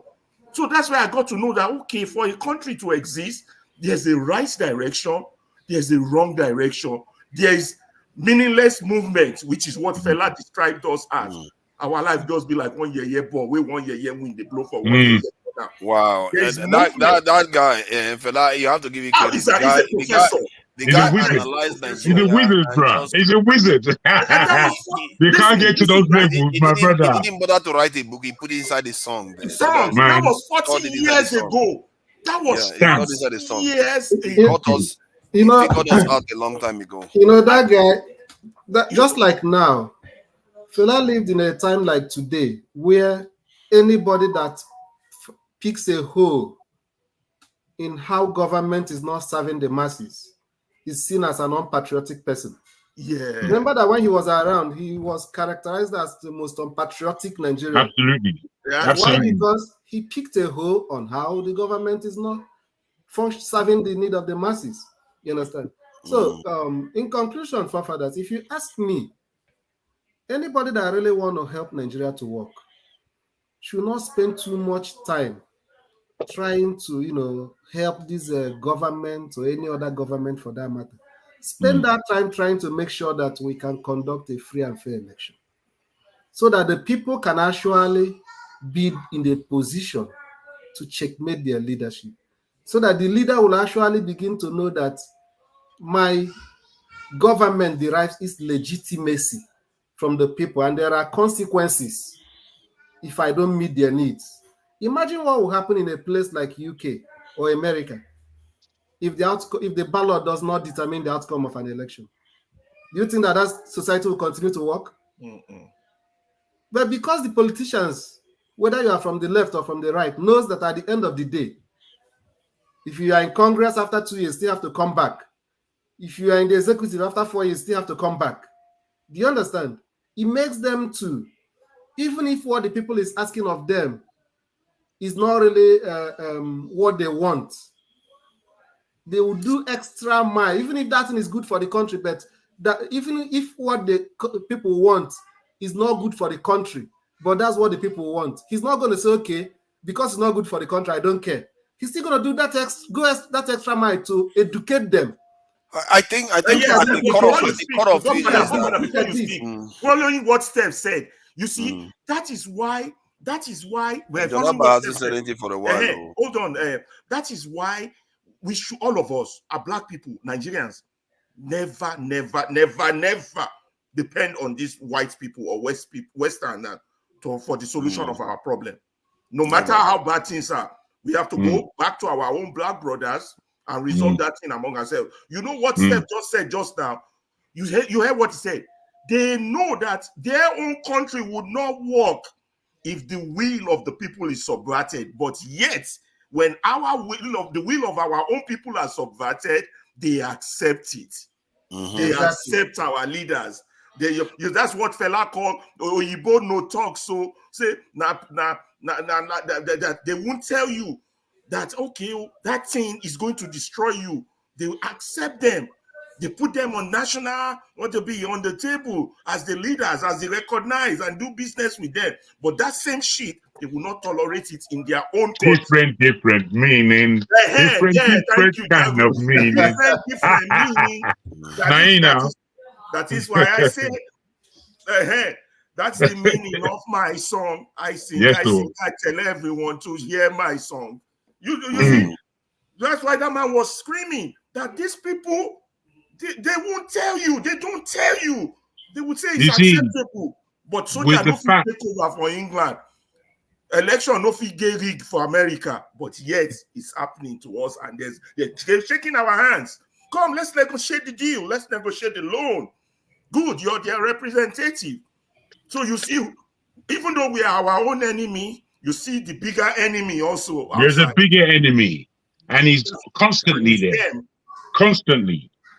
So this is what I'm trying to. I think we're there. I think we're all on the same page. Allow John Abba to speak. Let's see what page he's on. I suppose. Good evening once again. Well, I have a different view from the state of Otibere, John Abba. The fact that we have a community captured. We have a slave masters within our own community. We do not have a leader. A leader is someone that says, follow me. I see beyond today, and now we will have a better future for you and your children and my children. But for you to believe that a slave master, without the people come to themselves to say enough is enough, that somehow they will let you go. To me, I don't see that happen, and history have never told us that happen. And we keep on contradicting ourselves. It's either we believe that there is free, or there is election that is not that fair, or the process is not that transparent, and we need to work on it. Or we believe that there is nothing like that, that the people have to rise up from local level. And I think if any politician is listening to us today here, we think that we have a way to stand against them, to organize ourselves, to push back on them. They will just see us like we see them. And first and foremost is that a society produces their likeness. So whether you like it or not, you may not be part of it in totality, but whosoever represents us, that is who we are. We can choose to deny it, but in another word is delusional, because there is a saying, my adage in my place is, when a madman knows that he's mad, then he's getting better. But when a madman is not agree he's mad, then there is no way you're going to convince him otherwise. So we are speaking to issue that we are jumping the bar, and we do not address the concern of the so-called elite. We do not have even a negotiation of power with them. Now, okay, this is that, this is what we're going to do. This is our vision for the country. This is the direction we want to take this country to. Over this so period of time, we have seen what you have done. But we think in 21st century we can do better. Give us the opportunity. Open this to us. I believe when people like Olamide and the rest of you talk about free and fair election, is that it's not that all the politicians are not corrupt. To my understanding is that let us make a choice. So if that choice is not good, we have the power to make another choice. We have the power to vote to remove who we want to be there if we do not serve the interest of the people. Then we can say, okay, this is our problem, we will correct it in the process. But we have not even gotten there. That's why I say we are jumping the bar. We are not gotten there because we have never agreed on the negotiation of power.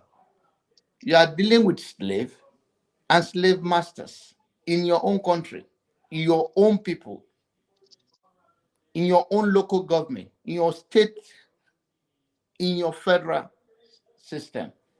You never break through that. And how long will we be blaming the Western world until whatever till Jesus come or another savior come? When are we going to take a fiscal responsibility that, okay, let's start this movement? We don't have what is called the ideology of leadership. What kind of government are we running in Nigeria, by the way? Sometimes we jump to, okay, let's follow the Western way of election, when we have not even break through the barbaric art, the indifference among us, how to set a government that work for all of us, the fairness in the system. How do we even approach the bigger enemy in our society that anywhere in the world, look at the history, there's nowhere that the slave master let go of the slave without a rigorous fight for their basic human right, which is what Nigerians have never had opportunity to fight for their basic human right as a people of a country. Our independence was not out of any bloodshed. So we do not pay any collective price. We just come after a few of we all know the story of our forefathers and how the British negotiate and how they let go. And after that, we blame this person, we blame the other person. And in 21st century, it's amazing that we're still saying the same thing over and over. Who is representing you as a person right now here, your interest? You can't freely say it politically.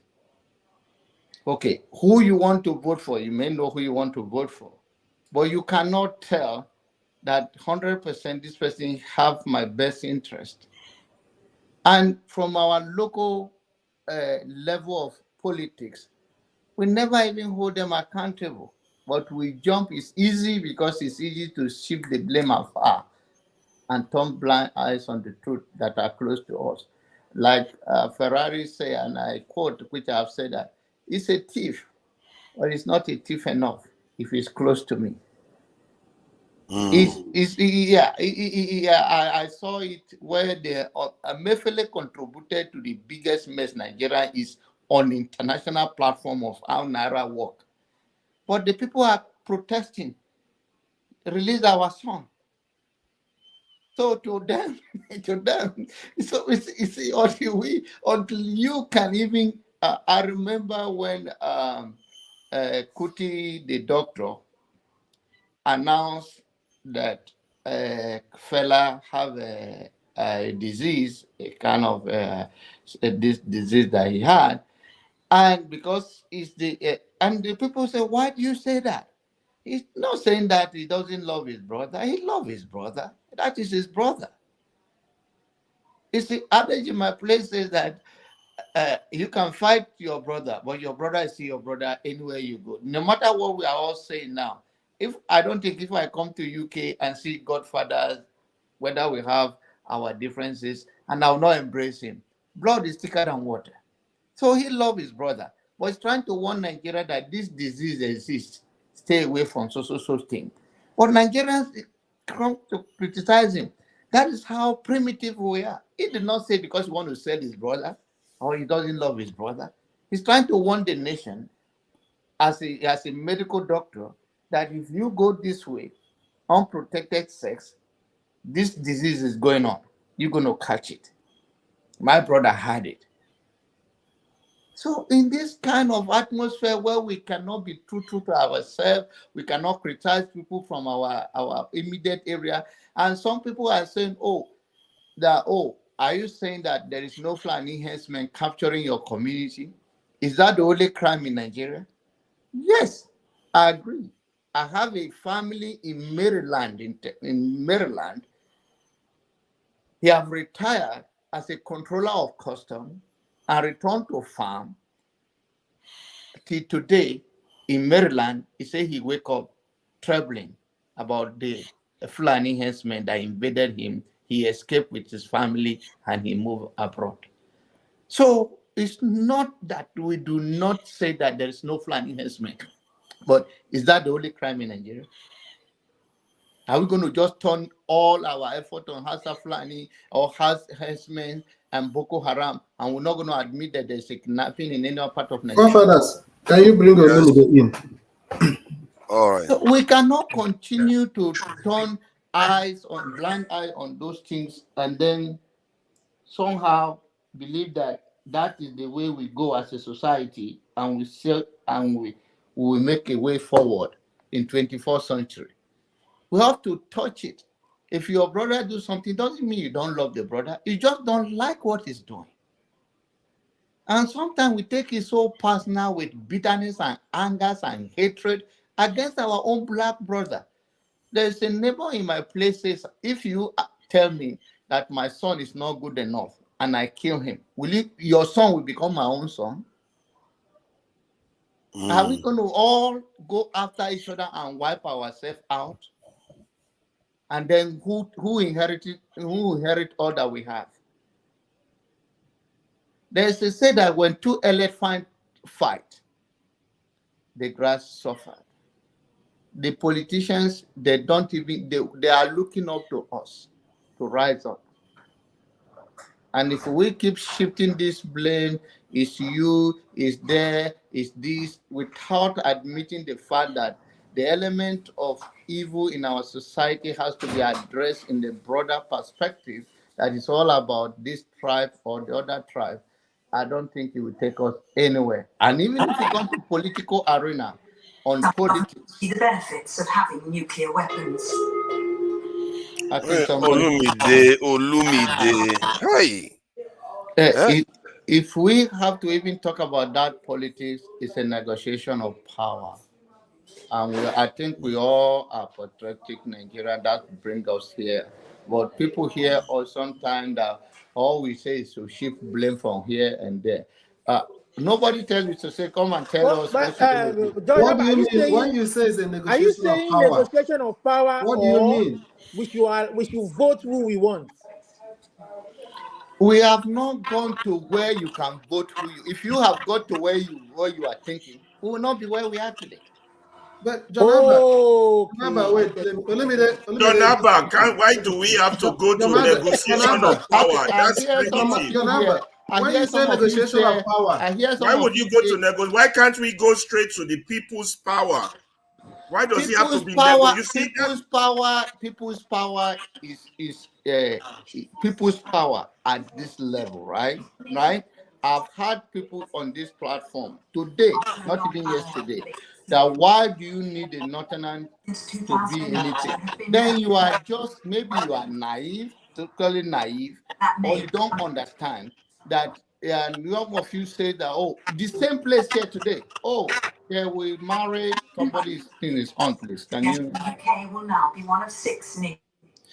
Said that, oh, these people, when they are 25 years, they have 4 wives, they have 25 children. That is the number, right? How in the state, whether give it 10 states to the north, don't even believe the 19 states of the north. How do you think, if you want to play free and fair election, if you are Igbo man, that you don't need a Hausa man to win election, or you don't need Yoruba to win election? Which tribe in Nigeria? Let me answer your question. Let me answer your question. Just taking us. Hold on, before you push back on his comment, let me just try. Jonaba, you're just taking us back to the Stone Age. You understand? You're basically saying, because of the nature of Nigeria, the Eastern man or the Western man needs the Northern man, and therefore his individual right to choice should be subverted because he needs the man and be negotiated for what do you guys call it? The development, or what did you just call it just now? Development of power, or whatever. Power negotiation of power. That is Stone Age. No, listen to me, brother. Listen to me. Do you want to admit to me categorically, with open-minded, don't have any sentiment, that Yoruba, as a nation that we are today, only Yoruba vote for Yoruba man will win in Nigerian election? Why does the Yoruba man have to win the Nigeria? The Yoruba man should exist for the Yoruba man. The Igbo man should exist for the Igbo man. The Hausa man should exist for the Hausa man. His rights should not be subverted because of someone from somewhere else. You are still not getting me. Okay, let me answer Jonaba. Do you believe in election is a game of number, right? Let me answer you. It's not a game. No. Let me finish with Ferrari. It's a game of number, right? Continue. No, I'm asking yes, no. It's not a game of number. It's a game of what? It's a game of what? Tell you. It's a game of rights. Individual rights. No, you are taking it to no. Yeah. Don't maybe you are misunderstanding. You see, that's the politics we've been playing. Your definition is what got us to where we are today. Your definition of what politics is. You do not understand it, and the way we get to it, and we are not going anywhere. No. Your definition is what got us to where we are today. You are telling me now that in a politics of a nation, that a certain tribe, we do not need to negotiate or to vote across the board. You don't need to negotiate. No. Okay, it should be based on merit and individual power. And listen. Are we going to have one nation called Nigeria? Are we going to have a Yoruba nation? Are we going to have one nation called Nigeria? Or are we going to have a Yoruba nation? Whatever country we have, your position. Your position. No. Let me land. It's your naivety. Let me land. Your own. No. Let me land. Your position is the same. That is the problem where we are. Because okay, let me let you land. No Yoruba man can win an election in Nigeria without Igbo man. No Igbo man can win an election. That's your own view. Let me finish. It's the reality of what place in a nation. Can you hear where they're both coming from? I can hear where they're both coming from. Are you done? Well, I think they're mixing up with each other. I can talk now. Can I talk now? Jonaba, listen. Your position is the same position. It's not my position. It's your position. We have given you time to talk now. Let me talk. Yes, your position is exactly what has gotten us to where we are today. No. Your position is the position. It's your position that people. Let me talk. It's your position. It's your position. Talk now. No, because there is no way you can talk this till tomorrow until we leave here. Yeah, but let me talk. I give you time to talk. You've made your point. That Igbo man cannot go and campaign in the. You've made that point. Can I speak? Can I respond? Thank you. Please don't interrupt me as I'm trying to respond. And you don't interrupt me when I'm talking. Sorry, guys. Come on. Guys, come on. Calm down, please. You go then. I let him say, Okay. One at a time. Now, your position, that is negotiated power. So I take that one off the point. Take that one. Don't use as a talking point. Saying, frame it in the way. Frame it like that we all need each other. Say that the northerner and the easterner and the westerner. Let him frame it from the position he's in. Okay. Let him speak. Okay. Don't worry, Jonaba. You get your chance to clarify whatever he's got to say. Yeah. Go ahead. Okay. Let me not say your position seems to be upsetting you. The position of your so-called negotiated power is what has brought this country to its knees today. Because that position neglects individual rights. That position prioritizes elitist rights, and it prioritizes sectional rights in the name of cooperation. Please let me land. Now, not only you share this position, the likes of Obasanjo, the 66 boys, the Danjuma, the Babangida, the 66 boys all share this position. And it has brought Nigeria to its knees currently as it is. Now, this position is what led to the incarceration of Chief Obafemi Awolowo in 1963 when he lost we did rife between him and Akitola, this negotiated power, and that eventually led to Nigerian civil war. I'm taking you into history, and that position is what we call Nigeria going in the wrong direction, which Fela sang about for more than 40 years, and that is what has brought us to our knees today. Now, if we were a country, individuals will have the right to choose whoever they want. No negotiation. It will be purely based on merit. Merit. No negotiation. No, let me subvert my right so that someone from the north, because he has this and that. This is all the bullshit that has gone on in Nigerian politics that has got us to where we are today, why we never really have a true democracy. While leaders decide who rules us based on the region they are from. Yes, we are a multi-nation. Let me land. 2 more minutes. I'm done. Yes, we are a multi-nation. We are not the only multi-nation that exists in the world.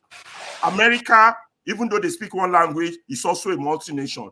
Belgium, where I also went to school, is a multi-nation. They have the French region, the Wallonian region, and the Dutch region.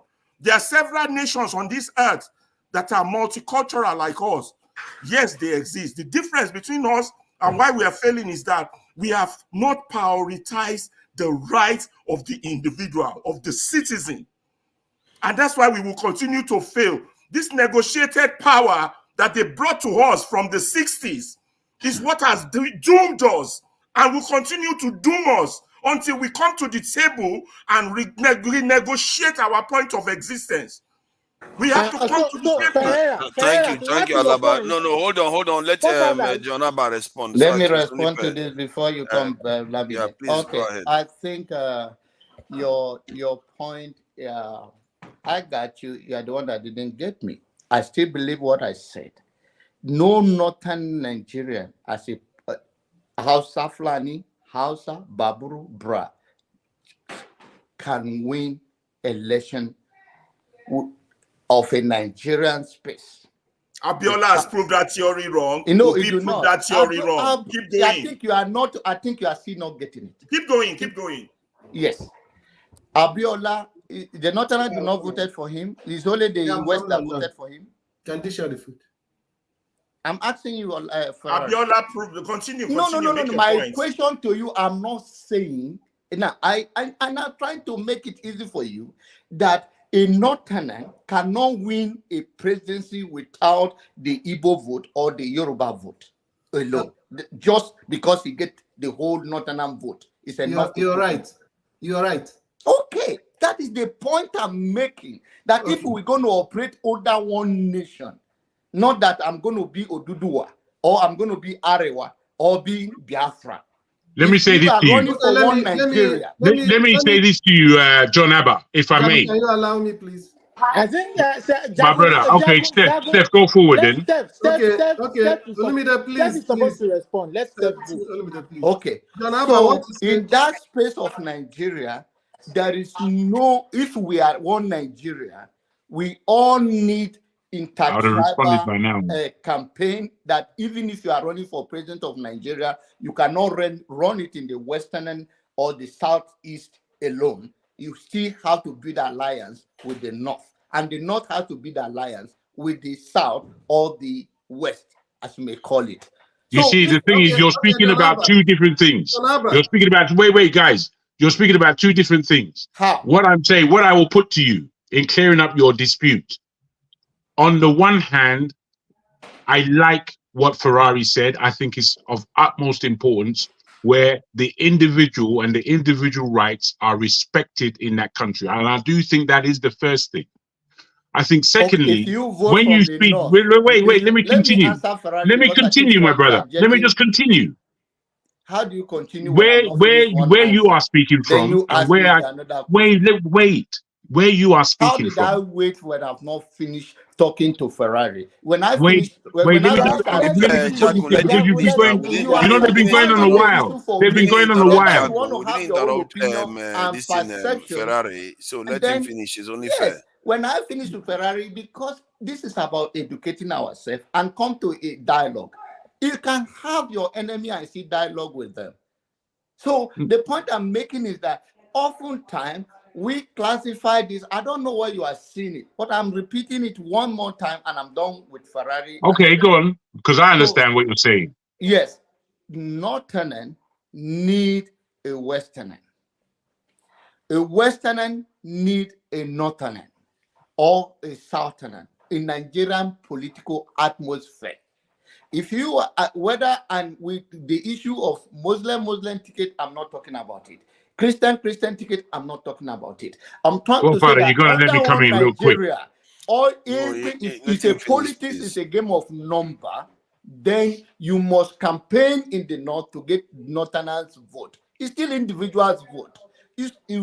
You have to campaign in the East to get the Eastern vote. It's still individuals' vote. I'm not talking the block vote. You still have to campaign in the West. Whichever way you draw your winning strategy, it is one Nigeria. No tribe in Nigeria is big enough to have the block of vote without the voting of other tribes that would singly. But you know, you are saying this. Can I come in? Can I come in, forefather?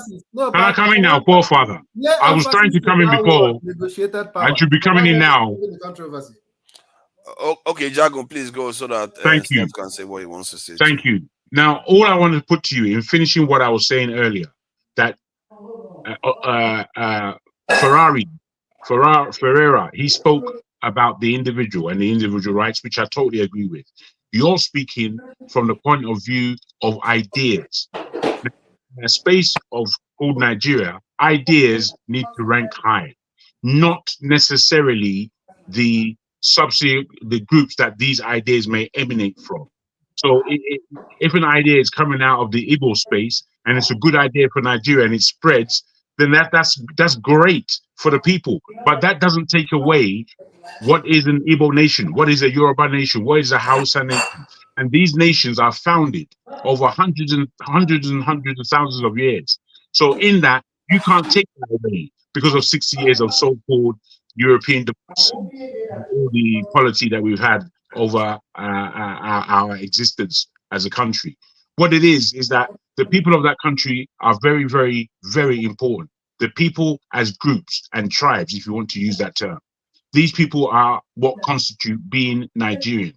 So it's the ideas and not necessarily the groups. Because as a Yoruba man and as a Yoruba nation and whatever, that really is something that is up to those people within their own discussions about how they are, how they feel as a nation, how they feel as a nation within Nigeria. I think these are discussions that will always go on and you can't stop them. But what's important is that the individual is allowed that authority to go forward and make his mark, make his vote. And as he does such, that needs to be respected. The ideas, therefore, that the political classes come with to satisfy a nation going forward, that's a different agenda. So we need to see these things clearly in terms of how we're answering these things, if I may. Thank you, Jagon. I think where we are getting it differently is the notions that you don't need. I think you guys are the one making it an issue of you don't need a Northern to win a Nigerian election. No, we're not saying that. I'm not saying No, that. Hopefully, okay. that's not what And you I got said from what if I we said. are even Peter Obi. You know, you said you won't repeat yourself, or no, I mean even Peter Obi. I think he campaigned in the north. He chose the deputy, the vice president from Kaduna. So it's all political strategies of how to reach out to the broader Nigerians. So the notion that I'm taking individual power to vote out of it, that is the main argument here. I don't see that. That's not what I say. Yes, if you vote as a tribe, you don't vote as a tribe. But if there is a tribe that you need to reach out to, it's necessary in politics. And when we talk about tribes, sometimes it's not about dialect. Church can be a tribe. Islam can be a tribe. So that from that angle, we all can argue how Nigerian vote can be credible, and what will we do to improve the system so that there will be a free and fair election, which is there is nowhere in the world. I love the way Dr. Agbo put it last Sunday. There's nowhere in the world that there is free and fair of anything. It's about power. Abba, I beg to disagree. Is this type of thought and mentality you can disagree that is taking our country backward? You have the right. Started another thing. But you must come from a bigger level of understanding about the broader perspective that if it is in the interest, it's all about interest. And this is what has destroyed our country. No, Mentality it destroyed like this. the whole world. It destroyed the whole world. No, America won't tolerate that. American does. American does. Can I talk? American. Yeah, Steph, talk. What Abba is saying is so toxic. I have to respond immediately. No, you are the one that is turning blind eye on the truth that you see. Or you can I talk now? Thank you. You can go ahead, man. Okay. First of all, I want to say that I agree 100% with what Ferrari said. And on your question as to, Janab, on your question as whether we need the numbers to win an election, yes, of course we need the numbers. But the area I disagree with you is on my understanding of that phrase you used, negotiated power. Negotiated power is the reason why our leaders don't believe that they owe the people anything. That is the reason. What is going to save us as a country is to get to that level where the people are empowered, or the people empower themselves, so that the leaders not only will know, but it will actually be that they actually derive their power from the people and not from those elite that negotiate that now presently negotiates power. My question to you before you go further is that are we there now? Yeah, no, I'm coming. That's what I'm saying, that any suggestion that promotes that we should continue. You are jumping to another thing. Are we there now? That's what I'm saying. Let me throw the question back at you. Abba, where are we now? Maybe the question you're writing it. You tell us, where are we now? That we are not there yet. No, let me answer. We're not where yet. You tell us, where are we going? Where are we? And where did we start from? You tell us. Where we are now is where the so-called political class are negotiating power on the behalf of the people. That's where we are presently. Okay. And how do we get there? Can I talk? And that's where we have been since independence. And how do we move it from there? What I'm saying is that for us to move forward as a nation, we have to do away with that system. Then I said there should be a pushback locally from the grassroots movement from your constituency, and that is how politics grassroots movement. Grassroots movement that should negotiate that power on their behalf. Hold on. It's only fair that me and Olumide were allowed to chip in on this debate. Yes, so chip in, man. Chip in. You haven't said it. Okay, Olumide, let's allow Steph say something because he says he hasn't said anything. Because Jonaba keep on interrupting me. Okay, let nobody interrupt Steph. Let Steph finish what he's saying. Nobody interrupt Steph. Okay, Steph, please go ahead. Look at what I'm saying is that if we can ensure and channel all our energy, mobilization and everything to make sure that there is free and fair election, that the votes of the people must count. We nearly got it wrong the last time. But when the politicians observed that there still appear to be loopholes, they now, because during the last election, some politicians have that fear that what is appearing to happen could actually hold water. And that's the reason why in my own state, one mighty man in my local government was edged out because he could not bring all his political war chest because of he feared that the storm that is coming, his war chest is not going to withstand it. Do you understand? So if we get to that level where the people are empowered, our mobilization is just channeled towards making sure that election must be free and fair and credible. See, let me add to this. That is the only way out. Forefather, before you say something, when people start saying that, don't answer him. You have not finished. Coming to the fear of John Come on, guys. Coming to the fear of John Abba that be on point. Be on point. Oh my God. Coming to the fear of John Abba that if this power is not negotiated, it may be difficult for an Igbo man to be president. Without it. Look, let me tell you something. An average Igbo man don't care if the election is free and fair and credible. Even if it is only from the northern states, northern side, assuming they have all the numbers to become president, the rest of the country can be voting in only the best from the north. The problem is that the best is not coming from any section of the country that have the numbers. Now you have the best from the This west. election, I'm coming, because the people are not deciding. That's what I'm telling you. It is being negotiated. Assuming that Tinubu was duly elected without rigging, and he was elected, I'll be okay with it. But you have no proof today by any means. You made it like You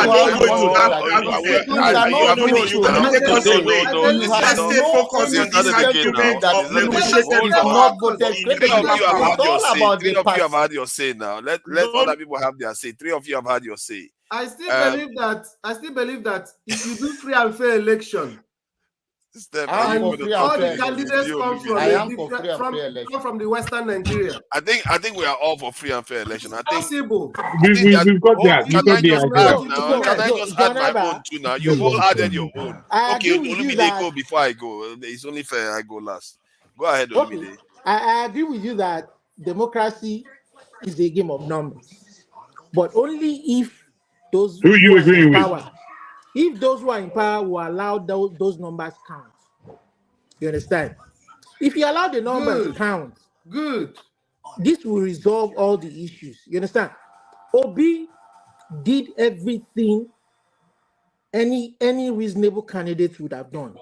He chose somebody from another ethnic, from the other side of the country. He campaigned in the south, he campaigned in the north. He won some states in the north, and he lost some states in the north. He won some states and then all of a sudden, when he was getting to that point where some people felt uncomfortable, they turned off the beavers. And we didn't have the true results today. If people in the north want to sway their people to vote a certain way, that is fine. In the south, if they want to sway their people to vote a certain way, that is fine. But allow the people's vote count. And when you tell me that, I would have been tempted to say that the South is more sophisticated in choosing their own, in voting their candidates than the North. But I wouldn't agree with that, because the Northern elite, especially the people who are thinking in a certain way, like you just talked about now, that power should be negotiated, think that they can speak for the whole North and not allow the people's vote to That's count. correct. You hit the You point, understand? the hammer on the nail. So allow people's vote to count. You see, at the core of it, that is what they are arguing about to an extent. I think what John Abba is saying and what Ferrari is saying is not so dissimilar. It's just that it appears they are coming. Let me explain why I think so. Even when the people's votes count, Mr. Olumide, Jesus Christ, don't worry, I've muted it. Even when the people's vote count, it still doesn't mean there is no form of negotiation that goes on. Because if you look at, like, in the case of the US now, when Joe Biden was about to become the candidate the last time, it took the African American vote to get him there. And it took some kind of backdoor dealing, because in politics and in society, populations tend to rely on certain key individuals within their populations. And if those key individuals tell them, no, I don't like this guy, that the population tend to follow the word of that person, depending on the nature, the level of trust they have on that person. So often you always find, even in open democracies where you have somebody that is very influential in those areas, they come and endorse a candidate. That's the whole point of endorsement that you hear about. Fathers is different from the term negotiated power as used by John Abba. It's just a name. It's just a name. You have your what you are referring to. Hold on. Can I finish now? Negotiated power. Let me finish. Hold on now, please. What you are referring to negotiated power is why some people think they have the right to rule. To speak for a particular region and rig the election because they tell you that is what our people want. What is the difference between rigging an election and speak for the particular people? Is it the same thing? Let me offer the reason why that it comes across as if the way you are reading it, Steph and Jonah Ferrari, is because you are actually referring to the point that Olumide is alluding to, that whether the people's vote actually count. Come on, hold on now. Jesus Christ, how am I supposed to get it? See, what the Olumide got to the crux of the matter, whether the people's vote actually count. When Jonaba talks, it appears to Ferrari and Steph that he's saying that the people's vote shouldn't count because it's negotiated. But in reality, no. There's a At form one of that point, going on. at one point, Jonaba said the people, we haven't gotten there yet. He said the whole country hasn't gotten there. Clearly, we've not gotten to the level of being a free and fair election where people's vote will count. What are we talking about here? Listen to me. I think you guys are. He said we have not gotten there yet, and I said, so where are we? And where are we going? I think that's the way I perceive it. That's not what he was saying. No, you're perceiving it wrong. To your local government and your state government, we have a better Nigerian collectively. Your faction, you are just being critics at all necessary. No, yes, okay. There is Let me no tackle reason you. for who said there should not be free and fair election? Who said that? Listen, do we? It's what he said. Okay. He said we haven't gotten there yet. Yes. Let me tell you. Have you gotten there? Have you gotten there? Olamide, have you gotten there? No, what is democracy in itself? We are not letting us get. We are not shedding light on this debate.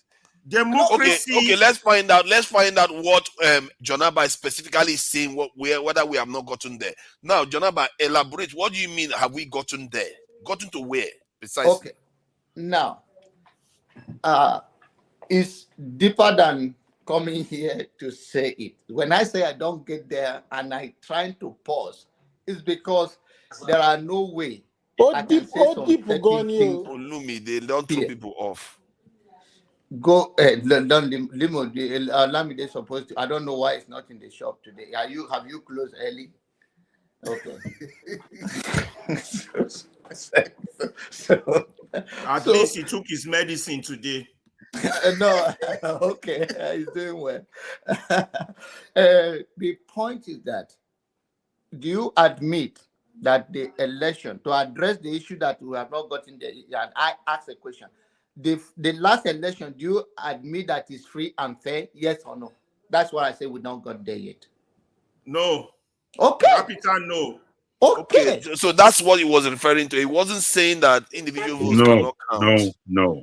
We have not gotten there yet. How do we get there? Push back from you're the all in grassroots. agreement.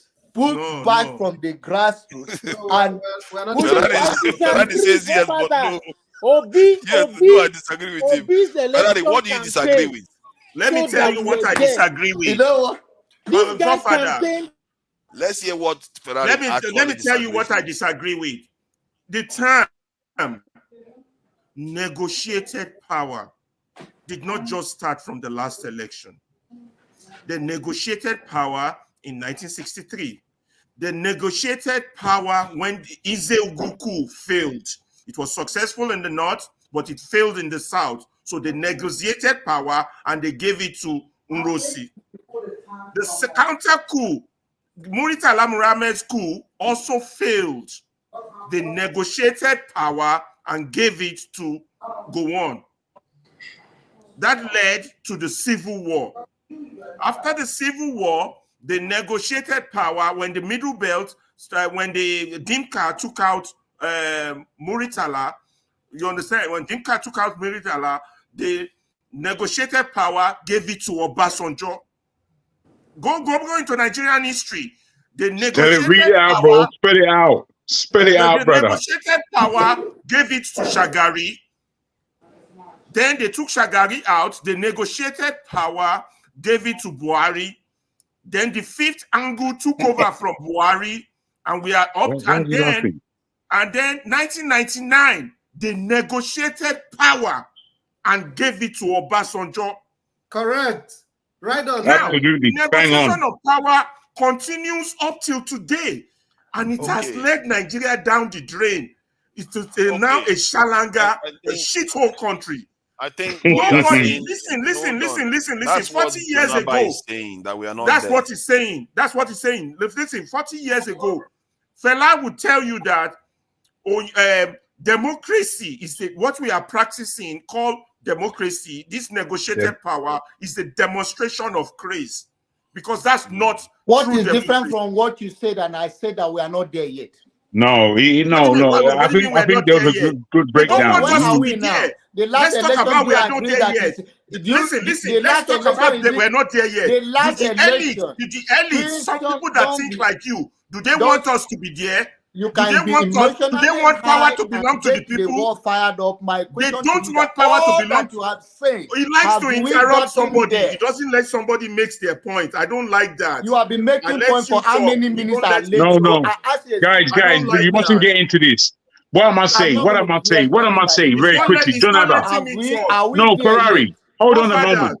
Hold on a moment, if I may, co-father. I'll talk to you guys later. My question, you are not answering. You can be talking all Nigerian. Guys, wait a minute. I don't see what is so confusing about what he's saying. One at a time, it's very straightforward to me. Nothing confusing is your own reasoning. I agree with where Ferrari is coming from, and I also agree with where he's coming from. Listen, that's why in your 1999, the man would not let you talk. I don't understand what is because. Okay, have a good evening. I see you next time. I see you later. Let me talk. I say, are we there yet? You're not answering. They agree with you. They said they are not there yet. Okay, that is my point. So what are you arguing with me for? What do you mean? Are we there yet? What does that even mean? Are we supposed to take 100 years to get to know how to rule ourselves? Are we having a free and fair election now? How can we have a free and fair election when the Constitution, what do we do about the 1999 Constitution gives power to the state? Am I the one that wrote the Constitution? Am I the one that wrote the Constitution? Citizens, not the citizens. So therefore, if a madman gets to be a head of state, it runs the country down. Your so-called negotiated power. Ferrari, to an extent, you are conflating somebody making a statement for him saying that's how it should be. I don't think that's what. I do not say this is how it should be. I say we are not there yet. The only reason we are not there is because people think like you. Our leaders think like you. No, that's why we're not there. No. No. If we have No. an independent thinker, people who think for the future and for the country, we will be and there people have today. ideology, the nation, the citizen turn the direction. I made The my citizens point. don't. Citizens that don't have citizenship rights, they don't. Stop lying. How they're not going to Because have the it? Constitution has not We're given going them to continue like citizenship this. rights. Lagos boy. Are we going to continue like this? We will for the next 100 years unless things change. How Unless do we power change it? belongs to the people. I thought you are a man Now, of ideology. How do we change it? that's what we're saying. We need to bring the system down. Once the system How comes do you down, bring the system down? basically what we are doing, that's why Obi should have got his ass on the street. We bring this system down, we start fresh, we come back to the table and we negotiate our point of existence. No. You see what, John Abba? You were actually around when we were at a point where the conversation was going pretty deep. And we were somewhat, not necessarily in agreement, but we were going in the same similar direction. Myself, Forefather, I believe Steph was online. You came online and you were listening for a while. And I think you heard how the conversation was going. As you came in, to be frank, some level of fracas began between yourself and Ferreira mainly. I stepped in and Steph stepped in as well, and then Forefather and Olumide closed. But I think that whole time was sword fencing. That's what I call sword fencing, because it's kind of unnecessary in terms of where we were, because we are actually now at the point of where we were about an hour and a half ago. So I would put that forward. There was a lot of great points that was made by Steph and followed on by Ferrari. There were a lot of good points that was made today. There were. For once, I might actually go back and watch the video because this argument has moved that out of my mind a little bit. Because I think there were a lot of strong points that were made. But see, Ferrari, it's not everybody that says everything that you just jump at against, because sometimes you hear them clearly, they are not against your point. I don't think John Abba is against your point. For me, I even believe in a more advanced democratic system that gives every individual's power to control stuff. But what John Abba was saying was basically spelling out the reality of politics. And sometimes we forget that even in the West it exists. We always think that politics is just individually based. The rigging of the election happens even before the election in the West. The way they change people's mind, the people that they allow their voice to be heard, the ones that they are not, and the people that they meet that endorse who doesn't endorse who. That's how they trade horses. There's actual proper negotiation that goes on behind the scenes before you get this endorsement from some. We need to be careful in excusing the demonstration of craze that we practice. We need we're not excusing it. You see, now you are doing it again. Let Forefather finish. Let Forefather finish. He's going somewhere. Oh yeah, now. I think you are mistaking me explaining how systems work from endorsing our own corrupt system. They are totally different things. The way the West and many other countries do this type of stuff, it works because it's still valid. If somebody has the trust of their people, he has the right to be able to speak on behalf of those people because those people trust him, and he probably earned it for a good reason. It's not because he was violating the rights of their people. It's when somebody comes in, he doesn't have the trust. The people hate him, and this person go and negotiate for the people, and the people that he's negotiating with go and usurp the power of the people and oppress the people. That's what's going on in Nigeria. It's a different scenario. The oppression is the problem in it, but the dynamics in terms of people negotiating power and talking to people, it's not new. It happens in the West. It happens in the UK. It's happening in America all the time. So let's not conflate the point there. Please, who else? I wanted to share one video. Let me just share this video because it's very interesting so that we have a slightly different perspective of some of these topics. This is why these topics are layered. This is just an example. They are layered more than we like to agree with. Let me just share this quickly.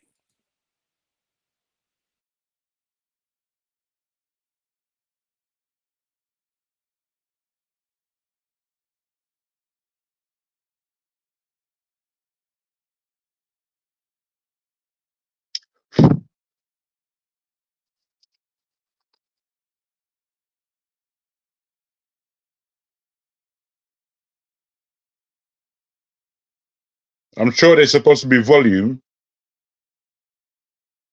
We haven't heard anything. There's no volume. Oh, sorry about that. Let me do that again. Ah. I think I did it wrong. Sometimes this thing, it does happen, you know, because you have to tick every single about 3 different buttons to get the volume to work. Let me confirm whether it works again. Sorry about that. Thank you for highlighting it that there was no sound. Is there sound now? There is. Prosecutor got off message at Yale, thinks he's going to run this up the flagpole, make a name for himself, maybe get elected some 2-bit congressman from nowhere, with the result that China or Russia can suddenly start having at our expense all the advantages we enjoy here? No, I tell you, no, sir. Corruption charges. Corruption? Corruption is government intrusion into market efficiencies in the form of regulation. That's Milton Friedman. He got a goddamn Nobel Prize. We have laws against it precisely so we can get away with it. Corruption is our protection. Corruption keeps us safe and warm. Corruption is why you and I are prancing around in here instead of fighting over scraps of meat out in the street. Corruption is why we win. Those are statements from the song hymn sheet of the devil. So these are the reason why he's saying that, because you heard where he started from, why China and Russia should enjoy the benefits that they are enjoying. What the story was about how they are influencing other countries, and this guy was saying they wanted to try people in America that are doing all this thing. Then this guy was telling him, this is why we win. You can't stop these things. We did it for a reason. And the idea that this is why sometimes the way we understand corruption in Nigeria is different. We almost attach it to sacredness, something that is the reason why nations function, is the reason why the nations succeed. It's just a tool of control. If you truly want to free your nation, put your nation first, like the way a mother puts their child first. It's very simple logic. Everything, no matter how you hear it, because all this new language, we're hearing it new. Anything anybody try to contract for you, as long as it doesn't suit your people, reject it. Period. Because if it's your child, you're going to reject it. That is how you are supposed to think in this world, because that same natural, sacred instinct that has already been built into us by the Creator himself remains the same. It transcends democracy, dictatorship, and all kinds of systems. That is what he's trying to say there. He's trying to say that when they put that corruption in place, it's to suit them, not to suit the world. They didn't do all those things to suit anybody. And this is, we even touched on the previous argument we were having about trading horses and all the rest. We trade horses to kill our own, destroy our own ourselves. But the horses they trade there is to benefit their own people. They are fulfilling the sacred mandate of creation itself, where you benefit your own people, your children, your own people, your heritage. But we do it for the wrong reasons. We do it in such a way that it perverts all what that represents. That is why everything we do seems to fail, because everything we do seems to be perverted. This is why you have so many systems in the world. No matter how they construct it, many of them are performing better than us. The democracy you have in Singapore is not the same as the one you have in the West. The one you have in France is not even the same as the one you have in the UK. But yet they are all performing well because they follow that simple rule. We are the ones that are confused. We think that this corruption tag they put on it is a new thing that was just invented. No, the true thing you have to focus on is your people. That's why when I came online, I said it's always the people you have to focus on, because you are going to miss a lot of things. They are going to confuse you. They're going to tell you everything because they themselves, they understand, they see deeper. If you go through the comments, I said one of them even said it in the comments that this video reveals some of the things their forefathers did for them. Not for us. Their forefathers, Igbo man is saying it, that what their forefathers did for them so they can have the lives that they have now. So I think we should, when we have a discussion, we should be open to new ways of looking at things, because given where we are right now, if we think we know anything, seriously, we are doubling down on serious failure. Please, I speak the truth. I think you've had some of the conversations already, and at the top of it was about, tiny country like Singapore exported 300 something billion, while we are still struggling to export 50 billion US dollars. and Singapore is less than 6 million. We are 200 million, and you can see that the conversation we had earlier on is reflecting what Nigeria is about. We even when we should agree with each other, we don't see it. And is that even the problem? I think in the end, we still need to act. And I think we are getting fed up of doing a lot of talking. We actually need to start acting to try to benefit this and better our countries. So I don't know what you think about the conversation so far. Please go ahead. All right, thank you. So first of all, I think Steph and John Abba were coming from the same place, but from different angles. I think one of people need to start realizing, first of all, that in as much as we are disappointed at the trajectory our beloved country is going, we have to also remember that we are a young Masterson democracy, meaning we are going through the rigors and the challenges that every other democracy that we call advanced today has ever gone through. So that includes not only the economic situation we find ourselves today, but also issues like corruption. And if anybody thinks for 1 second that corruption does not exist, even in the United States today, because I can speak for the United States style democracy, then it's either they are just being disingenuous or they do not understand what goes on in the way the United States runs a society. Let me go by saying back in the days, and this is where I agree with John Abba, that we are not there yet. And I think maybe that's what people were not getting. We are not there yet. We are going to get there eventually. Right here in the United States, we used to have things called cooping gangs. And these cooping gangs would, this was in the 19th century, up until the early 20th century. They would snatch people off the streets. They were a form of electoral fraud. So they would snatch people off the streets, ply them with alcohol, and make them vote numerous times for their own preferred candidates. So can you imagine you voted once for someone and then you just walking home and a hus buggy pulls up, snatches you off the street, changes your clothes. If you don't want to go vote for their candidates, they beat you up or they ply you with alcohol. Sometimes people even died. And if you know the noted poet, the celebrated poet, Edgar Allan Poe. Edgar Allan Poe was actually said to be a victim of cooping gangs, and that was what led to his death. So I think we should be, in as much as I would love us to say, well, we should be patient. Yeah, I do understand the frustration, because if you have someone else's problem, then you can learn from their problem and not make the same mistakes. But what we're going through is just, it is necessary, and I think it is unavoidable. Also, I think I have a problem with, for example, what Olumide said, where he said when we have to choose representatives for something, the right thing to do, you choose from this tribe and choose from that tribe, or choose from this religion and choose from this religion.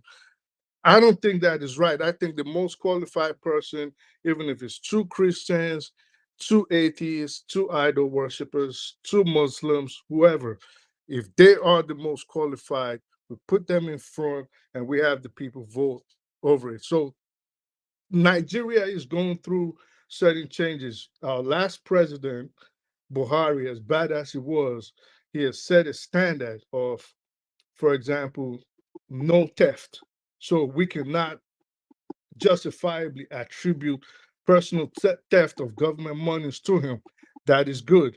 Now, this present government has set another standard of, well, two Muslims or people of the same faith can vie for the post and we can vote them in.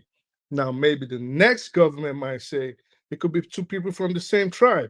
It could be two women. It could be a transgender and a man. Who knows? I don't know. But we But sorry, are we just, didn't vote them in, though. so Point of we correction. so we are just going through changes that every other democracy goes through. And for now, that's my submission. And I think we're doing it right. We will get there. Thank Eventually. you. I really appreciate your optimism on that. Sometimes we forget, optimism is also a good thing. Nigeria will start to get better with devolution by decentralization of federal control of revenues. Let every state progress at their own pace. You see, I think I sympathize with this view. Is when people start making coded statement like let every region. When people start talking about region, there's something underlying that. But this one is by state, so I sympathize with your view on that. And obviously, we have Mrs. Fumi O here. Blah blah blah blah blah. Yeah. You are welcome, Fumi. Your first time I saw her name is blah blah blah blah blah. Forefathers. Yeah. Please, I want to react to I speak the truth. What he just said. See, what I think the speech you just made kind of shows that you don't really understand the Nigerian political landscape when you compare it to US. You're okay to how the US progressed and all the rest of it. The reason why I say that is because did you follow the last election? Did you read about what came about that election? Did you read the reports of the EU observers or people who came to observe, even the African observers? And did you read what majority of the people thought of that election? So when you say Nigeria's democracy, I've heard this nascent democracy ever since I was a kid. Nascent democracy, up until tomorrow, nascent democracy. And these are deliberate efforts to thwart free and fair election, and it's nascent democracy. You understand? So I don't agree with your submission. It just shows the naivety of the Nigerian political landscape. That the elections are deliberately rigged. You understand that institutions that have been saddled with the responsibility of overseeing this election. He didn't deny that. He gave an example how elections were rigged in America too. He gave an example of it too. So he's not denying it, is he? Yeah, well, that's fine. Those fine, comparisons are not. To what we are experiencing. How is that not? Like when they can force you to drink and vote for them, apples and oranges. It doesn't help our cause when we do apple and oranges comparison. What I wanted to say was that Jagun, that statement you put on the private chat section is really strong and powerful. That the inferiority state of the black man as portrayed by Trump might be something the boys might want to talk about. That's just. I believe so. And I believe there's some empirical evidence to back what he's saying. In as much as I cannot stand Trump, but there's some element of truth in that statement. Let me read it. Trump has spoken again, just the truth. Donald Trump's speech on Rise Up Africans. They are good in nothing else but making noise, dancing, marrying many wives, alcoholism, witchcraft, indulging in sex, pretending in church, jealousy, fighting, and complaining of bad leadership, but yet refuse to take a decisive action and protest to remove the brigades from positions of power. Let us all accept the fact that the black man Trump is didn't say that now. Jesus Christ. Mental inferiority. All right, calm down. Laziness and emotion. How did you know he didn't? That's what Trump put out there. Trump will be talking about many wives. He had many wives himself. You don't just dismiss it. Have you investigated that fact and you didn't say that? Don't dismiss it. Trump cannot. To be honest, I read the whole thing. It's very long. It's very long. What I sent. I read the whole thing, and when I got to the bottom of it, I didn't think that Trump could have written that. Having said that, I do know that a lot of Oyimbos understand these things about us, and they understand from this particular point of view. And I put it there just to be like a mirror. Before you finish, Dagun, Pieter Botha, the apartheid South African leader, he said almost exactly similar thing about the black man. It's been said.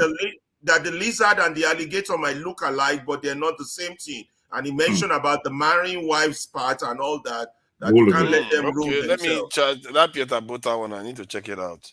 That's interesting. He said that. Oh, I guess it's a proper racist now. We have to respect It's a proper one. It's a proper racist. He doesn't know where his bread is buttered. He's white supremacist. We are supposed to be the black. Fully we paid have up to, member.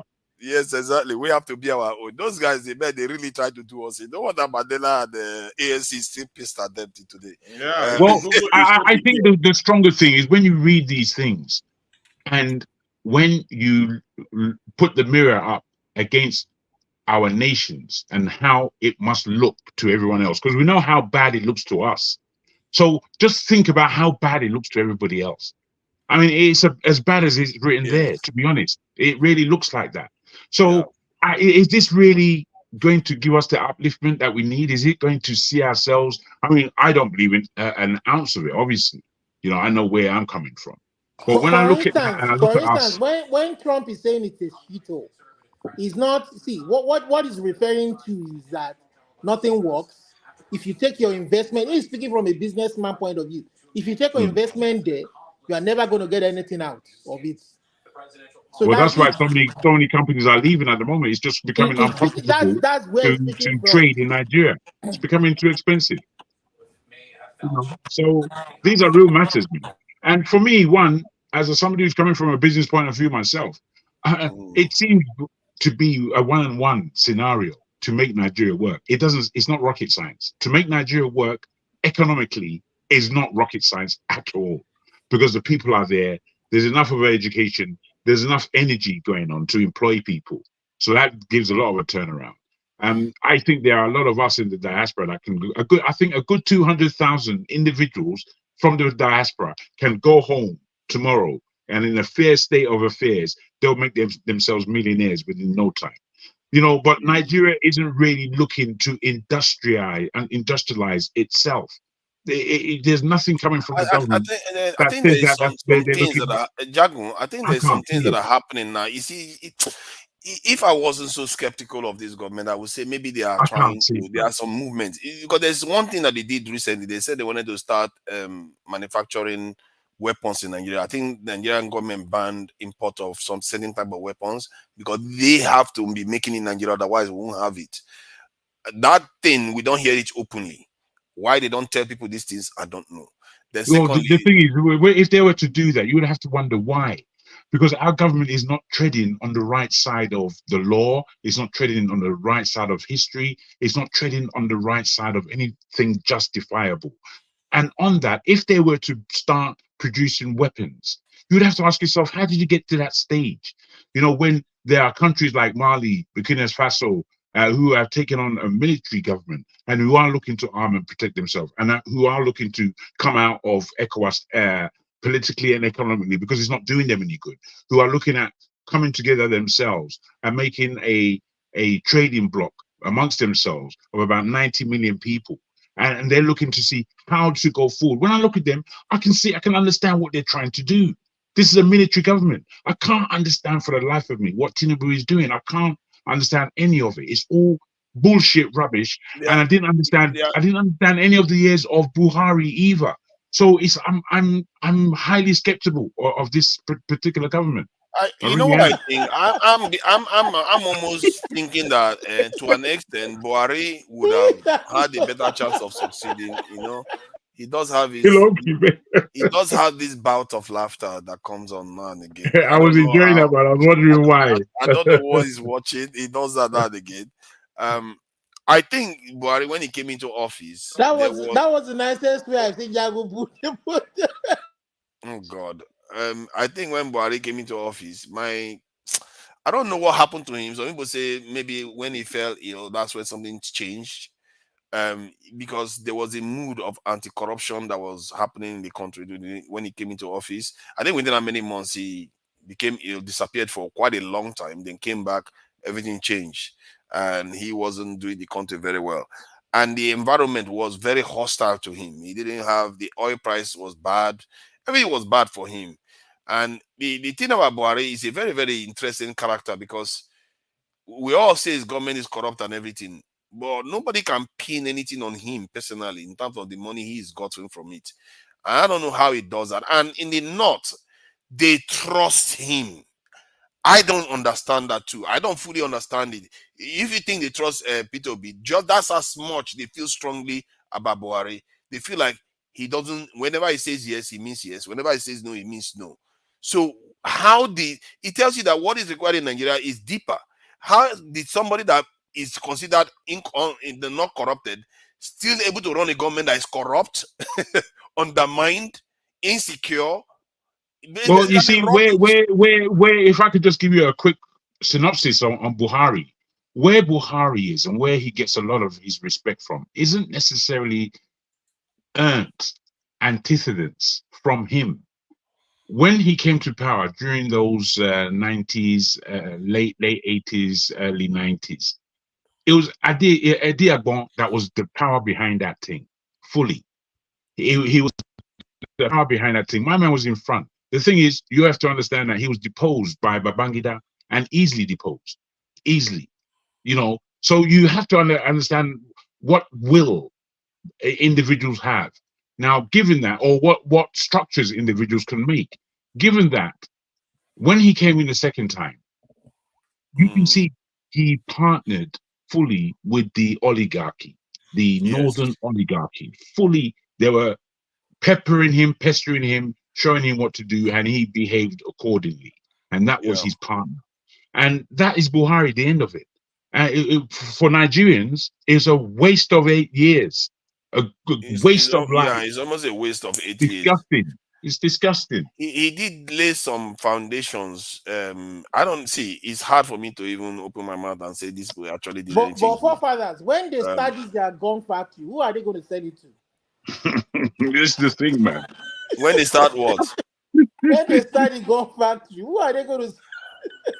They are going to first. They are going to stop buying now. We are going to stop losing the foreign exchange that we used to buy from overseas. Yeah, Mr. Man, stop laughing. This is serious matter because our people. You don't mind him when he starts laughing. I don't know whether you are watching comedy. That was how Buhari's aviation minister Bobo does. When they came in, they said, "Oh, they'll start manufacturing parts for Boeing, for manufacturing parts, plane parts." But those guys just 419 the country. You see, one of that sign that Buhari was looking at going in a different direction was the China currency swap issue. And he started with that, and somewhere along the line changed again. And this is, we need to be watching regimes, how they sometimes they subtly, a group within that regime win the argument and shift the direction of that government.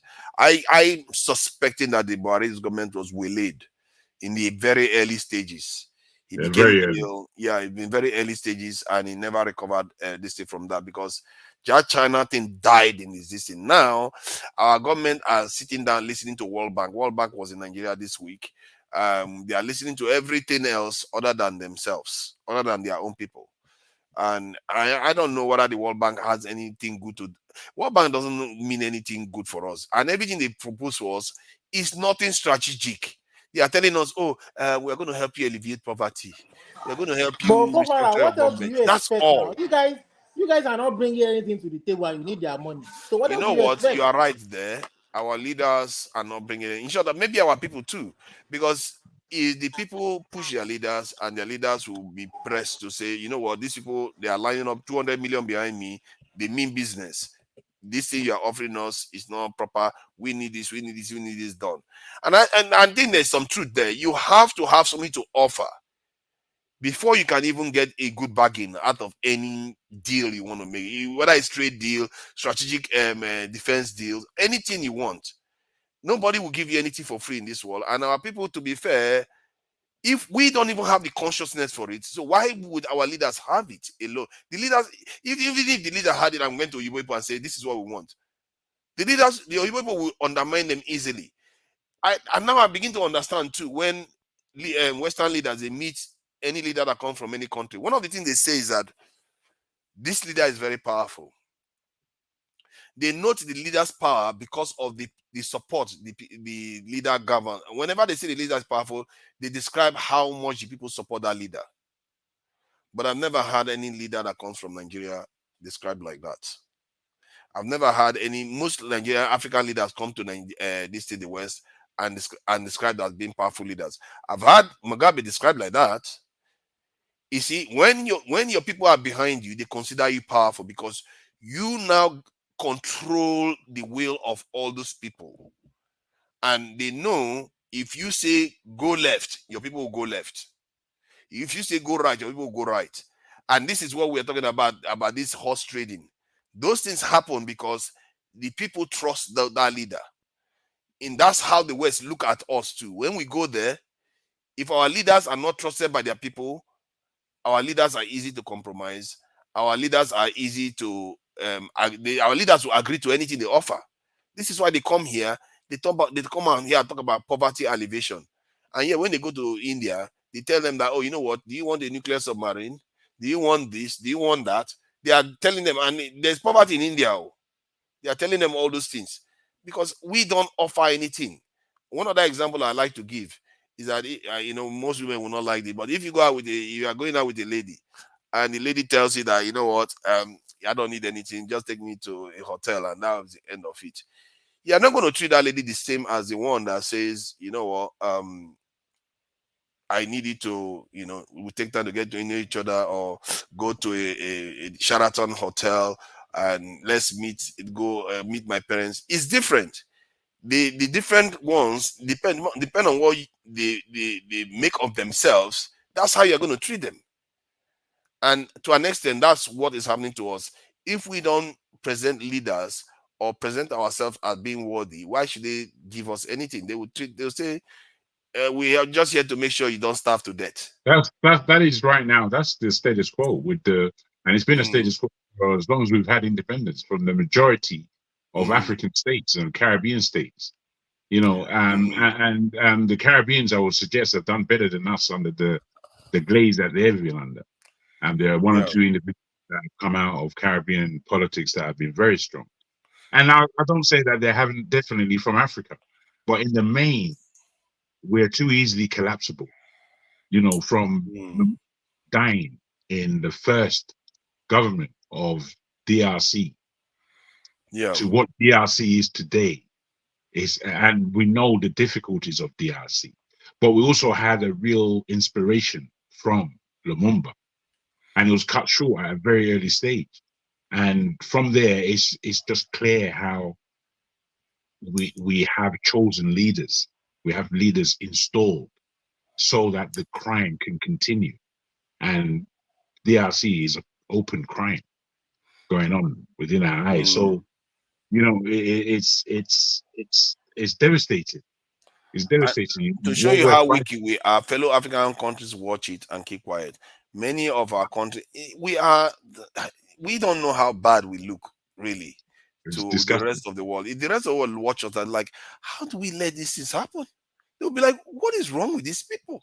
They can't look at these things and say, let's fix our neighborhood. Why are people coming to steal everything in this area?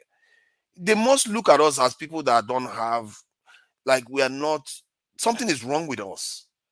And I don't blame them for looking at us like that, because you can't imagine these things are flashed on YouTube every day.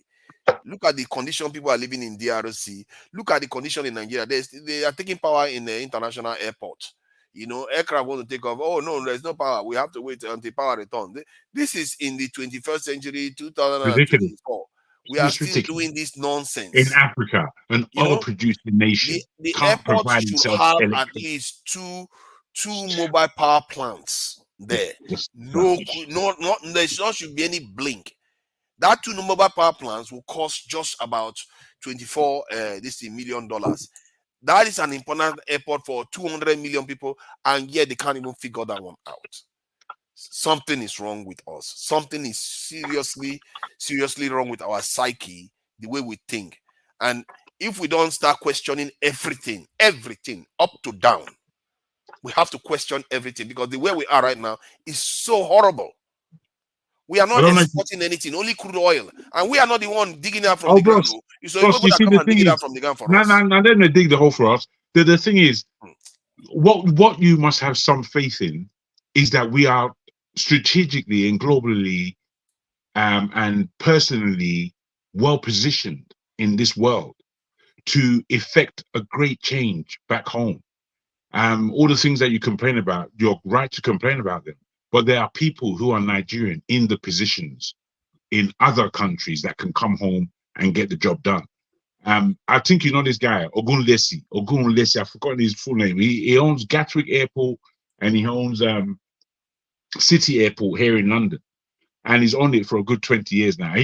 This guy is not just a billionaire, but he's a billionaire that you know how he made his money. You could just follow his record.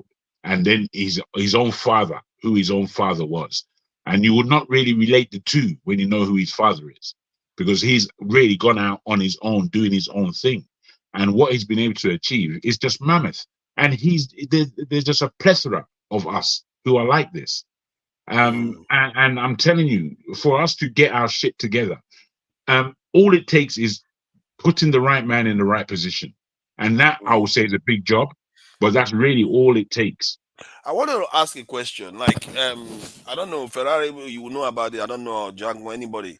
Regarding, you know, if one wanted to make a kind of skit about some of all these things and sensitizing the people, is one allowed to make a kind of how do they call it, cover of some of the last songs where you because I'm imagining this stuff where you have a kind of skit showing the situation going on in Nigeria and overlaying it with some of those words from what Fela has said.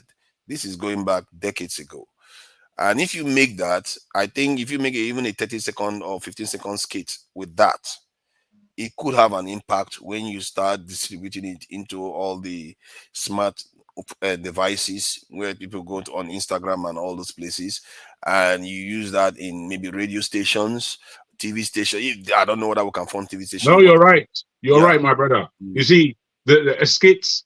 You know, I'm a person that writes. I write films. I write scores. I'm into my music as well. A few bits and pieces here and there. And where our Nollywood, where our media, where our art is concerned, right, we can beat this whole planet up with it. We've got too much. We've got too much in store. We have it in store. You know, when we look, let's just look at Afro beats and what it's doing at the moment globally, and how it's pushing up not just Nigerian music, but African music as a whole. But are you not going to be sued for trying to use a kind of cover of Fela? You can be, but it depends on like me. It's 2 phone calls, and I'm direct to the family, so I will speak to them about. You could ask for permission, or you want. Yeah, or that's right. if You ask for YouTube, permission, as or long as you sometimes you put go it ahead. there, You go ahead and you cut them in if you're getting revenue. If you're getting revenue, just then follow you can cut them in. copyright rules. You could put that belongs to. You put the person's music on there. I think what's more important that what you put forward is the kind of art that can assist in the change of mentality for our people. I think that is of the deepest importance. The psyche of the people needs to be firmly educated so that they know who they are as people in this world, you know, and that they understand that. Because you you know, can use you can even use like a lady now, not even a Fela himself. You don't have to use his own song. That's why I call it a cover. You use some other person, a female voice. You to just sing the use the song. words, over it, while the images are flowing through some of the things that I we're can tell you doing. this. I can tell you this. The Fela sister, the oldest girl, Yenny, is it Yenny? She's a businesswoman. Or if you're going to her and you can bring a thing that brings bucks to the table. She's up for a negotiation. Straight up, they're business people. At the end of the day, okay. Yeah, It will be what considering, because I don't know how those type of negotiations go. That's why I thought I should ask, because they will come for you if you become Femi Kuti, because the message is not against the spirit of what their father is saying. You are supporting what their father is saying and also conveying it. But in terms of the money aspect, we are not looking to make money at all. We're looking to sensitize Nigerians from it. So if anything, making the video itself or the skate is going to cost individuals' money to put together and have the overlay, because then you can now deliver the information that, you know what, if your people are your politicians tell you that they are not going to buy locally made goods, don't Yes, so support them. If your I politician, can't see them not going for something like that, to be honest. yeah, Because that's right in their vein. That's right in their lane, yeah. actually. You know, and So to be supported with their father's music, I can't really see why they would go against that, to be honest. Especially if it's good. I mean, it sounds good just I think hearing it. I think I you know, I can even fund that myself, get it done, and then share it with, hopefully share with them, whoever. I don't even know who you need to contact. Share it with them. With Yeah, I'm not saying there's no them without me. I'm involved. Don't worry. okay, I can share it with you so you can make me up. Yeah, I would have thought that the Agbero of Lagos would have been able to get us there. The one that He go say your own now. He go say your own. He go say your own now. He's a troubleshooter. You know the day I started smiling at Ferrari. We were having an argument here one day. Ferrari he just transformed to like a Lagos boy. I couldn't stop laughing. I was like, what's happening here? Is this guy turning to a Lagos guy or something? I couldn't stop laughing. That was classic. I know be gentleman at all, though.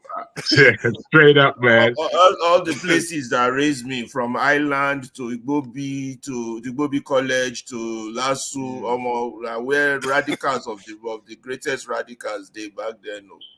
I don't gentle gun. I do enjoy it. I like Lagosians, you know, because when I went to Lagos from PH, I was like, these people are too different. They will raise their voice and shout and argue with you, but they don't mean any harm. They don't mean any harm. They can shout and they believe God. who shouted the loudest. Now ain't we know. Exactly, man. Great. My God, they're shouting, man. The aggression. They will act as if they're about to kill you, but they don't mean it. It's just their way of communication. I was but sometimes they mean more for Lagos, but before you know it, they don't break bottle. You know the difference now when you see the. You know the difference. You know the difference. Every conductor acts as if they want to kill everybody. You know, they will be shouting at everybody, get out of the way, and all the rest of it. I do enjoy that aspect of Lagos. We are going to lose all those things, obviously, when development comes along. All those, if there was a way to capture it, it would be good. It's deep, mate. I think it's deep in the. It just depends. You know, me, I think a lot about the organization of Lagos as a state, because for me, it's a beautiful place geographically, but we've made it into such a dump. It's so awful.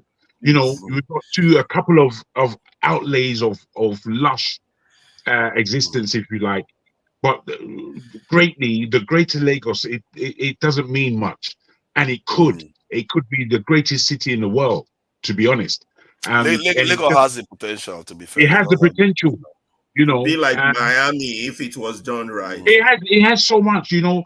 Lagos, it can you can put Little England in there. Wait, let me just speak on this from a point of view of the history of what that Lagos is. You can put Little England in there. You can put Little Portugal in there to speak about our history in such a way that there are already these edifices in Nigeria, in Lagos, that support English architecture, Portuguese architecture. One thing. Now, the whole of Makoko, that whole area, I come from a riverine area in my dad, where I'm an Ilaje man on my dad's side of the family, and I'm a swimmer. We all learn to swim from early as an Ilaje for somebody. When I come across a Nigerian, I come across enough Lagosians, and they can't swim. And I'm thinking, why can't you swim? You're a Lagosian, man. Water all around you. You should be able to swim. Anyway, in saying that, the way they live in Ilaje, going into riverine areas, we live on stalks on the water. And when you look at it, it's beautiful because it's still natural. There is palm trees all over the place. There's rice being grown. There's all kinds of things in the area. And we live largely in marshes that all the water is clean, drinkable water.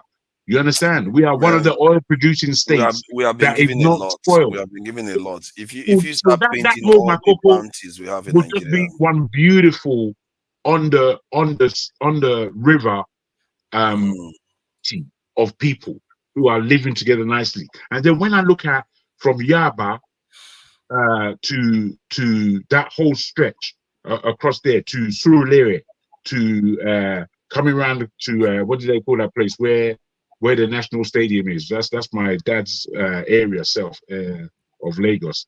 Hey, oh, Igomu. When you come to Igomu and all those areas and you're coming up, that whole space is supposed to be beautified garden city, mate. All the way to Festac. It's supposed to be beautified garden. And then as you're going from now Ikeja, come down into past Mushi, in past Solomu, past all those areas. I think we've lost some things in Ikeja though. In Ikeja Junction, they used to play Fela song all the time. And now Allen Avenue. they Allen completely Avenue. removed that. At the main Ikeja Junction, they used to play it raw, and I used to enjoy that as part. It almost became an identification of that location. Whenever you go there, you had this Fela song booming out from the center of that, but that has been removed now. And I even remember I hear that Computer Village too has been uprooted, and I don't. When we are removing these things, that's we are developing. We have to think about Resettle. preserving Resettlement. some of that spirit of that. It must still be there, and it's all about if you're because in creating Lagos anew, everybody is going to have to be resettled almost. There are some places that should remain as they are, but the majority of the places they need real restructuring. They're just awful. They can't live like this. It's not. I speak the truth. Have you been to Lagos or PH or anywhere in Nigeria? Yeah, you're muted. Speak. You're muted. Of course. Oh, you've been to Lagos? Of Oh, course. that's good. What parts of Nigeria have you been to? I lived in Lagos before. You lived in Lagos. How did you manage to preserve this your accent? Shere didn't get to it, didn't penetrate it. How did that not get through it? So it's only Lagos you lived in. You didn't live in any. You go to any other part of Nigeria? No, but I've been around the country. My parents have taken me around to the north, mostly the Midwest, the Mid Belt, and the North. So I've been to those places. Okay, you didn't go anywhere to the South region. No, probably passing through, but okay. All right. At least you've been to Lagos. If you have been in Lagos, you understand Nigeria to an extent. I understand Nigeria a lot, bro. A lot. I guarantee you more than you will probably imagine. Like really, like inside how Nigeria runs. I understand it a lot, but whatever. I like listening to people just say whatever they want to say. It's like cool, whatever.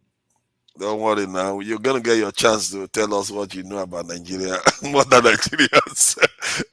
But it's all good. But if you want to say something about what we just said so far about Lagos, your experiences in Lagos, and have you been out and been back to Lagos to observe the changes as occurred? Yeah, that's quite a funny thing that is. Yeah. But I don't listen. It's less about living there. If you will, most of the people that live in Nigeria today do not even have an idea how the country is run. They have no idea. They don't even. A lot of people living in Nigeria are just living to survive. When you listen to people, usually, you can tell who understands what goes on in Nigeria and who doesn't, who has all these idealistic imaginations, and all this idealistic thoughts. Oh, it should be like this. I hope it is like this. I wish it could be like this. But then again, you can listen to certain people. I'd say one of them is right here, John Abba, and then even KJ to a large extent, even though he's a propagandist, like a big one. But to a large extent, KJ does understand how Nigeria works. Also, Steph. So Steph, I don't know how much. I think it's just more inclination of maybe. I guess maybe he's just very intelligent, right? But like KJ, you could tell KJ has had interaction with certain people in higher places of government. You could tell sometimes you listen to him, you're like, oh, he knows what he's talking about. So the thing is, while it is fair, like we have all these idealistic approaches. I listen to a lot of things and I'm like, a lot of people are not getting it. It's not gonna work. Nigeria is way deeper than a lot of people I think realize. And that's why I just like listening to people and see where they're coming from. And sometimes I just try to put my input in. That's it. It's a Can very you deep share some of country. these deep aspects of Nigeria in terms of the governance that the people may not be generally aware of?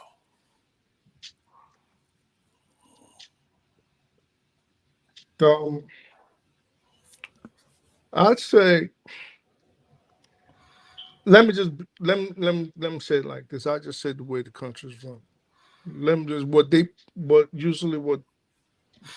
people in charge put out and what the people outside fight over usually are two completely different things.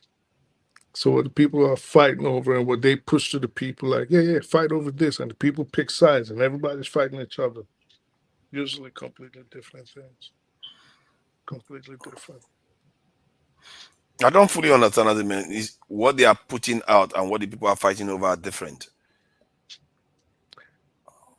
I don't I think understand. that was a good question, actually. I think that was a good question from forefathers to you. And I tend to enjoy the conversations between the two of you for some strange reason. But I don't believe you answered the question either. I don't believe you answered that question. I answered it as best as I could. As best as I could. Yeah, it's very, very cryptic way to answer a question. What they are putting out is different from what the people are fighting over. Mm-hmm. That is cryptic as I don't know what to swear. I'm trying to keep myself also. It's really cryptical. It's very cryptic because the idea is that I can't make head of it because I would have thought what they are putting out is what the people are fighting over. Well, okay, not so what let me say it like this. In a nutshell, let me say it like this. And I always use this. I always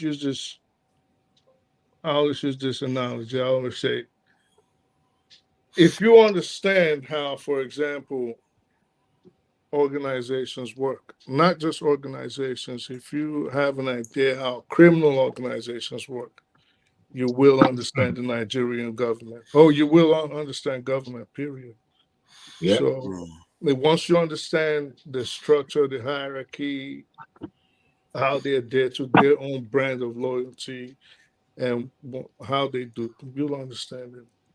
But Nigeria is not Nigeria right now, and I'd say in the last, I'll say it like this, and a lot of people might disagree with me. Nigeria really has had only one selfless leader, maybe two, if we're going to count OBJ, maybe two in the democratic dispensation. And who's the other one? You tell me. Under normal circumstances, I would say GEJ, but no, GEJ faltered towards the end. The other selfless leader, I would say, came with the desire to change things in Nigeria with Buhari. But then he gets there and he realizes it's no longer 1984, it's no longer 1985. The people are these people are now have amassed so much power, so much money that if he had continued with what he really wanted to do, they would have took him out. Which is, you have to always ask yourself, when he started his presidency, why did he disappear for a long time, and why were certain I've always been people curious about that, and and why people didn't question that strongly enough. and why were certain people so confident that he was gone? So it's a deep country, man. That's interesting. That's quite an interesting point there. And the idea that I always thought that the trust that they had for about Buhari in the north is just as strong as the one they have with Peter Obi in the south. And the fact that in the end he didn't manifest any not much change, but you can also tell from Buhari's personality that he doesn't seem he ran for office 3 times. Clearly, that's ambition. But when he got into office, he wasn't keen on remaining there. You can tell he wasn't keen on remaining there. Because, like I said, you leave something for 30 some odd years, and then you think it's still the same. You have to remember this guy was a general in the army, so he was used to sitting with the Armed Forces Ruling Council, and whatever he said, go. Whatever he says, whatever Akilu says, whatever Dongo Yaro and Babangida and Abacha and Mama Vasta and the rest of them, whatever they said went. So they put it to him. This is what we want to do. And he does it. But now he comes in a democratic dispensation. And then they say he wants to do certain things. They say, hey, this is not according to the Constitution. You really can't do it like this. So he had to adhere, which was very impressive because he actually proved himself to be someone that loved to learn and a Democrat. He wasn't the best president by any measure. I'm not saying that. I'm just saying he showed that he was willing to adhere to democratic principles and not violate people's rights if he could.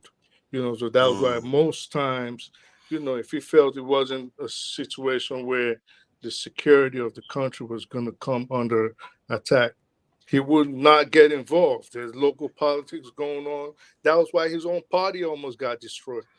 He was just falling back, looking at them. They'll say, "Oh, go use your influence, use your federal influence," and he wouldn't say anything. He'd just be like, "Listen, let democracy take its place," And which is why I always ask people when they say, "Oh, his government was corrupt," I say, "Well, but him personally, could you actually say he personally enriched himself? You cannot justifiably and honestly say that." So that's why I said, well, this is just basically steps that we have to go through. They're laying the foundation down. We're going to be all right. It's just a little bit more, we just got to struggle through it. My problem is that for us to be all right, I need to see something strategic change. And you can say local weapons manufacturing could be a strategic change, but I don't think it's sufficient. And my fear now is that these our leaders have kind of hooked themselves completely, hook, line, and sinker, everything with the West. And I don't see the West offering them anything different from what they've given them in the last 60 years. That means we are going to carry on in the path we are. It's going to improve for a while. And when the Chinese and the West settle their differences, they will come for us and they'll come and take the rest. That is my concern, that this our leadership, because one of the things you notice when they were doing the analysis, this is not the leaders, so this is fellow Nigerians doing analysis on TV. They come on TV, they do analysis about ECOWAS, that Mali, Burkina Faso, and Niger decide to pull out of ECOWAS. You know what the argument against what ECOWAS did in terms of sanction was? That you don't want ECOWAS nations to go in the hands of the Russians or the Chinese and the other people, that you have to bring them back into the... So the argument is come back to the arms of the West, not come back to the hands of us so we control everything. Their own is come back to the hands of the West. You see the Ghanaian president openly begging on talking to the American Secretary of State that Burkina Faso is now a client state of Russia and all the rest. What they don't understand is the reason why the West, the Asian countries are doing well right now is because the West and the Russians had a competition. You have to invite competition there. That is the only time your value increases. Now they need you more, then they will offer you more. It was because the reason why China has this relationship with the US. I will see you guys later. I gotta go. Yeah, thank you for joining us, Ferrari. I really appreciate your contributions. Thank you, and hope we see you sometime soon again. tomorrow or today, as they say. All right. So, like when the approach is, let's not rough the boat. But if you look at China now, the reason why China is doing well today is because America wanted to compete with Soviet Union, so they went and formed an alliance with China. The same thing. The reason why Japan is doing so well today, because they need Japan to counter China and Taiwan. Whenever they are helping you, they are helping you so that you are strong to compete with their enemies. And to show you evidence of this is because when they now see that China is rising too much, that Japan may not be able to contain China, Taiwan cannot contain China. Now they are going to India. They are begging India with everything they've got. They are offering India nuclear submarine, and they are going to be manufacturing their aircraft, jet fighter engines in India. That's what they are offering India. What other thing? What did they offer India? They are offering India everything now, because they need India to be able to check China. This is the strategy of the West, and which is a very if you want to give people credit, you have to give the West. These were brilliant strategies. Strategies. The way they approach things is that better they fight themselves there than you bring the fight to them. Very, very good tactics. Because look at Russia now; he's busy tearing his neighborhood apart. America is sitting pretty, and UK is sitting pretty, and this is the name of the game. And guess the other country that is following that strategy. And I think that's the strategy that Nigeria should follow. The other country that's following that strategy is Iran. They will fund every other people around them, so they don't have to fight the fight themselves. And if you try to start a fight with them, all those people will start a fight with you. That strategy is not new. It's not new. If you always, again, maybe because I'm a student of history, and sorry. Just to submit, complete my this thing. My submission was that we shouldn't be afraid of the Russians or the Chinese having states that support them in Africa, because that, even if it brings conflict, that will bring power to us too. Because what we have right now is a slow death. They are not giving us anything. If Amino Ibopo gave us 24, they cooperated with us, gave us good loans, and make sure that they don't help our leaders steal our money and all this. That's fine, isn't it? But they are not doing that for us. So we must well play the game the others played that worked for them. Sorry, please go ahead.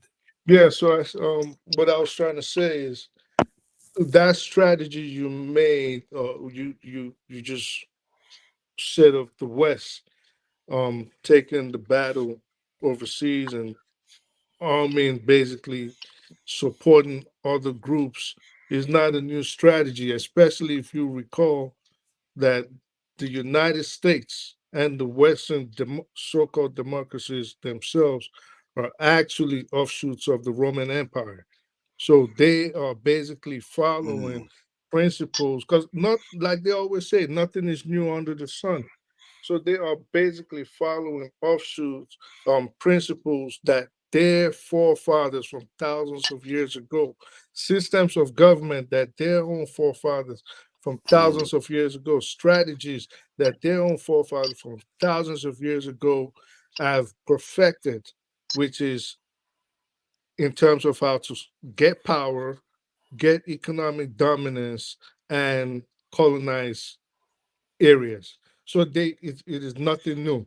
The same way the Roman garrisons will come across the Gibraltar and through Carthage and take over parts of North Africa. It's the same thing. Come through the Atlantic, circle Africa, take us as slaves, destabilize our economy.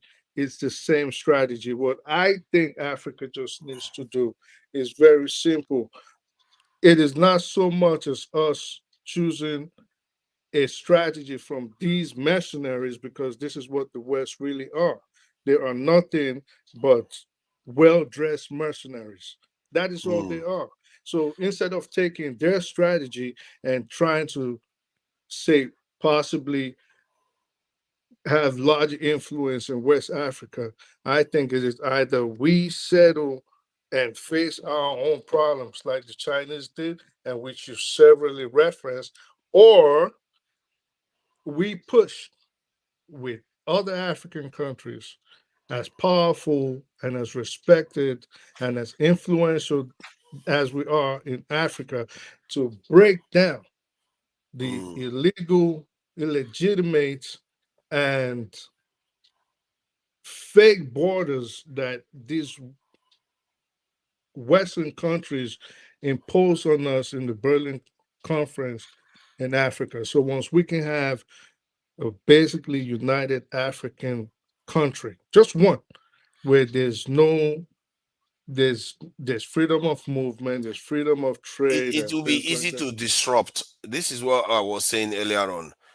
If the African countries can come together, to an extent, they are trying, because I think they reached the conclusion that individually they cannot take on the world, but if they came together, the world cannot take them on without and expect to just win like easily.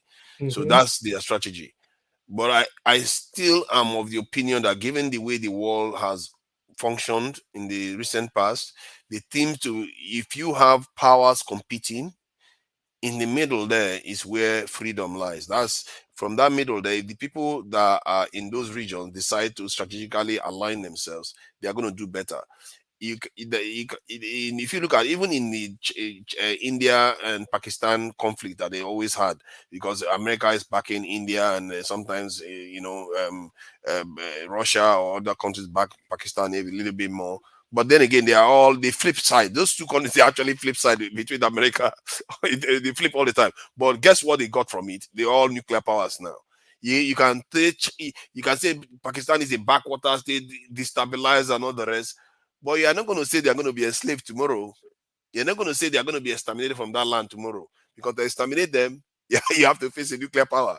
So that is the difference between them and us. They can have problems, and believe you me, they will recover.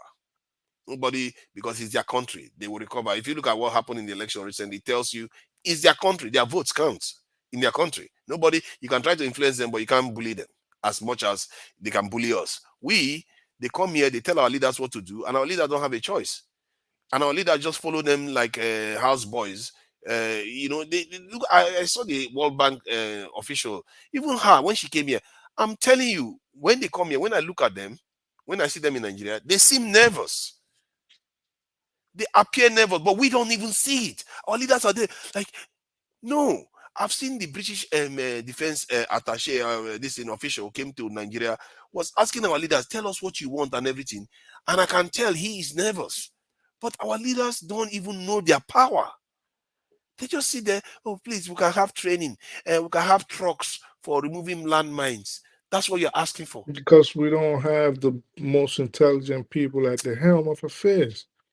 So No, you have to look at it like this. If someone wants to ask you, what is the what is the doctrine of the last 10 governments in Nigeria? You can't say, is it is it one? zero. No doctrine. Exactly. So there's no doctrine. It's usually they do not have ideologies, and you cannot function whether as man or government without having an ideology. You have to have something that people will say you're either unprincipled or this is a principled ideology. So we have to have something. We don't even really have a doctrine. So the only thing I can point to when I look at Nigeria's doctrine is I can say, okay, we have a doctrine of non-alignments. So usually we try not to align with any country But with we to do an align, extent. no. We We pretend as if do, we don't we align. We do, do. We we align with do, the West like a bit, like a we do. Yeah, but to a large extent we align with the West, but then that does not preclude us, for example, from going to the Middle East or the Southeast Asia, I mean, or we Eastern barely go there. Eastern We don't country. go there. Oh. Yeah, yeah, but at least we don't have. It's not like during the Cold War, right, where everybody was picking sides, and with the Cold War to a large extent, it's still in effect. But we haven't really picked sides. We've just, if it will benefit us, we go this way, and if it will benefit us, we go this way. But our government officials, we have the least intelligent people there. And I know it upsets people when I say this, and they always bring the last elections. And they always say, well, OP and this, I'm not like, listen, we have better people than the ones that lost and the ones that are presently in government. And we just have to put these people at the forefront. And maybe, then maybe we might at that point say, okay, well, things are effed up right now, but maybe in 100 years, 150 years, this is where our grandkids and great grandkids might be. So I think we have to start looking that far ahead, because if we have to look 10, 20, 50, 40 years from now, we're We just don't have. wasting We our don't time. even We have haven't that even long. And started yet. if we try to wait that far, we are done for. And please, Jonaba, what do you think about what you've had so far? You know, sorry, we sometimes we forgot. We get carried away when we are talking about these things. Yeah, the idea is that regarding ECOWAS now, kind of fragmenting, and you heard about what's happening with Senegal. The guy just decided to postpone an election. That's a democracy of doing that. And I don't see Tinubu coming out to complain about it. And you hear fellow Nigerians saying the only reason why we should worry about not letting these countries that want to pull out of ECOWAS pull out is because we have to avoid them going into the hands of the Russians and the hands of the Chinese, as if us have been in the bosom, not just the hands, the bosom of the West. We are not under sanction. Look at the state of Nigeria. So please, what do you think about such a comment, the way we approach these things? You know, I'm for ECOWAS if ECOWAS can put their act together and their leader will not be a puppet to the West.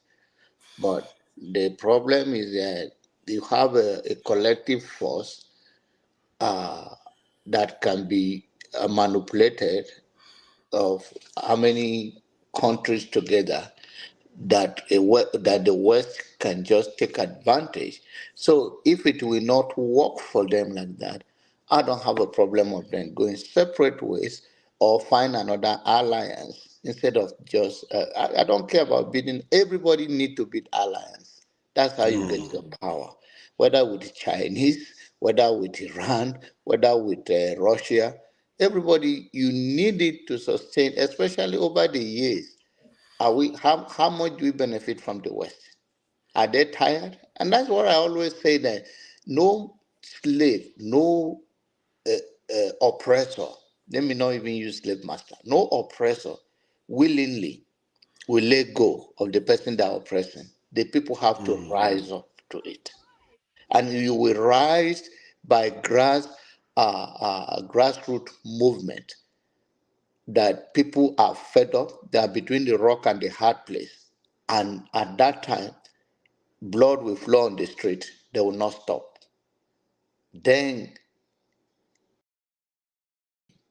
but for you to believe that power will be relinquished based on whatever you are thinking, whether it's a Western power, whether it's a Nigerian people you call Kaba or whatever you want to call, it never happens. But this is where we are. And unfortunately, I hope as we make comment and argue our differences, that one day it fall in the right place and we can take it from there. But I don't have a problem of even ECOWAS go separate way and rebuild again. Because what they are right now, they are just a puppet to the West. One person will be the chairman of the ECOWAS and then sell ECOWAS to anybody that approaches them. Oh, we are going to war here, we are not going, because it's easy for them to manipulate since they cannot man up. So I believe in everybody building their own alliance, uh, um, build partner with who they think they can come for their rescue, because it's about power. Power, and nobody apologizes for power. The only thing that people come here and argue, I'm very vicious about it. Like if it is that easy, it will be where we are. Power is not that easy to just relinquish because you think you can talk or you think you don't know the root of power. And so we have been done it over the years. And so where are we now? So where are we now? Are we better off? So the notion is that let's continue to push from the grassroots telling the people, empowering the people, because they have used poverty, they have used everything in their disposal to suppress the poor. And when you are desperate, you do desperate things. You not because you want to do it, but because you are desperate. You are pushed to that corner. That's where we are right now. Thank you. Sorry about that. Thank you for joining us, this is Paul. Yeah, I don't know if you heard what we were discussing. I think we moved on to ECOWAS and the mess that has been left there under a year under this president. Yeah, I've been listening. I just get tired. I said I'm tired of the argument. I don't want to blow my head off. So I was just sometimes you get tired of the whole thing. Yeah. So I was just listening. At least I can stretch my back. I can do anything, and also have that peace of mind at home. So they are even asking me, "Are you okay?" This one time you are not shouting.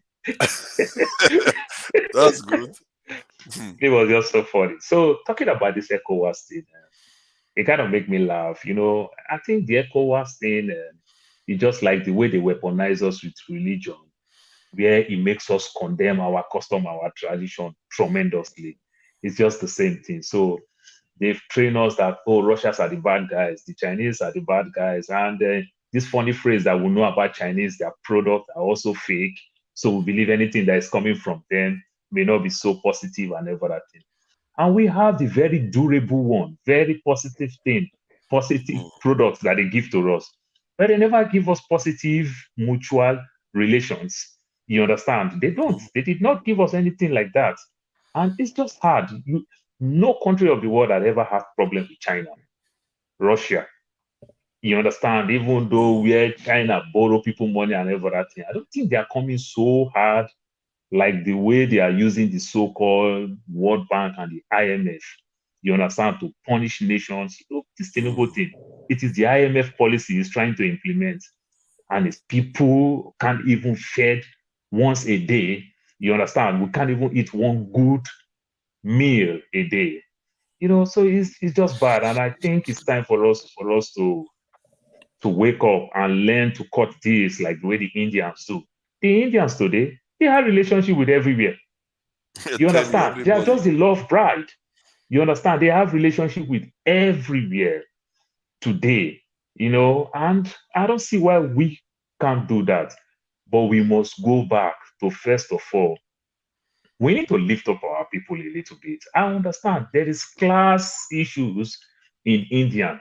You understand? But when you talk about India as a nation, they represent themselves well. Yeah. You understand? They represent themselves well. But we never represent ourselves well. Our leaders are just doing...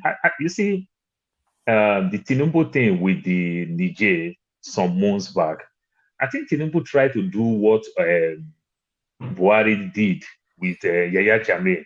You understand? When Jammeh refused to leave power, Buhari threatened and Jammeh just gave in. So Tinubu tried that. I guess, man, the thing didn't work well. And luckily, it would have worked for Tinubu, but the so-called Northern and fight Tinubu that these are our brothers who can't watch this happen. You understand? And so Tinubu just yeah, give but he in should on have that thought one. about Yaya Jammeh is from a tiny country, Gambia. The Niger Republic is a massive country. I think second largest country in Africa, or third. And then you have Mali next to it. Before you start threatening war against them, maybe you should have thought about that half of your country is supporting them too. So for further, just like the Israel-Palestine thing, you understand, we give these people electricity, we benefit them a lot. So he's seeing it from that angle. You understand? But the so-called Northerners say, no, we and these people don't have any difference. These are our in-laws, these are our brothers, these are our sisters. And also remember, they also use that block too for votes during election time too. You understand? So it's very, very important for them. It means that he jumped to conclusion. Because first of all, if you wanted to know about what is going to happen by what he did, It the first thing he means should you're have known trying was his that best. North Africans, Northern Nigerians will It never means you're support trying his Russia. best to satisfy France and their partners where that Exactly. was concerned. Because Yes. if anybody thought about it just for 2 minutes, what is 2 minutes? 1 minute, you would think, oh my God, Northern Nigerians will not go for this at all. Not at all. Yeah, so he should have known it, but instead he went and said all those things and came so aggressively towards these regimes, even threatening to. He literally, they actually organized themselves militarily to actually attack these countries. And guess what? Then the countries banded together, which is what ECOWAS should have done. The country, to show you how free they are, they formed a defense pact for themselves. ECOWAS never did that. If ECOWAS had done that, all these coups wouldn't have happened. You see that? You see what I mean? Because when a coup happens, that's an attack on the state. They will come back and the nations will come and remove you.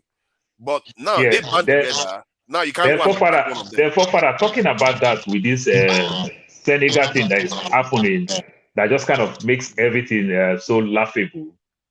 How do you want to challenge Senegal when we have presidents that have been there for 40 years, 30-something years, 30-something years, 30-something years? This is how they stay up to that numbers of years. You understand? They keep shifting the goalposts. They keep shifting the goalposts and every other thing. So how do you want to accuse these guys when you are doing the same thing? And the West that you're following. Tinubu hasn't lasted one time, so he has a kind of moral authority to still, because if you can criticize Niger, why are you not telling Senegal? Because that is one of the reasons why people say coup is necessary. It is just social media. Being Democrats themselves. If Senegal pays some young guys, if they fire Tinubu on Twitter, all his corruption and everything, but I don't go easy for the man. Better that than say nothing, because it seems inconsistent.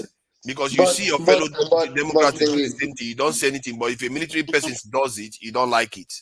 No, right. but the northern, the Niger pushback. Another thing is that let's be honest about the economical impact. It's only the neighboring countries, only in Niger, that Nigerian Naira is spent on the street.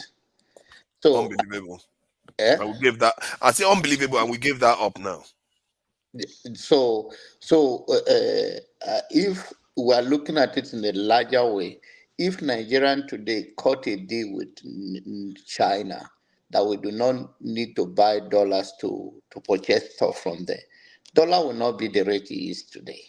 So the economical impact of all of those things, and Niger is not just a small country. And another thing is that we can just be hypocrite. Nobody throws a stone where their interest is as a human being. So we should know that our interest, it may not be to the vast of the whole Nigeria. If you go to the south, west, mostly if you come to Lagos, they deal with Cotonou more. But then in the north, if you go to Borno State, they deal with part of Cameroon more. Yeah. So the Amchide area and all of that. So when you go to the other side, so the issue is about the interest. And I always tell people that you may talk about any other thing. You can't take real politics from the north. You can't. And people will come and be arguing, and it's so painful sometimes that you argue blindly. You can disagree with me the way you disagree with me. It's not based on any fact. It's not based on any ideology. It's just based on personal hatred or lack of understanding, and you just hold on to it. The Northerners are seasoned politicians. And somebody say here today that, they take the money and go and divide to their people. Oh, yeah? And if that is the case, then it's not a wrong thing. If it is, if you take the money from the federal and divide and you share with your people, then it's not a wrong thing. Let your people use it. But that is not even the truth. But let's say if that is the case. So but that is not the case. The case is that we all need to, politicians have a way of ringing election. Then when we talk, there are certain things you cannot just say it like that. Let's just say it on this phrase. When America, that's what is called talking point. They started pushing the scenario there, and people started buying it because some people are just gullible for whatever reason, whether for religious or whatever, for tribal or for whatever, and they buy into it. And before you know it, the society started propagating it, and it started going, and it become a stay in the community. It's a ring of election because they already deceived the mind of the people with false lie, and you know the society is gullible, you sell it to them, just like they have sold Christianity to us or Islam to us, and you think that's the way of life. It's the same way in politics. Politicians, they don't care. They just want to win anywhere in the world. So if there's a way, like the last time Joe Biden was the bottom of the election before James introduced him to the black community that this is the person we're going to trust, and that is how it goes. It's still the same way. It doesn't matter. But these are influencers in the community. So when we talk about, there's nothing wrong in having influence. End of the day, motive matters. And if collectively society rise up to say enough is enough, which I'm not saying it anytime soon because of this argument, even here, we that are in diaspora, we say things like, the last time, so I must know your name. You don't have to know my name. I don't have to know my name because even in America, if you employ people here, there's the right for them to put their nickname and not to use their full name. Wherever the form I feel that I put my original name, use it to go with the government. But I can choose to say this is my nickname. I want it to be even on my badge. But this is where we are in the society, that everything is about sentiment. Everything is about I know more than you. No. There's nobody that knows more than, and nobody knows everything. So, see, Janaba, you said something I find quite interesting, that Niger Republic is one of the countries that they spend the Naira on the street. Yes. And it touched on the idea I've always had that West Africa is supposed to be our sphere of influence. Yes. Because we make up majority of the population of the region, really. And the fact that we've now, in a way, this Tinubu came in, and in terms of safeguarding that, he's even made it worse. I was thinking that it wasn't even good enough because we're supposed to be moving to more integrated trading where Nigeria's companies will be making a lot more headway in those countries. Instead, it's the French, instead, it's the British and the Americans that are governing those countries. Like in Ghana, it's mostly America that is in charge of Ghana. Yes. They basically own their international airport. The main terminal of international airport is left for Americans to use for their operations in Ghana. And Nigeria sits there not doing anything at all. Exactly. We just remain fallow. Yeah. Like we don't exist. And that thing is a I'm sorry. Cotonou exists on even the school in Cotonou. Go and find out. They are owned by Nigeria. But the government are very smart. They put a system in place that makes sure that they regulate things well. They don't have anything. They only have a little cutting, and they have the seaport that work for them. And we cannot even negotiate where we can trade with our Naira. I don't even want to say. The only thing that the West African region, sorry, 1 minute, sorry, please. The West African region is 500 million people, and Nigeria has over 220 million of 500 million people, and we can't control that market. Yeah. You understand? Do you know Asari Dokubo own a university in Cotonou? A lot of people, not only. And how funny it is, and it's fighting for Niger Delta region. Just imagine if we still control our Naira very well. You understand? It is still good. You understand? It's still good. But we are the ones sabotaging it now. We go on sabotaging our own country and ourselves, and not letting our country progress. There are simple things. They're like, sorry, I speak the truth, because it's not even like only Oyibo people that help us sabotage ourselves. But there are simple things we could have done ourselves, like supporting our own locally manufactured goods, making it a big thing. Because we forget that when we manufacture, we will sell it to all those markets too. Nigeria is a big market on its own. We can sell it in West Africa. You know, with the influence that we got in West Africa and ECOWAS, we can sell it into Cameroon. Cameroon, even is not in West Africa, but we have a big influence in Cameroon too. We can sell it in Cameroon. But we don't even think like that. How can we not? In short, how do we even get there to start thinking that, you know what, we have a big market around us, we should start capitalizing on it? Because if we make stuff, we can sell it there. It's not only in Nigeria we can sell it. It's the easiest way to feed your friends. The hard Lumide is here, so okay. You know, it's not Lumide's fault this time. For once, it's not his fault. Where is the audio coming from? The original Italian. I think it's I speak the truth. Yeah, Jasmine. I speak the truth is you. There's audio coming through somewhere. And it's not me, man. It's not me. No, it's not Jagun. It's not Jagun. It's not Lumide. All the usual suspects are all clean this time. So, but that said, anyway, I really wish we start making it a conscious. It should be conscious among the people that if we are not supporting Nigerian-made goods, we are sabotaging ourselves. If we are not supporting, there are other reasons why, in the honest truth, it's not enough reason, but it's also a fear. You can see that there are certain things that some tribe feel within the Nigerian space to deal with other outsiders than deal with the fellow Nigerians. And when it comes to some political reasons, for instance, you wonder why, let's say that innocent car, whatever in the, I think Anambra. Yeah, innocent car. Okay. Yeah. You can imagine if it is in a strategic place. Because the issue is that the people that master the system know what money can do in the hand of, and how much influence you can have within the poor people, within the middle class, and within the politicians and the elite class. So they could, if it was in a certain position, they will promote it better because it's political. And when you talk about this is about things, people go off. I can do this. No, that is not how it works. I have to push back a little bit on that. Yeah.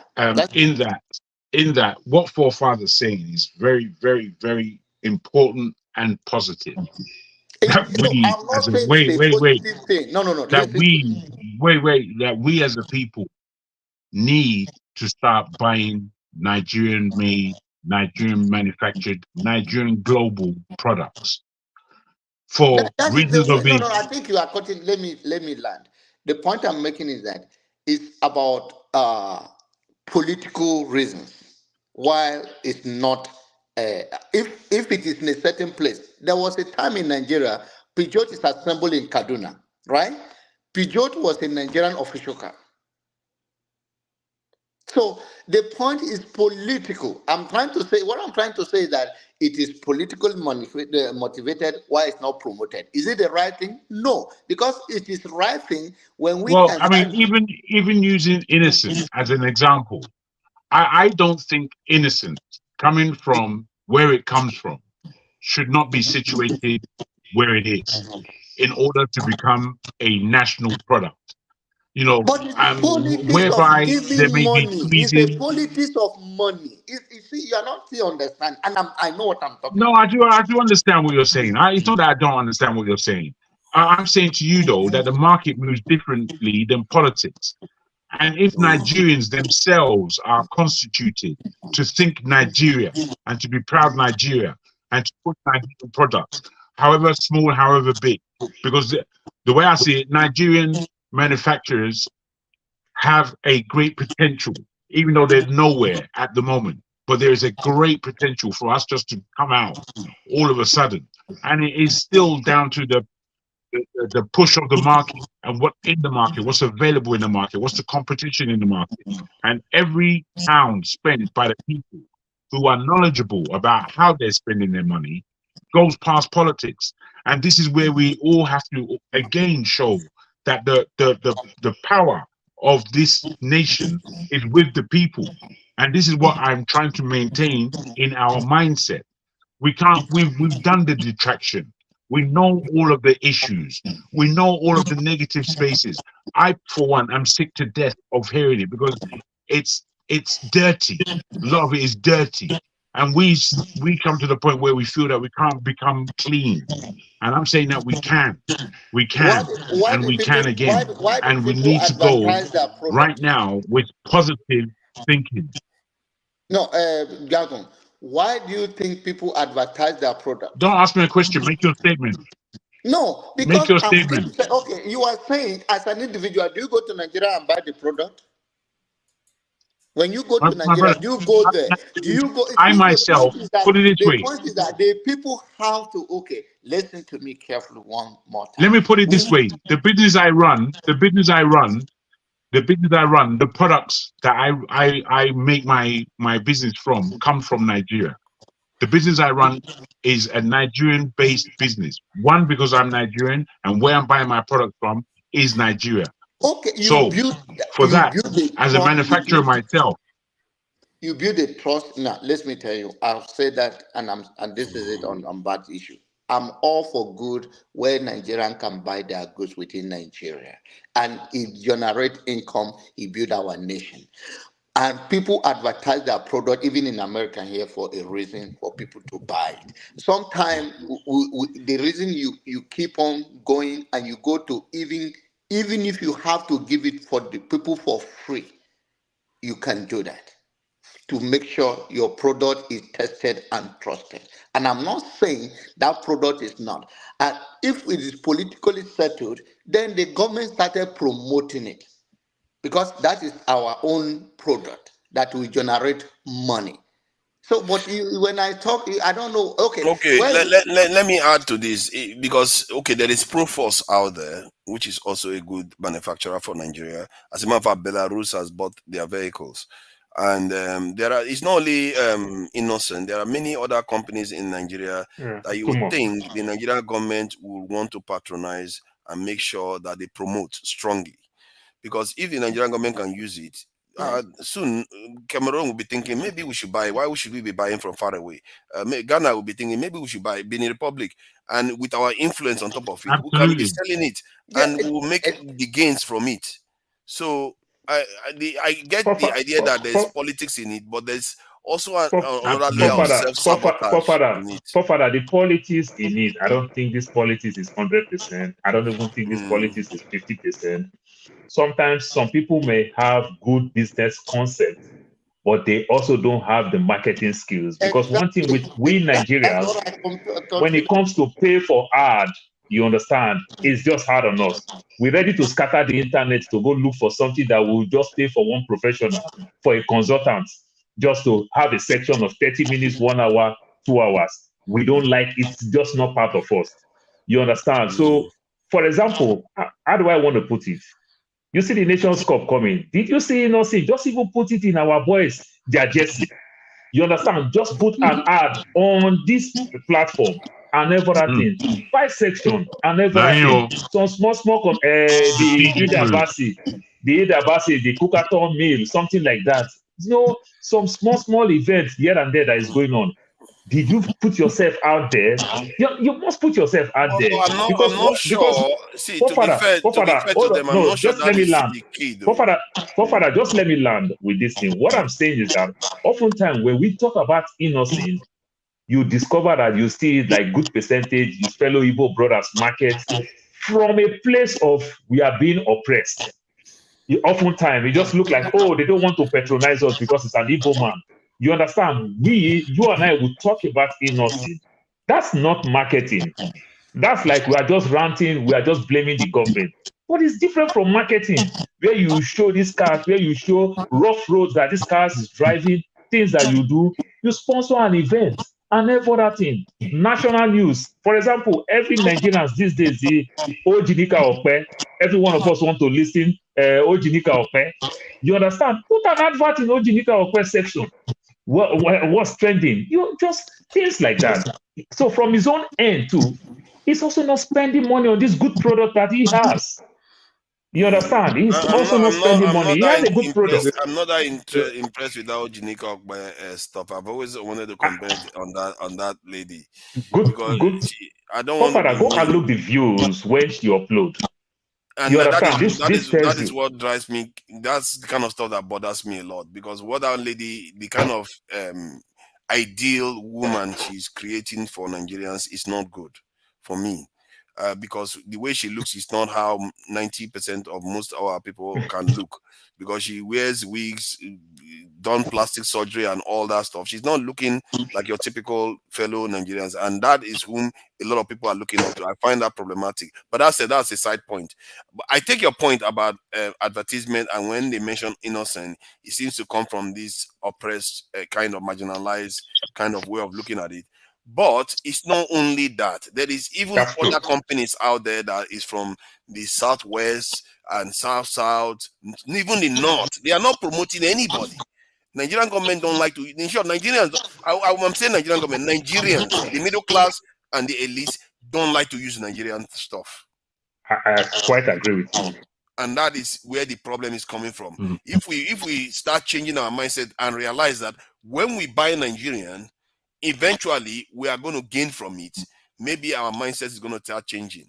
And I think that is why forefather, when you said so, forefather, when you said so, growing up as a young boy, like 3 times, Paul. Like, can I finally say something? Okay, you go ahead. Right. There's a saying in the United States. I don't know if anybody here have heard it before. It says, "Good dope sell itself," meaning if you have a good product, you do not need to advertise it. Don't even go there. If you have a good, that's true. Your teeth in. No, I'm not trying to. That is story, man. Anybody, but no, it's not a story, but it's still far away from a normal person. If you have a good product, you don't need to advertise nothing. You've never seen.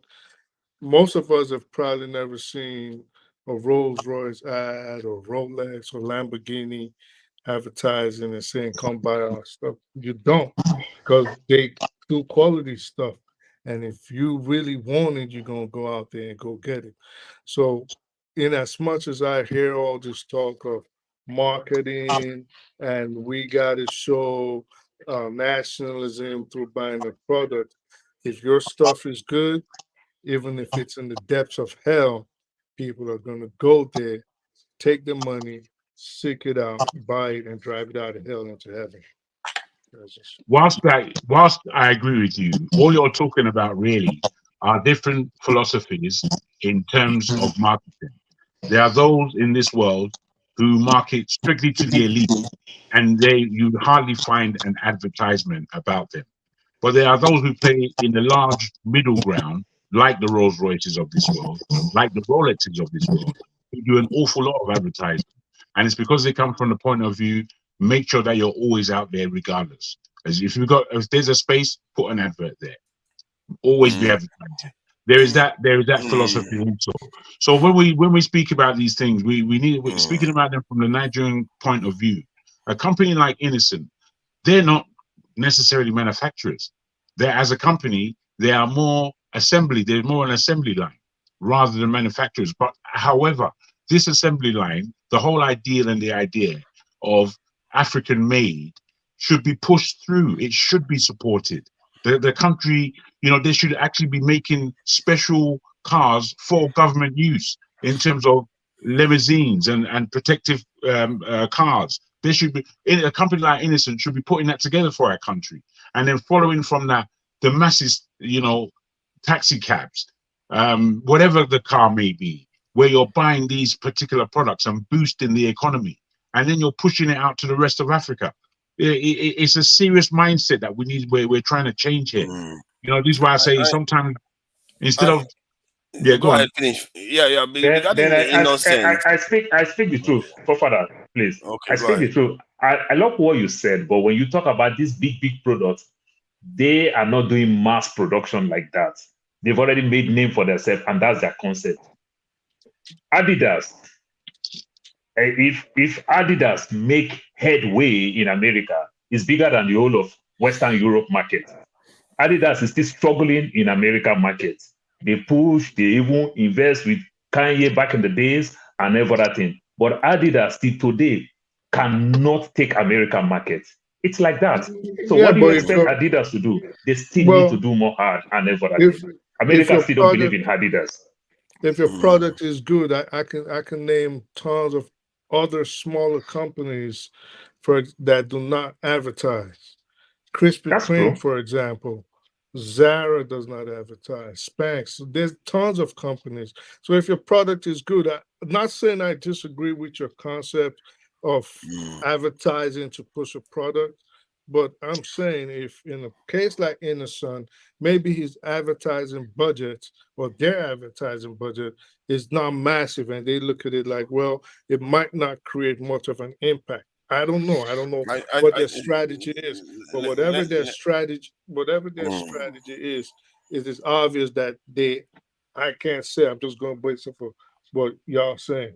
It is obvious that they are not putting enough money toward advertising and marketing. But like I say, if it's a good product, people will flock towards it. Let me add to that. I think for a product to get good, obviously the ideal is product is perfect. People don't have to advertise and they will sell themselves. Most of the time, though, most of these strategic products that are very, very important to a nation, like the iPhone is to America, and the Huawei is important to the Chinese, and Samsung is important to this in South Korea. The nations, the countries themselves back these companies, and to an extent, you can argue that Nigeria backs Dangote for this reason too. And you will see that the government back these companies a lot more to get to the point whereby they become good. Because some companies, it's very hard for them to emerge from zero to where they are good enough not to even bother marketing before they get good. They need support to get there, especially this strategic product, because that's what the others are doing. It's like space exploration. If you had left it to private industry, they will not do it because the risk level is so high that it takes the state to push forward first, then open the doors for the others to come in. That is how these type of areas that we are talking about work. Because what we are talking about is strategic trade here, where you have soft power control over another country, at the same time make a lot of you get a lot of returns from it when you are selling those products to them. However, this idea that Innocent is only assembling is a kind of I feel like it's a little bit unfair, because there's a bit of a sliding scale to almost all car manufacturers. Most car manufacturers don't manufacture their components. They get it from other manufacturers too. Like, you can go to BMW now, you find out that their engine, I think most of them, they actually manufacture their engines. I'm not so sure which one they really take pride in doing. But you find out that even parts of that engine they got it from China or somewhere else. Nvidia that manufactures microchips in America, the parts that they manufacture, they get it from Taiwan. And so most companies, especially car companies are even worse for this. You go inside their engine, and their parts, you see that it belongs to so many different companies, like more than 100 different companies. No, these things are understood within the industry. It's not, they are not worse for it. It's called. Steph is still with us. That's good. I was wondering where you mentioned Innocent, it's the way the industry works. You don't manufacture everything. It's just industry standards, man. Yeah, you know, to make an airplane. Innocent to say that they are just it has to be accurate with what's going on. Criticism? Yes, because the pound that we are talking, it used to be a French car too. They just only have the factories in Kaduna. They use a French car. I will tell you this, forefather. I will tell you this, forefather. I will tell you this, if I might, if I can. You know, in England, there are so many car companies that have come through, fantastic car companies that are no more. Companies like Triumph that were a full car company, they ended their career, if you like, by making and going deeply into their motorcycle manufacturing, and that was global. But even now, Triumph, they have still the market share that they own within the manufacturing industry is limited. Now, there are so many companies that are no longer even in production, and there's a way that you can buy these companies, bring them, and still maintain a lot of the old custom cars that they have, obviously, but more bring it into the future and what these cars would have been in a country like Nigeria. You can take those companies over. These things, what your concept is of being a manufacturer is up to you. Can it sell in the market is a second thing. But for a country like Nigeria that has begun on this trajectory, a company like Innocent needs the support because it will show the whole country that things can be done from an African point of view, and I think that's what's important there. Yeah, I agree with that. AY, thank you for joining us, and Indeed, obviously, brother AY. yeah. What's up, man? What's up, bro? Thank you, man. AY, you come today. Yeah, then they pursue me now. Now don't pursue You're me. welcome. He was here It earlier. was when I was in the comment section that forefather started again today to bring a woman matter. I So tell you, is that why you And I came was on? warning him, forefather, be careful. Just be careful. forefather, I don't know why want that's the war. reason why you don't want to get married. Who told you? How do you know I'm not? You think I'm? You kept That your man, wife incognito, naive. You don't know whether I'm married now. Nobody knows. Okay, is that why you're not living with He's your woman? laughing. He's laughing there. AY, please go ahead. Yeah, so if I might quickly comment on what you guys are discussing, to be honest, not only car manufacturer, a lot of manufacturing company, they always outsource part of what they're doing. Even, for example, they might have a company supply some part of the cars. Even Tesla, that's what they do. So you don't expect, for example, Inosi to be manufacturing every part of his car in where he is. I think the most important thing is, at least, even if we assemble the cars in Nigeria, the difference is we need to patronize our stuff. The government need to show example, to be honest. All the state government, the federal government. The beauty of this thing is gonna benefit the economy. We are just shouting economy is not doing good, dollar is falling, Naira is falling, whatever. We need to all contribute in our own ways. Like, I'm not sure it's only Inosi. I think there is another company that produces cars in Nigeria. By in Nigeria, we gotta patronize these people, to be honest, to make the dollar strong, to even make the economy stronger. The government, the irresponsible government, they need to lead by examples. If Anambra government, for example, say, Inosi, give me 100 cars. The other beauty of Inosi, trust me, he will be willing to give out cars to government. They're gonna pay in a period of time. Somebody was talking of Huawei. Huawei is not by their government. What Huawei were doing, Huawei, when it came up, right? They had big competition from Ericsson, from Alcatel. These are big multinational companies. Quality of equipment they are producing. What Inosi used to do, I tell you this, Huawei, they will give Globalcom equipment. Is first of all, it's cheaper. Second of all, they give a very long time to make the payment. So that was how they were competing with Ericsson in Nigeria. Of course, Ericsson, you know, this is a very expensive company. That was how they were able to start fighting them, like break it to the market.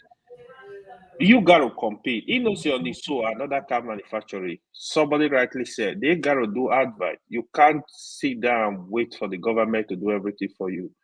Today, social media is everywhere. I know they do advert here and there. You usually see Cubana chief priest advertising some cars, but not Inosi. You know, yeah, they have to also do some work, be out there with the government all over the country, you know. Yeah. But if Nigeria, to be honest, everybody wants the economy to be good, to get better, the dollar, the Naira to improve, no shortcut to it. All this what the government are doing, like you're using money to subsidize all this nonsense, it's just waste of time. There is nothing like investing in manufacturing, encouraging entrepreneurs to invest in the country, give us light, let people be able to produce more stuff. You know, the economy will be improving. The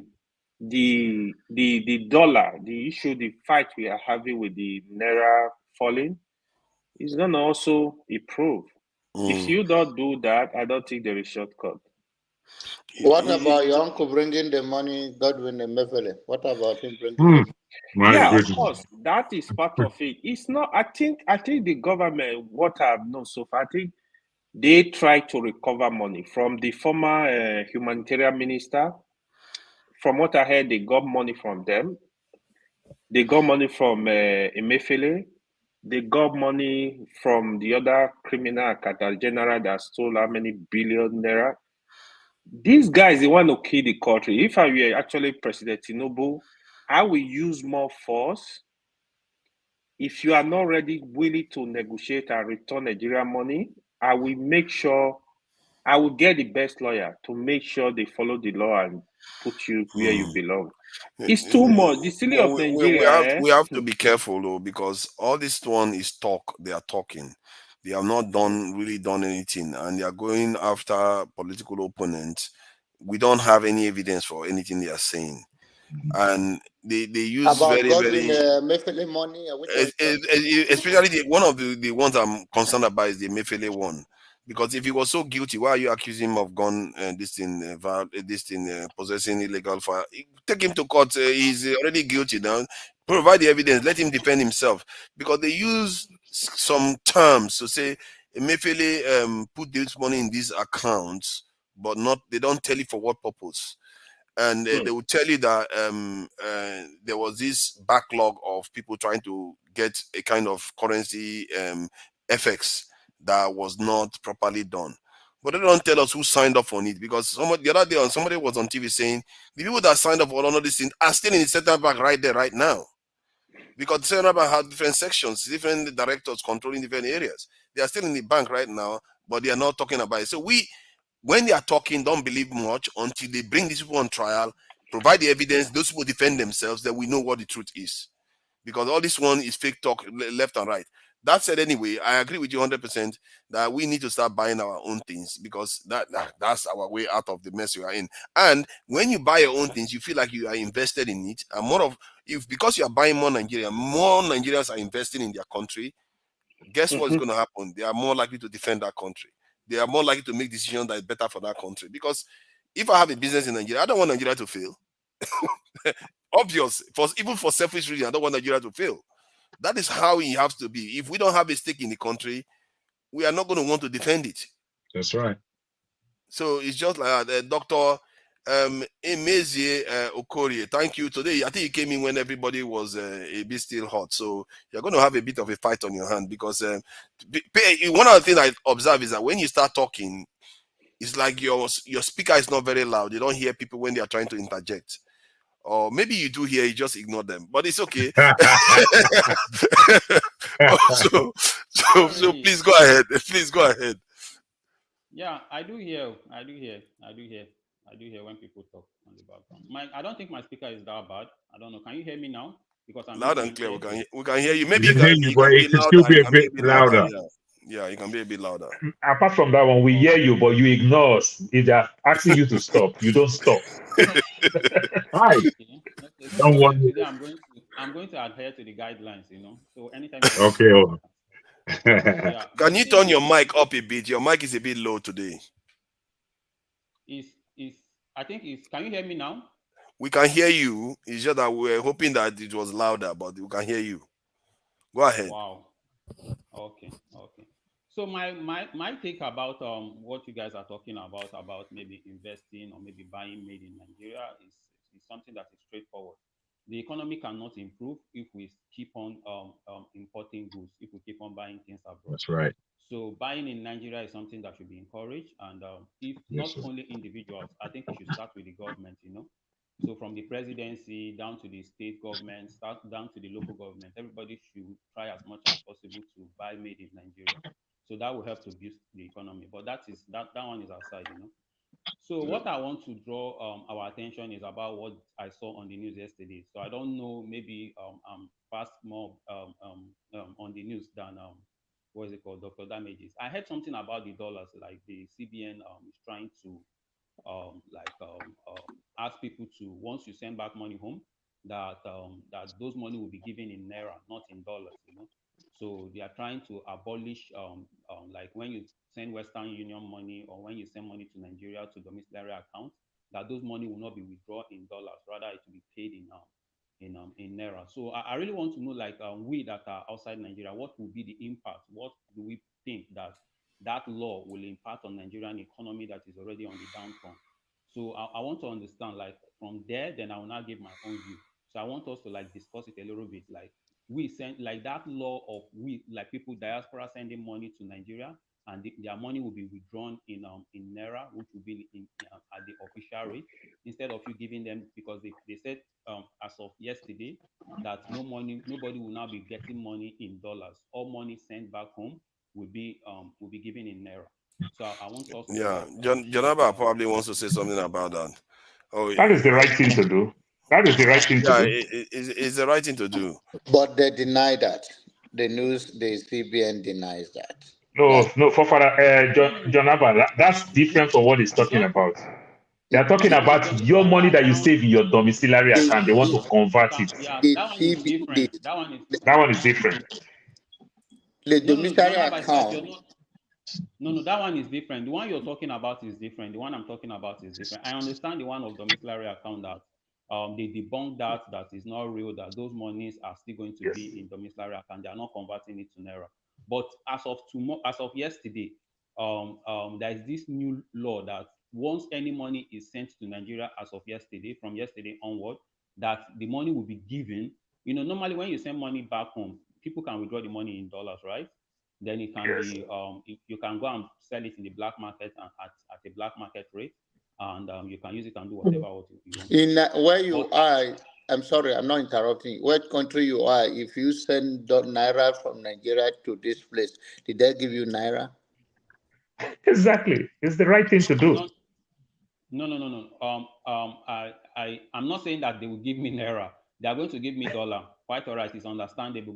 But yeah. So are you saying that is going to help? It's not you personally. Like I'm talking about generally. Yes, like when the you take general thing. do You you know, think that level, like the millions of Nigerians abroad will still want to send money back home with this kind of policy? They don't have option. If you will send, you will send. If you see, we are looking at the quality of Naira from a surface perspective, or maybe you think you are making more money. It's like, let's say the way Naira is now, things has gone up more than it was before. So we are talking about, in as much as want to see that we take it from there, go to black market and change it. I personally believe that if you follow the marketing and take our personality out of it, is the 100% is the right thing to do. Don't feed the cancer. The black market is the cancer. Don't feed the cancer. It's the right thing to do. Let's tell ourselves the truth. When I send money to the UK, they receive pound. They don't receive dollar. You understand? When I send money to the Europe zone, they receive the euro. They don't receive dollar, even when I send the money from dollar. Why will I send dollar to Nigeria and they'll receive dollar? And guess what? There's a whole lot of shenanigans going on. Do you know the central? You understand? Hold on, please. Hold on 1 second with this. Do you know the central bank is spending a whole lot of money? If I send a dollar, every $1 that I send to Nigeria, the central bank still give me incentive for 5 naira. They still dash you extra 5 naira for every $1, just to encourage you to even send more.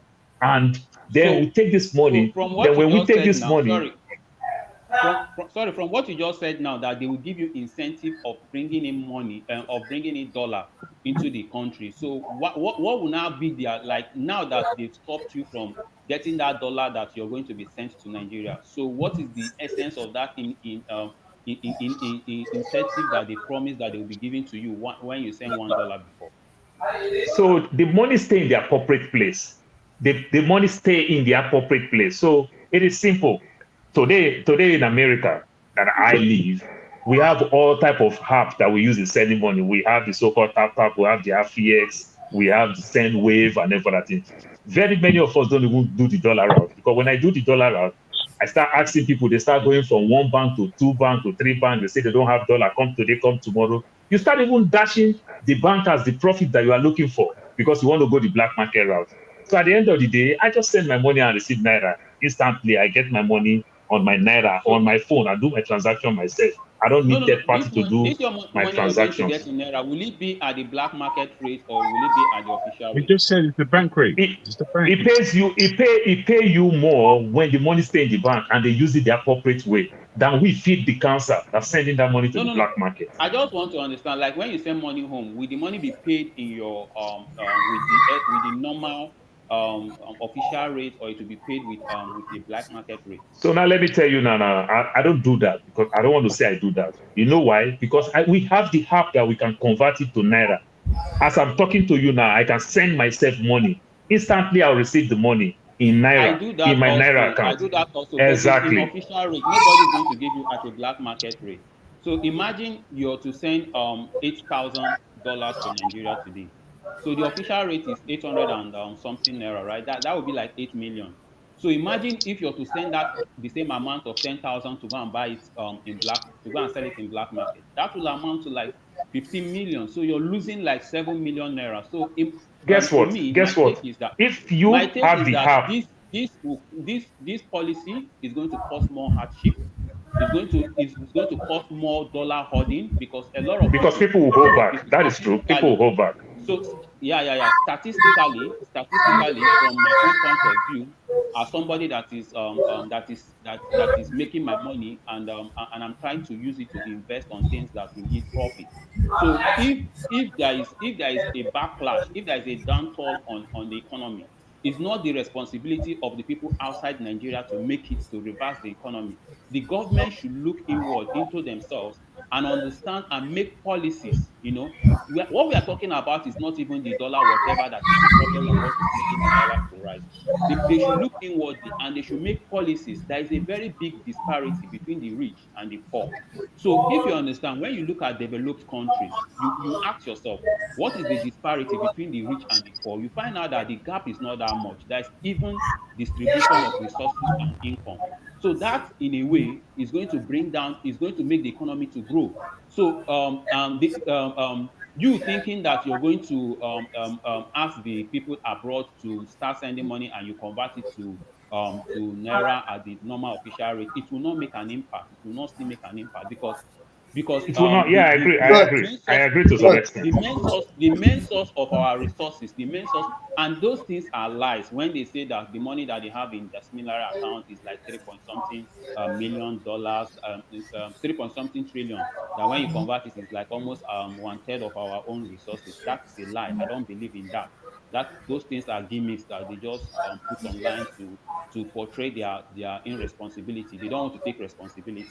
So they don't want anybody to hold them accountable. So what I'm saying is that if our government really wants a change in that country, it should start from the policies. So countries that move forward, like these things are not they are not rocket science. When you look at China, when you look at Malaysia, when you look at Singapore, these countries, they were like Nigerians before. They were like developing country before, but they make out policies that impacted on the masses. They make up policies that impacted on the masses, leading to even distribution of resources and income. So that will, in a way, boost the economy. So when you have a very big gap, when you have this disparity between the rich and the poor, the country will never develop. The country will continue to die. Let's take, for instance, I saw on the news that one lady, I don't know, they say her name is Aisha, whatever, Ashimogu. She went to Grenada and she rented a place for $150,000 a night, where Bill Gates That's not true. wives. That's not true. That is not true. Telling you facts. I'm telling you facts. It's not. If you say you are telling facts, why you don't just use your laptop and go to the hotel and see? No, that's it's not true. What do you mean by it's not true? I'm telling you something. You say you are telling me facts. If you are telling me facts, then you know the hotel. Take your laptop as we are talking. Go and book that same place and see the price yourself. Don't let people read for you. Something you can check online. I'm going to Singapore. I just booked my reservation from here in America. You understand? You can do that yourself. I'm talking about Grenada. So Grenada, that hotel in Grenada, you go find out how much is that hotel in Grenada. There is nothing like that. I've told That's you not true. I've told you what I know, which is 150,000 a night. So you tell me what is it wasn't up That's not true. it wasn't up to the night. It was That's not true. misrepresented on the social media. That's not So true. you tell me what? Okay, I want to correct myself now. Here, right now. So you tell me what is the booking? What is the daily So pay they're for? saying you go find it out yourself. I'm telling you, you go find it out. I listened to somebody else, and this person You went can't say I should online go and and checked. find it out. You're talking about. I'm telling you something. You use the word fact, and you can't back your fact. And you don't even know the hotel name. You don't even know the resort. You don't even know anything, and you call it doesn't make fact. sense if I tell you that it's 500 per night or 200 per night. To be on the safe side, just Google what's the most expensive hotel that is the per night in Grenada. In Grenada. Yes. How much per night is the most expensive rate of hotel in Grenada? Yeah. You tell me. So what is the most expensive? I say it's not No, gonna happen. let's not go back and forth. Fact. Let's not go back and forth like this, please. Yeah. Let's The have thing a- is that I've stated my own fact, and I'm trying to make my own point. You know, That's not a fact. That's a speculation. That's not fact. Don't call it fact. There is no how a hotel. Do you understand? Except you don't know about resorts. I've worked in resorts. I work in resorts. I know how much resort costs. If you don't know, ask questions. We have resorts. Yeah, we have resorts that you can even pay like that's what we call private islands, villa private islands. Those resorts, they cost $1 million a night for you to spend a night. They have underwater villa. They have all those resorts. That's where Ronaldo and maybe this place was nothing like that, my brother. So you are talking about where you book. You are talking about where you book a section of a place. Wait. Grenada is an island nation. It's an island country. It has a population and a government. It is not a free zone. You understand? It's not a free zone. So all the resorts that are on Grenada are privately owned and government. So it is not that kind of Necker Island outfit. It is not. So what all we have to do, we don't have to go back and forward on this issue because it's very small. It's a small issue. Yeah. Let's nobody here is still telling me how much a night cost in that place that the Aisha. Okay, now move on then. Move on, Angel, please. We can't be going back and forth on that. The point I'm trying to prove. Allow me to make my point. The point I'm trying to prove, because if we continue with this mentality, Nigeria is not going to move forward. People will continue dying. The country is going to the poverty rate will continue escalating. You find out like as of today, the poverty rate in Nigeria is we have up to 45% of people are living at the poverty line, which is almost 90 million Nigerians. They are under the poverty line as we speak. Yes, so if we continue this ideology of trying to side the government, trying to not point out when things are going bad, the country will continue to go. No. What you're saying is true. And people will continue dying. So what I'm trying to say is that let me go back to what I was trying to say about the Aisha of a lady. So she went to Grenada. She spent millions of dollars just to celebrate her birthday, right? If you didn't see me, I saw it myself, and I have evidence for that. If you want, you can go and check. But let me ask you, Doc. Wait, allow me. Let me ask you: is there anything wrong in Aisha going to wherever to celebrate her birthday? She's a private citizen. There's 1 million. There's 1 million and 10 things wrong with that. But allow me finish. She's a private citizen. She can spend her money anyhow she wants. It doesn't matter. Is she stealing your government money? I don't know about that. Probably she is. But if she's not, why should you put the blame on her? Money were made from her own. If those money were clean money, she wouldn't spend it like that. I'm putting it. Doctor, your money loss. No. So no, this is not a joking matter. I'm serious about it. We are all talking about how we can boost the economy, right? We are all talking about how we can boost the economy. If you don't you have to read far and wide for you to understand how country develops. And did she break any law? I'm not definitely because when Flavor was performing, the lady was spending like she was giving $100. And that money, I was counting it. It was even more than $1,000 that she just spent instantly. Wait, let me ask the you a law? question, Steph. One Is that second. against the law? You understand? Is she a private citizen? No, it's not. I'm not saying it's against the law, but what I'm talking about, channeling the necessary resources to development of what is needed in Nigeria. Is it her duty to reallocate resources? Is it her job to reallocate resources? The Grenada that he went in spending this what money, you're doing is not right. We're just saying that we don't do this properly. What is the poverty? No. The Grenada that she went to spend this money, what is the poverty rate of people living in Grenada? When you compare Grenada passport to Nigerian passport, what is when you weigh it, what is the ranking of Grenada passport to Nigerian passport? Nobody has Doctor, nobody has asked you how you spend your own money. Steph, nobody has asked you how you spend your own money. Doctor, you don't need to ask me, but if I want my country to develop, we should start by putting our resources in the country and try as much as possible. That is how even when the government is not doing, the right thing. A lot of the US you're staying today, most of Forefathers, don't talk to us from the throne. We are pressing one out. That are establishing that are thriving today is not government oriented.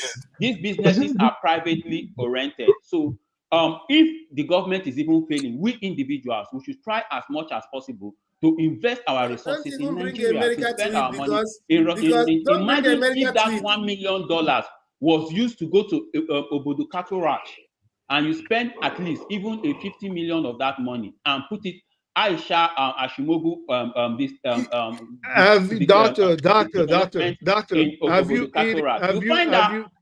have you eaten today? Oops. What? Wait, just hold up. Have you eaten today? Have I eaten? Yes, answer. No, it's a normal question. Today? Have you eaten today? I've not eaten. So what's the problem with that? Did you eat yesterday? Did you eat yesterday? Yeah, of course. I ate yesterday, yeah. What did you eat yesterday? I ate rice. Okay, so chicken. The rice you bought it. You live outside Nigeria, right? Yeah, of course, yeah. So if you love Nigeria so much, why didn't you buy your rice from Nigeria? Bro, what you're saying doesn't make sense to me. No, it does make sense. It makes lots of sense. From Nigeria. It makes lots of sense. I like people that reason critically. You need to buy a bono from Nigeria. So why did you buy your rice from analogy Nigeria? You just gave now doesn't make sense. It doesn't equate to what I'm trying to. Let me ask you another question. What I'm trying to. You guys are being so very, very how can I buy rice from Nigeria? How many rooms apartments do you live in America? How many rooms apartments? Are you the one that own the house? What? I don't understand. Which people am I talking to here? I don't even. What are you saying? How can I know? What are you saying? Like the apartment I'm living is not owned by me, so I'm renting it. It's on a rent. So do you plan to buy a house in America? If you have the money, are you gonna buy? You see, the whole thing is me. If I have the money today to buy a house, probably if I have that enough money, after I've bought my house and I've built in Nigeria and I've had enough and I've invested and I have enough in Nigeria, then I can think of buying houses any other place in the world. Do you think the woman did not build house, have investment in that's Nigeria? That's not the best way of looking at it, bro. To own a house. If she built that, you're not understanding what I'm saying. Even if she built house in Nigeria and she have whatever she has spent in Nigeria, what I'm talking about is we channeling the resources into things that will yield profit and develop the country at this critical time. We don't need to be extravagant in our spending. You're correct. But would you necessarily go home? Would you, if you had £500,000, $500,000 with which to invest? Nigeria in its present climate, you be going there to invest that money straight up, serious. What I'm saying is, but this one, what the woman did was not investing. Bro, you left the subject immediately. You left the subject immediately. Giving out resources that was made in Nigeria. She took it from Nigeria. The resources that was meant to take care of Nigerians, right? Of course, she took it and went and giving it to Grenada, which is far more better than Nigeria. Do you understand? So if we want to improve our economy, if the way that the CBN is agitating that people that dollar is the problem. So the problem, if you understand, is not even the people living outside. The problem lies within the government sector, people living in the country. When this Dr. Emeze, we are lacking so many doctors. And Nigeria train you as a medical doctor. Exactly. Why are you What are in you the doing West? in America? That's big. And we have shortage of doctors. What are you doing in And America? Nigeria train you. You When probably school as a doctor under $500, and your fellow doctors spend over $200,000-$300,000 in America, and you went to America. Nigeria subsidized heavily on you. Nigeria subsidized heavily on you, but you went to America. You did not give back to that Nigeria. These people are hypocrites. No, he came with a new point, and he's been summarily slapped for it. $500 is your school fees in Nigeria, and you are working with people who hold $200,000-$300,000 student loan in America. You just came to America. You are enjoying with no loan. You are making all the money. Doctor, do you have any medicine for this punishment? That one has nothing to do. You abandoned the country and came to America earning big. It has everything to do. My mother died because there's no doctor. It has a lot to do with it. I lost my mom. I lost my brother. It has a lot to do. Even help the economy, right? Doctor, what's your recommendation for this particular medicine that you need to swallow? What? What are you saying? My brother, they give you from everywhere. Oh, I don't know which medicine you go take. Oh, my brother. Don't mind them. They don't finish you there. Oh, my brother. My goodness. You walked into a hell of doo-doos. My brother. The line where you project for yourself, it was full of traps, so all kind of snare. No. The thing is that is the problem, because me, I'm viewing it from a broader point of view. Like I'm viewing it from like how we can develop the country. I'm viewing it from a broader point of view. So if you have a myopic mindset, so it's left for you. So the country will continue to be the way it is. It will never. Can I address you? It will continue. Can I address you? Why it's not No, I think we should let it go, man. We should let it go. It's quite new. Because the country we all want to when we don't have the right mindset, when we don't have the right mindset, can you give me a second? You've made your point. When we don't have give me the a right second. mindset to make the right decisions, you find out that it will continue this way. The downturn will continue. In 50 years to come, it will still be this way because the mindset is wrong. I've never seen any big politicians from any developed countries to come and spend money in Nigeria. I've never seen any government officials from outside developed countries to come and seek treatments in Nigeria and in Africa. So that is why they don't take us serious, because our mindset is so archaic that we don't look into the future on how we can develop the country and make things better for our people living in that country. I'm just telling you that somebody went to the doctor and wasted. Doctor, I don't see foreign doctors moving to Nigeria. What did you leave? You people are not seeing it as something that is reasonable. You felt that it's okay. Doctor, have you seen an American trained doctor leave America, come to Nigeria, come practice? I don't see foreign doctors in Nigeria.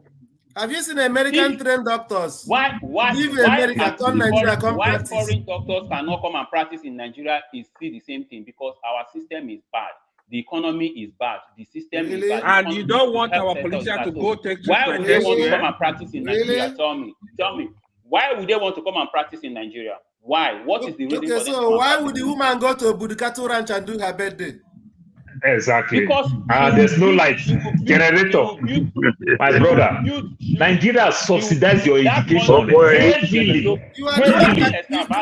Come on. You committed the worst crime, sir, for leaving the country that sponsored your education to go to America when people are dying of a lack of medical care in Nigeria.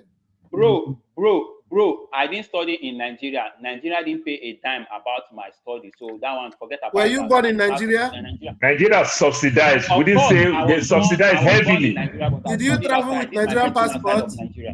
Did you travel with Nigerian passport when you left the country? It has nothing. it has nothing to do with me practicing outside. So if the country wants me to come and practice in Nigeria, I'm ready to go and practice in Nigeria today. But they should make the necessary things available for me, starting with conducive the same thing environment, the woman will good say. salary pay. So The all woman those, will so say, it's just like, the woman will say, bring Grenada to Nigeria. I'll do my birthday in Nigeria. so how can we bring Grenada? So is it not for, you see your mindset? Is it not for we to, how can you bring so the people that made Grenada the way Grenada is today? That's the So if conducive they were to be environment spending the their money woman needs. in The same Nigeria, way you need if conducive the people environment that to made their practice your money in medicine. Grenada, Woman the needs people that conducive made Grenada environment the to way it is celebrate her today, birthday. if they were to spend their money in Nigeria, do you think Grenada would be the way it is today? Doctor, answer that If you question. have to practice in Nigeria, do you think Nigerian medical situation will be the way it is now? Doctor, there's nothing wrong. Your president already said it. We don't have problems with with Nigerian medical what is it called? We don't have. He already said it that we don't have shortage. Is the So president Nigerians complaining that the woman went to Grenada to do birthday? So the Nigerian doctors, the doctors we have in Nigeria is okay. Doctor. So what I'm saying, apart from Grenada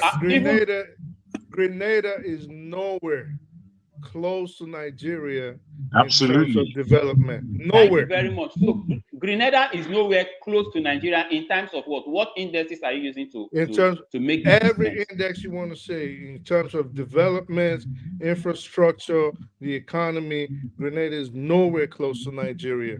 Nowhere so close. What is the human capital index of Grenada? Listen. Why are you asking these questions? You should know. You should know because we've made a lot of submissions. I know the human capital index in Grenada is far better than Nigeria. When you go to Grenada today, doctors are Well, okay, what's the population? The population of the country is not up to 1 million. It doesn't matter. It doesn't matter. It matters. It does matter. All these things matter, my friend. That is not how you assess the No. If you want, you can go and move to Grenada. It's like comparing a household that's made of 2 people with a household that's made of 50 people. The more you're empowered, how do you do such comparison? To generate more resources and funds. Do you know that Nigeria is the 7th richest country in the world? Do I know? Do you know? Yeah, but do you know that in terms of ranking, Nigeria is 154 in terms of ranking of in human capital index. Nigeria is 94. So what is the reason for that? That is the question you should ask. Well, it's not the question. That's I think that's what we. No, calm down, doctor. Doctor. We're all on the same side. All on the same side here. So the Grenada you're talking about. Wait, calm down a little bit. Calm down a little bit, please. In terms of richness, in terms of resources. Let me say something. Like maybe 100, but their human capital index is at maybe 20 or 25. When you rank countries in the world. So why is it like that? So those are the critical questions you have to ask yourself. My brother. Okay, don't worry. Don't repeat yourself, please. I understand you. I'm trying to say to you that we're on the same side. I think your point in the whole Grenada issue is that we know we put it down. We don't think it necessarily as a crime. Look down upon it in the mainstream. We do look down upon it. It's over there. The issue is if you bring it to the point of how he is in a country like Nigeria, we know it's nowhere to be found in the greater scheme of things, where we should be as a nation. We know this. The issue is how do we fix it? Many things are said against us as Black people and Nigeria that should be leading the way as a Black nation.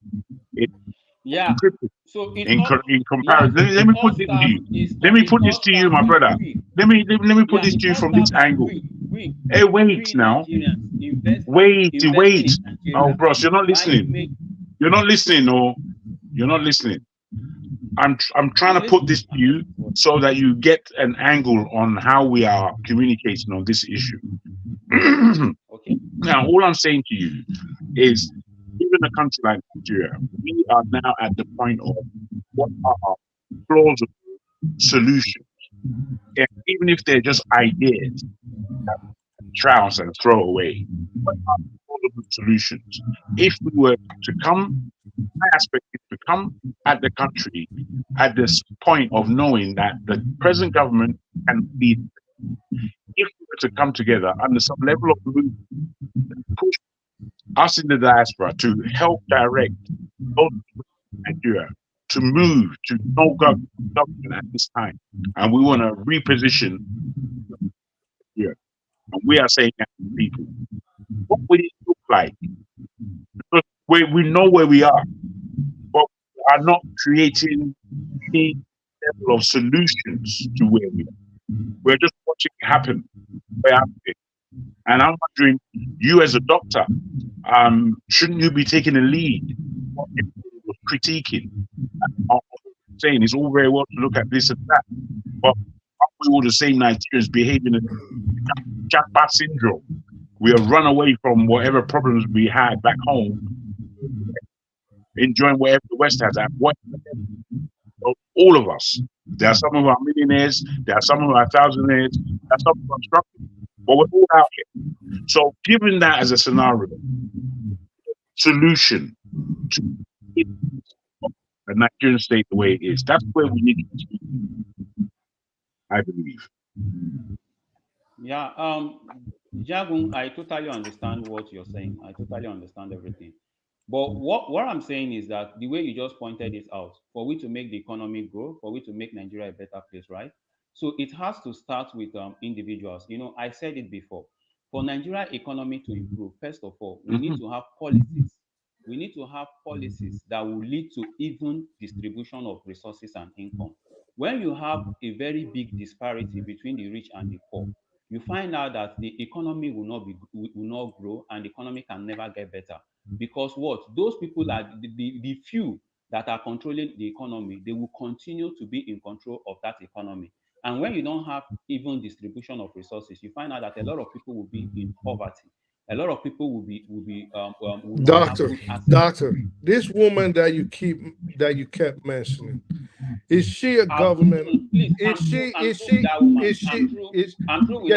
it's still back to don't bring him back there, please. Don't bring him back there, please. Still saying the same thing in a roundabout way. So basically, what you're saying. So basically, what you. So basically, what you. Okay. So basically, what you're saying is still in a roundabout way. You're still talking about private individuals. Now, I'm going to go back to that lady because this is what started this whole private people stuff. That lady or any other person you're insinuating, do they work for the government? Do they work what?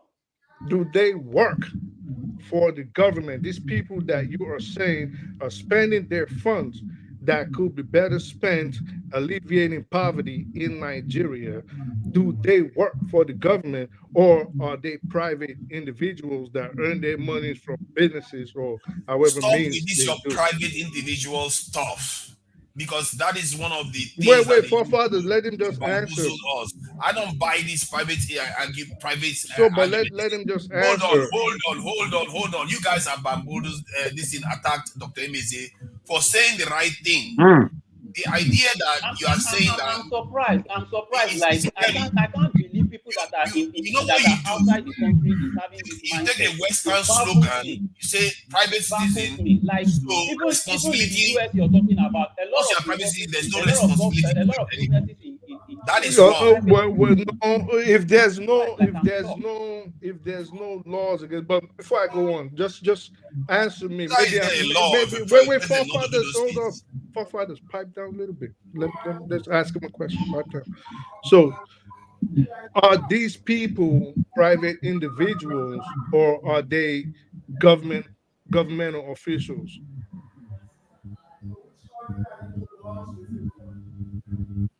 Doctor, everybody's aware they are private individuals. The people you say should use their funds, for example, the Aisha lady, is she a private individual or is she a governmental official? I think she's a private individual, but she made her money from the resources we have in Nigeria. No, that's So not the what I money that asked. if you read about He answered the question. No, he did not answer Yeah. forefathers. He said he was a private forefathers, individual. I will, Hear the I will answer and hear his comments. forefathers, I will politely ask that you do not she But I destroy heard the this answer. How can you conversation. say you So didn't answer let it me when I heard ask the answer? let me ask a question and don't give us all kinds of heard the answers. answer. Let him answer. Thank you. I really appreciate If it. you cannot get the answer from there, you're not Did you get my So I'm a protocol? little slow. So maybe I'm a little slow. Let him